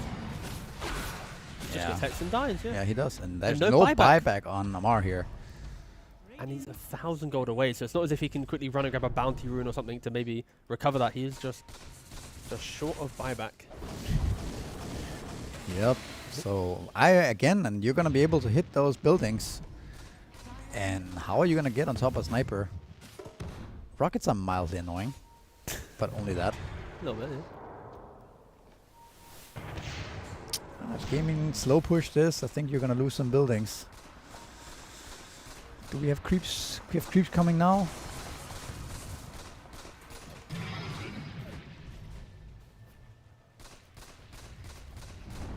And the banner. See how the banner placement has changed a little bit over time, right? People used to put the banner on top of the high ground, but now in that position... Did they buff the banner though? Don't think so. The difference is at least on a catapult wave, the catapult will stay in banner range. Okay. But the creeps won't. So I think they positioned it as if there's a catapult. Yeah. But there was no catapult. Doesn't really matter though. As they take the mid-racks pretty much for free, and now they walk towards top. Get Lincoln's on the We have ace. them smoked up on Falcons here. I wonder if they're gonna try to attempt something. Jumping on the beast can be a little bit difficult. Perhaps just looking for any mistake from Gaming. For example, if TA were to be out of position, maybe they could get a kill, but... Okay, so they don't get the second melee, but... like the net worth has completely switched now. 32k on Sniper. One stat I would love to see from the bounty, so many bounty on the games we have now, is the impact, the actual impact of track gold. Not just on not just on Bounty Hunter's own gold. Hey, Tofu, this was a bit ballsy. Definitely get punished straight away there. So you want to see the gold obtained from track, or Yeah, how much impact did track actually have on this game? Yep. Like, sure, Bounty Hunter got his vessel off track. He got some of his own items, right? Because obviously Bounty gets a lot more track gold from the kills himself. But like, what about his teammates? Like, how much of an impact does it actually have? Because this is kind of a hidden thing it in helps Dota. a lot, especially when you got 21 kills to your name. You're going to probably argue at least 13 of them minimum are all track based anyways. So. Do you get assist when you track somebody but nothing else? Sorry? Do you get an assist if you track a hero and the hero gets killed, but you didn't do anything else? Yeah. You dealt no damage. You still get assist? I do so, yes. Alright. Oh, you just lost, alright. Yeah, you did. Yep. Can't blame Falcon for trying to force something here. No, they are. Like, they kind of, But the fact pulling that them back as Watson well. was on map, he goes for the racks. He doesn't feel like he needs to get back to base because Tofu's dead. Like, I think this was very forward thinking from Gaming. I think Gaming looks better in this game than they have in maybe the last 3 to 6 months that I've seen. I'm incredibly impressed with how they navigated this game. Yes. It takes a lot of discipline to see through that aggression. So I think they look incredibly good from they them, look a little bit more like the old Falcon, the old Gaimin Gladiators that were really hard to beat in general. People have this idea that they won a lot of games in 20 minutes, but actually they were in really hard positions where they managed to claw themselves back into the game. And I just want to say, just in case anyone in Twitch chat thinks I'm biased for Falcons, I don't care if they win or lose. I just want them to execute a little bit better. So I'm pretty sure in chat right now, some guys might be thinking I'm biased, but couldn't care less who wins. Just want good Dota. Yeah. Don't we all? Exactly. And now Falcons stepping up to the high ground once again. And the bot wave is pushed in. that could be an option for Watson, right? To make that move to bottom whilst they're pressuring top. Just, you know what? I might even go for your Mega Creep if you don't BB back. So one thing that's kind of changes a little bit is the fact that we have a Blink deck on Gyrocopter now, so he can follow up on the damage coming in from the initiation. I mean, from the clock and the DK, which enables them to potentially burst the sniper and the TA. Yep. Especially because Skidder has a Satanic as well, right? Like once he gets on top, like he's not a Blink BKB Gyrocopter that's vulnerable, right? Like he's going to be able to command the position of the fight, but it has to be a jump on the sniper or the TA.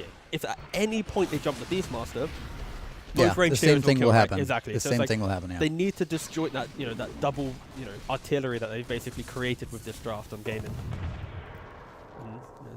Utilize the clockwork, utilize the smoke, do something to create this opportunity for you. Because if you just let them set up position, put traps down, hold a high ground, then the hookshot misses. And everyone does have buyback, so the next fight will be, fight positioning is key. Maybe outpost control. Could DK be is committed here. And Has to use BKB. well. Oh, the vision from Roar, I think. He could maybe. Okay, clutch play right now. If he lives, just buy Refresher. Nah. He has enough gold. Yeah, but maybe just Don't. reset and chill. Yeah. Okay. Also true.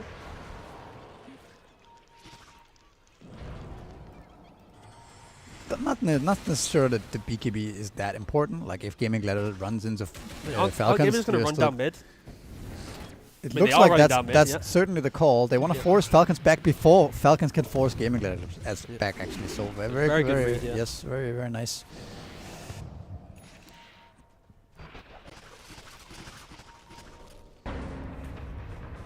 Oi, the Hex.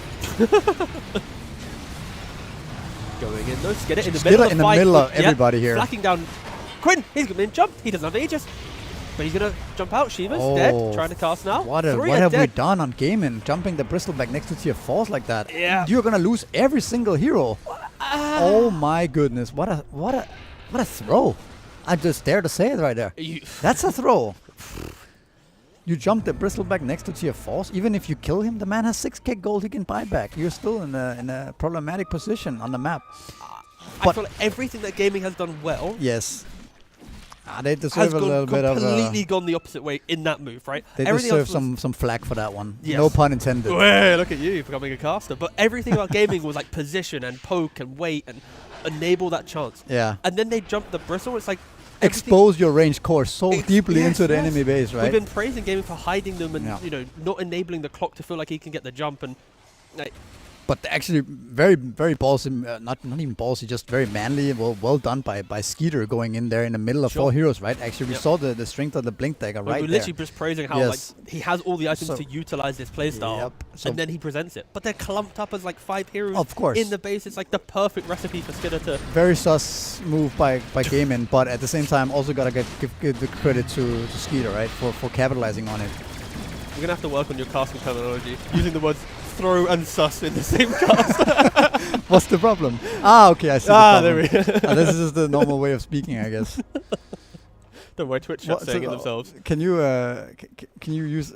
Help me out here. But like Gaming put themselves in a complicated position. They overplayed their hand very slightly. Falcons were able to capitalize on it. Falcons, being the seasoned, disciplined, multi-major winning team, was able to punish Gaming in that position and remind Gaming that this is not a simple conclusion to that game. Overextend. And overextend, correct. They yes. Gaimin Gladiators overextended into tier 4s. Yes. And Falcons was ready to capitalize on that situation. Yes. Very fair and respectable attempts from both teams to win this game in a healthy and competitive manner. Yeah, I mean, I don't even think about this stuff, Yeah, no, what? So, yeah. What, throwing games? No, neither do I. I don't think many people do, to be fair. probably not. No, they get banned if they do. But good that you called me out on it, though. No, so now everybody thinks about it. Yeah, that's true.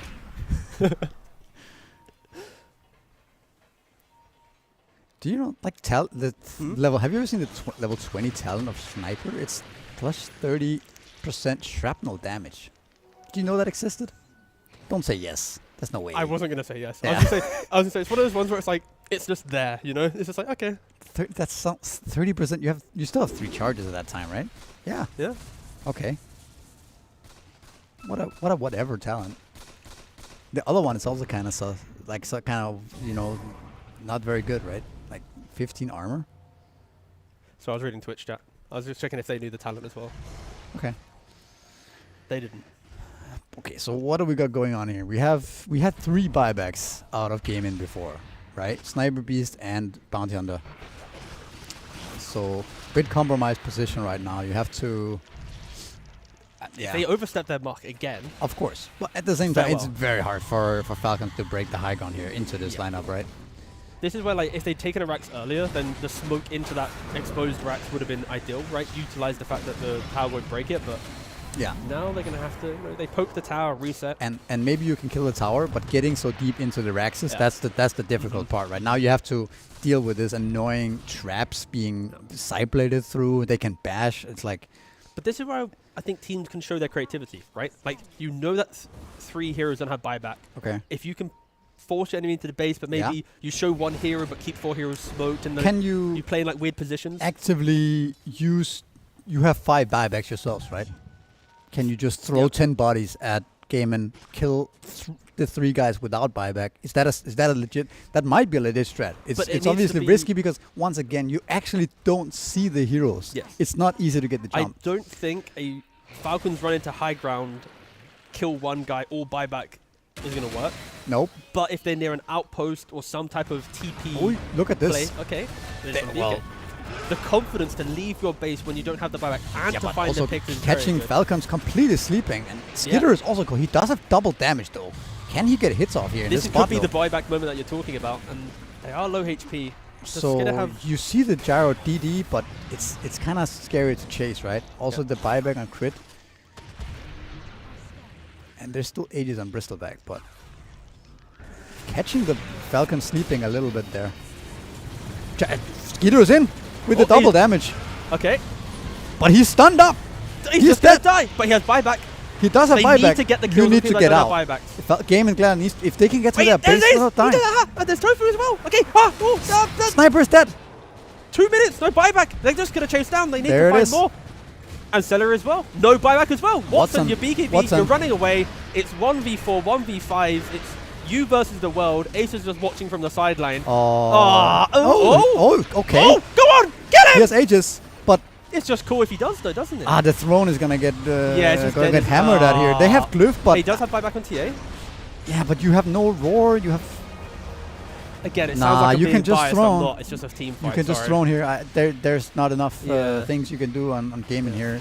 I think it's we gotta get it. It's over now. I mean, putting it bluntly, just Yeah. the It's, gaming jump into the Dire base on Bristle was just Yeah, that happened in this game. was the by way. overextension of the That game. happened. They had this game. They did have this game. Yeah. They were under a lot of early game pressure. We're still sitting down. It's fine. Whatever. Yeah, whatever. What was we trying to say? They had so much early game pressure. They overcome all of that pressure. Yeah. Perfectly set up the map. Did everything in their power to ensure Falcons couldn't get into a winning position. To then dive to tier 4 on a Bristle, exposing your TA and your sniper, who have masterfully hidden the tree line every single time other than that. And Falcons capitalize on it. That, of course, that is testament to Falcons being a strong team. I think the fact that they made so many mistakes, but their mentality was still trying to find the win, is proof that they are, of course, a very strong team. I think other teams in this game would be like, our draft was meant to win this early game. Our draft was meant to do this. Like, they still were doing a lot of very technical things to keep themselves in it. They won't be happy with how they won the game. But also, I think Gaimin, they should have won it. Like, we shouldn't be talking about Falcons right now. Like, this is Gaimin's game that they lost. Falcons, yes, they won, but they didn't, truly win it, I feel like, compared to how Gaming should have won it.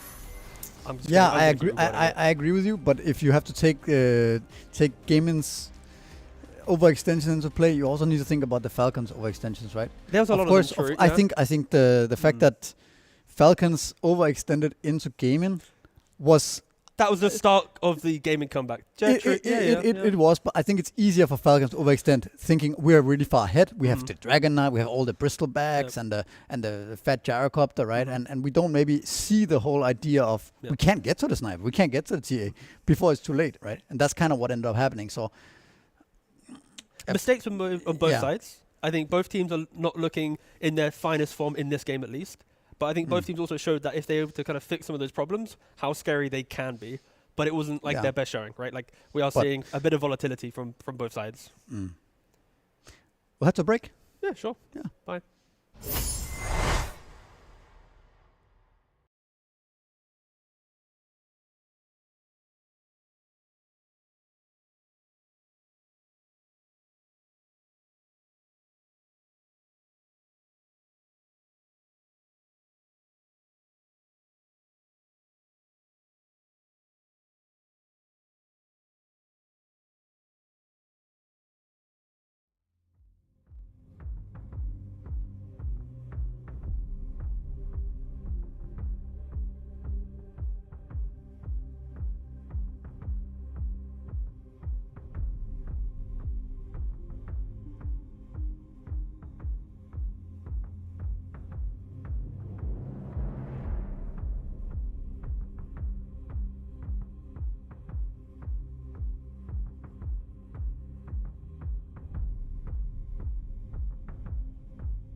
Hello.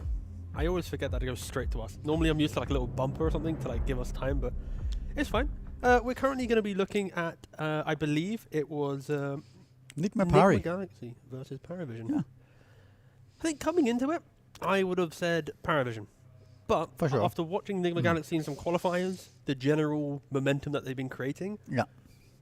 I will put Nigma always in a contending position in any best of one. I think Best of it's. three I maybe think we're different, close but to yeah. 50-50. Mhm. It would be my guess. Nigma has looked pretty strong. I also heard that they have been having pretty good scrims, so they are pretty good right now. PARIVISION, of course, have been looking very strong. Maybe the strongest CIS team the last few months. I mean, They're better arguably than Spirit the- has been good too, but They are beating Spirit. They're beating... BB's a kind of a shadow of themselves. So yeah, Yeah. no, I'd argue, they are one of the best, if not the best, Eastern European team. But I think there are going to be some slight growing pains. Adding Satanic to the roster, losing Crystallis. I think maybe. Crystallis is always the carry player that he does really well for the team. When he gets kicked, you realize what you've just lost, right? Because like he's an aggressive carry. Yeah. He thinks I about the mean, lane. He wants to do big Do moves. you think it's all about getting this young talent Satanic, or do you think there's also a little bit of a communication things hidden there where it would be nice to get the fifth Russian-speaking player? I mean, into that the is team? kind of a complicated question because I think they have a coach who speaks English, Yeah. who doesn't sure. speak, Russian. Mhm. You then have in-game, of course, you can just speak Russian because they all speak English out-game, so maybe that's not a problem.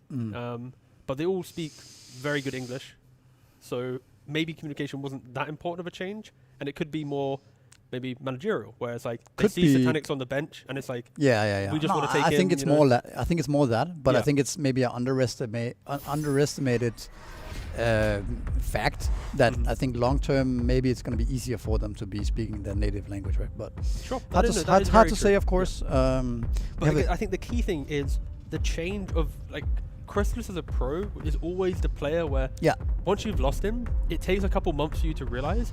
But then people go, he actually was just a really big factor in us doing well because like his playstyle opened up no one to be, the biggest star of the team, right? Yeah, so I maybe agree. Satanic's going to take a bit more greed, a bit more scaling. So now no one, he has to sacrifice himself a couple times, but through sacrificing himself, it might, hurt the overall team structure, right? But it always seems to be the case that Crystallis does well on a team, he gets removed, and then suddenly other things happen. It's kind of like the same story as like Dyrachio and Gaimin Gladiators, right? It's like A little bit, yeah. You They're remove Dyrachio, they're quite similar, kind of like character or whatever Yeah, in a exactly. team. Yeah, I agree. They fill out the same role. so that could be something that we talk about in a couple months' time. It's like PARIVISION was never able to really get to that Blast Slam 1 form. What was it? Oh, yeah, they changed their carry. It's Oh, there it an is. Alchemist? An alchemist. Oof. Well, alchemist. We talked about We this did talk about in this, the yeah. car over here that we might see some alchemist coming through. That was at least my theory because I believe alchemist is a little overrated compared to Dang. some Okay, other go. heroes, and Cool. I think he's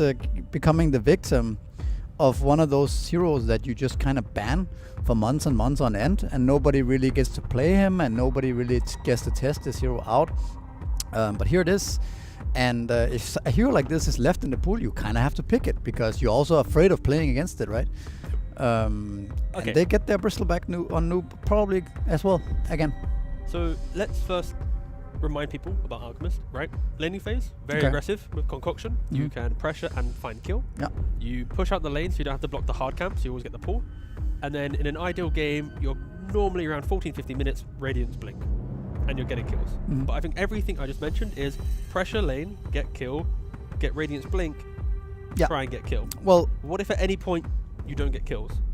that's the thing. I think if you understand the Radiance blink timing and play on your own side of the map, kind of anticipating the blink timing, then Alchemist can be in a spot where you're running around, you're not actually using Grievous Greed to ramp your networks, you're looking for kills, you're looking to smoke.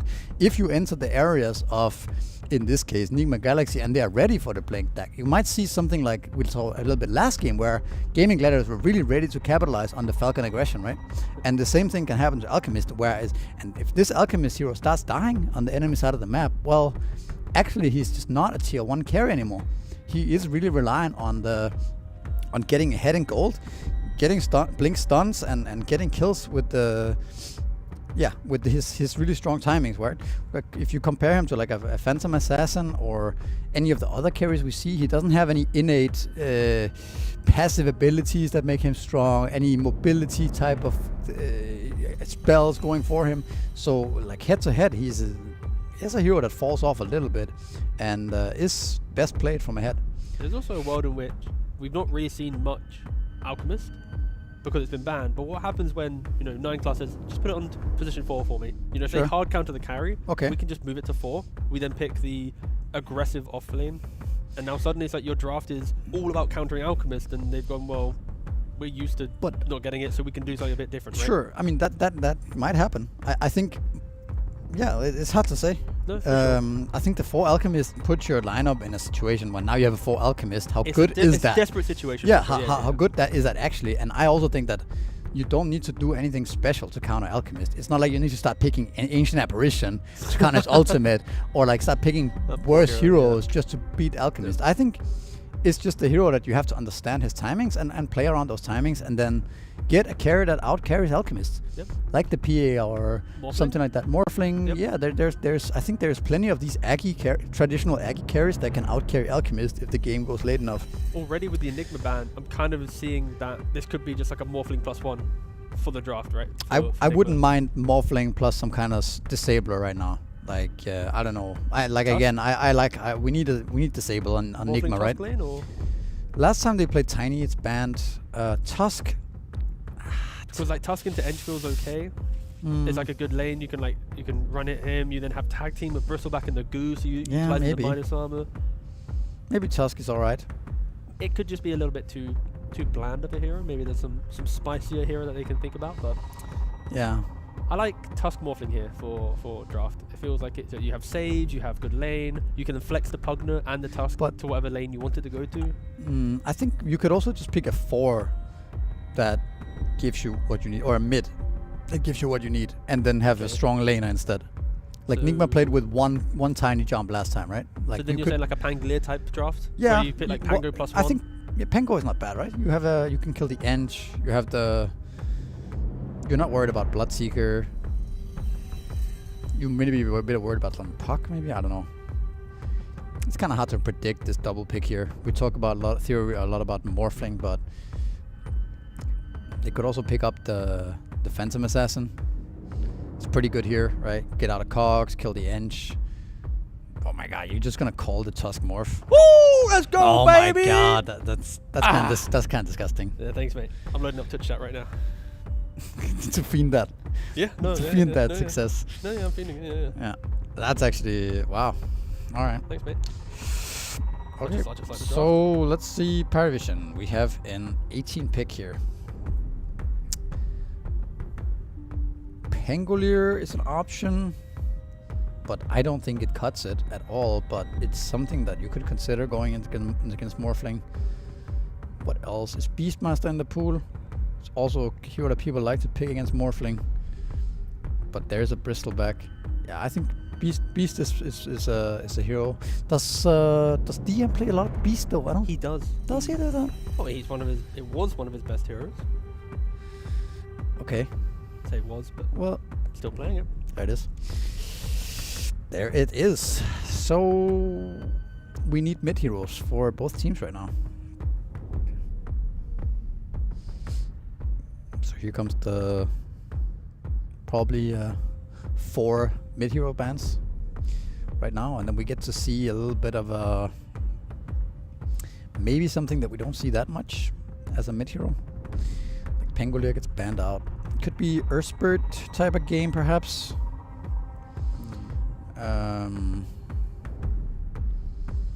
I think for Nigma they just need a. We see aggression. We'll put this hero here, and it will play off of Morphling or Bristleback. Like, They need something that does not need too many items to be able to fight, right? Like Yes. you have Bristleback and Morphling farming at the moment. Like your supports need somebody to play around, so they need an active mid, I would say, like at least semi-active, something that the supports can play around. but you also need to be able to like push waves because like let's say you go for like a Puck, then suddenly you're gonna lose. Like, you can maybe counterplay really nicely with Coil, but if Beast comes with Ench and you lose your tower, it's like overwhelming pressure. Then I mean, if Nigma gets a really good puck game, 24 puck, I think they should go for it because puck Yes, is really good sure. against in this game. I don't know. I don't think they're gonna get that. That would be surprising that to would be me a bit if ludicrous, yeah. PARIVISION gives them like a last pick puck here.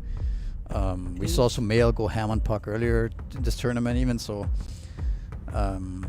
But they kind of both need the same type of mid laner. How about like a little mid Magnus? Again, the thing is for Nigma, it's like Mag last is pick, right? So those- unfortunately banned. where was it banned? Oh, it's the first ban. I'm so blind. Sorry, my bad. It's okay. Thank you. I got carried away with the tough morphling, you know what I mean? It's, Yeah. It gets to your head. Yeah. You get I understand that. I understand that. No, Nah, Hang but on, they both need. Puck's I mean, good. there is an opening for Lina here for sure. I think for PARIVISION especially, Lina looks pretty good, right? You get the morphling potential burst on a morphling. You also kind of pick a mid hero that's hard to but also pick a mid hero against for Nigma. PARIVISION the one picking blind. Yes, they are. So it's like they themselves will have to go for the Lina, There's the also- generic hero. Sniper is also a hero that no one has been playing a lot, and It does stop the puck. It does. You pick, so you don't ban puck. You pick sniper. It prevents Nigma from picking. What do you puck. ban then? Primal Beast and pick Sniper? I mean, you can just ban Lina Or Primal, Earthbird? Yeah, Earthbird's already banned. I mean, if you're gonna pick the, so if you're gonna pick the Sniper, if you pick sniper, I then think you ban Lina. Primal. Really? Lina? Don't you outrange the Lina? Make it awkward for him? You I bring think your it's more just supports like the mid and buff. feed on this Lina? I don't think No, you I care guess about you Lina. maybe, Your yeah. Nigma's draft's also a Oh, meme. they ban sniper themselves. Okay. And they ban puck. Oh, okay, sure. That's also. Okay. Yeah, no, fair. Because it's a good puck Yep. game for both teams, right? Yeah. Now, what's Nigma gonna look at here? What about some mid Huska? And Or you just shit on this puck. mid shaker. Just. Yeah, maybe, but is it good enough? You give puck kind of a. Okay, now I don't know. here's Is a better that how is question. that matchup actually? If you're in this position, Yeah. do you pick the hero for Sumail to play, or do you go Sumail? What do you want to like? Do you you want him just- to break the lane, or do you think you pick the hero for the game? I mean, you just ask Sumail what he wants to play, and you give the man the Yep. hero he wants to play, right? That's You give fair. him Storm or something if he wants to Storm. And that's why. I mean, he's also not really a Huska, but I think Huska here is Mhm. kind of ruins PARIVISION. Yeah, okay, Shaker. I mean, this is like the it's the last one left, right? That they need. Yeah, sorry. I'm actually secretly the coach of Nigma. Yeah? Yeah. I'm Nice. here and there at the same time. Don't ask how. Is DM gonna go Wild Hunt? That's the attack speed one, right? Yep. Or is that the No, that's the text speed one. That's the one where if you have two boards, you get like I don't know, a little bit of text. Don't they speed. just always take that It one? seems no. You always take the other one. I think. I mean, the Wild Hunt says I'm going Helmut Dominator this game. Yes, that is true. Like that's what it says. Yeah. But I think the And if you other go one the is just Ags, yeah. but the other one's just better, right? I think. But whatever. I mean, it's fine. I'm sure it doesn't matter that much, honestly. You just don't have the same type of damage output onto Roshan, onto like heroes when you get on top of them, roar them. Like you don't have the same type of solo kill potential. You're more oriented around the group up with the auras and stuff like this. We have the Snot Rocket again for Noob. He is one of the offlanes that always goes to the rocket. Yeah. Like Okay. he's not like the Amar where it's like I'm gonna go red facet. If I see it, it's like he just wants to go for aura build and he wants to be pressuring. And he's laning into Ench out. There is a world honestly where if Ench overplays her hand, she can just die, right? A well played shards tag team Yeah. with the goo, like you are gonna be dropping. And I think the bigger game for Nigma will be about fight selection, right? We saw how Noob was an absolute menace in positioning, where he would walk up into the front of the fight, soak up the initiation, and now you have Morph and Shaker as the cores behind you. If they have any information, they will be able to jump together onto a hero. Yeah. I agree. What are you thinking?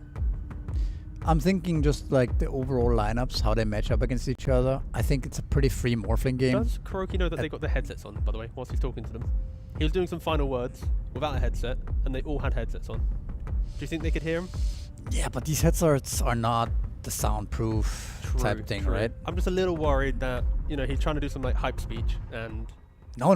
Maybe it you just don't didn't go need through. hype speeches nowadays. Okay. People can hype well, themselves. I say hype speech. They're it's more like- professionals. that is for sure. They don't need the hype speech. Yeah. Yeah. But what I was gonna say before is that I feel like it's a very good Morphling game, and I don't know how they are really going to kill them unless Alchemist is literally on top of him, like going ham, right? So at the same time, though, it's also a very good puck game. Like the only way you really kill puck here is you need to chain stun with Shaker. Obviously, Shaker has a lot of stuns, so it's gonna be interesting to see how the supports play around mid this game, because I think you can apply a lot of pressure onto Shaker potentially with the Ench and the clock. And if Shaker has a hard game, I think Nigma's lineup falls apart a little bit. If he has a very late blink, it might be hard for Nigma to make anything happen, right? Like, I think Tosca is a good hero. It's definitely a hero we don't see enough, I think, but it's not Clockwork the same way. It's not. He doesn't have the same type of gank ability.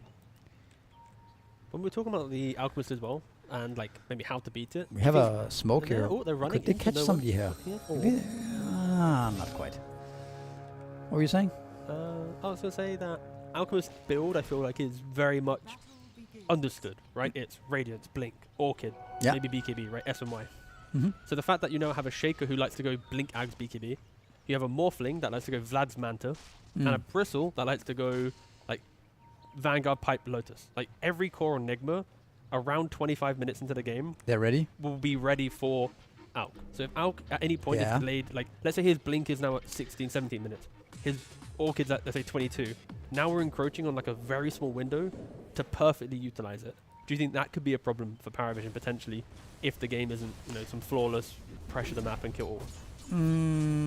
Potentially. I mean, I kind of wanna support my hypothesis about Alchemist not being as strong as So being banned like every time, right? Yeah. So I kind of agree with that assessment. I would also, but I was like I said before, I think if they can apply a lot of pressure to Sumail and delay his blink dagger, like don't give him this like big echo slam on the stacks and like get him some really fast blink into fast agonyms, then I think Nigma Galaxy has a little bit of a problem in that draft, is that they can't really fight back into PARIVISION's timings much, right? Who's gonna really fight back? If they kill the Bristleback, it's kind of over at that point. So is that why you think DM went for the Overlord build, right? Because Yeah, he I knows that he think- wants early map pressure because he has Ench plus himself. Like if you take the towers, then suddenly you aren't going to get to 10, 15k net worth on all cores, right? I think yes. I mean that's also a factor, but it plays well with around their heroes and around their timings. But I also think there's the general idea of Beastmaster countering Morphling is that get a Dominator, take his tower, kick him out, Yeah. you have take to over take the yes, that is true. take over the jungle and not rely like we see with 33 a lot with the stacks and stuff. I think it's a lot more about kicking out the Morphling from the lane. But it's not as easy as it sounds. I think it often does not play out like that, where you just get dominated on Beast and the Morphling can't lane.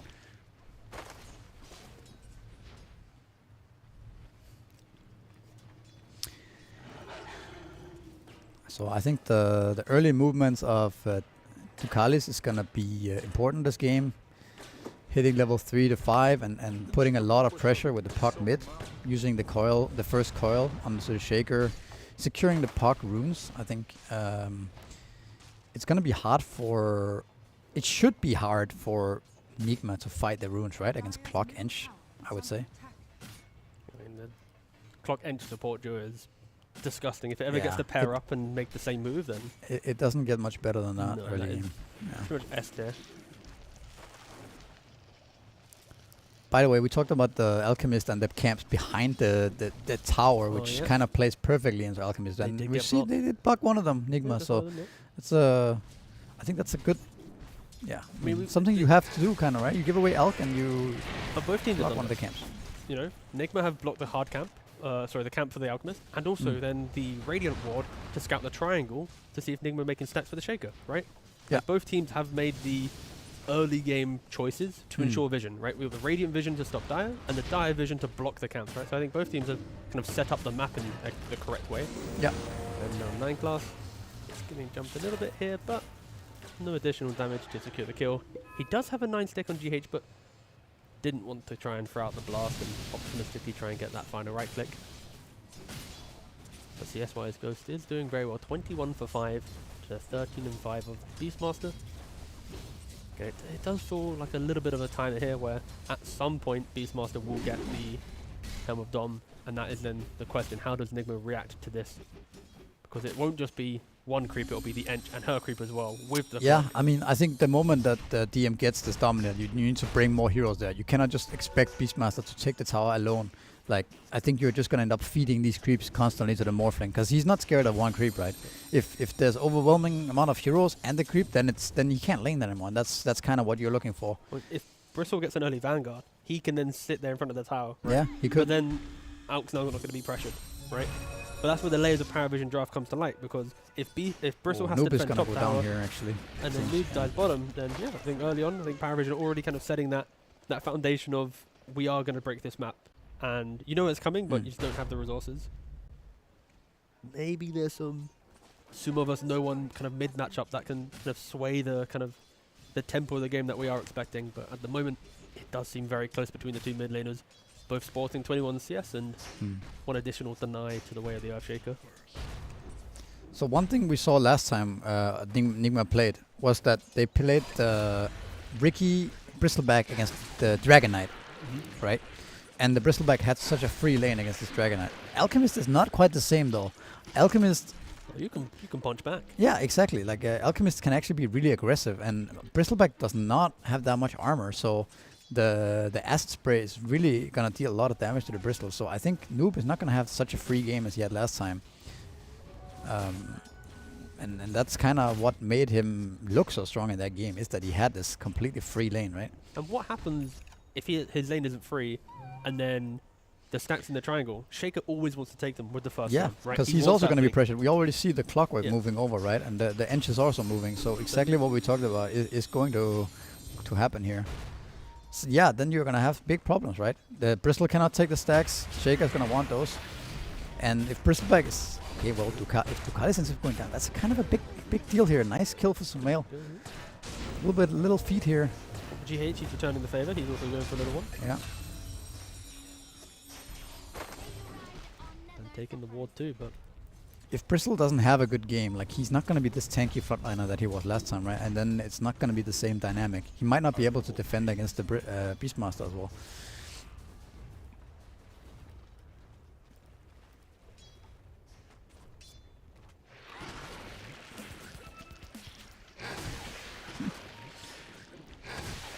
Noob going down again, a solo kill for Satanic. Oh my goodness. Yeah. Definitely not looking good for him right now. And if you look at the net worth now, this is where the Alchemist is starting to become a little bit scary. If you don't make any move on him and he gets such a free lane, such a early Radiance, maybe it's going to be too much to deal with this. I mean, he's going to have 5,000 net worth at around 7 minutes. That is... Yeah, that's a lot. You haven't even Played the farmed, game yet? yeah, and you haven't actually farmed any stacks or anything. Like it's No. literally just from the laning phase. It's just pure, killing and Grievel's greed. But we have the 7-minute wisdom come up, and it's going to be 1 for 1.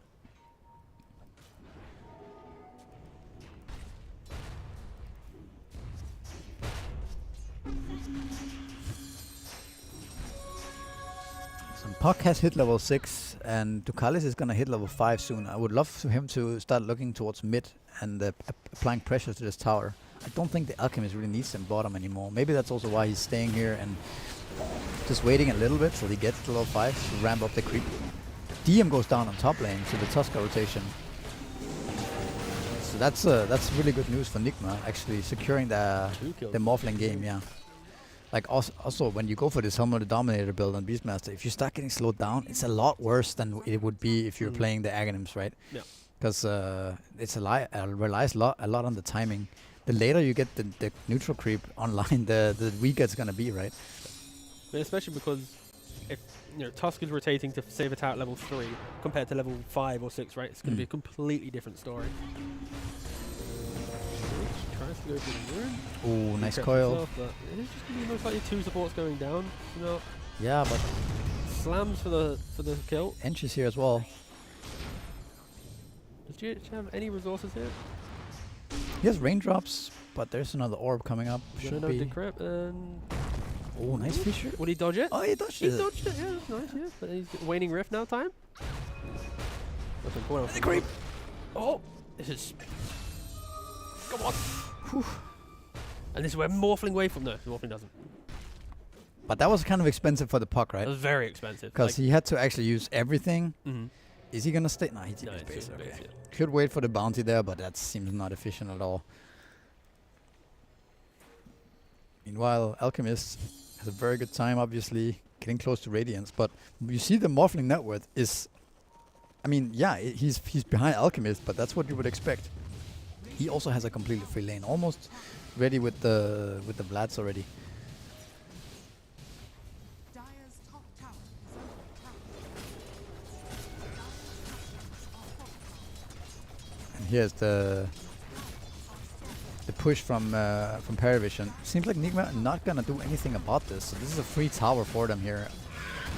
Also very hard to deal with the Dark Troll Summoner so early on, so makes sense. Meanwhile, 3 heroes mid looking at the puck. There's not really any way to kill him, so... Yeah, the support Joe will not really pressure the puck at all. The No. pressure will come from when Shaker gets Blink Dagger, Blink Slam with some type of follow-up. Ideally, I think Morphling needs to be present as well, or the Tusk, but yeah, it's going to be teamwork to kill this puck, which for sure will complicate things down, especially, as we've already mentioned, Alchemist now getting to 7,000 net worth at the 10-minute mark. I like this move from PARIVISION a lot. Just going for the next house straight away. Don't farm the camps, don't wait. Just go No. for it right away. There's nothing that Nigma can really do to defend against this. So this is I mean, think a it's pretty heads-up play. Textbook gameplay, yeah. It's standard, but I think a lot of people might be like, oh, I'm just gonna farm the next wave, farm the hard camp, farm some more camps in the jungle, right? And then suddenly the timing where you can just freely get the mid tower might be gone, right? So I mean, that timing is Shaker, right? Shaker's Yeah. 200 gold away from Blink Dagger. Exactly, If he yeah. did wait for that time, it would have been a completely different story. But they are going to go into panic, holding up that concoction. But no yeah, level just gonna end up feeding a kill instead. Just, yeah, gives away And another that's kill. Radiance right now. That is an 11-minute Radiance. Pre 11 minutes even. We'll see if the courier gets to him in time. Well, would you have gone for the courier there, or would you have ran to the secret shop? Oh, I think a disciplined Oh, player we have a would coil go for a onto the courier. shaker. Oh, Very big kill. He's 50 gold off Blink. well, not T anymore. Governor. This is a new side of you, Misery. I'm still not ready to accept it. Absolute crucial kill here. It's like the For words and the PARIVISION. emotion. Like, we'll get there. We'll calibrate. We'll calibrate. So yeah, like I said, it's a post 11-minute Radiance Yeah. because he went for the a very disciplined play. I think the argument is if he walks to the secret shop And dies or something. and then it just gets a bit weird. Yeah. Like, does he really need the Radiance that quickly? I kind of respect him using Nah, the courier. it doesn't matter, right? Like he's No. farming the camp, the creeps in the And he lane lost like anyways. 20 seconds of efficiency, but never died, right? So it's a Correct. and 5,000 gold lead. Of course, about 3,000 that is on the Alchemist, but still the supports and the other cores are holding Yeah. a bit of net worth themselves. And this is where the greed is really gonna start to kick in here. Even gonna walk into the triangle here and look what's going on. They see him. There's nothing they can really do though, I feel. I mean, to be fair though, Nigma didn't really make any stats. Like this is, All- He stacked them for Yeah. himself. but there was a double ancient and no one looked for it. The Bristle didn't go, the Shaker didn't go. It was Yeah, he was also kind of able to do that because Bristleback was so low All right, in the lane, mid lane, and they're gonna try to kill the puck here. There's the Echo. Do they have damage? Yeah, they do. Okay, that was easy. Really good rotation though from Morphling. You know, like mentioned, if he doesn't rotate, I don't think No, they kill there's- him. I don't think so too. Radiant's middle tower Very, is very under good move there. attack. Yeah, and here comes the mid tower damage. You do have a glyph on Radiant, so they should be able to defend this. Radiant structures are fortified. And Alchemist did complete the Blink Dagger, so oh, another jump from Sumo. Yeah. Okay. Gotta be careful though, because Alk wants to join the fight. Like, the Blink's ready. Hookshot misses. Yeah, this is such an early blink Radiance. Oh jeez, it's pre 13 minutes. That's this is a lot of pressure that's coming your way the next 5-10 minutes here. And I think Alchemist doesn't have to farm his own camps. He can just farm yours, right? You have to run away from him. He's way too strong right now. Nice little snowball there. But is it gonna save you though? Yeah, it seems like it kind of is. Questioning Wait, it for a second. GH is Mate, all right. run away. Can you juke the? Clarity of PARIVISION. No, you can't. Let's give him another kill. It's just a bit of a one-by-one We have situation Shaker here. TPing in as well. But No the echo on him though. Yeah.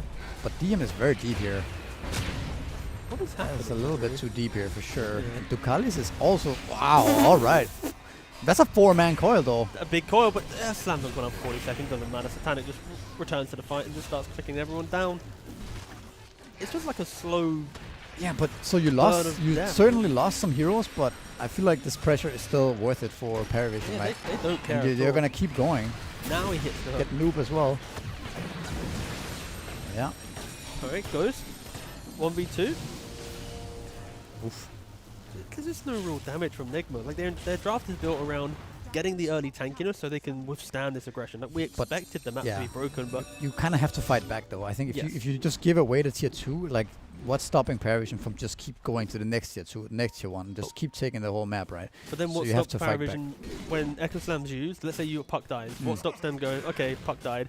Respawn, go again. You know. Oh, of course, they will do that. But I think that my point is that Nigma has to fight back regardless of what they have and Yeah. don't have, because like you give away the map against Beast Eng and stuff, like it's gonna be too fast.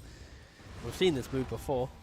It did net them a kill, but if this Slam is even a millimeter off the mark, then GH is gonna bait it a little bit here. he's trying. Coil. All right, Yeah. baits out the coil. Yep. Well done. I feel Okay. like it's a little bit of a, I wouldn't say not necessarily desperate move, but at the same time, it's like a You might wish to retract. It's posturing very uncomfortable. aggressively, Yeah, right? yeah. Like he definitely wants to see a big reaction from PARIVISION, so that they're setting up for some kind of Echo Slam or something like that, right? But PARIVISION didn't do anything on the map. They just kept farming. They got the big dragon for Beastmaster. Alchemist. What do we got for him? You have a Yasha. Anything else? Should have a little bit more, right? Couldn't they Roshan as well? They Like can maybe do- take top I tower. think go they Roshan? can Is do. that an option? Yeah, they can do anything they want. I think right now. Is under attack. It's just about what's more efficient. Tier 2. Now do they have the damage to kill Alchemist?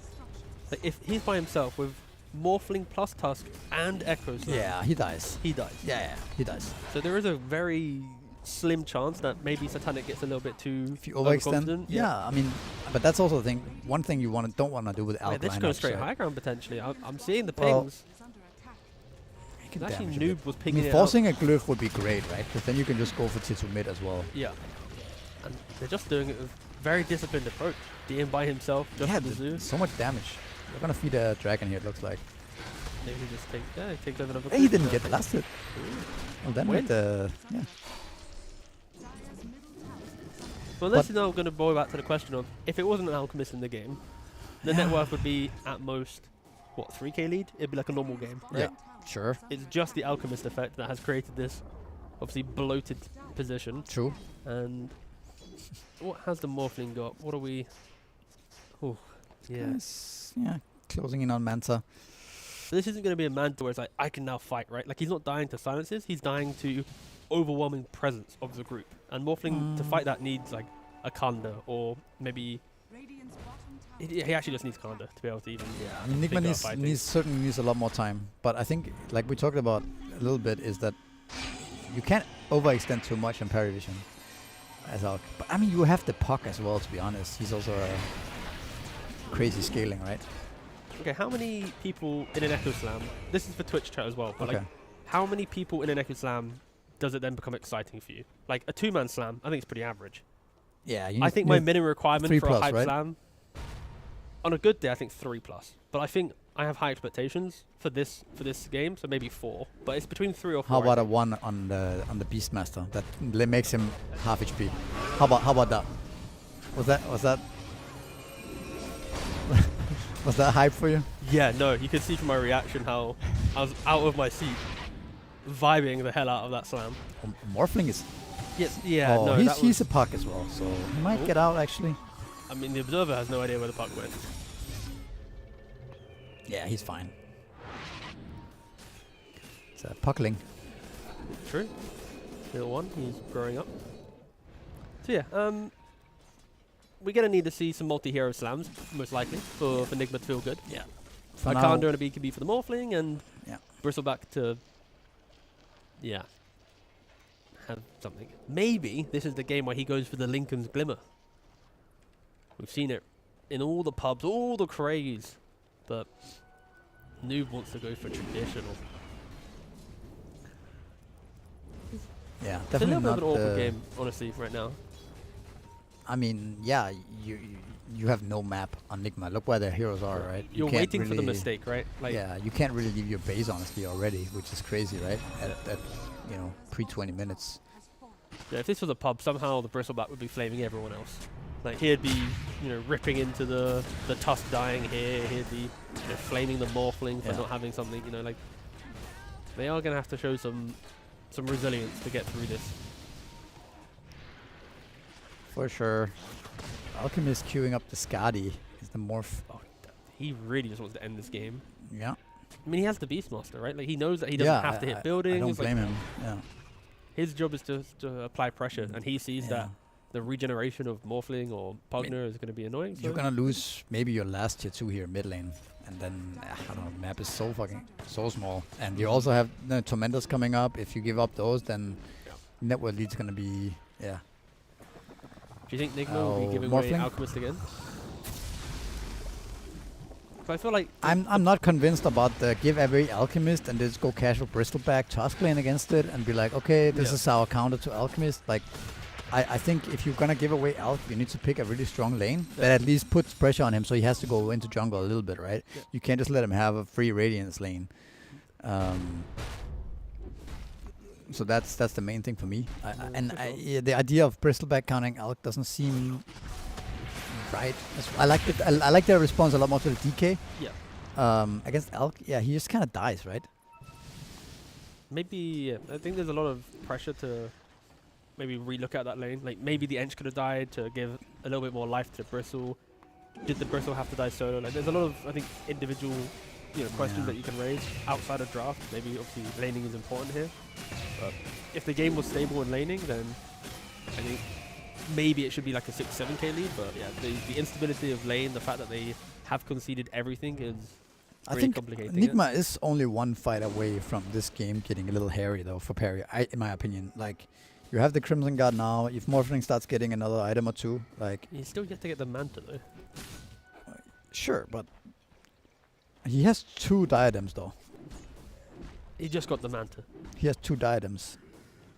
Oh, yeah, he does, yeah. Yeah. Yeah. Do you think he knows that he has 2 diadems? Would he put the diadem in the slot of the He Wraith clearly values the Wraith Band more, so maybe he accidentally bought the Phylactery one. Oh well. Does diadem go into anything else? It Isn't does it go into Kanda? Kanda. Yeah, it's kind It of. does, okay. It's the Phylactery item. So not completely wasted. No, I didn't even see that We have myself. a smoke up by Nigma here. Parry also gonna be smoking up, so we're gonna have a fight.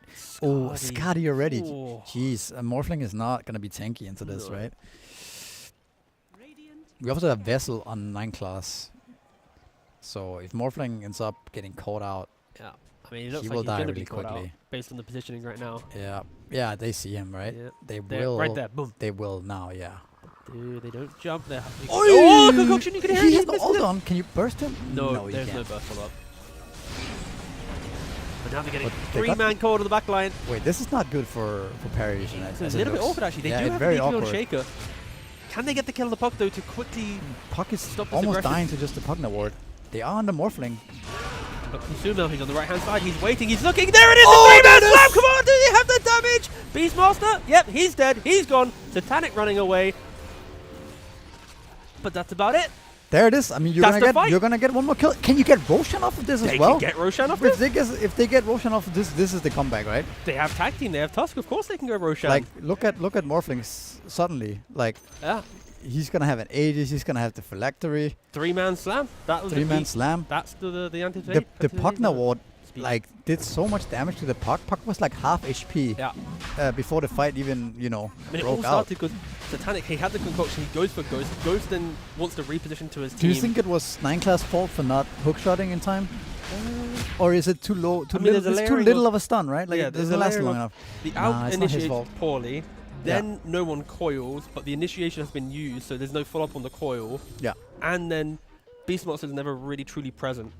And Beast is not going BKB at all either, so he's also kind of going to be easy kill for in the midst of the fight, right? Like, how are you gonna not get echoed and not get? You know what I mean? Like, it's not that easy for And the Beastmaster to summons walk and in. Manta, like the echo's gonna present itself naturally, right? Yes, With the I amount think of so units too. available. It's so. also not easy to kill Bristleback or Morphling right now for Yeah. PARIVISION. So I think the Skadi, we were excited by the idea of it. So how much is it actually that it reduces regen? 40%. But now the question is, did he need like the What's the Basher or what the else do you usually BKB? buy? I mean, BKB doesn't seem like no, S and Y. I mean, S and he Y went would for be the okay. Manta as Yeah. well. So you're not really gonna go S and No. Y now. But also S and Y in are you this gonna go game is nullify this not early on? necessarily that good. Could you nullify? I think nullify, Skadi, or BKB is probably Mm. the three items that would be entertained. Yeah, Nullify you need eventually at least. That's for sure. I mean, go for it now. Yeah. You have an AC up on DM. Yeah. Ah, this was not what the PARIVISION needed, right? They No. were kind of building items to not be in this position where suddenly you need BKBs. Like, they were building AC on Beastmaster, they were building... But to be fair, even Axe on Puck doesn't look that scary here for Nigma, in my opinion. but PARIVISION's lineup is built around break the map, respect Roshan. Once we take that Roshan, then we can make the move. Because even if we like blunder, the Aegis will give us life. The fact that they made the move away from like Roshan in the hope to get the kill to go, it's like they're doing the right steps, but of course the execution was not to the correct level. But it was also props to Nigma for being ready To as be 5, exactly, right? exactly. Yeah. Because like if Nigma aren't there, then PARIVISION smoke, don't find anyone, go Roshan, the game's really hard. So the fact that Nigma were there, set up Yeah. correctly, able to, I think, testament to Ghost. I couldn't tell if the waveform was a dodge or if the waveform was just moving It was, towards the I'm team. gonna kill the creeps. Yeah, I think it was I'm gonna kill the creeps. I don't think he had much No, idea. I don't think he this had was much happening. information exactly. But here we have another smoke coming up. Oh, they're going onto Noob and onto Tusk. Roaring the Tusk as well, but Oh, he's morphing down. Slam is on cooldown until Morphling? now. No, the buyback. Satanic is kind of low here. That was the Aegis. but Satanic is Satanic is dead. going to die because they Yeah. committed onto the Aegis. Completely forgot he had that. What is happening? There's a buyback on Tusk. They're Noob ended up surrounding. going down as well. Are they going to be able to But find anyone else? Again, the longer this game goes, the better it looks, The yeah. better it looks for Nigma, right? mean- Like the more HP they get, the less effective the alchemist becomes. And you see, once he's in there, like he's kind of already out of slots. Yeah. Like look at him. He has all the items in the world, but he still just dies. He's just too rich. Yeah. So now, I guess this is the issue for him. Whereas like normally, Alchemist, you get to the point where you need Nullifier. You like disassemble Radiant. You then buy the Nullifier. You see the damage numbers on Pugna there? He dealt 1.8k damage onto the alchemist. It's kind of crazy. It's a lot of damage. Yeah. Pugna doing a lot of work this So I game. think Sam was on cooldown by the. I think Sam was on cooldown to start that fight, and then it came off cooldown, which created that moment. So maybe if PARIVISION was timing the slam usage, they timed it to the minute, and then during the minute they got a little bit too excited by the fact that guys, it's on cooldown, we can fight, don't care, no cares, and it literally just came up in play. Yeah. So maybe better timing of the big ultimates could help PARIVISION with some of the choices that they've made. But yeah, I think Nigma, if Noob's at the front line soaking up that initiation, then they're going to be happy every single time. But that was also the Aegis fight, right? Morphling had the Aegis. He That is kind true. of just died. He did. Okay, top lane. We have a Sumail got caught here. Snowball. No way, no way. Blink, blink, blink, blink, blink. But looks okay. Pugna's gonna go down here. It looks like. What is that? 2 HP. Here comes Satanic. He got the Morphling. Does he have waveform? He Oh, he's died. dead. He's just gone. Wait, they're No all just dead buybacks. outside their base. No buybacks at all. Can Oh, they well. if they can get Noob here as well? There's a lot of buildings gonna go down. Don't they go down no matter what? Oh, they got the puck. Wow, that's kind of surprising. Oh, he was like Tusk ended 10 up HP finishing to him go. off. Yeah, but still. And Suma got the XP, Alright. but his totem was still there. So that maybe saves you from losing a lot of buildings here. Okay, I you think have a lose- Crimson. You have a Okay, you you have lose a Crimson. one side. You have. Do you? You also have Glyph. I don't think you lose anything. You don't? Not the melee. Do you? I think maybe you lose. No, yeah, okay, you lose the Rex. Okay, Yeah, they right. respect him. Okay. We'll settle for the range. That's fine. All right. Noob has an AC as well. He's also looking kind of strong now. But we do see that if they get the initiation on the correct heroes, they have the damage to bring them down. Yeah. It's just this one, they actually kind of got caught off guard, right? Like you don't want to lose Sumail first, right? He's all your counter initiation. He's all your stuns. On a shaker. Oof. Yeah. That's a rare pickup, but again, he's identified a problem, right? Kind of cool, out right? edge, Yeah. He's tanky. He has the economy to do it. I Cool. actually really like this adjustment. yeah. Instead of just blindly going for the Aghanims like anybody would do, into Puck and Clock and Beast. No, he's reading the game. Yeah, he's not just playing the hero, right? It's definitely Yeah. way better to go Shivas here. Much better. And now it's like you got AC on your bristle. Yep. The Shiva's on your. Yeah, you have Crimson. Yeah, you're really just making sure that fight you need to win, you're gonna have a chance to do it. Look at this posture by PARIVISION top lane. Really hoping that they can get a jump on somebody. They're just trying to force the mistake, and the only ones really making the mistakes at the moment has been PARIVISION. You could argue. Okay, Milirex getting low, but little 250 gold there for Noob. So you go for now, he's going back to SMY. Morphling, a recipe away from BKB. And now they're smoked up. 3 heroes smoked: the Pugner, the Tusk, and the Earthshaker. Yeah, and All look at ultimates the are way available. Noob is playing as well. He's just running down top. Yeah. Is he gonna show on next, or is he just gonna gate? Okay, so he's gonna gate, and they're gonna group up as 5 bottom. Makes sense. I was thinking that there might be some kind of hey, look guys, I'm top, Yeah. and then something going on bot. But Roshan is going to potentially respawn in a minute, right? Like, that is the window. Yeah. Okay, we had to smoke. It might catch up the Puck. Ooh. Nice hook shot though. Nice oh, the slam! Oh, the slam comes through. Actually enough stun time here. I thought with the hook shot that would be just enough time to finish it, but it was there wasn't. Look at good that. attempt from 9 class. There was but like a very look. See how there's like a pixel gap between the two. There was a yeah. Yep. Okay. Dire are scattered. Very close. very close. So you end up feeding away 2 kills, and like Again, we talked can work about. on the phrasing if you'd like. Nigma excellently picking off 2. No, feeding away 2 kills. Yep, Pirates are feeding their way through this game. I'm just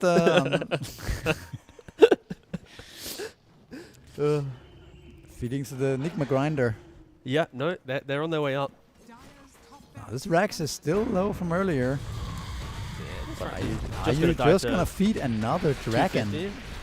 They Another are 250 for Noob. 250 going Not to the way. bad, not bad. Well, he's gonna have SMY. Yeah, he's getting big now.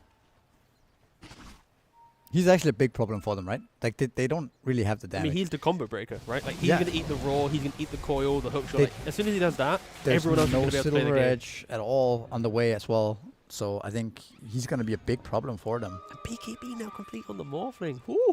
Yep. This is how my alchemists. When I have alchemists in my team and my pups, this is what happens. This is what happens. Yeah. You win early game. Yeah. And then now my alchemist is mad at the team, Yeah, you know, yeah, because scanning. guys, Yeah, he does, yeah. why are you not like doing more? I think. I am so farmed. I did everything right. Who do you find more annoying in pubs like heroes? I feel like Broodmother players are up there. Oh yeah, of course. Alk players and SF players. Yeah. And Mid Husker. I feel like they're the 4 here off of the top of my head. The first pick SF mid, Yeah, the first pick going SF like players. 0 and 4 and buying blink first item, something like that. Yeah. There is something volatile about a random like CM or Witch Doctor 5 player. They always have a bit of a chip on their shoulder, but no, for the cause, they are a little bit spooky. Roshan 1 minute. But Nick was And- already set up down here. Yeah. Pari is smoking up though. What do we got on? So Alchemist got his BKB. He has no boots BKB Yeah. with the nullifier, Now, once he's in, he needs to be on top of some heroes, or he is going to get kited. but the positioning of Enigma is key here. They already have the Yeah. tree line protected. Oh, They're smoked Muffling up. knows, Ghost Muffling is knows. not covered in the smoke yet, so he's gonna have to retreat back to his team. Sumail is. They see being Sumail, shown. they're jumping him. He uses Shivas, but yet to use the BKB, so he's half HP now. Snowball, but not DM saving is just him. dead. And DM, Now he's dead. And Satanic, he's in the middle of the fight. He's not really done anything yet. Omar going down, nullified up. He's going to disappear. GH tries to go for the suck, doesn't die. It does die, sorry. Both supports are going down. Slam still available. And Alchemist What a looks cox like he's by going to Morphling. try and Very disengage. cool. But he's in on top of Alchemist. They're going to have to help Morphling here. Yeah. Sumal, waiting, thinking, pondering. Oh, no, the whiff. Okay, doesn't matter, Sumal. Alke is just TPing out. He doesn't he care. knows he can't do this. No. Puck is really in trouble here. Can he get out of this one? No, he can't. You don't actually have to Four hit heals spells dead. to win fights. That's what we've learned here. Again, we saw the Alchemist hit Yeah. the Morphling so many times there with the Skadi. Didn't do anything. And it literally didn't do anything. There's like no difference. Do you think PARIVISION got baited like we did, where, oh damn, shake and miss slam, we can fight? And in reality, The Alchemist literally just insta-TP'd out after the yeah, slam he did. missed. So I don't Yeah. think that was the...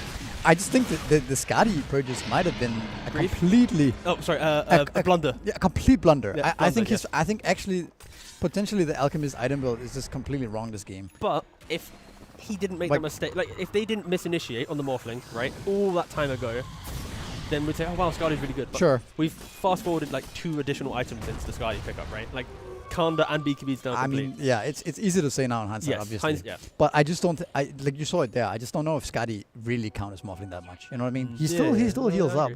I mean, realistically, Bloodthorn with a raw do or you a hook need? shot But is probably the was Manta the correct choice? Do you need SNY? Do you need BKB instead? Do you need Orchid earlier? Like you have, you Yeah. literally have. Look, I you think literally Orchid- have Radiance Blink at what was it? 11 minutes? 12 minutes? Orchid would Can have you probably just been get the overall- Orchid yeah, straight yeah, away? no, that's true, yeah. Get the Orchid straight away and Yeah. then get SNY. I think no. that would have been better, right? We were talking about Orchid a lot during Yeah. the draft, but yeah, again, never really came to play. I think Because Bloodthorn the is Manta was so late on Morph, right? Mm. The Orchid actually just kills the Morph. Yeah. Kills everybody. So, yeah. Now a very hard game for He did buy PARIVISION. Aghanims on the Alchemist Okay. Who does he give it to? to his Beastmaster. Puck already has one. That's also kind of a weird purchase, right? Yeah. Second item, Axe. Wait, no, he gave it to the Puck, so now the Puck gets the money back, so now Puck has 7,000 gold Okay, now Puck gets to buy a BKB And a- a Mystic Staff. for Asma. Okay. I mean, they're all in right now. Oh, he's missed his stun again. We've seen that Echo. one before. Well, Oh. You're dead, bro. He's just, they've lost. Yeah. Nah. Yeah. Can they hold? Yes, Aegis Morph. He has stunned himself twice now in the game, Yeah. in awkward, very high pressure moments. Puck is in.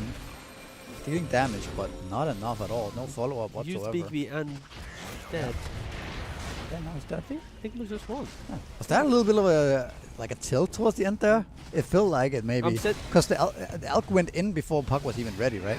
Puck was buying the Mystic Star I still. mean, this is the difference between PARIVISION and Falcons, right? In the last game, when Falcons were winning the early game and then felt pressured, they found ways to They were identify composed. how do we position to get that fight. PARIVISION, they felt one-dimensional.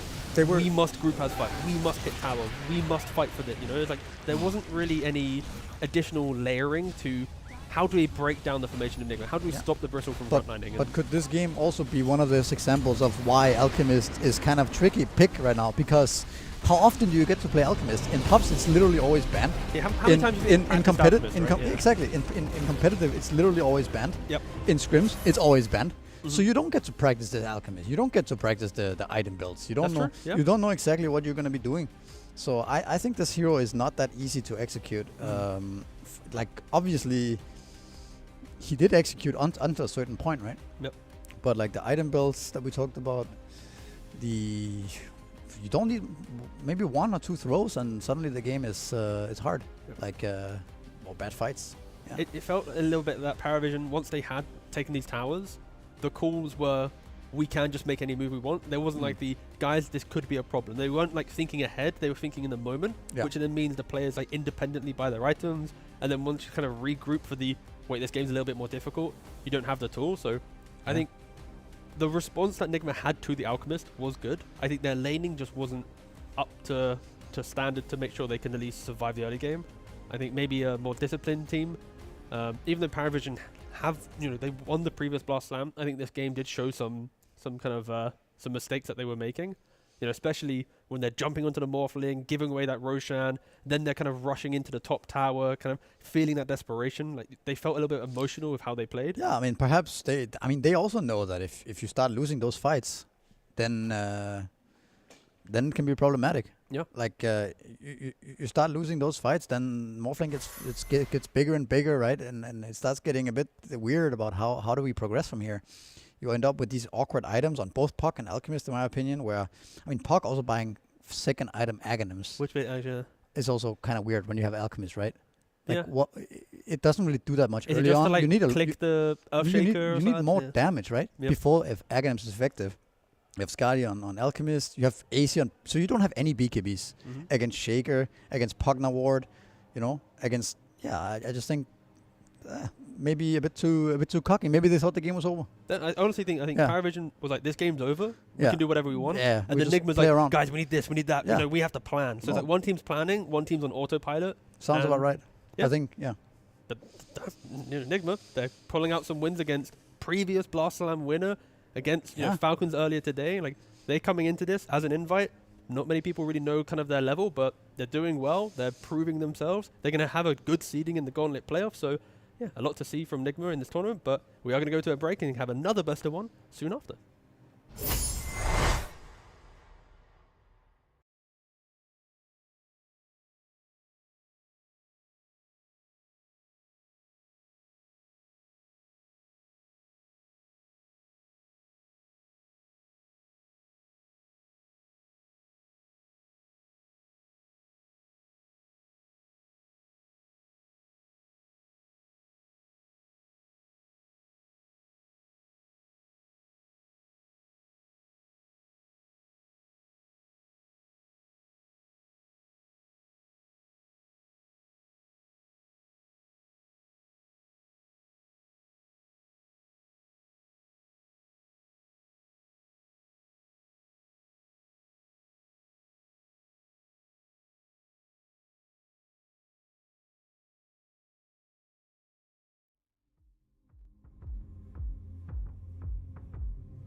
Oh, hello.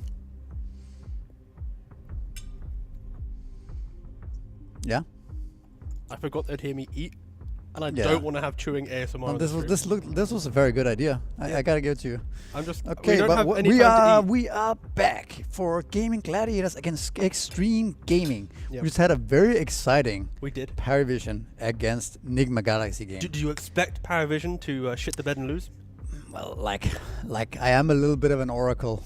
A little bit. Oh. And I did mention that Alchemist Yep. is kind of a questionable hero in my book. So And- I think it's not that easy to just casually pick Alchemist and just expect to win super easily. It looked really good for PARIVISION, but yeah, they did end up kind of making bad decisions and then losing the game in the end. So yeah, I think we're gonna see more of Alchemist getting led through, or at least teams need to rediscover this hero a little bit and think about what items are we buying when Yeah. we get a good game, what items are we buying when our game is not that good. Mhm. Like just start thinking about why was this hero so good and what's the real item build, and not just end up wasting your gold into useless items like Skadi, Yep. like Manta style. Yeah. Yeah. No, I can see that. I think the key thing is, I think when meta develops and heroes become first phase bans, people just ignore the hero. Yeah. And I think the mature teams, the top teams, still need to have that discussion of what if, you know, because clearly it's like, Yeah, for oh, sure. it's here, Yeah. go, you know. So I think that's one thing to learn from. And I think coming into our next series, which is going to be Gaming versus Xtreme, I just want Xtreme to step up a little bit, right? Yeah. Because I think at least the one game that we saw, it was lackluster, right? They took the DK because it was available. They then got countered. It was Nigma that beat them out. Like, it felt a little bit lost from them. So I'm hoping in their short break they found some identity to lean on, because Gaming are looking pretty good. Even though they lost They're looking good. to Falcons, they still They had a lot shouldn't of feel- signs of life that would crush Xtreme in their current form. Yeah, I'm a bit worried for Xtreme. I think they looked like they were all over the place in the last series, and they're also 0-3 right now. They know they can't get out of groups. I don't know how much they care. They might just be. I mean, they care, of course, but like, it doesn't take much. What do you say? No. Like competition, or like if you start losing the game, you might be like, again, it might be hard to get that kind of feeling of coming back into the game. Do you know what I mean? No, I get that. And also the format does reflect you know what, we're having a bad day, but as long as we fix ourselves for the best of 3, no matter what stage of the gauntlet, we need to beat everyone anyway. So it's like a bad group stage doesn't reflect a bad gauntlet stage, right? Maybe you're gonna enter a situation where you're like, okay, let's just pick something like what I think is fun, or like, do you want to play something special? Let's just let's just have some fun next couple of games, and then it might not be the your most ideal draft. If I was drafting for you, Misery, I was like, Misery, old man, we've had a bad day. Yeah. What would you like to play, boss? What if you had if pick position didn't matter, any hero? Just pull up the heroes a Yep. little bit. You What get what, free choice. what position am I playing? Good I sir. mean, you get to choose. You're in the pro career position. You'll get Can to I just play like a Venom and the jungle game and just dictate what's gonna happen in the game? Sure. I'm just jungling, Yep. and whenever I want, I come and do stuff on the game. And in on this the lanes. hypothetical, are you a 4-position Venom or a 5-position Venom? That's I asked you. Okay, so let's say you're position am I? 5. Okay, Let's so say I'm then 5. Which then carry I'm are selling, you I'm griefing? selling low. Hello, bro. Hello, bro. Sorry, man. I'm gonna have to play Venom jungle this game. So All right, no, how I about you just get your signature life stealer and just AFK in and front chill of the a tower. bit. Yeah. No, I respect it. No, I like it. And you just cook from there. Yeah. We Okay, we have a Dawnbreaker being left through. This hero has been hotly contested. hotly contested, banned a lot, kind of overtaking some other heroes in the banning phase. So interesting hero here, probably going to be the offlaner. Although we did see a not so successful carry Dawnbreaker earlier by Bedboom. Again, both Invis heroes, Ricky and Bounty, are in the pool. Gaimin Gladiators played Bounty last game. Wonder if they're gonna look to pick that one up again, or maybe they're gonna decide against it. I mean, the nice thing with Dawn, it does prevent Zoo, right? It's the counter to Beastmaster. It's the counter to Enigma, right? Because you can't black hole. Sure. Jump on it. Yeah. Beastmaster, you roar, you Solar Guardian, boom. That's now my location. So it's like, it already prevents a lot of the big offlaners. And then Magnus it's hit or miss, because you can, of course, when you Solar Guardian, I screw you out of Solar Guardian, and then I can RP you. But also, if you get Aghanims and then you kind of follow it, and then like there's ways to make it awkward. But Magnus, at least out of the options, is one of the better heroes because at least you have repositioning. I think it's also a nice hero for Ace. Maybe it fits Gaimin a little bit more, going for something like this rather than just sticking to the quote-unquote Invis hero meta and just copying that. Because like I said earlier, I don't think that's really been the Gaimin Gladiators go-to as much as, for example, with Crit or with some of the teams who already experimented with this before it was Tundra, popular, exactly, right? So yeah, Mag is in the pool. I mean, we are seeing a lot of these heroes. We see Dragonair getting banned now, right? But a lot of the heroes that was banned a month ago, like every game, is now getting left through. I guess unrelated to the kind of the series we're watching right now. Yeah. How much pressure? And I also have an answer to this as well, so I can go first if you need me to. But how much pressure do you think is on gaming that they need to perform well in this tournament, right? Because I think there's quite a bit of pressure. The previous tournament, they came 9th to 11th. In the Western European Closed Qualifier for ESL 1, they came 5th, 6th. In Dream League, they came 3rd. Yeah. Blast Slam last year in December, or in November, sorry, they came 5th, 6th. Like they haven't been close to any of their form. Like, at what point everybody do you knows think that pressure hits them? Oh, I mean, I think the pressure has hit them a long time ago. But I would say that it's getting to the point maybe now where... I mean, the conclusion of that pressure, I guess. Yeah. I mean, at this point, it's almost like people don't expect much from them anymore. Mm-hmm. And I think that's a good point to be at if you are... I mean, it's at least a point where you could potentially turn it around, right? Yeah. If you keep expecting to win every time and you keep losing, like at some point you're going to hit a wall and be like, okay, well, we're clearly not going to win. It's just like that, right? So... I don't know. Maybe that's also why you see them play a bit more freed up now. I think they look better here than they did in the other events, in my opinion. I mean, I think this is the type of tournament that makes or breaks the team, right? It's the fact that, especially with how close the schedule is, you don't really have that time after a tournament to reset, right? You've underperformed. You then go straight to another tournament, and if it keeps compounding, what do you think that means then? What do you mean it means? Like, if make or break. Make or break. I mean, like either you don't want to see another 5th, 6th, or like 7th, 8th here. Yeah. Of course, if you're gaming, right? You want something better, but like. I mean, there's a lot of approaches, right? The simple approach would be change who's the ideas guy in the team. Let's say one guy's drafting, you shift the drafter to a new position. Mm-hmm. You either then the next layer to that so is you change think about something like you think of structurally management, coaching, whatever, and then after that you can then think about players, right? But I think like okay, so you okay. I'd say like maybe possibly. not. I'd say it's either this tournament or the next one. At some point, either the pressure will get so much for the team underperforming that it will hit them, or they overcome it as a group and they really care for each other, and then it's like they don't care about the results because they know that no matter what, they're eventually understanding each other, right? So it's like we don't know them as a team, but I think you can sense in their performances that like the initial shock of we're not winning every major anymore should have gotten to like it should be over at this point. Now that doesn't mean that they're out of the pit yet. No. You know what I mean? It just means that at least now it doesn't. Eureka moment, right? That's it. Yeah. But anyways, they got the bounty hunter. They did go for the bounty. Yeah. I mean, it looked good in the last game. It did what it's supposed to do, in my opinion. Gave them vision and then got them the track kills to come back, and still one of the absolute best heroes right now in the patch. I like the shaman. I like the shaman a lot against bounty. This was my dispel? No, I just like the idea of Hex, kill him. Yeah, Shackle, kill him. Yeah, I like the idea of grouping up around the Shaman Wars. The dispel of track is very good. Exactly, is that what you meant? Yeah. Yeah, that's so what you you can't really get the free track kill. You have to kind of find that track him again. Yeah. Tuskar, okay. Guess you get the Tusk Dawn lane. I mean, not only that, but you have so much counterplay now, right? Like if you jump to RP someone, if you don't have BKB, you might get punched from Tusk if you're slow. There's a snowball save. Then you have Shaman with the Hex to even prevent you from skewering. Then you have Solar Guardian on top of that. Like you have so many layers of if you don't execute perfectly, we at some point will be able to counter you.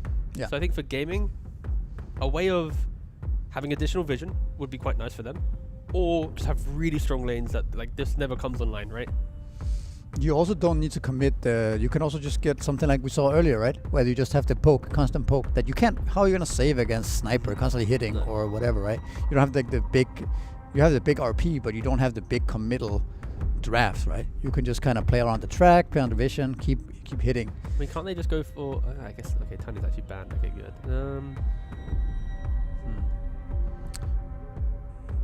Lich, okay. But actually, what I meant about Shaman, I like Shaman for the reason you said with removing track as you're about to die. But Shaman against Ricky, I think, is an underrated aspect because of the hex him. He can't tricks of the trade. Yep. Right? Or is that what it's called? Wait. The third spell, Ricky? Tricks of the trade. Yeah, I think it is. Tricks of the Trade, yeah. So you need against Ricky now there's a bounty on the right, but against Ricky you need to be able to lock him down quickly and kill him, right? Because if he starts breaking your smoke and blinking out, that's why it's tricky. So Queen of Pain, okay. Yeah, like generic mid hero, you can push wave. You also pair really well. Like you talk about like get the kill in that lockdown. Heroes will die. Tusk plus Quap, Shaman plus Quap. You jump in, and then Dawnbreaker can fit. Like Quap's relatively squishy early on when she jumps in. Dawnbreaker will help fix that in some scenarios. So yeah, again, Quap is just a sign up.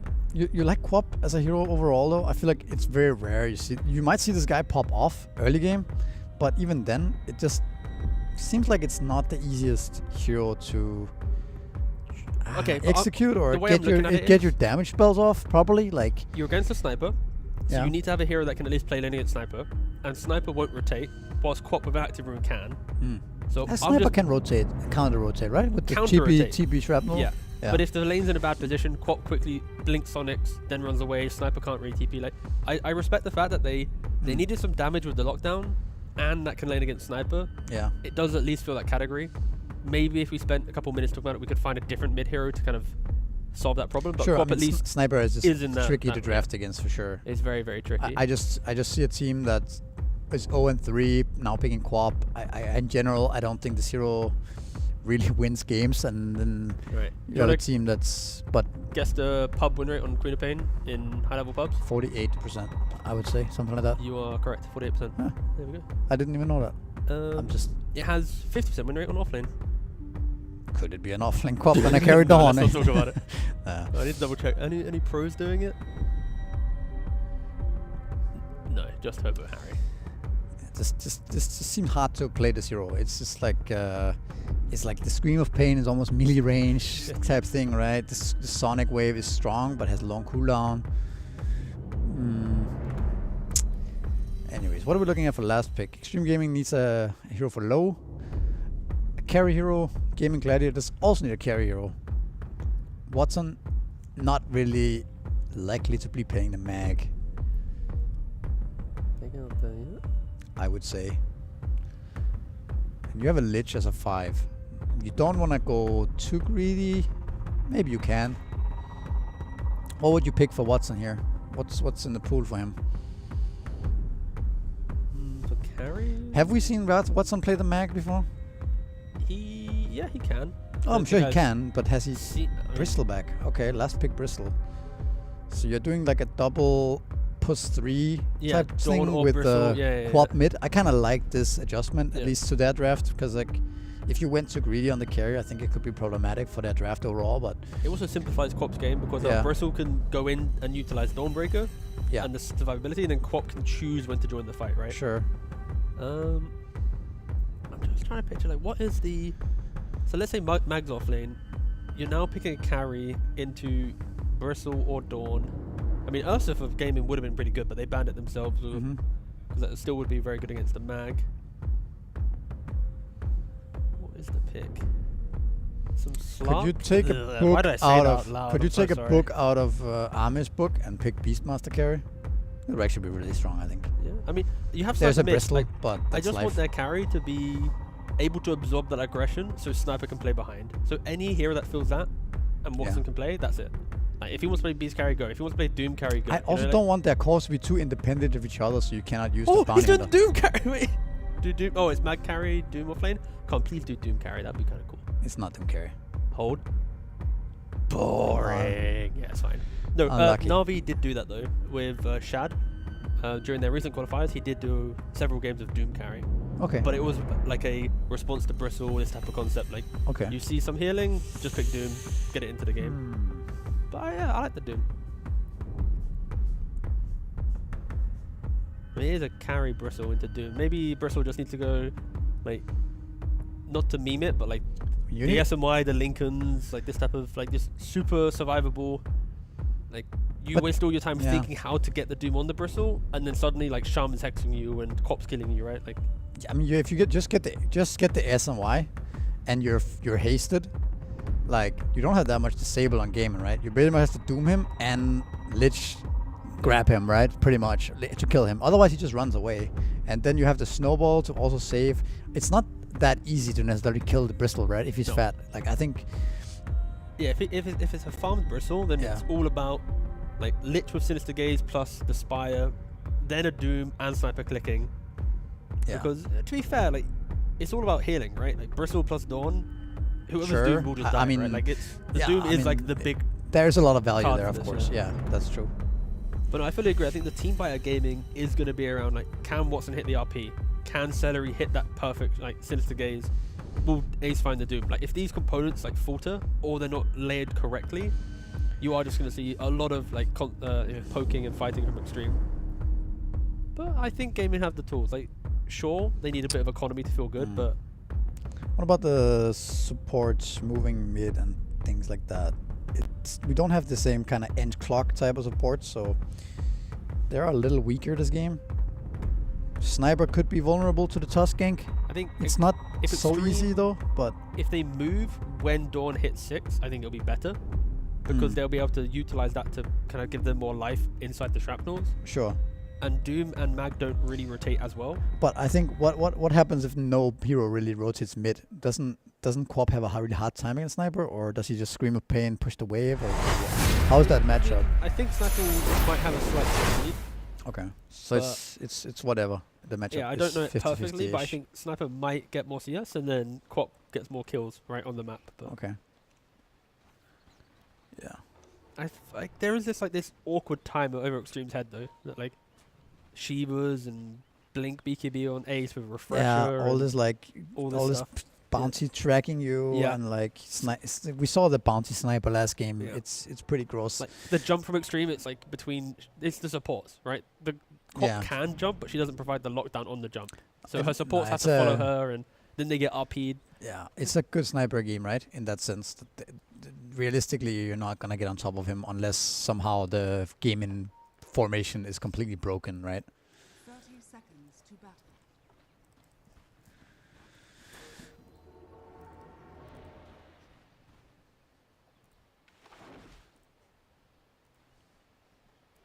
So, what would you play if you're like, okay, let's just have some fun this game, guys? Ooh. Robson, you yeah. get to choose your hero this game. I get to choose my yeah, hero. we built the lineup around your hero. Oh god, I am the core of the hero. Okay, you know what? It might be a little bit out there, but I just really enjoy playing Undying. It's just a lot of fun. We're gonna first pick you Undying. This No, game. but I don't want it first pick though. I want Enigma Band. I want all Zoo gone, and I get to play Undying. We're setting up the 24 pick for you Undying. There we go. Yeah. Yeah, no, but Cool. no, I think Undying. It's Okay. fun laner. You put Tombstone. You get like Flesh Golem. You punch people. More zombies spawn. Mm-hmm. It's satisfying. I don't think anyone would have ever said Undying though. Might be some other maniacs out there. It must sound so fun. I said Undying. You said Venom. I said Jungle. Yeah. Oh well. We lost that chance. Oh, Celery. You're dead. This is the classic Dawn Tusk lane, right? You gotta watch out, or you can. I was worried where you're going with that one. Okay, and Tofu also going down. Well, this is the start that you want from Extreme. Get a couple kills. Yeah. As soon as the early kills mean at minute 4-5, your supports don't feel bad moving away to other lanes. Yeah, for Right. sure. If you're already like secured your XP, or you get your boots first and stuff like this, it can make a big difference, of course, in how Nuke could be dying here. Shockwave and a skewer. it looks dead. Yeah, very dead. Mag is kind of like so strong early on, right? Yeah. You don't think about it, but I mean, it's one of the stronger laners because of your shockwave, and on top of that, you then throw in any support that does damage, like Willow for the if you're doing like an offlane duo. You skewer them through multiple brambles, and then the Lich will allow your Magnus to not have to use spells. You can, position nicely, then shockwave, so you're not like risking, blundering the spell usage. But yeah, Magnus, very, very, very good laner. He doesn't feel so bad into this lane, because he can always skewer out. Yeah. But the Lich needs to be careful. And actually, this lane should be pretty safe, right? Because you also have the Sinister Gaze to stop the Dawn Q. Now you have it. Before you probably didn't, but...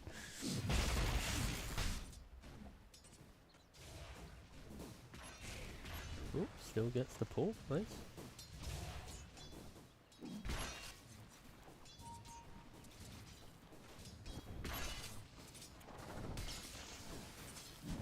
The laning setup of gaming does give the Bristleback a very free lane, right? And we have seen when Bristleback has a free lane, it doesn't necessarily matter what kind of counters he's up against, just because the nature of the hero being able to get to his timing so fast and being so and just running around so fast and tankiness and all that stuff. I mean, if you're online quick enough, you can eat through one Doom to kill you, to reset and get Roshan to get that next move, right? So it's like, yes, they have the counter, but if you're efficient with playing into the counter, then yeah, or if you get your timings faster, right? Yep. The chance of you dying to Doom is much less, right? You might survive the Doom, or not.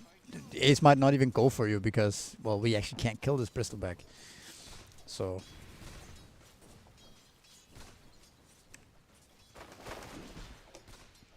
And it does look like mid. There is a slight CS advantage to the sniper, about 5 CS. We'll see if that changes as levels do kick in. Yeah. But Tofu doesn't get denied by the hard camp and will be dying as well. And already, that's a very early move from POW to kill the Interesting. kill the courier. No, run off. That's not something you see every day. No. I was worried he was going to snowball as well. Like, brother, you are committing very heavily. What about killing the courier with the bottle on it? Why don't we see that ever attempted? I mean, it's like, look how squidged the tower is. Like, the chance to find it and then kill it. Yeah. Like, if you're like a monkey support, you can do it. Oh, no, you're underneath the tower. He's just dead. Yeah. That's because his task ran to mid to kill a courier. Yeah. Yeah. I think actually you used to have the stat for like most couriers killed professionally. Probably. Are you upset that when Valve introduced all the couriers for everyone, that your legacy, your was that leaderboard position was ruined due to was that when I was killing the couriers when before when there was only one courier? Yeah. No. You used to have like, I think if memory serves me well, I believe you used to be like top 5 for courier kills. Yeah, but I think that was also with 5 couriers. When was No, 5 I think couriers it was one introduced? courier. No, I'm speaking pre-5 courier. Okay. That was your thing. Sure.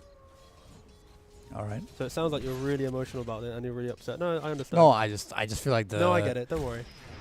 You still I just can't remember when there was only one courier, man. That's like it's been forever. I actually can't even remember when more couriers got added to the game. Like, it's just a blur now. I did play 23 pubs yesterday. It's quite a blur. Oh, Paulison though. Oh, Lotus to save him for a brief second.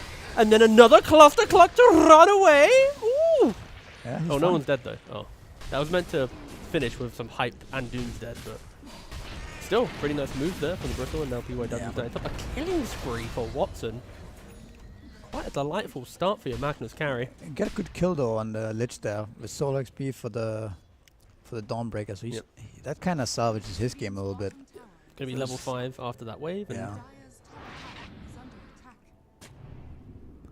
Also see the net worth being very grim for the Queen of Pain. Actually 600 behind, but he does get hit to this level 6 now. he has to get kills though. Like, that is gonna be the key difference in this matchup. He can't really sit mid now, right? No. Like he. But we expected him to make a move, so they need to set that move up somehow. Yeah. Where do you It's go? not bot lane. That's underneath the enemy tower. And top lane is also kind of hard, right? Yeah. Okay. So maybe he just hit the jungle. No, I mean, I think he's feeling fine. He has 2 nulls. It's nice mana region. I Oh, they're diving. This is very, very deep. If there ever was a time for sniper TP, it is to this engagement right here. They actually committed to that Doom. Yeah. See, oof, that was actually, I think it was close for him to run away there, but yeah, that was, I mean, you forced 2 TPs. Were they already 3? They were already 3 there, right? It At was the just a time. sniper TP, maybe a Yeah. lich TP. No, Lich No, didn't no, even yeah, TP. it was just sniper TP. So that was a kind of a big overextension. I felt like You're getting you said overextension. Ah, see? you shot the Doom there, right? Mhm. And then you back off. You just don't dive. Yeah, you can dive a little bit, right? Well, you don't want. what, you can just tease the dive? No, you dive, you Yeah. shot the Doom, and then the second you see, I don't know, could they see the sniper TV? No, Maybe they he was, couldn't. he was behind the trees. But I feel like going for that no, okay, the dive into the Lich armored Doom there, like, but that's a You're dive gonna where die. you're diving. yeah. Oh, sorry, you're making that aggression, using enough spells to, you know your enemy's gonna fucking TP. So you go up to the tower, And you back off. and then you leave. Yeah, I think Going that, past the tower and that- committing that was would have wild. been smarter for sure. That was that was a little unhinged. Because XM, he wanted to join a fight. He can't join a fight at the tier 2 of the dire side of the map. But it's a little bit the same story we saw their previous game, right? Where they do some. They commit though. Oh, Quinn is getting Dawn ulted upon. Oh, Wait, what? his ult Mag- was getting did Mag stop cancelled. it? Must have been, yeah. Has to be and Mag that stopping it, now yeah. Queen and Tusk He dies. used fewer. Well, they're just getting outplayed left and right. Yeah, it's looking really rough now. Queen of Pain and Dawn has. Yeah, it's looking really rough for this Dawn. He might die again as well. Will he take Celery with him? The answer is no, but for the hype of the cartoon, we mentioned it. Oh, Queen of Pain is here. He needs this kill. Yeah. Yeah, okay, so he gets the return kill. But I kind of expected something, Xtreme to but- try and create these moments, right? Like close to tower, you know, poke your enemy, make them feel like they can kill you, then boom, Sonic Wave like enters the fight. But It's just hard to get Gaimin baited into this type of scenario, right? When for they're sure, winning I their am- lanes, they're content to just sit and farm. I am using the caster analysis here of let's really hope gaming overextend and make the court feel good, but yeah, no, if gaming are disciplined, then they're not going to fall for those moves. They're not going to go close to the tower. They're just going to, you know, poke themselves, reset, but 4,000 gold lead down the 9-minute mark, and just no real game to be had. They've got such a good game on Bounty now as well. Level 6 before 10 minutes. That's really what you want as Bounty. This rotation is really good by Ace if he can somehow get the angle onto the Quap. This could be really devastating if they get this track kill Doom on the Quap. Yeah, and then into mid tower. That's a very good move by Very clean. Gaimin. Especially because it's a Doom rotating, right? Some Doom players, they just want to sit in their lane, they want to farm up, you know, they just want to kind of exist, but you know, identifying the fact that you can apply pressure through a quick Doom to then go back to farm, I think is you know, extremely valiant. Tried to go through the twin gate, but he then also died. What does Xtreme really do? When they're behind, like you're playing behind with Bristleback into Doom, with 2 supports that cannot go near any aggressive position on the map to then set up for a Dawnbreaker or a Quap, like it does feel like their draft has already fallen over itself. Yeah. Yeah. Low is going to die this Doom right now. Any TPs? Alright, Mag's TPing to the tier 1, now Bounty's TPing to the tier 2. We've seen this before from the Bristleback, and there Now this Is was it RP? actually. I mean, isn't it gonna Oh, get there is an RP'd? RP. Yeah, Okay, there there is. was an RP. Oh, he's just gonna die. Yep. Well, That's rough. it smells a little bit of some tilt, right? Or Yeah. what? That was. I was about to say that this looks like an okay kind of base creation, right? Because you can do this type of thing with Bristol sometimes, but nope. They literally just kill you. Alright, they're going on to the sniper. They have the shackle with the Solar Guardian. Sonic Wave as well, and then Okay, they get got Quinn. That's a big streak going towards XM. Can they now get out? They need to try and. Okay. Oh wait, no, they're just This staying. is They're all something. here. They can actually kill the Doom as well, Okay, maybe they're here. gonna go for Doom. I take it back. And they get more. I mean, Watson is just hitting the tier 1 tower bottom, so that does give them a big call to fight. And you know what? Fair play. They saw Watson on the bot wave. They knew he didn't have TP because he killed the Bristle, and Oh, the shaman Yeah. got the kills as well. That's kind of unfortunate. You want to put all the gold in the co-op here, I Anything but think. support, yeah. Yeah. All right. In Some sign in of a dark life, game, but yeah, signs of life. What a build actually from Lich. Just Tranks double fluffy. yeah.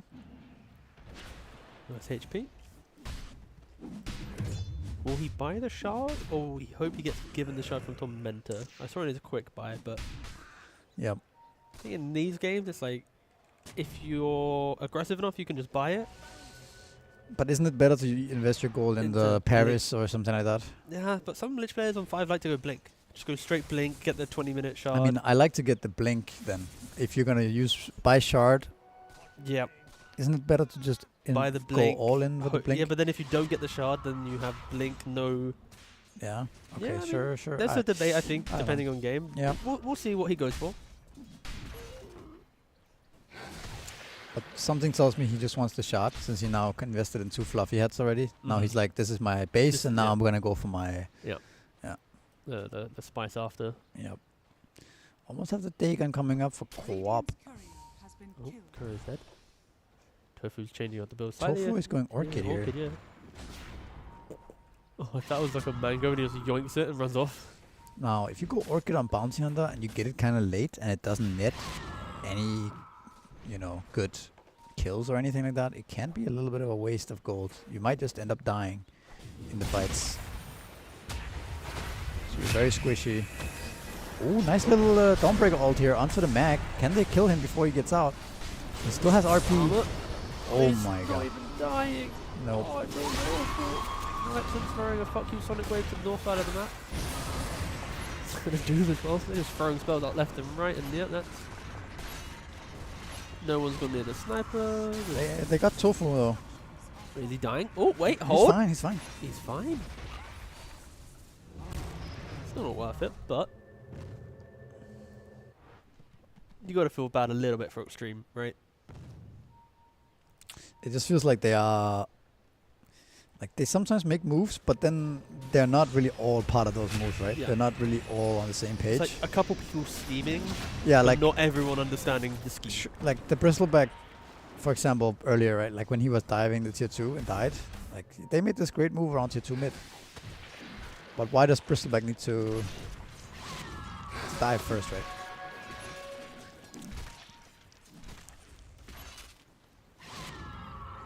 Oh no. TP cancel.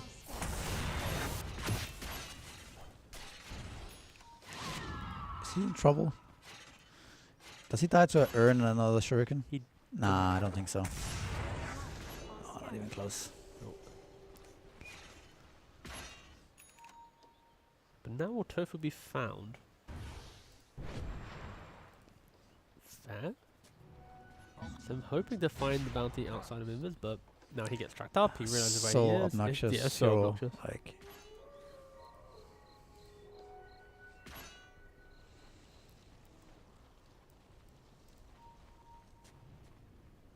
Bristol going to be taking out the Wisdom Rune and kind of hoping to just ignore some fight for a little bit, right? Like he wants to secure himself some part of the game. Again, the issue is your carry's going for the Aghanim. You're still not itemizing to deal with the Doom. Someone has to either stop Ace from pressing Doom by killing him or lockdown, and they just don't have it, right? Especially because Ace is doing like the Amar build. yeah. The phase, the drum, the wind lace, going for S and Y, take the Alpha Wolf, get BKB. Like he's just going to be so aggressive in the middle of these fights. He'll charge in, which then will allow Magnus to pick and choose the engagements he wants to take. But Yeah. We have Aghanims coming up on Bristol right now. I'm the curious. That's a decent timing. If he can somehow not get doomed, right? he not get doomed Is under attack. and Yeah. kill Doom. Basically, just the ultimate of Doom has to be fully not used. It just needs to. He has to get. I mean, jumped, he picked can off and also everything. kill a hero first, get doomed, run away, right? Something like that can also play out. Uh-huh.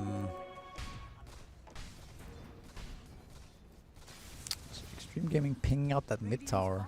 I think they might want to set up something there with the wards. Shaman. Then they could also go Roshan. Under attack. on Xtreme. Yeah, Use the I Serpent think Wards, with the Roche, piercing damage, Roche, tank it with the Roche bristle. would be smart because then you get the timing on the. It's very easy to kill with Shaman, obviously, and then you can. I think that's like that is the Yeah, this is what you don't want. You don't want to be in this situation where Bounty AFK starts mid-time, yeah. dragging you up and like. Now you Right can't. Now you we'll can't go. No, you're you tracked can. now. You can still go Roche kind of, but now at least it's bad. It's way worse because you're tracked, right? I mean, I'd rather have like Dawnbreaker be mid, push out the lane from the tier 2, Sure. respecting Magnus. The rest of your team just go hit Roshan with tag team, Shaman, and Bristle. Oh, Bolos And then you is. fight. No, he is in the middle of everyone and dead. Yeah. Radiant's bottom And now they're kind of like they're like walking in a way where it's like they're dragging Gaimin like, hey, come kill us here. Now let's get close. Now kill us near Roshan. Like they're kind of walking Gaming towards the pit. No, I Of agree. course, Gaimin aren't going to do Roshan themselves with their lineup, but Dawn is getting doomed here. he's not dead. Yeah, the lack of Roshan or... And now they're like Sonic waving without... I'm just really uncomfortable watching this game, I'll be honest. It's just very disjointed. Yeah, it is very fun for sure. I agree. I think they really had a. They had a very. Oh, it's They won't even get the bounty. They might get the lich here though. Yeah, they might, yeah. Watching should help out his boy, right? No. Oh, okay. Okay. XM. Oh, but Ace is still there. Anyone else to help? Don't think so. Ami is still pretty strong here. Are they? Huh? Or That's not not- Ami. that is That's not not Ami. Ami. That's low. Yeah. That's low Robson. Yeah. Oh, that's the RP. Yeah. But the Dawn ult is up now. Dawn respawned from earlier.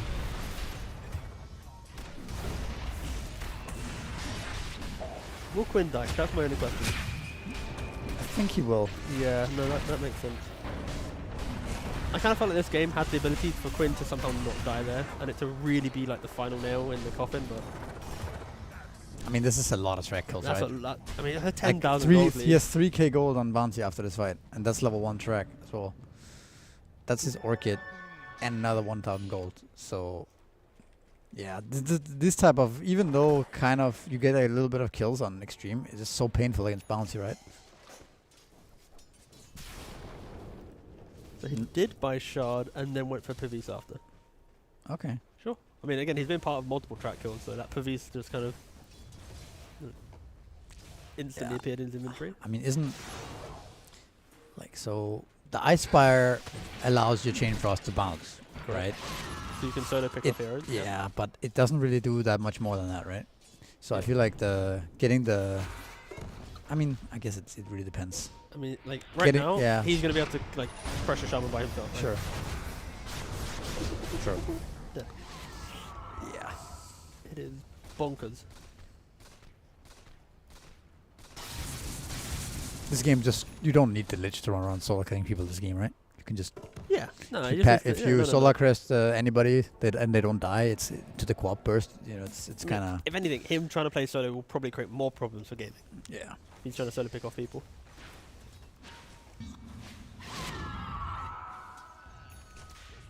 Well, Oh, we have low killing of the Tormentor here. That's something. Then gaming doesn't need to, ooh, this is doesn't get to exciting. steal it. Oh, look at that. Okay, now does Tusk, okay, quick guess before we look. Uh-huh. Is he 113? Like, what level is he? I think he has 4 points He's level 9. Does he Okay. have more points in Shard or Snowball? Did he prepare himself for the Tormentor? Guess. Oh, I think in this game, maybe Snowball. No. Oh, he didn't. He actually prepared himself for the Shard. He has 4-point Shard. Is that his thought process, you think? I feel like on Tusk, after the tag team, maxing Shard feels nice just for the Tormentor Sure. free upgrade. Yeah, haven't thought about it like that. But yeah, I guess it makes sense. Nice turn on the RP, the Doom. They also have multiple ways to annoy this Bristle. Like, they picked Bristle into Sinister Gaze of the Lich, the Skewer RP of the Magnus, Yeah. and then you they also- got the counter pick Doom. Yeah. You have 2 natural Silver Edge buyers as well, right? Both Sniper and Mag Yeah. enjoys that item. It just, it doesn't feel like the best Bristle pick. Radiant's And it was a 23 Bristle, right? Radiant's 24 Doom? It Yeah. was. I again, for context guide, Xtreme Gaming currently are sitting at a 0-3 position in the group stage. They are tied with BB for the score of losing every game so far. But BB's in Group A, they are in Group B. PARIVISION currently sitting at 1-2 in 4th place, but PARIVISION still need to play up against Falcons. We might have later some today. tiebreaker situations, right? Yeah, potentially, yes. If teams are to finish in a 3-1 position. But yeah, PARIVISION basically are fighting to hopefully kind of just draw up with Falcons pretty much. And then, yeah. Okay. Xtreme, if they lose this. So Gaimin No one can- Gladiators wins this and Falcon wins theirs, then there we have a tiebreaker basically coming up. Yeah. But if Xtreme losing this, then they are just 100% last place in the group. Which means they start the gauntlet in round 1. Many best of 3s to get them even close to the grand final. Look at the Doom here, but it's kind of hard for Xtreme to get out of this awkward area here. Yes, it's up, and also chain cross. That's also the really like annoying thing, I guess, with Lich and the facet. You throw your ult, it then lingers, then you put the fire down, yeah. and then it bounces again, right? So you have a it's lot like of time to you set it up. Yeah, it's not as if like if you throw ult, it doesn't have to bounce first to then linger, right? Like you can literally just connect it after. Yeah, I mean the heroes, Yeah. you can kind of just throw out your chain frost. It doesn't feel like It used to it's be not very very punishing. it's not really punishing at all anymore. I mean, It's also like like the so fact easy that to you use. can cast your spell whilst channeling it. It's like Yeah. the change to Lich to make it balanced is remove the ability to cast spells while channeling, because then you can't just preemptively. It's do fine to everything. see a little bit of Lich though. This hero has been kind of dead for 5 years. Yeah, I'm not opposed to it being good. I just think like the natural progression of the hero after it being good is remove that channeling aspect, or make the lingering of the chain frost be like it has to bounce once before it lingers or something. Like add some extra layer to prevent this like. Damage is also a 1v1 little pick off every overtuned, time. right? It feels like, I mean, especially if and it bounces how much? I mean, it's balanced based on the 10 team fight times? and it bouncing across multiple people. It's not balanced for the one guy will tank every no, but bounce, level you know? 1 chain frost is potentially 2,500 damage, right? That's Yeah. crazy. Sure, but this was also like an ancient spell that was always used with the logic of it's going to hit 4 heroes once each, you know? Like it was never designed to truly be a spell that Okay, had I this thought shard, you were know? going to talk about some lore or something. No. It's fuck an the lore. ancient Bro, chain I do not frost care about lore at all. harvested by the Lich through eons. So that's why it deals so much damage. Yeah, actually, on the Oh, second God. act of Crownfall, we learnt this. No. Yeah. But Yeah, I get it's what you literally balanced for the shard not existing. So I think this is just like a facets and shards and whatnot come introduced, and they just I mean, didn't think even about without the the play style. shard, it still deals too much damage, right? If with 10 bounces. But anyways, Yeah. it's it's fine. it's strong, but it's not like it has a 100% win rate picked every game, right? Anyways, so Sure. At some point, you can play around did, it. but people kind of then ignored Yeah. the hero. Yeah, look at that. Radiant are scanning. Actually, I have double boots on Doom. Oh, does he? You got face boots and bearing. Man wants to go quick. That's kind of, isn't that a little bit weird that you don't buy the drums on the, I guess you had the drums already on Doom from early on, right? Yep. But Bounty Hunter is just so nice to buy drums. It's like, it feels so cheap to just get that. Especially because it's like the get out of jail card where like if they jump you, you just need to press like phase and drum and then you're out of the fight, right? So, but of course he went brown boots into Orchid, a very different build. But yeah, phase drumming, iconic phase drum. Wow, look how, so impressive. Snowball though, prolonging his life for a little bit, but now look at the chain frost. It's still lingering, Yeah, yeah. and he's dead. Oh, and now Cop's getting doomed in mid lane. And assassinated. Yeah, that's why he he's wasn't gone. TPing and. Thought it was saved. That was pure doom. Again, this is the build that we Bounty's saw. setting up onto the bristleback. We On might top see, lane, yeah. Any Do they want TPs? to bother with this, or are they just talking about, I can cancel TP, we're going to push, or nah? I mean, he could just start already. He has another invisibility to prolong this. He might even just die if he's. I don't know, he's fine. Yeah, okay. The boots of bearing was in position. But yeah, the build that Ace is doing, we saw ATF do it a Wow. month or so back, and it is so disgusting. The amount of damage that you do with Infernal Blade, plus then the crit from the Alpha Wolf, Yeah, the it's critical strong. strike, and then you're basically max move speed. It's. Very, very strong. And then you also take magic resist on your 10 talents. So like you got magic resist from Devour, move speed from your Scorched Earth. Like everything just kind of compounds to being an extremely aggressive hero. And top net worth as well. Gem on Tusk. Oh no. Oh, He oh gets the okay, blink blinks out, out. Alright, fair play. Now they could overextend here if they were too reckless, but nope, they stopped the chase. Do you think Sniper will just become Quinn Blue like Pangolier, where he just plays it just to annoy the draft? Could be. I mean, we saw PARIVISION also kind of pick Sniper really early on. Like, Yeah. even first pick Sniper, just don't care. I mean, So, to be fair, like I think pre-Blast Slam 1, that kind of era of Dota, Sniper was that type of hero, right? I think there was a very brief period where it was picked, but I guess maybe with the rise of Spectre, the rise of Lycan, Sniper has fallen out a little bit. just don't know if these heroes actually counter Sniper anymore. I think it's one of those things, again, where it's like, you need to get on top of Sniper, but it's not that simple. Like, I think a mid-tiny and a Spectre carry probably could prevent Sniper from feeling it's good. not. Yeah, of course you can, but he will win his lane. He will have high net worth. Yeah.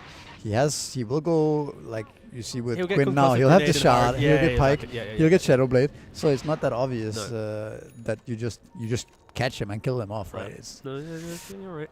Sniper is a a lot of an these evolving hero. matchups that change over time with items and people getting better and talents and innates and facets. You know, there's so many things actually changing that so many matchups are different nowadays.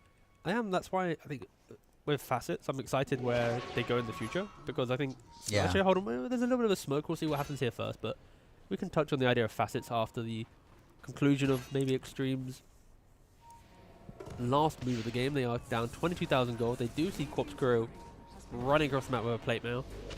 Watson hasted up with the blink and the harpoon and the BKB, hoping to find a hero who sees the bristle back, but decides it wouldn't be a clean jump, so does back away. And now Ace with the Shivas, also ready to say hello. And Bristle, you're by yourself. Ooh, I mean, Watson could have potentially gone there. There was a very brief window where they could have grabbed him. Instead, they're going to be hunting for the supports. Ooh, no one's died yet. And there's the RP onto the Bristle back, and the Skewer taken away from something. Not even He's just having dead. to use the Duke, Yeah. he's just dead. No buyback, dead for 50. New Juice Solar Guardian, Bristleback's dead. The end of this game is inevitable. that is true. Yes. I mean, it could also just never end if they wanted to. I mean, there's nowhere in the contract where two teams can decide to never end a game. It's yet to happen, but it could be like a protest, you know? Yeah. Two teams are like, you know what, we want... But the creeps would end the game.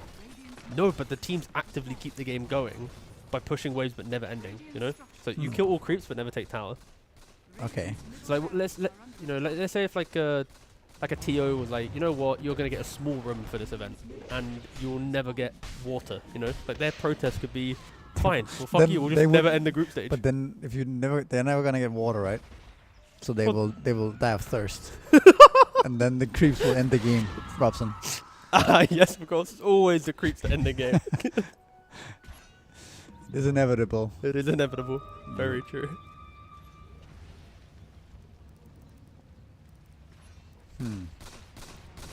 All right, if you're Xtreme right now, Yeah. you know the game's utter garbage for you. Okay. What's your angle for like? Obviously, don't give up. That's key, right? Yeah. Boys, we can do this. We can like. Yeah. But what's your avenue? Because finding sniper, I feel, isn't obtainable. So what's your first goal in at least feeling some confidence in this game? Okay. Well, you get the shot on the shaman, right? Yep. Okay. And you can start ratting a bit in the side lanes. I mean, I don't know what kind of timings are you maybe Quap Axe? Is that I'm Does he double have- downing here. okay? Smoke Roshan and just take it. It's the only thing. I Okay, asked you sure. just so I could cook up an idea, but I really can't. Nah, I mean, Is there anything they can? I don't see anything they can do. If they wait in their base, they'll lose the I fight. mean, not They'll if get RP'd. Gaimin Gladiators just like keep playing the game, right? It's gonna be pretty hard. But I guess how do you get to Roshan right now, though? You know, Gaimin is like gonna hit your That's true, base right now, you know. Yeah. But yeah, it would be nice if they can steal the Aegis. Axe and Quap. Who would you pick off if you had choice? Okay, doesn't matter. Watson's just gone into the tusk. Bristol is doomed, but he might walk this one off. Quinn is getting pretty low the back line. Quinn's dead! Quinn's dead. They've got a kill! There it is. Dawn is dead too. Just don't Shaman think is of the dead as losses. well. They finally killed Quinn. They did kill him actually, yeah. That's big. Do you think that would bring motivation to the team for the next fight? So they had some buybacks maybe on Shaman. They could set up a kill on Doom right now, for example. He's in their base. They don't have that though. They don't. Dawn buyback seems kind of whatever right now. Oh, Watson, stop going fishing. It's so...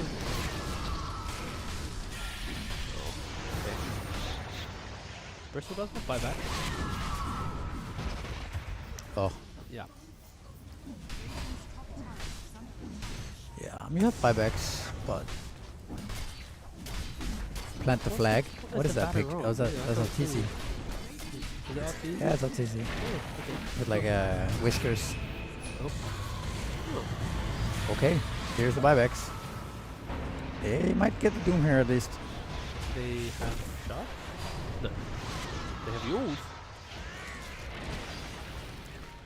Shattering him. Did they have any... Did they have a smidge of damage? A bit more damage? I shouldn't. I think Watchang should go in there and start hitting people. He's so strong. It takes so long to kill. I mean, Watson is being very respectful right now of how he's playing, which you could argue. Yeah. You're 4 HP, 4 mana boss. The Bristle was back in 20. Like just get amongst it. Yeah, but that's it. that is Diebacks. You're gonna lose your whole base here. Bristle does have buy. He can run into. I think the yeah. GG is inevitable. No, it is. But let's speak with cast voice. Bristle has the buyback. He can still run into the beekeeper available. Maybe he can do it with the Aghanims. You know, he's it's all or nothing right now. The back's against the line. If they lose this game, they are a 0-14. They're entering the gauntlet with not a single win to their name. They're smoked up as 2. Everything rides on this single moment. They're down 39,000 gold. Twitch chat doesn't believe in them. We don't believe in them, but they believe in themselves. And that's all that matters. Pulling Dagger picked up on the Bristleback. He wants to get into the fight, but Watson's already been dragging into the middle of it. RP! The double There he RP! goes. Wow, the J-Frost, wow!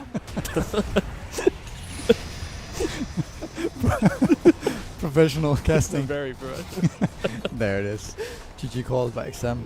I mean, Gaimin were just so methodical in that game. It was a very, very clean game from them. Yeah. Like, the way that they moved, the way that they kind So, of broke down the map, it was what you kind of expected from them, and I think Quinn getting his hands on Sniper and forcing the draft is complicating the approach for some teams, and I think that's going to be something that they're going to have to consider, at least. And on top of that, the Magnus, you know, it's like when you can flex it to off lane and have it carry, and then you're picking like Bristle. Sure, the play wasn't the strongest from Xtreme. We've seen a couple games from them now where they seem to oversubscribe to an idea and just kind of all in. Like they in the previous game, they go Roshan randomly. They're diving tier 2s. It's like they're very excited to make some moves, which maybe aren't the best. But on the flip side, you have to respect the Magnus for gaming. That's the biggest takeaway. I agree. I mean, yeah, Xtreme Gaming does look very lost right now. But again, a nice win for Gaimin. Like, even though this was a pretty easy game for them, I think it still helps them boost confidence, right? Like, they almost beat Falcons earlier. Yep. That would have made them 4-0. I think if you are trying to boost your confidence, you could call that a win. Yeah, I mean, the way that they won that game is like, that's what you want. Like, if that's your average performance, when you go up against good teams, then you're going to be able to take it the distance, right? Like, that game there is what I want to see from a team that is meant to be like gaming a top 3 team based on historical results. When I see them go up against Xtreme, they have to beat them in this style. I if agree. It's anything closer, if they're losing Roshans, if they're losing any map, then I think it's a question mark for gaming. But to beat Xtreme in this style, the team that is lowest seeded right now, I think it's a fair performance from gaming. And for Xtreme, I hope something clicks for them, right? Like, they're going to have to find some energy to play best of 3. But the long run. The the longest bracket. run, Yeah. And they're going to go up against, 4th of the other group, so it's potentially maybe like a BB or someone. It's like, it's going to be scary for them, but the format is not forgiving. You can't, you make mistakes, you're going to get punished. The punishment now is 1 best of 3 to decide everything, and we'll see how they fare with it. Yeah. Let's grab a break, and we'll be back. Bye.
Best of one of the group stage. We are here with Team Falcons versus PARIVISION.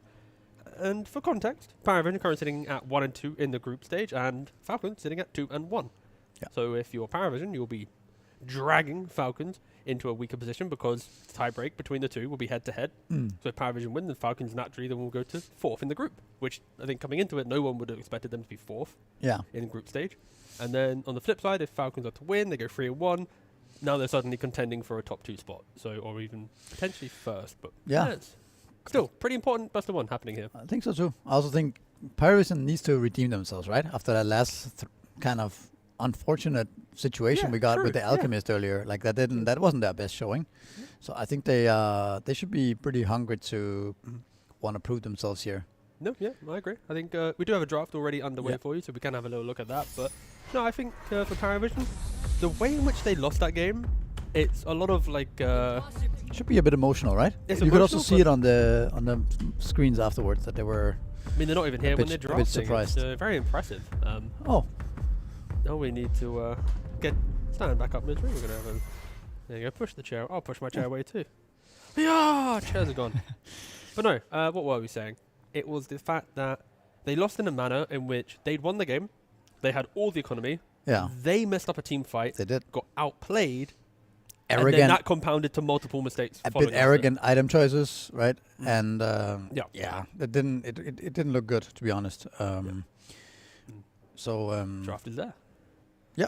So we got the draft going on. And I'll put my glasses on so I can see. And anything unusual here? Like we do see the Alchemist banned out, which was the hero that. Yeah. I mean, this time Falcons are first pick, right? So they don't want to give away that hero. No, one thing we always see is the Venomancer ban against PARIVISION. They showed that Venomancer jungle once or something, and then ever since then it's just been banned out. Nobody wants to deal with it. But they've done it in a way where they respect the fact that it's like you need a certain core to sacrifice themselves for it. So you need like a primal or a beast or some hero that can like do their own thing, and then you have Veno jungle to gank. So it's like logically they understand it the best. People have tried to copy it with varying success, but I like the fact that Falcons, they tip their hat. It's like, you know what? You have some like strats. Please, we can play against everything else. I mean, it also speaks to that there's nothing kind of worse in people's minds than dealing with this Venom as a jungle, right? There it is, bounty, another bounty on the game, and you ban out the Clock. I kind of like that. I think Clock seems to be one of the best heroes against Bounty Hunter. Just being able to catch him out so easily, and also kind of beats him in lane very easily as well. So gives a little bit of hint of also what Falcons feel like is the hardest counter to the Bounty Hunter, right? Yep. For PARIVISION, didn't they play Spiritbreaker earlier? They did. Did it win? I can't remember. No, they lost. They lost that game, right? Yeah, they lost. I was trying to think, like, what's the classic counters to Bounty? Like, you see Bounty chop, but I think the times have changed a lot since then. It has. I mean, it used to be a lot of group up, right?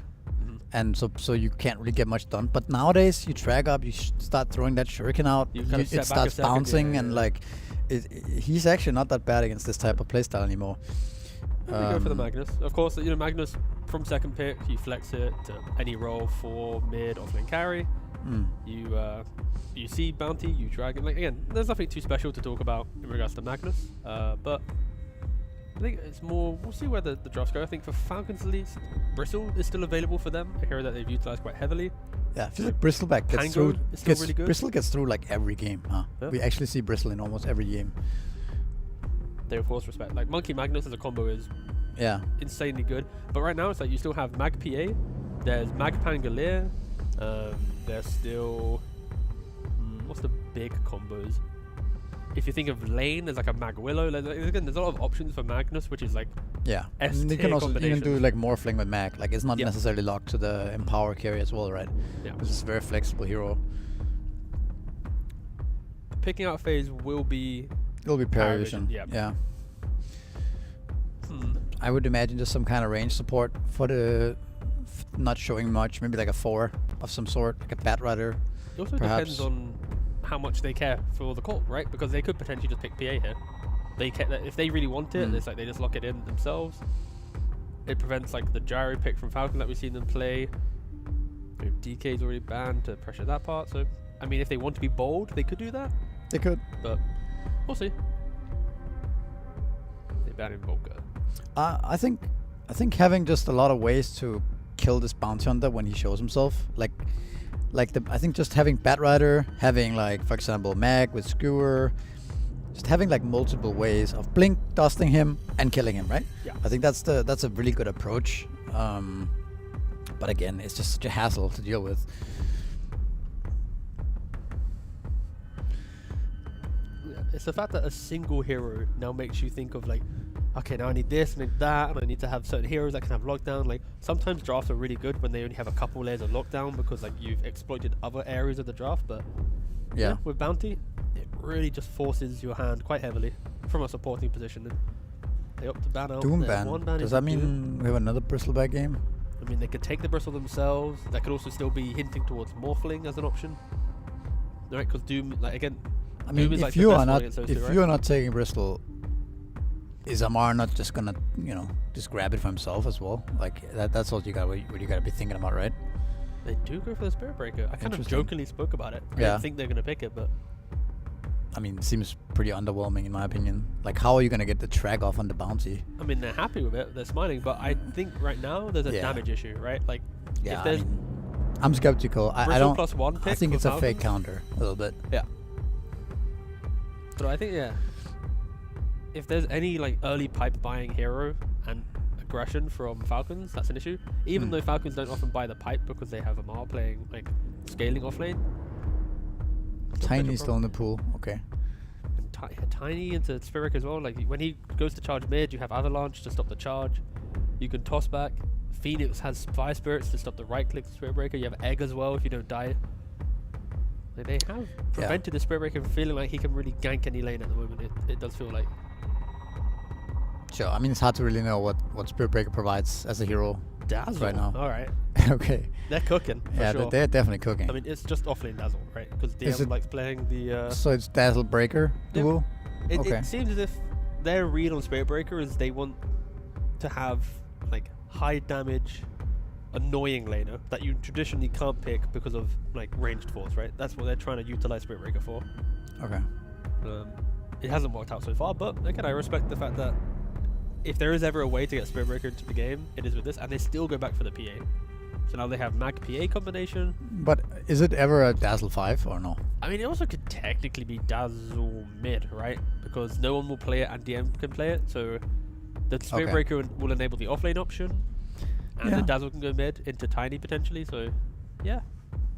I mean, it's some left field picks, but I can I respect can't the logic, remember right? last time I've seen a Dazzle in the Dota game, actually. It did fall off a little bit, right? Because what was it? The cooldown reduction doesn't work on. I can't remember which aspect it doesn't work on, but It doesn't It work got on nerfed. items, I think. yeah. Was it items? Yeah, I think so. I know that was like the big nerf to the hero.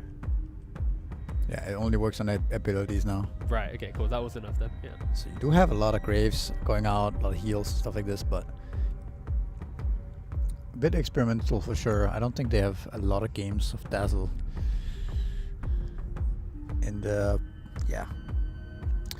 practice games.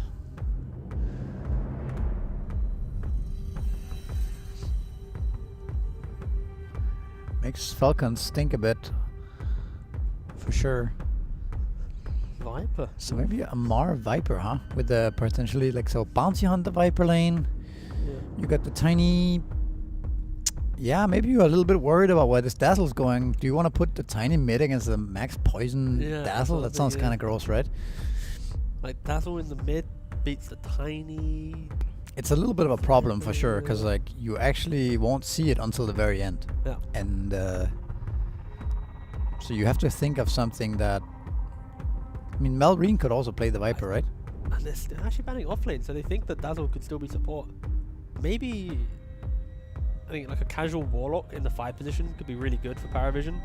You have the healing against Viper in the lane. You also have the Fatal Bonds to potentially even find some kill. Spirit Breaker can then. Do you like damage TP early on, charge? or like I guess a mag, I don't- shockwave? You have poison. Maybe it's okay. No, I think the Fatal Bonds with Mm. Shockwave, like I think for PARIVISION, that could just be the way to get the PA into the lane. Other option, of course, would be Lich, but maybe not as good because you don't have sustainability. But there's also a world where maybe Dazzle just is some like random fight. But I think logically, core Dazzle makes the most sense in this draft so far. Also, what does the 5 Dazzle do in the game, right? no, He needs all his skills skilled up, right? Yeah. He can't just go like without poison. If he goes without poison, then he doesn't get the heal or the grave. You know, it's kind of. I think we He have to needs assume more it's a levels. core, I think. Yeah, I think core Dazzle is viable. I think this 5 Dazzle seems like it doesn't do anything, right? Okay, so let's go. But then again, let's see. Yeah. If you are picking a 5, you're 24 and you're 5, right? Which is also not the most common thing. But when they played the Spirit Breaker earlier, did they play it in 4 or 5? That's 4. It was 9. 4. It was 9 class. It was playing 9. it. Okay, okay. Yeah, so in that case, it's Nag could technically be 4 or off lane. Yeah, we're not gonna see. Whatever. There's too much. Okay, I think fundamentally Dazzle mid, Nag off lane, Spirit Breaker 4, PA carry 5 is their last. Dazzle 3, right? Don't you think this is some DM Dazzle, or do you think they're flexing it? Yeah, they're still flexing. Maybe it, let's just wait and see what I happens. mean, they banned 2 off What laners. could Falcons? Okay, let's see what Falcons does. Lycan. Insta pick Lycan. Okay, but into like PA, that's No, but it kind of a timer, right? Like PA just doesn't really care too much about Lycan later on. I think it doesn't have to be. But yeah, I mean, you Some can get Radiance MKB Lycan and maybe, stuff. but Radiance Lycan. I yeah. mean, it gives them flexibility in the lanes, which is what I like. They don't know what this Dazzle is going to be doing. Now they can put Viper mid, they can put Viper off, they can put Lycan carry, they can put Tiny mid. That's true. They can kind of flex all 3 cores everywhere, right? And also, their map play early on is disgusting, right? You're gonna have Wolf scouting out the heroes, Bounty plus Bounty, wolves, then it has to Tiny be- jumping as well. Ugh, yeah. You are always gonna have information. And PARIVISION, even though they have like good lanes, after lanes they still need a little bit of time to get into the game, right? Like PA needs Battle Fury +1. If it's a core Dazzle, you know, you want like the Aghanims. Spirit Breaker naturally wants like a phase drum. Like everyone needs items. And then Falcons, they only need levels to really be happy. But what is gonna be their last pick? Again, Dazzle right now flex most likely between mid and. Do you see any 5 that can make a difference here? And if you don't pick a 5, now you have a Dazzle 5 into Lycan. I don't know. Like, I think maybe you need to pick a 5 just because if you throw Dazzle onto 5, like, what's he gonna do in this game against Bounty Hunter, Lycan? Yeah. So you pick another 5. But yeah, but what is there a 5 that can make a difference here? I mean, Like, if you break the lane and get PA to farm, then it's fine. But okay, they go for Bristle, so let's just see where they're putting their heroes. let's just see, man. Okay, Mid so you Magnus. gotta. Okay, so It is just a 5 Dazzle. It's just a It's casual. 5 Dazzle. Yeah, it is. Well, fair play. They're gonna try it. We'll see if it works out. I mean, the lane's probably pretty obnoxious, right? Like Dazzle puts on Poison Touch and right clicks it. Then PA jumps on top when they put low. if Okay. you get So charged. do you think it's like a lane theory craft with PA? You think Yeah. that's it? I That's think what it is? with the evolution of Warlock PA, Lich PA, I think people have been experimenting. How do we get more like lane wins with PA potentially? Because if Warlock and Lich are expected, so maybe like they cooked up like this is like their curveball to No. the how dominant PA is in lane. Again, I think we both expected a core Dazzle, just because the hero itself is always very level dependent. But maybe a couple kills in the laning phase and you propel yourself that way could be. I wonder how the Dazzle heal works against the Lycan wolves as well. It's physical, right? There's nothing. There's nothing kills these wolves. Like Yeah, nothing kills. these nothing wolves. kills them, man. Okay. But okay, Yeah. no, you are right because they get magic resistance and it is a physical damage spell. So So you run to the creeps, heal the creeps, the wolves dies. I Is would that- assume is that- so. But somehow every time you test something against wolves, they don't die. No, Back to the other point, They but get scratched. they get scratched. Yeah, not even scratched, but yeah, some physical damage support. You can grave yourself. How do you skill Dazzle? Do you go for poison? I don't know. I guess you don't know. took I've the not played like poison no one bloom. plays 5,000. Okay, I'm gonna be honest here. I don't know what poison bloom does. I'm gonna have to read it right now. You're gonna have to read. Okay. Dazzle can refresh and spread his poison when attacking enemies. That used to be an innate to the spell. Yes, but now it's a facet. Okay. Which one did he take, by the way? Did he take the poison? Yeah, the poison. Okay, every 4 attacks, the poison will do a dash and damage and spit. Yeah, So he that's just laning phase. and aggression there. his other innate, which is Dazzle abilities apply weave to both allies and enemies. That also used to be innate, right? To his spell. Yeah, Didn't weave used to be part of the ult? yeah. So he There's a really basically big has no facets or Yeah, innates Yeah, it's just his based old on his stuff, old yeah. Dazzle. Jeez, they did It just Dazzle reminded me dirty. of, you know, the big circle spell? It's like, guys, don't go in. I need to put weave on us. Oh, that was It ticks up, it ticks up. that was the golden days of That was Dazzle. really cool. That was back when Dazzle Guys, was. wait 10 seconds. We need more armor. Wait, Yeah. wait, go, go, go. And then like you rush in and they were like, This keeps working for like 40 seconds or something. it was unnecessarily long. Yeah. So nowadays you have Chen giving like plate mail at level 1. Now you got, that's kind of the equivalent but to one hero.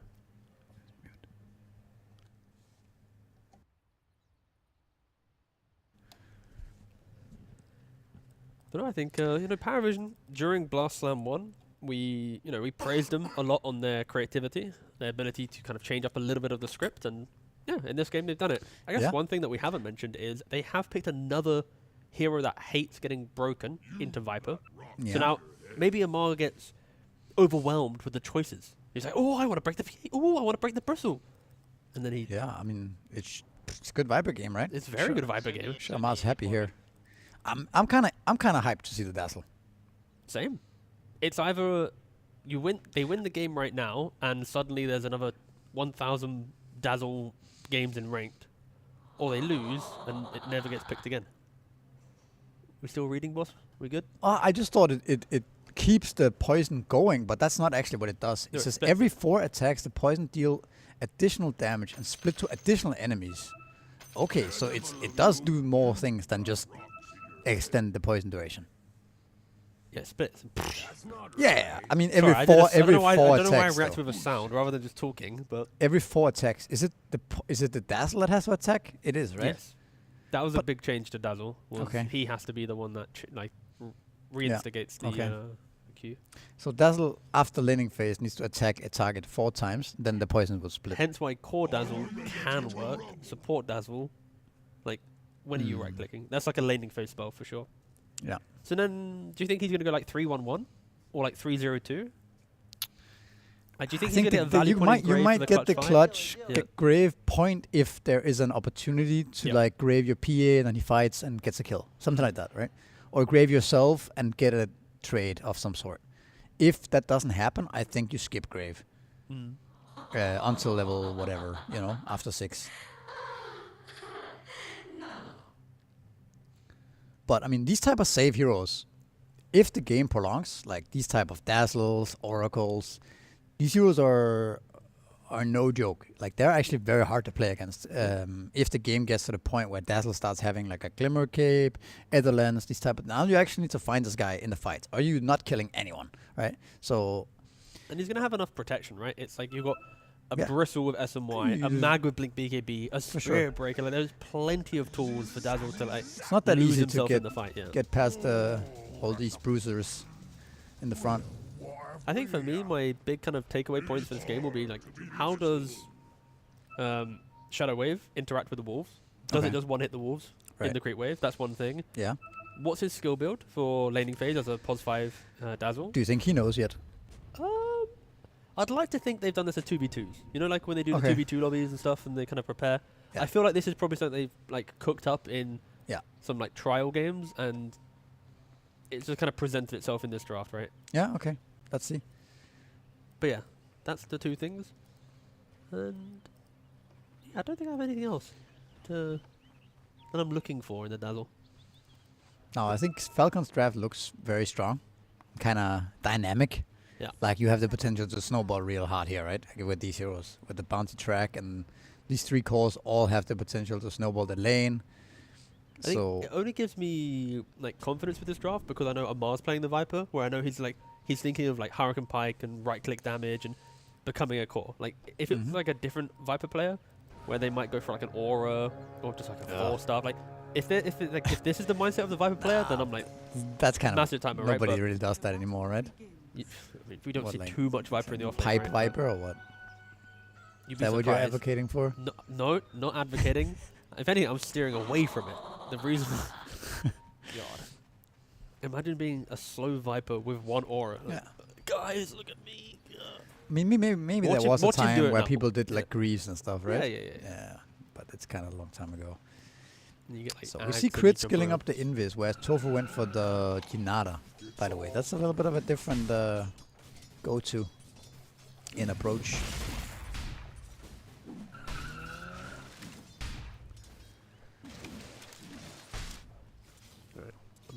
all eyes on top lane. Okay. That's the only thing I care about.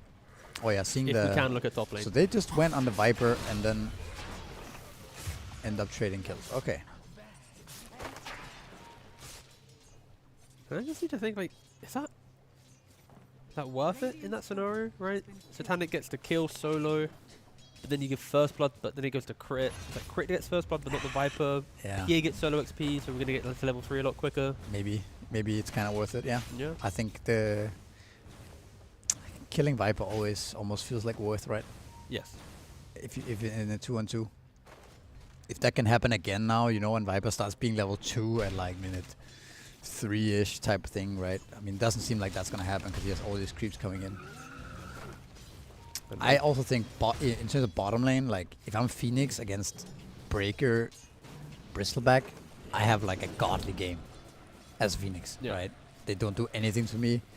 I can kind of zone them both. They're gonna skip waves. You're gonna get free level 3. You're gonna, I don't know. You might, yeah. I think Snaking has the potential to also destroy this game. No, he does. Especially if he can find that chance to twin gate level 3. Yeah. And then it's like you have Viper and Bounty on a PA plus Dazzle out of position. Okay, they're going in on Viper again, and I don't know. Viper can't do anything here. He's gonna die again. They are gonna get the Satanic though, it seems. Or what? No, he did. He will die. Okay. Another kill going in the way of the PA.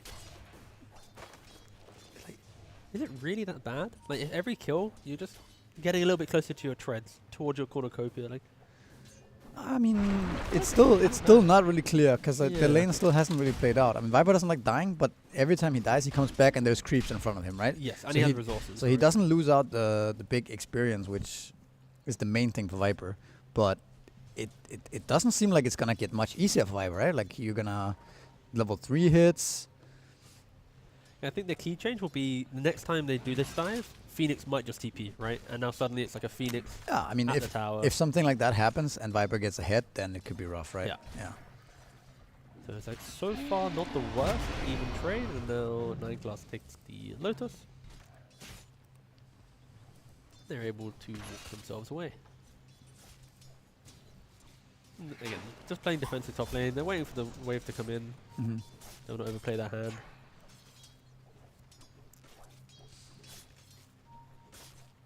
At the same time, we see the Bristleback having such a good time against these passive carries, right? Like we talked about the DK earlier. Lycan is a little bit the same. Like Bristol does not really care if he cannot get gone on, and like, you know, if like we saw the Alchemist against Bristleback, that looked really rough for Bristol, but because they could keep going on him. But in this scenario, you know, DM's gonna have a really good lane here. We have a level 2 poison touch now. Okay, they did go. Yeah. To really find that chance, they need to pull this wave back, I feel. The fact that this tower has been protecting Amar for like the last couple waves is giving a lot more life to the lane than I expected. Maybe, I mean, maybe it's also unrealistic to expect to, like, just completely destroy the lane. I don't think that was the intention behind it. Sure. The lane is very secure, right? You have level 22 CS on PA.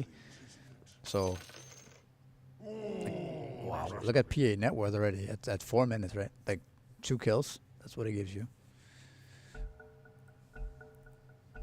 So, Six really good start for him. But yeah, I agree. They should pull the lane back, Yeah, and I they think might pull the they Hunger now. will do it now. Yeah. Little pine cones. Go for a little ball. Whoop. Walk it off. Be careful now if you're Falcons. They pulled the wave. It's going to get back to a dangerous position. Yeah. And soon, I feel like as soon as Bristle feels independent bot lane, we might even get Trident, right? We might just see the Spirit Breaker live up top, prevent Amar getting close to the wave. Yeah, I think you could leave him right now. Well, they actually use spells on different heroes, right? They're going onto the Viper, but also going onto the Bounty at the same time. So split choice going there. Now Spirit Breaker turns up where... Oh, he still has 2 points Nether Toxin, but he does go down in the end. Yep. So the rotation wasn't too late, but they lose the Dazzle with another kill going the way of Satanic. I kind of want 9class to stick here. Yeah, no, I agree. and get he has to Dazzle live back up to it, top. yeah. Keep annoying this Viper, right? Make his game really hard to play. Don't allow him to like settle there. Yeah. Funnily enough, Viper has a better game than Lycan. I mean, Bristle into Lycan. But- I didn't really mention it, right? But like Bristle is like the best hero against any summon, right? Yeah. So DM is just gonna live down here for free. Yep. True.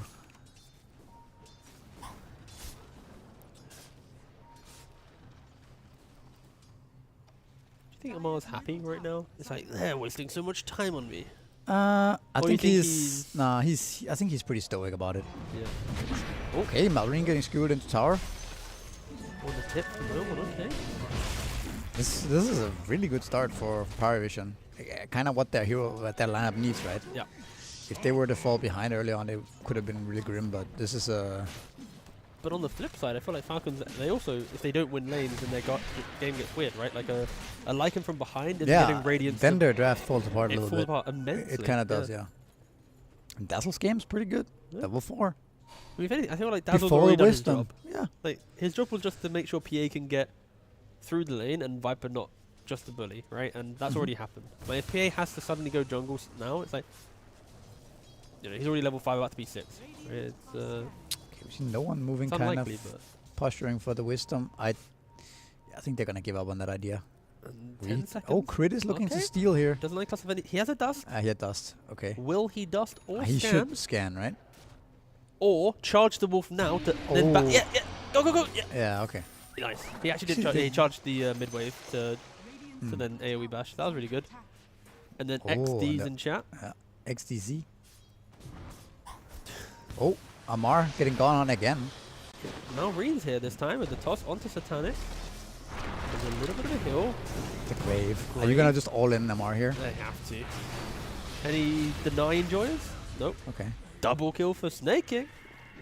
You know, you said it was going to be a He's good game for almost Phoenix, 6 but as well. yeah, he is going to be a monster. And it's something that we kind of mentioned, right? The idea that PA is always going to be hunting for the kill, and if at any minute you overstep, there is really good counter rotation with Tiny or Phoenix coming in, and they both came in to ensure that the kills came into play. The thing about the Viper offlane in this type of situation is that it kind of becomes a little predictable for the Viper team to set up baits. Sure, right? yeah. Like, cause you know that they're gonna want to go on him, right? Oh, he wastes Toxin, go, go, you know? It's like, yeah, that's Yeah. true. You can kind of script the bait.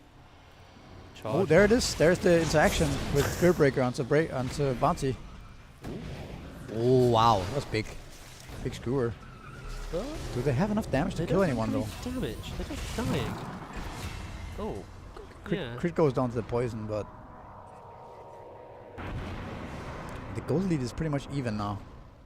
The net worths are looking a little weird, but It's a little bit of a it's- fake net worth lead though, because it's tied because Phoenix has got multiple kills, which is not a problem if Both- Phoenix can yeah. continue, you know, entering the game with these pickoffs. Bounty if net he worth is doesn't, also then- skewed, right? Yeah.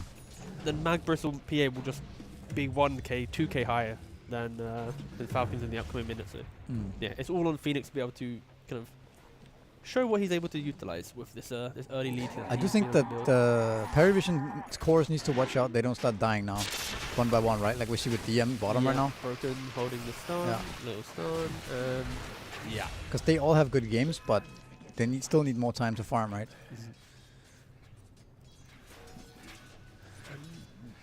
To be fair, I think this game's already very different to the previous one, but I think the philosophy might still hold true, where it's like they feel like they're in a really good position. It's like, guys, we're crushing the lanes, we're farming, we're feeling good. And it just takes like one overstep, you know, PA dying top, Bristle dying bottom. Like, it then will trickle into, oh, now Lycan's suddenly got the Midas and the Radiance, and we've got bigger problems to deal with. Yeah. Nareen. Not really having. I mean, he's having an okay game, of course. It's only 9 minutes in. But when he gets Blink Dagger, he'll probably be looking to put Yeah, the, once the you, dazzle to what happens when death. you get the wolves online, right? And you get the Blink Dagger, you get Tenki and Viper. You like, prevent map movement. That's the key thing. I kind of like the approach of Omar here, right? Just leaving, like he with bot killed Bristol, but he stays here, right? Yeah. And he actually sets up another potential kill onto the Bristol back. But even if he doesn't get that kill, he's just Yeah, annoying. it's the better. farm, yeah. It's kind of better roaming a bit and creating some pressure than just sitting top and getting camped, right? Do you think he's going to go 4-star first before the Dragon Lance? I think this is a really good game. If he just goes like double Rickman Force play on the fact that he's gonna. Yeah. Like if the Sure. Spirit Breaker charges in, he can force the Spirit Breaker, cancel the charge. He can then just reposition. That could be a recipe for them to be aggressive. And Magnus now with the Blink Dagger at the 10.5-minute mark.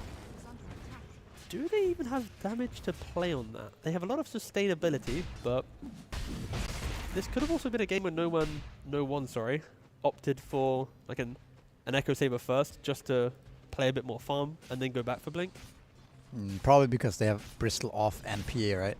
He feels like if he doesn't get Blink, then getting like But when does are he you gonna kill get with Blink? Either of them, you know? Yeah, I think he needs to be able to counterplay. I think if he doesn't have Blink, his Blink's gonna be so late. Sure. I mean, I think if you go Look Echo, at your look Blink's at gonna be bottom like lane. 14 There it or is. 15. There's the Blink. Okay, fair enough. Yeah, they kill the Viper. There's a lot of resources used though. Well, 4 heroes. here.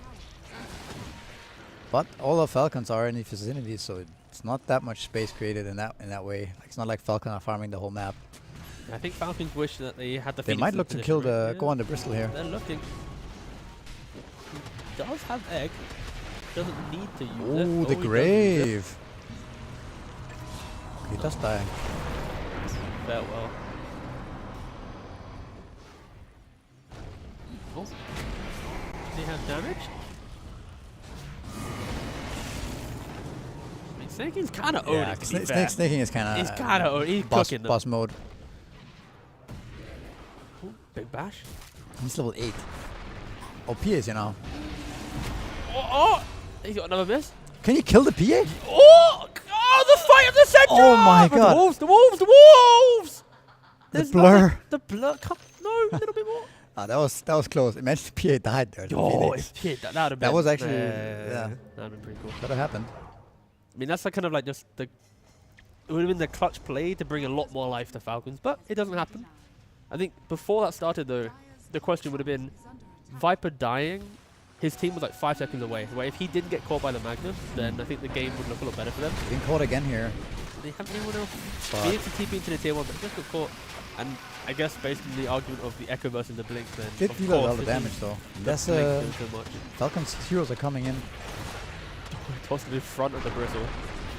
Very, very valuable track kills here. Again. Oh, and the Sunray. Yeah, I guess my main query is just if Amar was a little bit more defensively positioned, Waited and then like.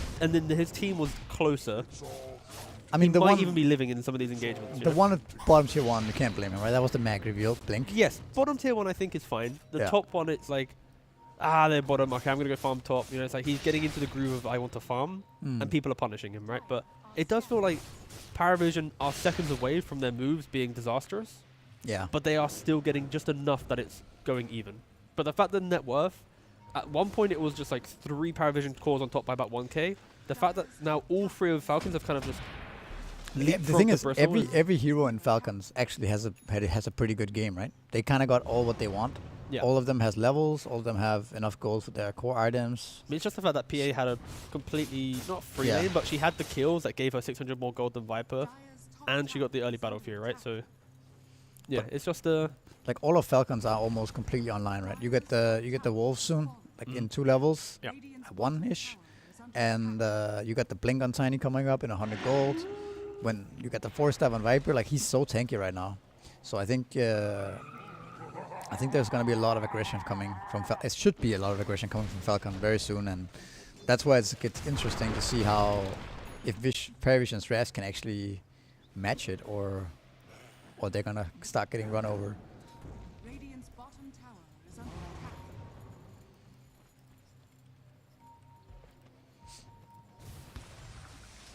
Oh, I'm sorry, chat, if I was really loud. My bad. Sorry, chat, if I was loud.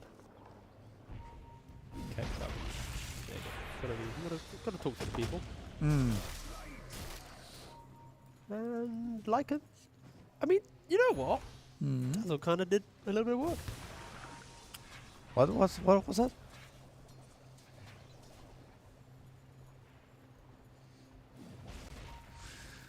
We have Orchid coming up for Lycan. Tower is under attack. A lot of pressure coming in on mid tower here.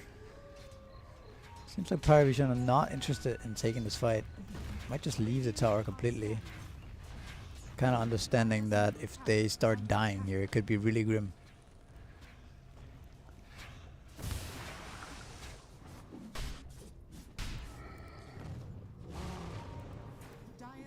tower is under attack.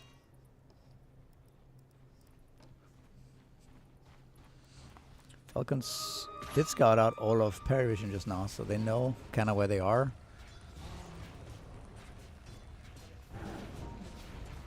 They got the Dazzle.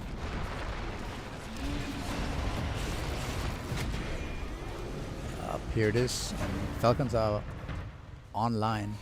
Even without the max level wolves, they're still able to do this. PARIVISION cannot really do anything to counterplay this. No, not at all. Is under attack.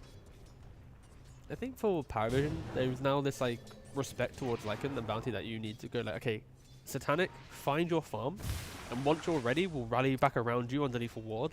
But until then, we need to kind of like offer ourselves up so that the pressure isn't on you. But they need to do it in a way. Ooh, the okay, egg, a little bit of an egg. Satanic Oh, jump. they actually can't kill it. Are they scared of? Tiny was actually ready to jump. He was kind of baiting it. That They had a was they had a ward on him actually. That's why they didn't Yeah. go for it. the discipline there to just Yeah. insta get out. Yeah, that's, That's a nice egg. that's So a nice the egg. max wolves are online. Let's see what they can get done. And let's look at Dazzle. I mean, he's level 1 heal, 2 heal now. Okay. There's no way they kill the wolves, right?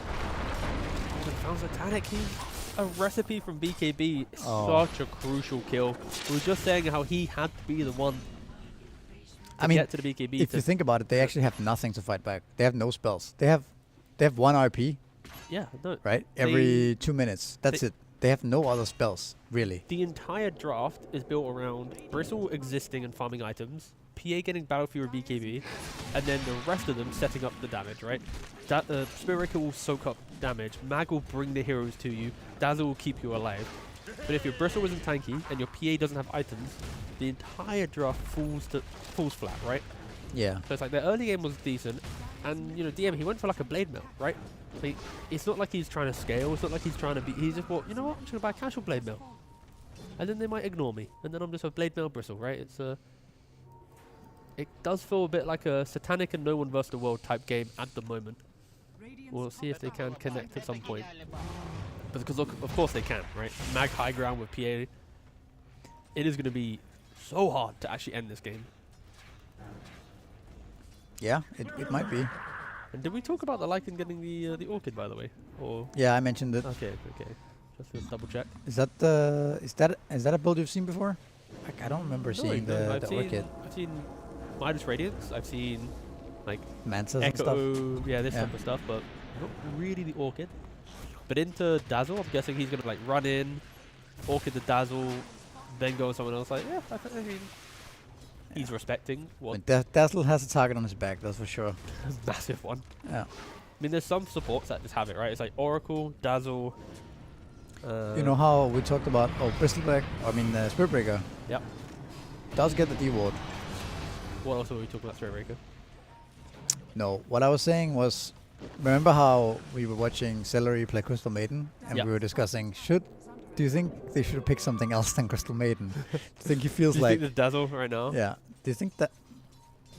Well, I mean, you get to play Dazzle.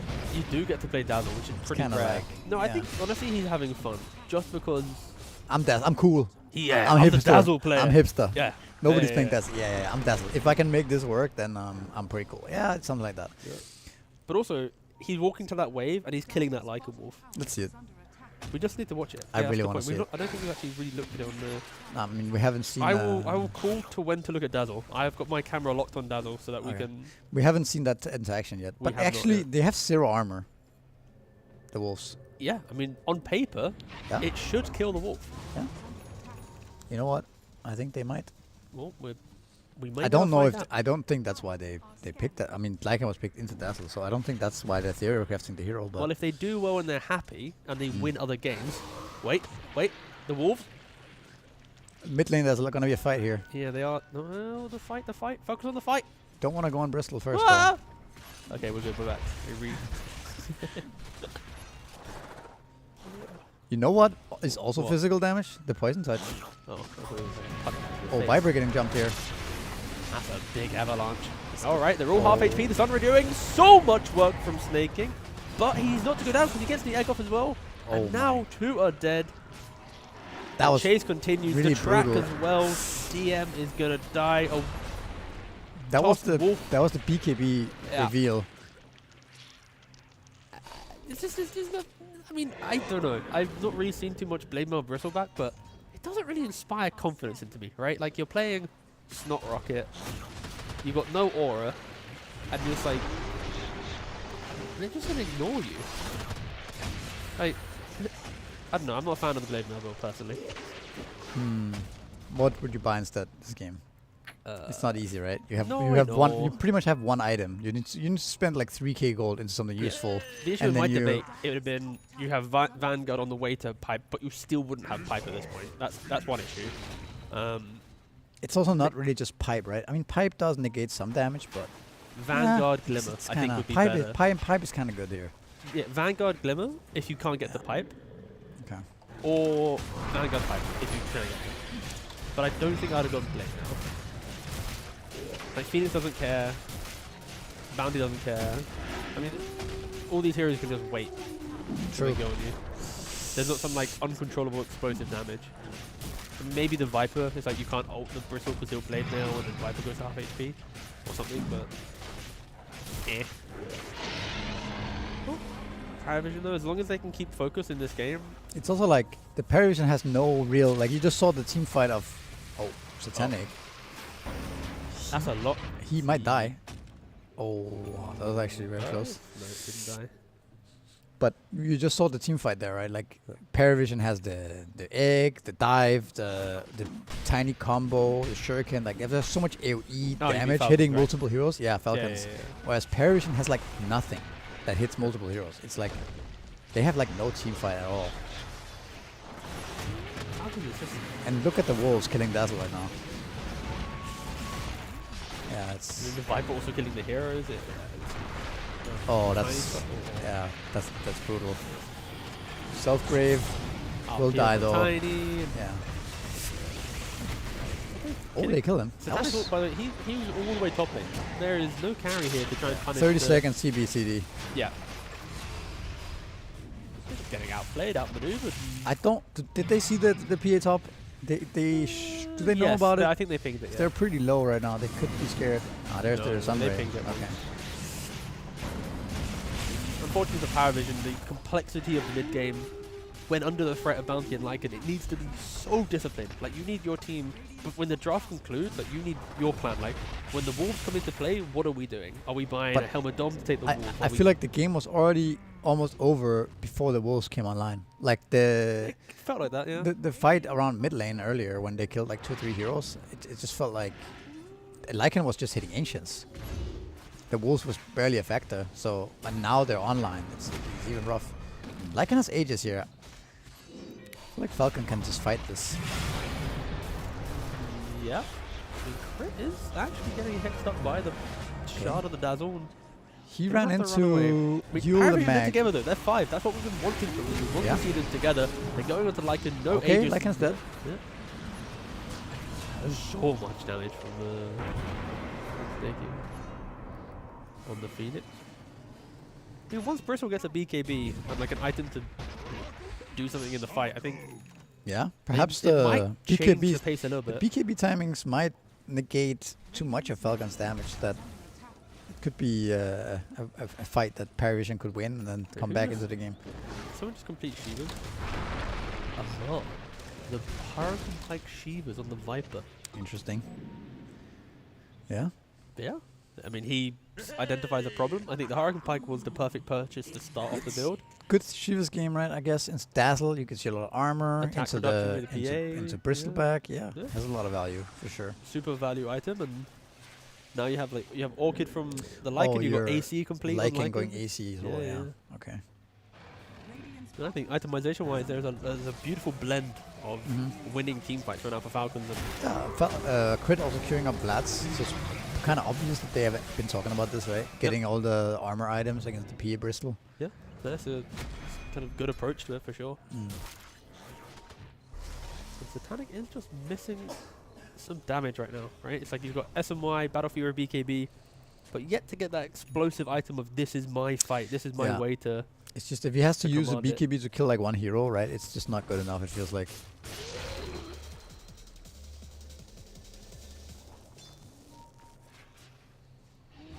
I guess that's also one of the Oh, shortcomings. they caught the Viper here. 5 heroes. Not getting out of this one, Amar. Right. Wait, is that... Sorry, did I just see that correct? Is PA just going for Satanic into Rapier? So, yeah, I think he is. That's sure, fair play. Yeah. We said that he needs some damage, and why not just go the... Yeah, I kind of like it. Yeah, I Right? respect If he gets those items, can't he just... Oh, mid lane is a lot of stuff going on here. Yeah, they're kind of falling apart a little bit. Nightglass having to run away. DM PA is also coming in though. just got the BKB, but is there enough turnaround potential if he is to pop it? They need to be careful with Dazzle in the river, getting chased down, ulted up, won't be able to grave himself. Hex, but doesn't really do anything to the Lycan. And now, PA getting jumped half HP when she pops it, coming down from that toss. And there's no damage done yet. They're TPing away. They BKB to leave the fight. Now DM's also in the fight with the BKB. They had the reveal, they had the chance, but it just wasn't on their terms. They entered the fight already getting chased down, already getting pressured, and that's not really the fight that you truly want to take, right? Dire's top tower has fallen. No, definitely not. When you have your PA queuing up the Satanic Rapier, right, you kind of want to play for that timing and try to avoid fights at all costs. I think it makes sense to go for this type of build on PA, right? Because if he gets those items, I think he can 1v5, especially with like RP and Grave behind him.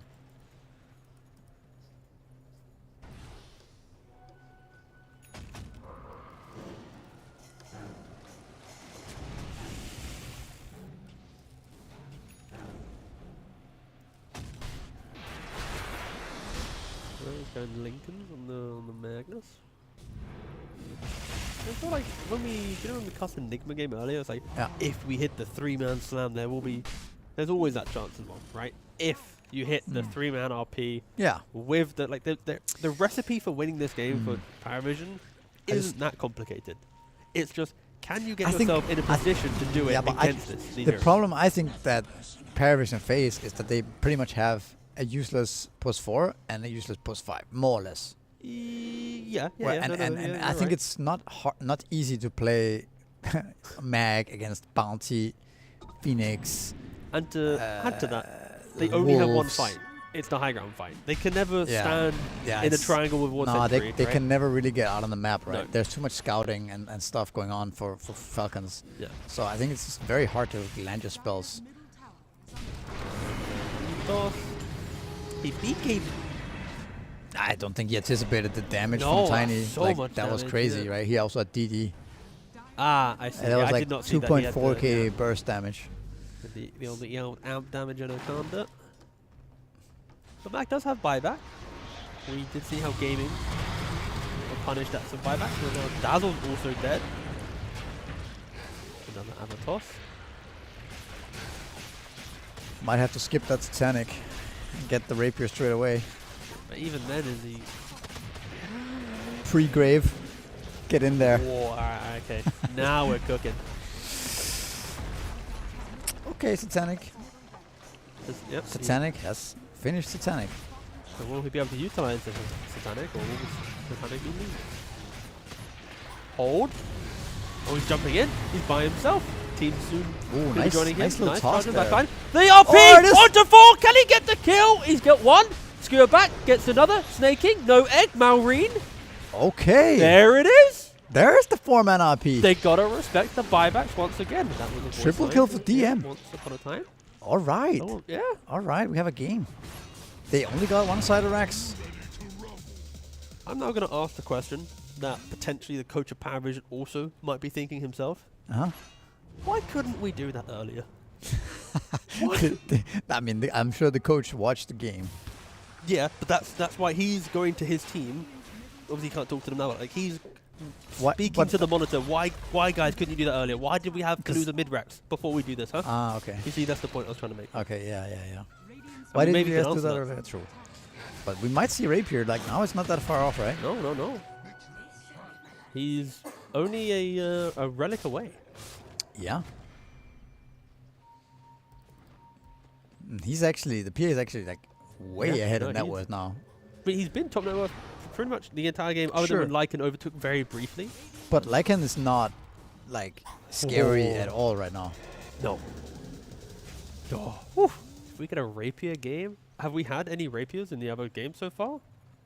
I don't know. I've not seen Well, any. I group A. don't We've think. not covered a rapier. Yeah, maybe so maybe far. in Group A, but rapier is not that common nowadays, right? The No, game usually no. ends before that. I mean, every game so far has been. There's only been a 63-minute game in Group A, and that was Talon versus Tundra. Tundra winning it in the end. So maybe there's a rapier in that Mhm. game.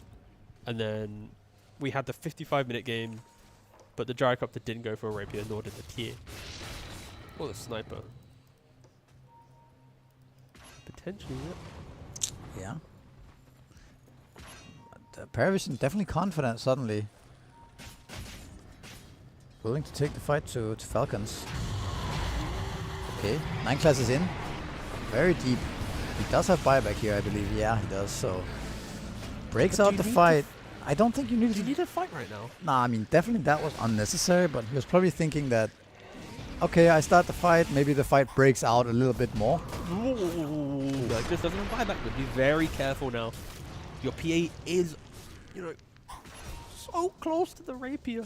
I mean, we just want to see the rapier, right? We do. So, We're biased for a rapier, for sure. We do would like to see that, yes. But they're fighting. They're on a stalemate situation. They're blinked in onto the Magnus, but he got stunned up. BKB. Oh, tossing. wait, what? Ooh, what the? He's tossed in the Viper. tossed onto the Mag, and the Mag then hit the skewer, so it kind of helps him I out. And now Amal going for the buyback. Don't and have any damage for this PA, Satanic has right? to get out. Yeah, but They're getting onto the bristle. And oh, another cancel. There's no one. He's trying to go fishing, but he's not hitting it. RP is still available. And Tiny on the low ground inside that little watery pool that kind of does nothing. And maybe in the future patch could get changed to have more relevance to the game. But it's okay for now because currently a really big fight. And Mal Reed still yet to die. And the BKB isn't available. The PA is now the egg. You know what's up with the PA. And the PA is now inside the egg and having to run away because he can't do anything. And yeah. Bristleback buyback. Tiny also has buyback. Every spell has been used. There is still a RP though. Getting closer to the rapier. Come on! Get the gold! Four- Give us the intensity we need for the 33-minute moment in this game. They need detection onto crit. They need something. Again, the Tiny has buyback, but Viper doesn't. So Viper all out by himself, starting away half HP. Now buyback on the Tiny. They need to try and get out of here. So close to the rapier. They've delayed the fight. They've delayed the Roshan contest. He even has the courier on the secret Primed shop. and ready. How long for the BKB for PA? 25 seconds. 25 seconds and only a relic. Come on! It's 50 gold. Dire's middle tower is under attack. Very awkward moment. I mean, if you're Falcons, you know in the back of your mind that at any minute, the next dagger will be like the killing blow. There is There going it to be is. some insane I crit. think it's coming now, isn't it? He has the rapier. He got it.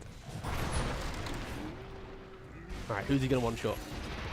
Maybe he instantly dies. Maybe all the hype for the rapier falls flat.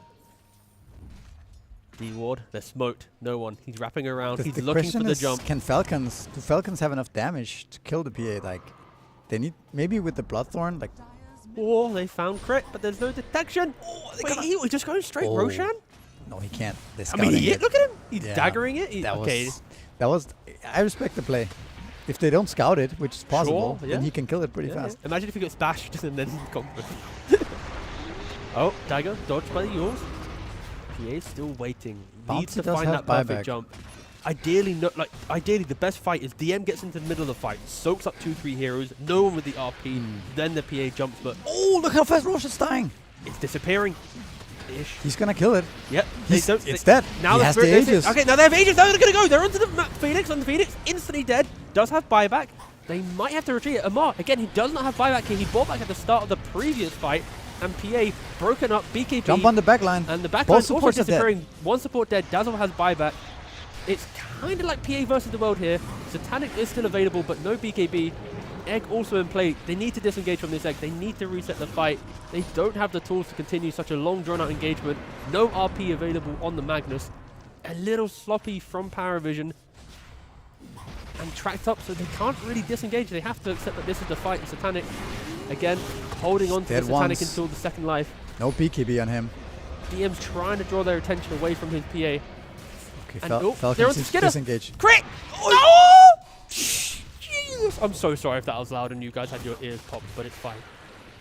Meanwhile, the 2 tier 4s actually died in the Dire base, and Dazzle brought back and had to fight the creeps. I kind of wish that their engine just exploded there, because we're all focused on a rapier, and it's like, Falcons have won the game, the creeps have done it. Well, this game became interesting all of a sudden. Now you have a rapier without Aegis. Yep. And the triple stifling dagger talent. Are we talking now refresher territory for PA? I kind of feel like BKB and Satanic Management is critical But for her ability to fight. Or you go rapier number 2. What? Another one? Yeah, and you just play on dagger. Yeah, could do. It's... Why does this game feel like it's like 58 minutes? Yeah, it does feel like... It's 36 minutes into the game, and I feel like I've been here for like an hour. It's kind of crazy. It's kind of crazy. So, but still, the problem PA ends up having, right, is that after the BKB, he does get kited, right? Oh, immensely, yeah. Yeah. There's a Yield Scepter on Bounty, like all this like Blink Daggers, Yield Scepter on Phoenix as well. So he's going Abyssal, right? Because what you're talking about, like, if he BKBs, he has to lock down that target. He has to kill that target. Yeah. So, of course, Abyssal is that option. I also feel like no one has tried to go fishing a couple times in these last engagements. Yeah, it didn't work out. Didn't really work out. So maybe one correct skewer will fix a lot of the problems as well. Did he have the Aghanims last fight as well? No, or just that's defeated okay. it. So That's a that's fresh that pickup. makes things more easy for him for sure. Yeah.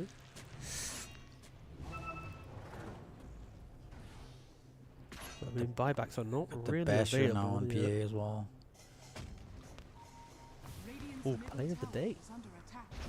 Don't forget to vote if you want to Yeah. make players feel good about themselves, because their play is the play of the day. Yeah, you should also make your fantasy team. I guess Yeah, it's a bit late now. it's a bit late now, but you can You still make it for yeah, the gauntlet. Yeah. I would encourage you to do that. Now Now you have seen the teams a bit. You have I put Satanic as my carry. I have Mickey as my carry. I have Snaking as my No one. 5 as well. So technically, I want both teams to win somehow. I have Crit as well. And no one. Damn, it's kind Damn, of yeah. conflicting. Yeah, it's very conflicting. I know. Yeah. We just need to work out how the points work. I can't remember, because I think for supports it's like net worth or whatever, but it doesn't matter. Falcons now smoked up. Again, the buyback, I believe it was only the Lycan and the Bounty had buyback available for the side of Falcons, so they might need the charge. But they see the Dazzle first, the Carlos. So the question up, he's dead. The RP though. too. Are they going to get the Phoenix? They do get the Phoenix and the Lycan as well. But again, the Lycan has to buy back, the Phoenix does not. But it does not matter. The fact they got 2 with the RP and a dagger to follow, they see the Bounty Hunter with the Spirit Breaker charge. They have detection. PA will be jumping in, getting another cleanup kill. This is becoming the Satanic show. He is godlike. He has a triple kill. He farmed his way to a rapier. He does not fuck around. He made a mistake in the outgame earlier. He is not making mistakes this time You know, around. I think the best thing you can do as Dazzle in this game is just run in and get jumped. Hey, look at me, look at me! Because you know, because you kind of know that you have a target on your back, right? You want to see heroes that PA can jump. No, that's true. That's He's what you want. baiting them through dying. That was a good play by Duhalis. I mean, he is like a ranked 15 support in the world, right? Yeah, So yeah, that was intentional. super intentional. I think it's The gonna. buildings die really fast. There's a lot of physical damage between these 3. I mean, you fair boys play. here. The discipline for PARIVISION after this to then. But they have tier Back 2s out. though. Are you really you're not gonna start hitting throw there, right? No, I mean, but like you can tickle it a little bit. You know, some Yeah. teams would have been like, hey, maybe Let's if this was OG kill the right e- now, kill the they're e- tickling that tier 4 to try and get a buyback. You know. Kill the effigies. Kill the effigies, guys, and back off. Assert dominance. Oh god. Imagine if that ever was actually a call in Dota. Get the effigies, guys. Get the effigies. Yeah. I mean, obviously they have like, they have value. I but love how they still exist as well They're just there. after like 15 years. Anyways, so PARIVISION needs to think about getting one of the 2 tier 2s remaining, right? So they can start getting a little bit more map. But do they though? I kind of have the Or energy what? that PARIVISION are just looking for that one fight. Kill and then heroes and go through Get 'em? back mid again. Yeah, yeah. Maybe. Because like as long as they play Yeah. on mid, they I mean, never have a creep disadvantage yeah, because again true. they lost racks on mid, they push out mid. As long as they just win the team fight. Yeah. They can go for whatever buildings, right? Yeah. And buybacks should be coming back up for both sides. And Spearbreaker does have the Agnims now, so he's going to have 75% magic resistance. He will be able to soak up any targeted spell will go towards him from his opponent. So like a Viper Strike, he can now eat it for his team. But we'll see if that gets to really play out in the future fights. Falcons, after having, what, 15 minutes of... Actually, she had about half an hour of complete map control, are now pinned into their own base. Yeah. I mean, it seems kind of hard for Falcon, right, to... Yeah, like, how do you actually take the fight now? You need to kite the... Do you wait for buybacks? Like, what do you think the game plan is for Falcons right now? Because you're not getting any gold sitting in your base, right? I mean, my mid going for, like, a 30-plus minute Ghost Scepter is not a good sign for, you know... Yeah, I mean... Signs of life, so... I guess you just smoke out, try to get the fight. You have a Hex on Bounty. That might be the... Kind of the way... Like, can you survive the... Can you kill him, though? But can you survive the initial jump from PA, okay, but right? we're describing... We have to lock down a PA... Uh-huh. Whilst also controlling the Dazzle... Yes. Whilst not getting RP'd... Correct. Or Spiritbreaker charge.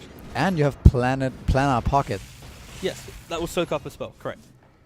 So through all of this logic, Falcons realistically can't take a 5-on-5 fight.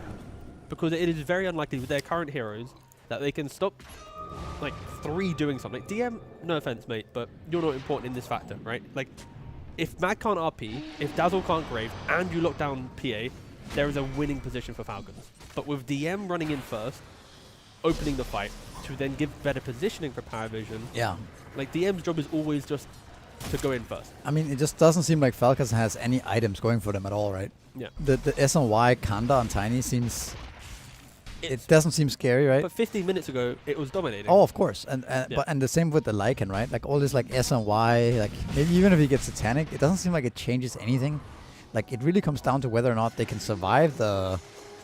Or do you think survive the initial jump in by PA, he powers BKB, nobody dies for whatever reason. Maybe they can kind of use themselves, or force out, use a buyback, something like that. I like the idea Like- of when snaking X Hex as well, then you have double support Hex, right? That could be the realm where Phoenix dives in, he hexes the Dazzle, then the Tiny jumps to Magnus, and everyone else goes on to the PA. Maybe that's an option, but the Yeah. fact that PARIVISION aren't leaving each other's side, they are pretty much playing as 5 the entire time, is also putting a lot of Falcons pressure on posturing a bit. Oh, that's a... good toss back at Yeah, least. that was a good toss. Pretty difficult inside the creep wave, but DM now half HP, good to be able to peek. The He egg was walks to the popped. right-hand side. Right class. So egg is used. It's kind of a big cooldown. Big cooldown refresher. 2 RPs available for the upcoming fight. Anyone who gets RP'd will be dying. That's why Mag RP is one of the best combos in the game, because PA of course can just blink on top of the RP. You don't have to have good positioning because you can just reposition. Looking towards that second rapier. Most likely an insurance rapier. Would be quite surprising if he just backpacked an item for... Oh, He just fuck is it. going to sell treads, I take buy it another back. one. He's going to sell treads and he's going to have 2 rapiers, right? No insurance here. But no Fury, though. No, he's also yet to buy the rapier. Yeah. I guess he has Magnus for Empower, so he doesn't really Oh, need yeah. it. But So he doesn't need it. Actually, it would have been pretty... I think he Couldn't could have regretted earlier it. then? I suppose, but... Yeah. But I think Actually, you know what? If you don't have Empower, it's kind of risky, right? To sell it. This like, is a the little bit. value of being like a younger player, right? Like he just doesn't give a fuck, right? Like he knows, like, you know what? If I win, it's He because just I'm quit. killing them, right? He just quit Roshan for 6,000. 6,000. So he has no BKB, double rapier. Now he also has the refresh. Like we wanted to refresh earlier, but of course he itemized to more damage. It's fine. So he has 2 rapiers, refresher shard, backpack BKB, and an Aegis. If Falcon finds a way to win this one, I'm gonna be impressed. Yeah, this would be. The heroes just don't seem to do anything. They don't. If you compare it to this PA with double rapier and like Dazzle behind But him, it's late game Mag PA versus. yeah, their heroes do nothing. Oh, could there be a scenario where he overextends? Of course there could. Of course. That and can always they do happen. have the And they toss have back play with Tiny Yeah. into Fountain. Like if PA blinks to tier 4 and then suddenly you toss back onto a Phoenix who dives the, into the Fountain. the buybacks, right, come The out. buybacks, You and manage to kill the PA. Like the thing is, if they actually manage to kill the PA, the double rapier drops, and now PA has like what? SNY. Yeah, and then You know what I Tiny will mean? get one rapier. Yeah. So it can obviously shift, but I will scream if that happens, by the way. If they find a way to toss back perfectly into the fountain, killing off an Aegis double rapier PA. They're setting up a little bit of a play here top lane. You have a bunch of buybacks now that you didn't have before, so 4 of them. 4 minutes on the Aegis.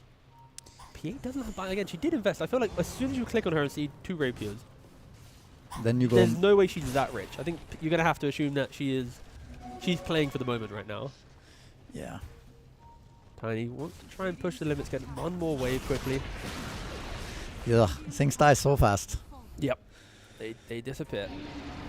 Oh, and the cancel I- TP on the Tiny. Okay. Oh, you kidding Do you me? start chasing him? No, he's No, haste. you don't But play. I guess you can also just kind of start poking, right? And throw out some daggers. If you crit, like, people will die. Yeah, there you go. I mean, also the buildings will die if you don't do anything, and they can't really do anything. Oh, there's the fishing. Alright. He doesn't actually die though. And the RP as well, and now they're jumping in. Okay, nice PA egg. half HP, had to use the BKB and then the Satanic, but of course she still has a Refresher and a Grave and And Aegis. an Aegis, and Lycan doesn't have buyback, and there is no high ground. I want to see a big crit I on a want to see, hero. yeah. I mean, Okay, there's a little another crit BKB. too, There it yeah. is. Oi, 5.6k. Ouch. That's still higher than Twitch chat's average MMR, by the way. For sure. That's wild to think, actually. Oh, moving on. Anyway, Preshow, half HP. He's in the fountain. Okay, hold up. Tiny. Okay. Satanic is just hitting the throne right now. He's boring. Come on. Provide the people what they want. No. Toss back into the fountain. Find the way, Falcons. With PARIVISIon, they've... Oh! There's a toss! Oh, there's no... It's GG. Jake called it. They GG. did it. Fair play to PARIVISIon. Like, Yeah. you only win this if your carry finds the farm, sees the Actually, rapier. wasn't it the 4-man RP bottom lane that actually sealed? There was no one. It was That's all true. no one. It was no one. It was no It was one. all no Yeah, one. It was all no one. No, there was layers to the analysis there. If your carry finds the confidence to go for the rapier, if you connect on the RP, and he found the 3-man RP. I like the call to go for rapier in a game like this because it gives the team a clear guidance of what they need to do. Right. True. We follow, move, click around with the PA now. Yep. And we don't need Breaker to do like some wave shenanigans or Yeah, it's true. Dazzle to run around and like heal, creep wave. Yeah. Just follow the PA. Yeah. And keep it simple, right? Yeah. I think that's a Yeah, I very think good it's call. a really simple way to win a game when you have to wait for your PA to have 25,000 net worth. And Well, I mean, at the time. Yeah. At the At the time, time. it was a good call, I think. no, I think just the way that PARIVISIon won this game is, again, it's the discipline of knowing how are they winning the game right now? How do we get to a winning position? But also, for them to have Mag and PA, I feel like Falcons need to be a little bit more decisive in their game plan. That wasn't to be the case. Mm. And yeah, they did fall short, but Satanic, Maybe, yeah. the PA, the We had a rapier. lot of interesting games actually today. Yeah, we did. Like a lot of back and forth, Mhm. random comebacks, and